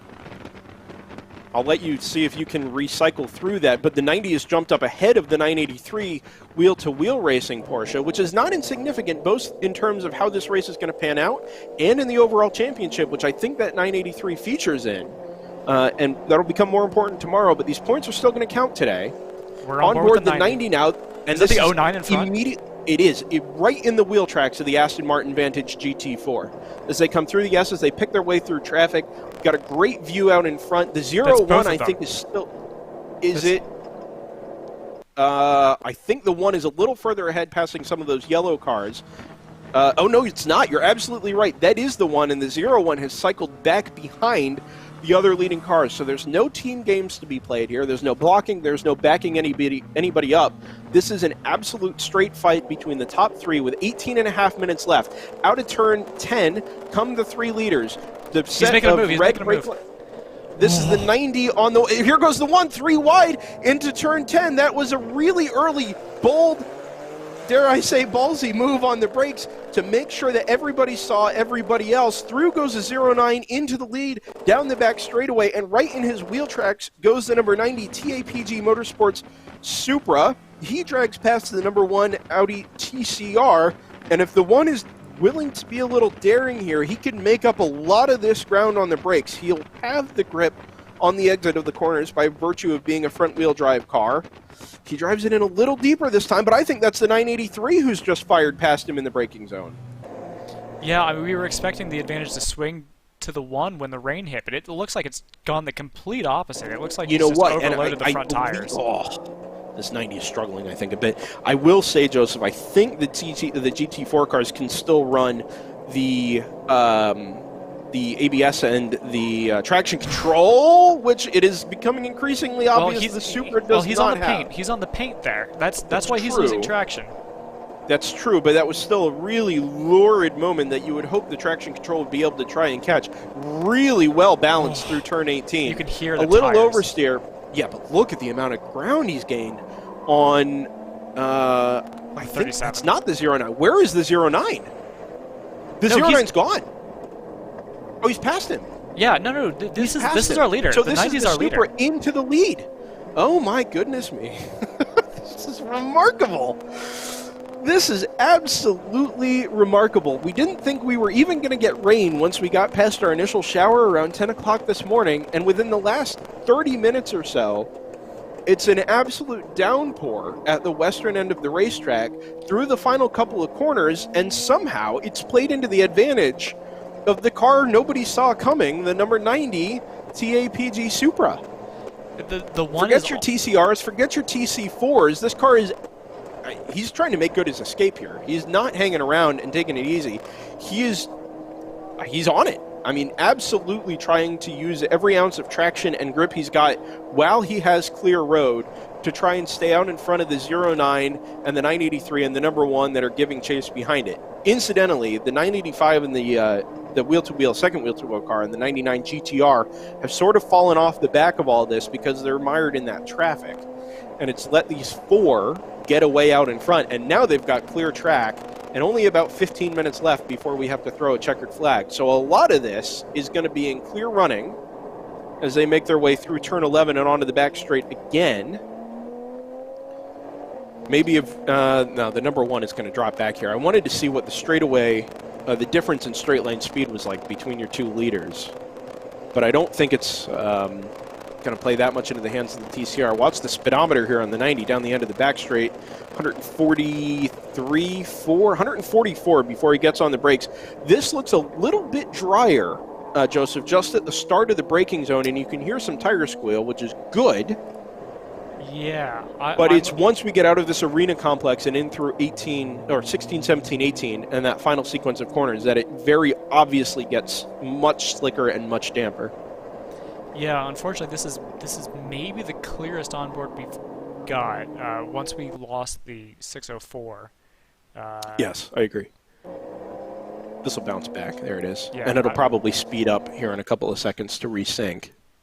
Yeah, while that happens, I'll be monitoring the other stream. It was a good thing. This is the one who's really falling back, Joseph, off the back of the 90 and the 09. And I think without traction control and ABS, it's just sort of a sitting duck there. It never really had the pace to begin with. And bear in mind, too, that if it's been running really hard, as we would sort of expect it is, that it may have worn whatever tread was left on those front tires off. And that's true. Yeah, you made the point earlier about are these kind of purpose-built race cars? Are they a little tougher on their tires? And if that is the case,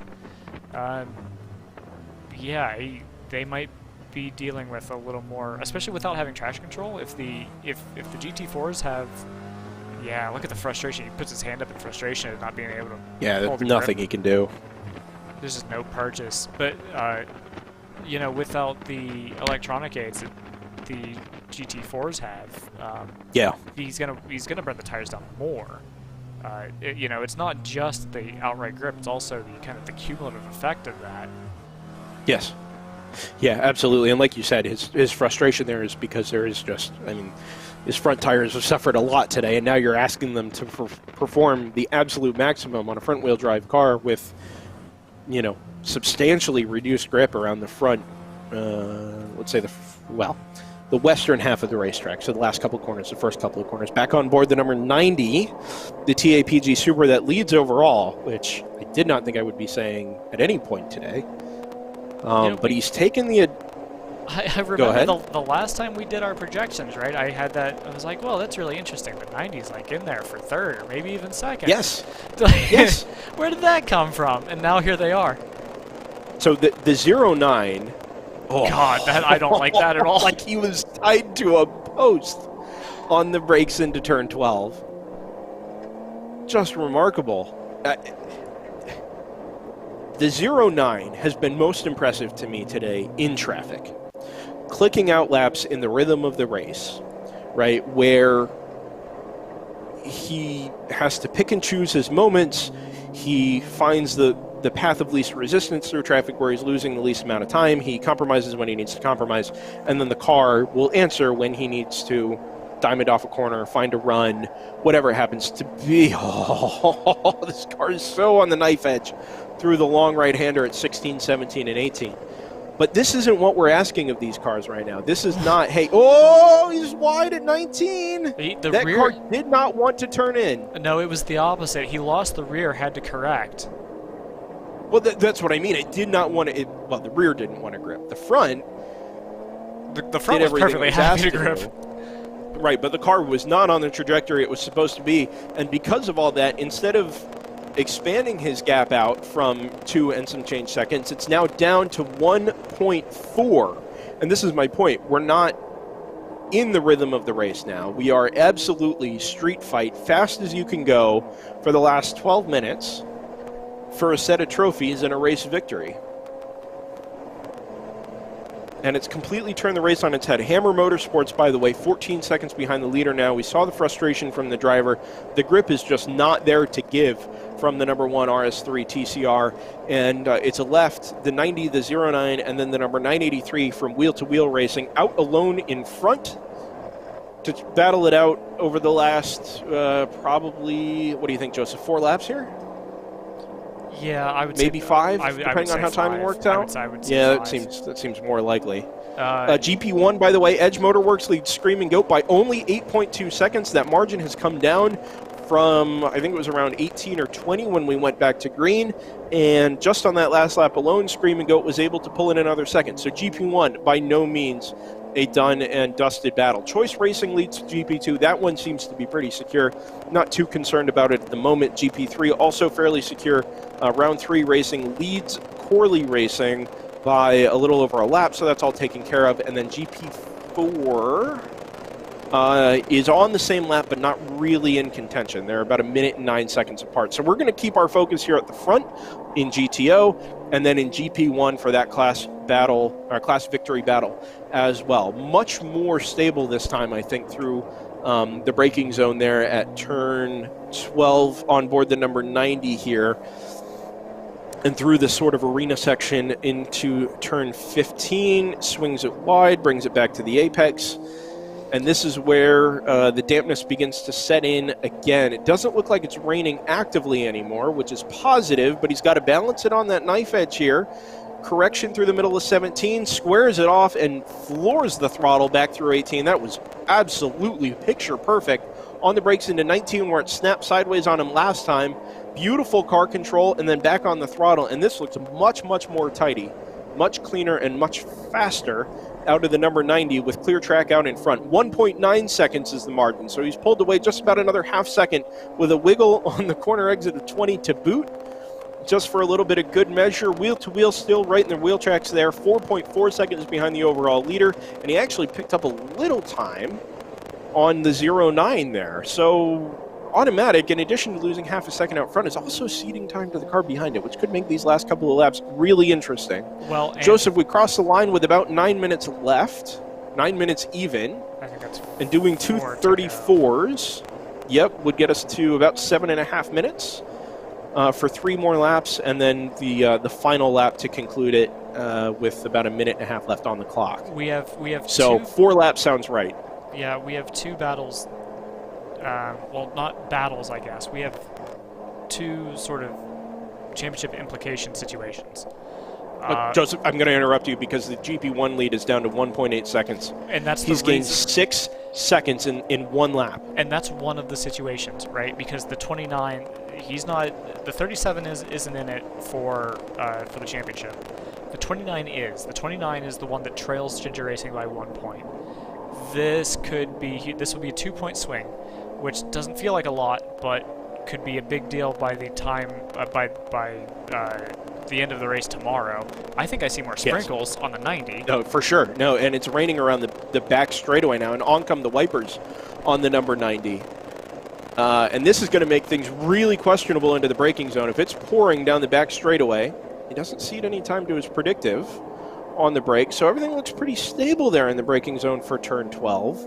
And remember, we're not sure of the driver aid situation on this car either, whether it's got ABS or traction control, but that would tend to favor the making a dive on the inside, as he needs to do. You obviously don't see this in the picture, but yeah, no. He's got second place right behind him. If we had a rear view camera on, he would be maybe 100 meters behind. He's right there. So, oh wow, all crossed up coming out of 18. Again. Last time he had it really, really well balanced as he came through the corner. This time, less so.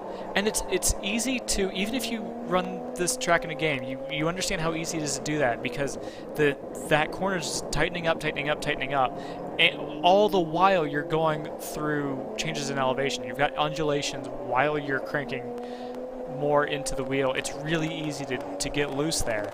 And he's got to push. He doesn't have a choice at this point. It's win it or bin it, basically. He doesn't want to bin it because they probably brought that car in from Arizona. So he's got to take it as close to the limit as he can. He's going to catch these slower cars. I think they're GP3s.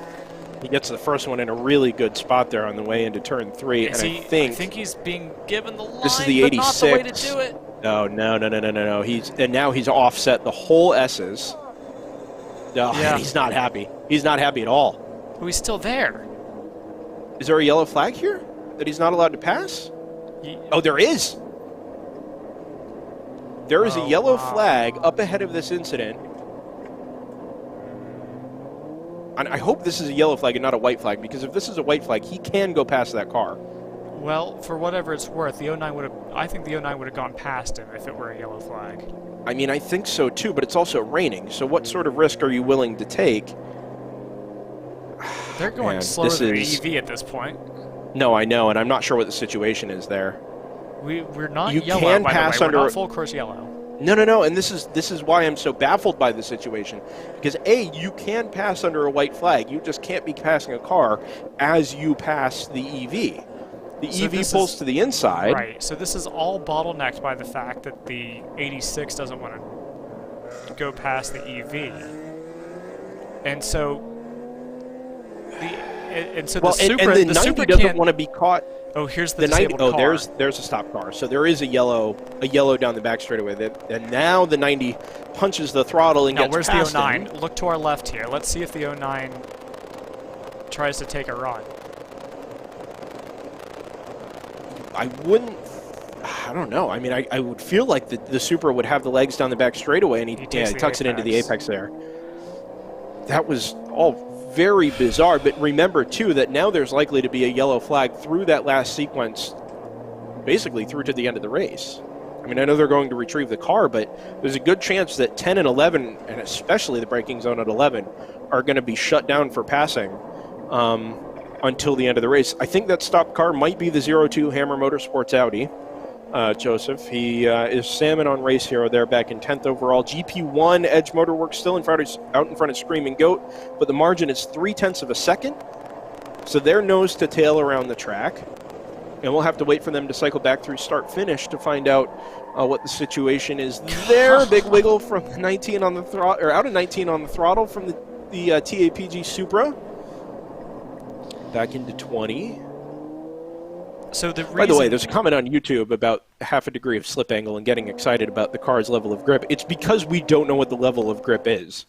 yeah, it's if, been if my raining for hands the were on the last 20 wheel, or I'm 30 sure I'd minutes. be fine with it. But Yeah, they're not. and you have a feel. You have a feel for what the road is giving back to the car, right? So you're very at home. You've been at the wheel of this car for the last hour and a half, whatever it happens to be. We're watching on board where we can't tell the conditions, we can't tell the grip level, we can't even really tell the sheen on the surface of the track. So when a car breaks loose, is it, well, just a natural slide in the car, or is it very sudden because this car has no grip left to give? Very unpredictable, and it is remarkably sketchy sitting and watching this from home. Yeah, we know we've gone down on Facebook. Unfortunately, I think it's because we've exceeded 8 hours on the live stream there, which I didn't foresee being a problem today, but apparently has become a problem. I'm not sure why, but apparently they don't like videos longer than 8 hours. So we're going to ride this out on YouTube, and maybe we can clip it back together on Facebook coming to the checkered flag, but we've only got a lap and a half left here. Supra, as RacerFink points out on YouTube, running very close to its fastest lap of the race. And on the predictive, when he doesn't have rain or yellow flags or slow vehicles to contend with, that is absolutely the case. Okay. I did think that was oil dry down, but it's just the curbing on the left-hand side. Right. Automatic 1.9 seconds behind the Supra. Wheel-to-wheel is under a second behind the automatic Aston. In GP1, we have had that lead change, so it is the 29 up in front.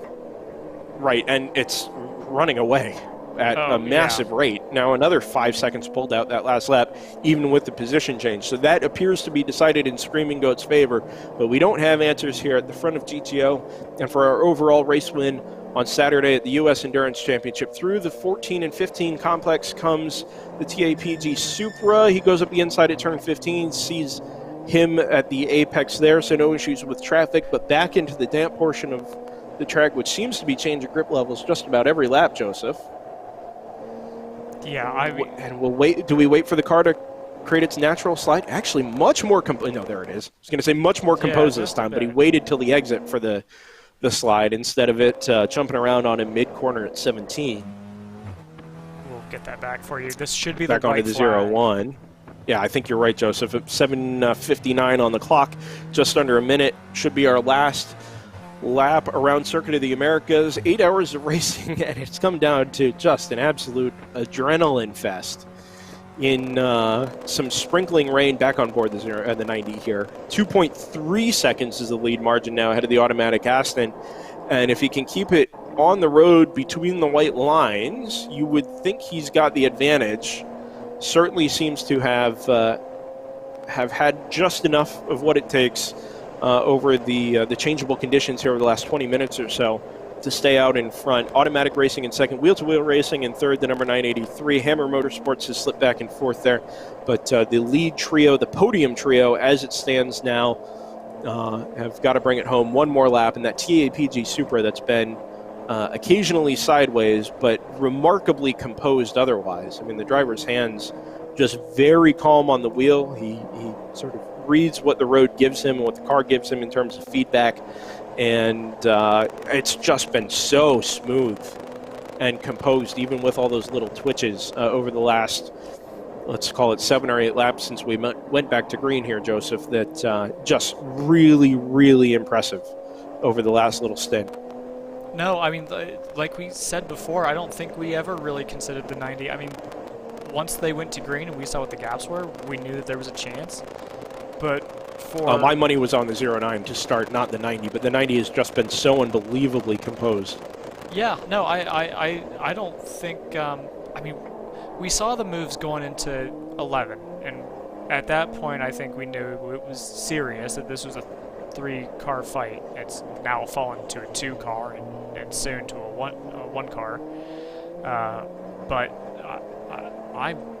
I'm a little dumbfounded because we hadn't even thought about the 90 until about an hour left in this. No, and then not even. It was just sort of an afterthought because we hadn't had a reason to talk about it for most of the day, other than it looked really pretty. But as they come through turns 17 and 18, he loads the left side of the car up and it gives a big wiggle. He threads the needle through traffic at turn 18 and now has more or less clean sailing home to the checkered flag. Maybe the smoothest we've seen him through 19. Around the left-hander into turn 20. It will be checkered. It's already gone checkered on Race Hero. And out of turn 20, across the start-finish line, in maybe the most unlikely fashion, comes the TAPG Motorsports Toyota Supra, a brand new build in a race this car wasn't even supposed to enter. And the U.S. Endurance Championship Saturday race goes to the number 90 Toyota Arizona Proving Ground Supra. The most remarkable end to an endurance race I think maybe I've ever seen, certainly at this level, and they are absolutely elated inside the car. How do you think he feels? Fantastic. and he deserves it too. He drove the wheels off of it. Well, and think about the effort that's gone into this car over the last couple of months. Building it from the ground up, putting a Supra together to go amateur endurance racing, and on the car's, basically the car's meaningful competitive debut, they've gone out and won it in changeable conditions with an awesome strategy call at the pit as soon as the yellow came out. They did everything right. They stayed in contention early. They made the calls when they had to make the calls, and then the driver delivered in changeable conditions at the end. And you can't ask for much more than that. That is just awesome work from everybody at TAPG Motorsports. Maybe automatic racing feels like he's not going to have a voice left by the end of this lap. He's not even keying the radio button. He's just he's shouting to himself. That is so cool. Good for him and good for them. We should acknowledge those who were a part of this. It's DJ Quint, Mike Donick, and Richard Woodruff. A 3-driver squad brought that car home, and having driven the car in from Phoenix, that is just a remarkable effort by everybody concerned there. And congratulations to them. Automatic Racing comes home second in GTO, Wheel-to-Wheel Racing in third, the number 983. There are championships implications to sort of talk about there, but we'll get to that tonight and tomorrow. That number 9, the 09, Joseph, do you maybe feel like one slipped away from you? Oh, in calling the 09 as the winner? Yeah, well, no. I mean, if you're sitting in the 09 pits, do you sort of feel like maybe this one got away from you? Oh, yeah, I was thinking about that, too. I think you kind of... Yeah, probably. I mean, I think you do. I don't think you feel like that in the 90 garage. Well, maybe but no, not. I Same think, words, different meaning. Yeah, I think it's tough to say. I mean, I would have given it to the 09. I was going to give it to the 09. Yeah, with 3 hours I to had go. two. I had two, and my money was on the TCR when things flipped the other way. And again, maybe I'm just criminally underrating the Supra, but I was very incorrect. Well, there's no rating to give it, right? Well, yeah. We should stay on board here for when they get back to the Oh, pits. don't worry, I plan on it. We'll run through this before. In GP4, there was a lead change, so we do. Oh my! Yes, the 19 ended up taking the win in GP4. What happened in the dying there? hour? Yeah. Let's listen in. Not sure where to go. Right-hand side wall. Congratulations. Nice work. Pull down on the right side. Is that RJ? Sounds like RJ. Is that his team member dancing in the pit lane there?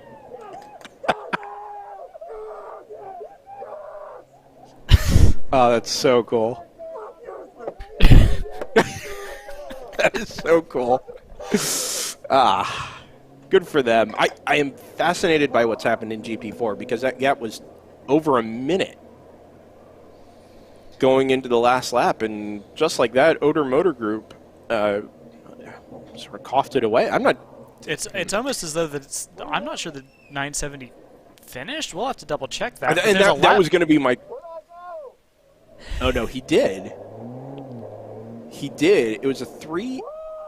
Oh, you know what? His lap times after we went back to Green Joseph were 3:26. His best was a 3:17. The Viking car did 2:57, 2:59, 2:57, 2:56. So he was pulling in 15, 20 seconds a lap. That's what happened.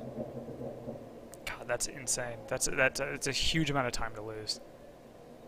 I think understandably kind of written that one off.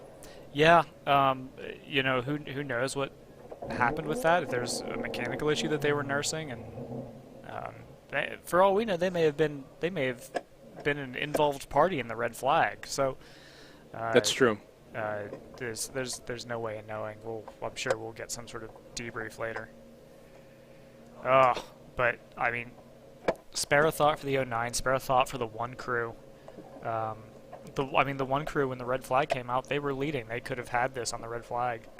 Oh, and you know that was discussed. Like, look, hey, we've got to take advantage in traffic. We're presented with an opportunity here. You just got to go out and drive the wheels off that thing. And unfortunately, there really just weren't enough wheels left to give it, the performance it needed to actually make it happen. Yeah. You could tell how hard he was driving, but there just wasn't anything left in those front tires, especially in the changeable conditions, to get it, home ahead of 3 much more powerful cars with driver's aids and all kinds of things that were doing it all kinds of favors. And it's a tough blow for the one. But, you come into this realizing that you're a TCR car up against GT4s and all kinds of, purpose-built cars. So you can't be too upset. 4th is still a really awesome result, even if you feel a little like, maybe if things had broken a different way. Even though you already beneficiary of the yellow flag coming out when it did, like maybe you still had a shot at a victory. GTR, your winner in 2018. Last time we were at the U.S. Endurance Championship comes home in 5th overall. And the 985 wheel-to-wheel car there in 6th. They were back in the ballpark of 20th for some time. 32nd was the lowest that car was. 33rd, excuse me. Yeah. On laps 8 was the lowest that car was. That's remarkable. GP1 we already sort of went over. Screaming Goat past Edge Motorworks with just a handful of laps. Penultimate lap, I think it was. That one had been building for some time. And I think it would have been right for Screaming Goat to win this race. They sort of deserved it given how commanding most of their run was today, and good for them. But they had to deliver there in the last couple of laps, and their drivers certainly did. Their car certainly did. And huge credit to everybody there at Screaming Goat Racing, and congratulations on the GP1 victory GP2 we mentioned, Choice Racing number 51 was fairly well in control there. It really wasn't a class battle, although Rocker Renstall was only 2 laps behind. They finish just a little bit ahead of round 3 racing, the 601 and the 604 back there in 4th in class, so just off the podium for Sarah Montgomery and the rest of the crew. So this is how hectic this race was. That's remarkable. That's Look the at, if position you chart. just take the upper right hand corner is the last little section of this race. Yeah. So if you take, like, let's say the last, well, from where Hammer took the lead, really, right? So that was the pit stop for, yeah, that little chunk there. This is what the last 45 minutes of this race looked like. Yeah. And it felt much more chaotic than that. Look at the TAPG track. They were 5th when they went back to green, were they not? Yeah, it's just a totally. I mean, he deserves every amount of that. Yeah, that absolutely. insanity. Whoever was on board that car, and I'm sure somebody is aware. I'm gonna cut back to this real quick because I just want to make the point. This car still has interior lights. Let the door open. Did you see him adjust the wheel to get out? He had to telescope it back to the front and pull it all the way up. No, I did miss that. Oh, it was very funny. I didn't notice the interior lights, so that's a nice touch. But yeah, it's just a crazy race. I mean, helped out by the. Oh no! How do I reset the zoom? I've really done one this time. Control Z. But yeah. Yeah. To walk this back to the last year, or the last time we were here, 2018. This is just the and GTO we field, by watched- the way, and it's still chaos. Oh my gosh, that's horrifying. Yeah. To walk this back to 2018, right? We saw a pass for the lead in the last half a lap of green flag racing, right? The yellow came out within quite literally half a lap of the lead changing hands, and that's the way the race finished. And you think back to it, and you're like, oh my gosh, that's so wild. Even though it wasn't the checkered flag at the time, it wasn't a last lap pass per se. Still, had timing been different, 30 seconds one way or the other, or a minute one way or the other, that race outcome actually could have been very different. And in sort of projecting how crazy a race finish can get, or is likely to get, when you see something like that, you're like, oh, well, we've already seen something kind of wild. Maybe, this won't be, got to temper our expectations here a little bit. But then, with 45 minutes to go, the race just sort of exploded. We got a full course yellow at exactly the right time, and the opportunities presented themselves, and everybody who had to made exactly the right call at exactly the right time. And they deserve a huge amount of credit for that. Whoever was in the pits of the TAPG Supra did exactly the right thing at exactly the right time, and it worked out in their favor. Then the driver had to deliver at the end. But it meant that we were treated to something really, really special here at the end of the race. And, I just thoroughly enjoyed every minute of every minute of the race, full stop. But that last hour was just totally gripping. I would just like to. I was DJ on board the car. DJ Quint was the driver on board there that we got to hear some real choice language from. But understandably so. Yeah, I just want to make the point that we couldn't have. This is not a top dollar production, right? But we couldn't have had anything with that level of emotion if these people hadn't provided their onboards to us, the 90 Absolutely. or the 1. Yes. So I mean that. Love that chime. I mean that made it for me. I felt like I was there, to be perfectly honest. And I was just thinking in the back of my mind, like, man, it would have been cool to be there in person for this and to just kind of feel the energy and the atmosphere, standing wherever we would have been watching from. And then, after everything was over, the chime went off in the paddock, and I felt like I was right back, where I should have been. Yeah, exactly. So it's all worked out for everybody. Wow. Where do you want to go with this? I mean, look, we don't have access to interviews here at the end of the race, and we're just sort of relying on what's happening around us.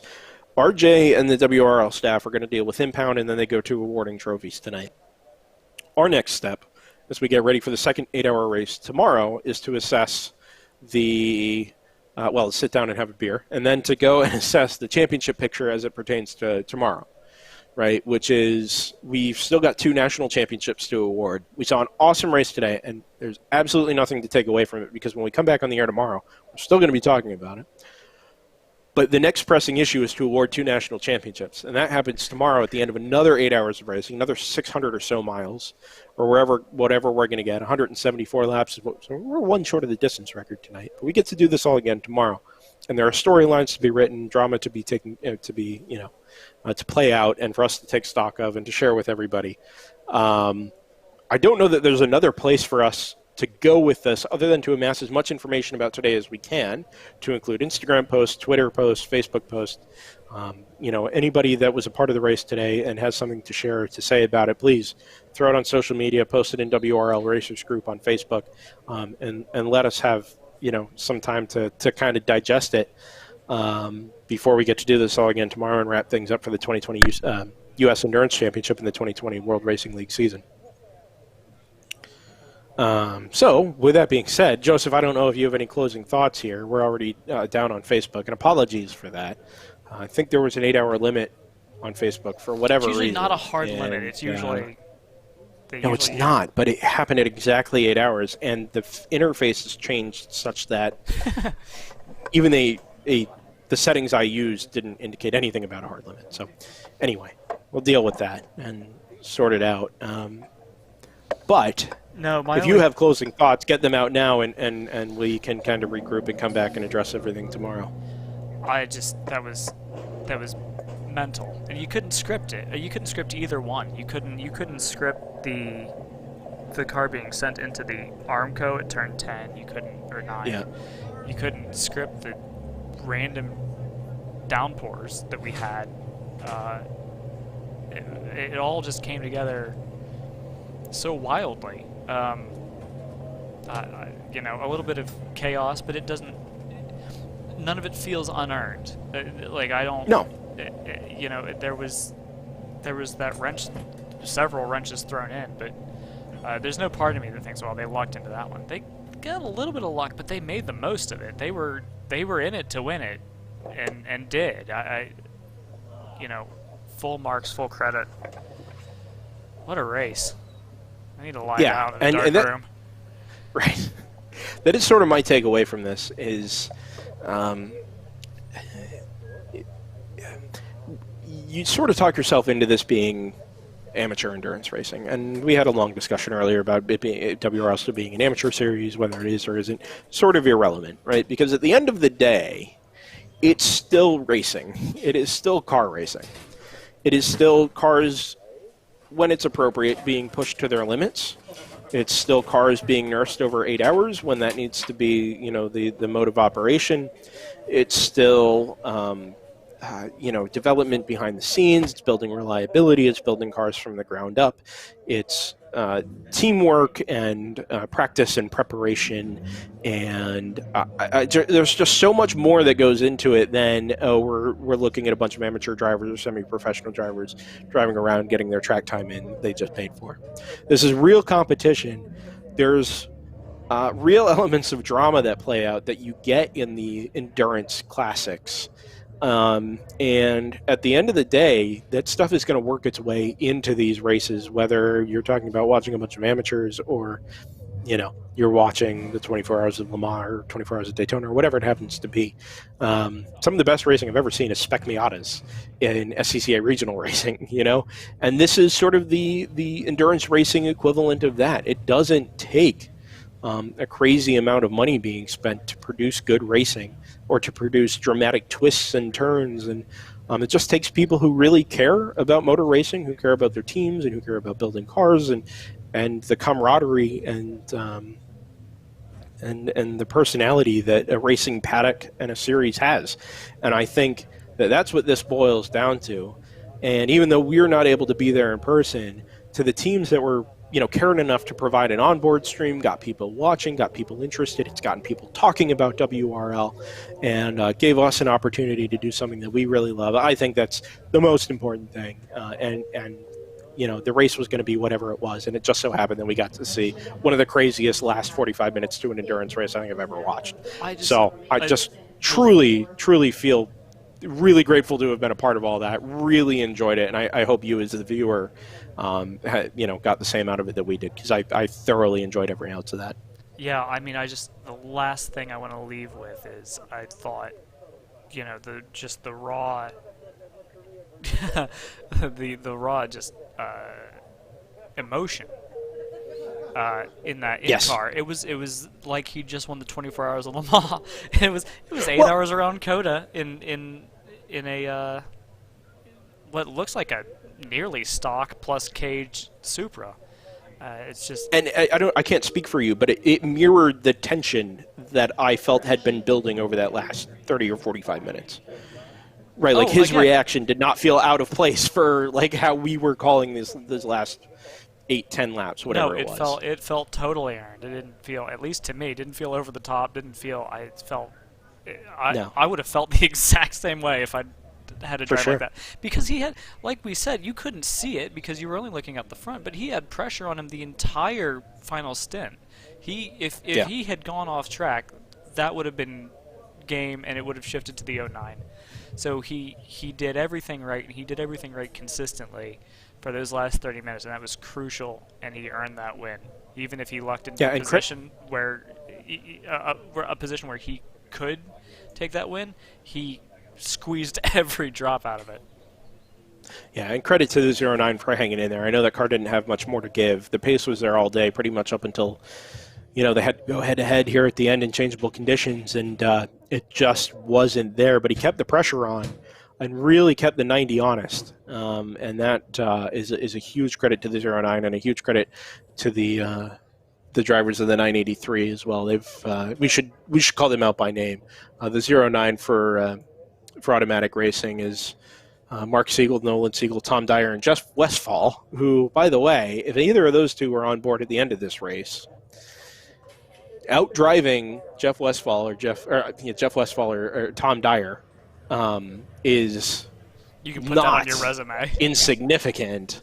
Yeah, that is truly something to be proud of. And then the 983, Russell Walker, David Walker, Bruce St. John, Alex Papadopoulos, who I think I've seen in Grand Am competition in the past, and Jason Hart have brought that car home in the 983. And, it's a podium, and there's championship concerns there that we'll get to tonight and into tomorrow. But in the meantime, I think it's time for us to close this one out and get ourselves ready for tomorrow. 7:45 Central Time for tomorrow. We're an hour earlier and give folks a chance to get home tomorrow night, should flights and logistics allow. So we'll be live 7:45 Central Time or thereabouts whenever the cars roll off, so we have some background audio, although the profanity ship has sailed. That'll all be live on Facebook. It'll all be live on YouTube. We'll try and get the conclusion ironed out for Facebook so we don't have the interruption that we did today. Apologies to everybody who was impacted by that, but I hope you joined us on YouTube because we were in for something special. So, for myself, Brendan Kazmarek, Joseph Budrock, Driver's Eye Live, everybody who's a part of this, Ryan West will be joining us tomorrow, which we're really excited about as well. Congratulations to TAPG and everybody involved at Toyota and the Supra effort there, and all the class winners through the day today. We're going to take stock of everything tonight, and we'll be back with you 7:45 Central, 8:45 Eastern tomorrow on WRL Facebook, the WRL YouTube, and everybody from the Driver's Eye Live team. Really looking forward to being a part of it again tomorrow. So long. Thanks for being with us today, everybody, for your company and your support. And, let's do it all again tomorrow and go award some national championships. It's bye for now.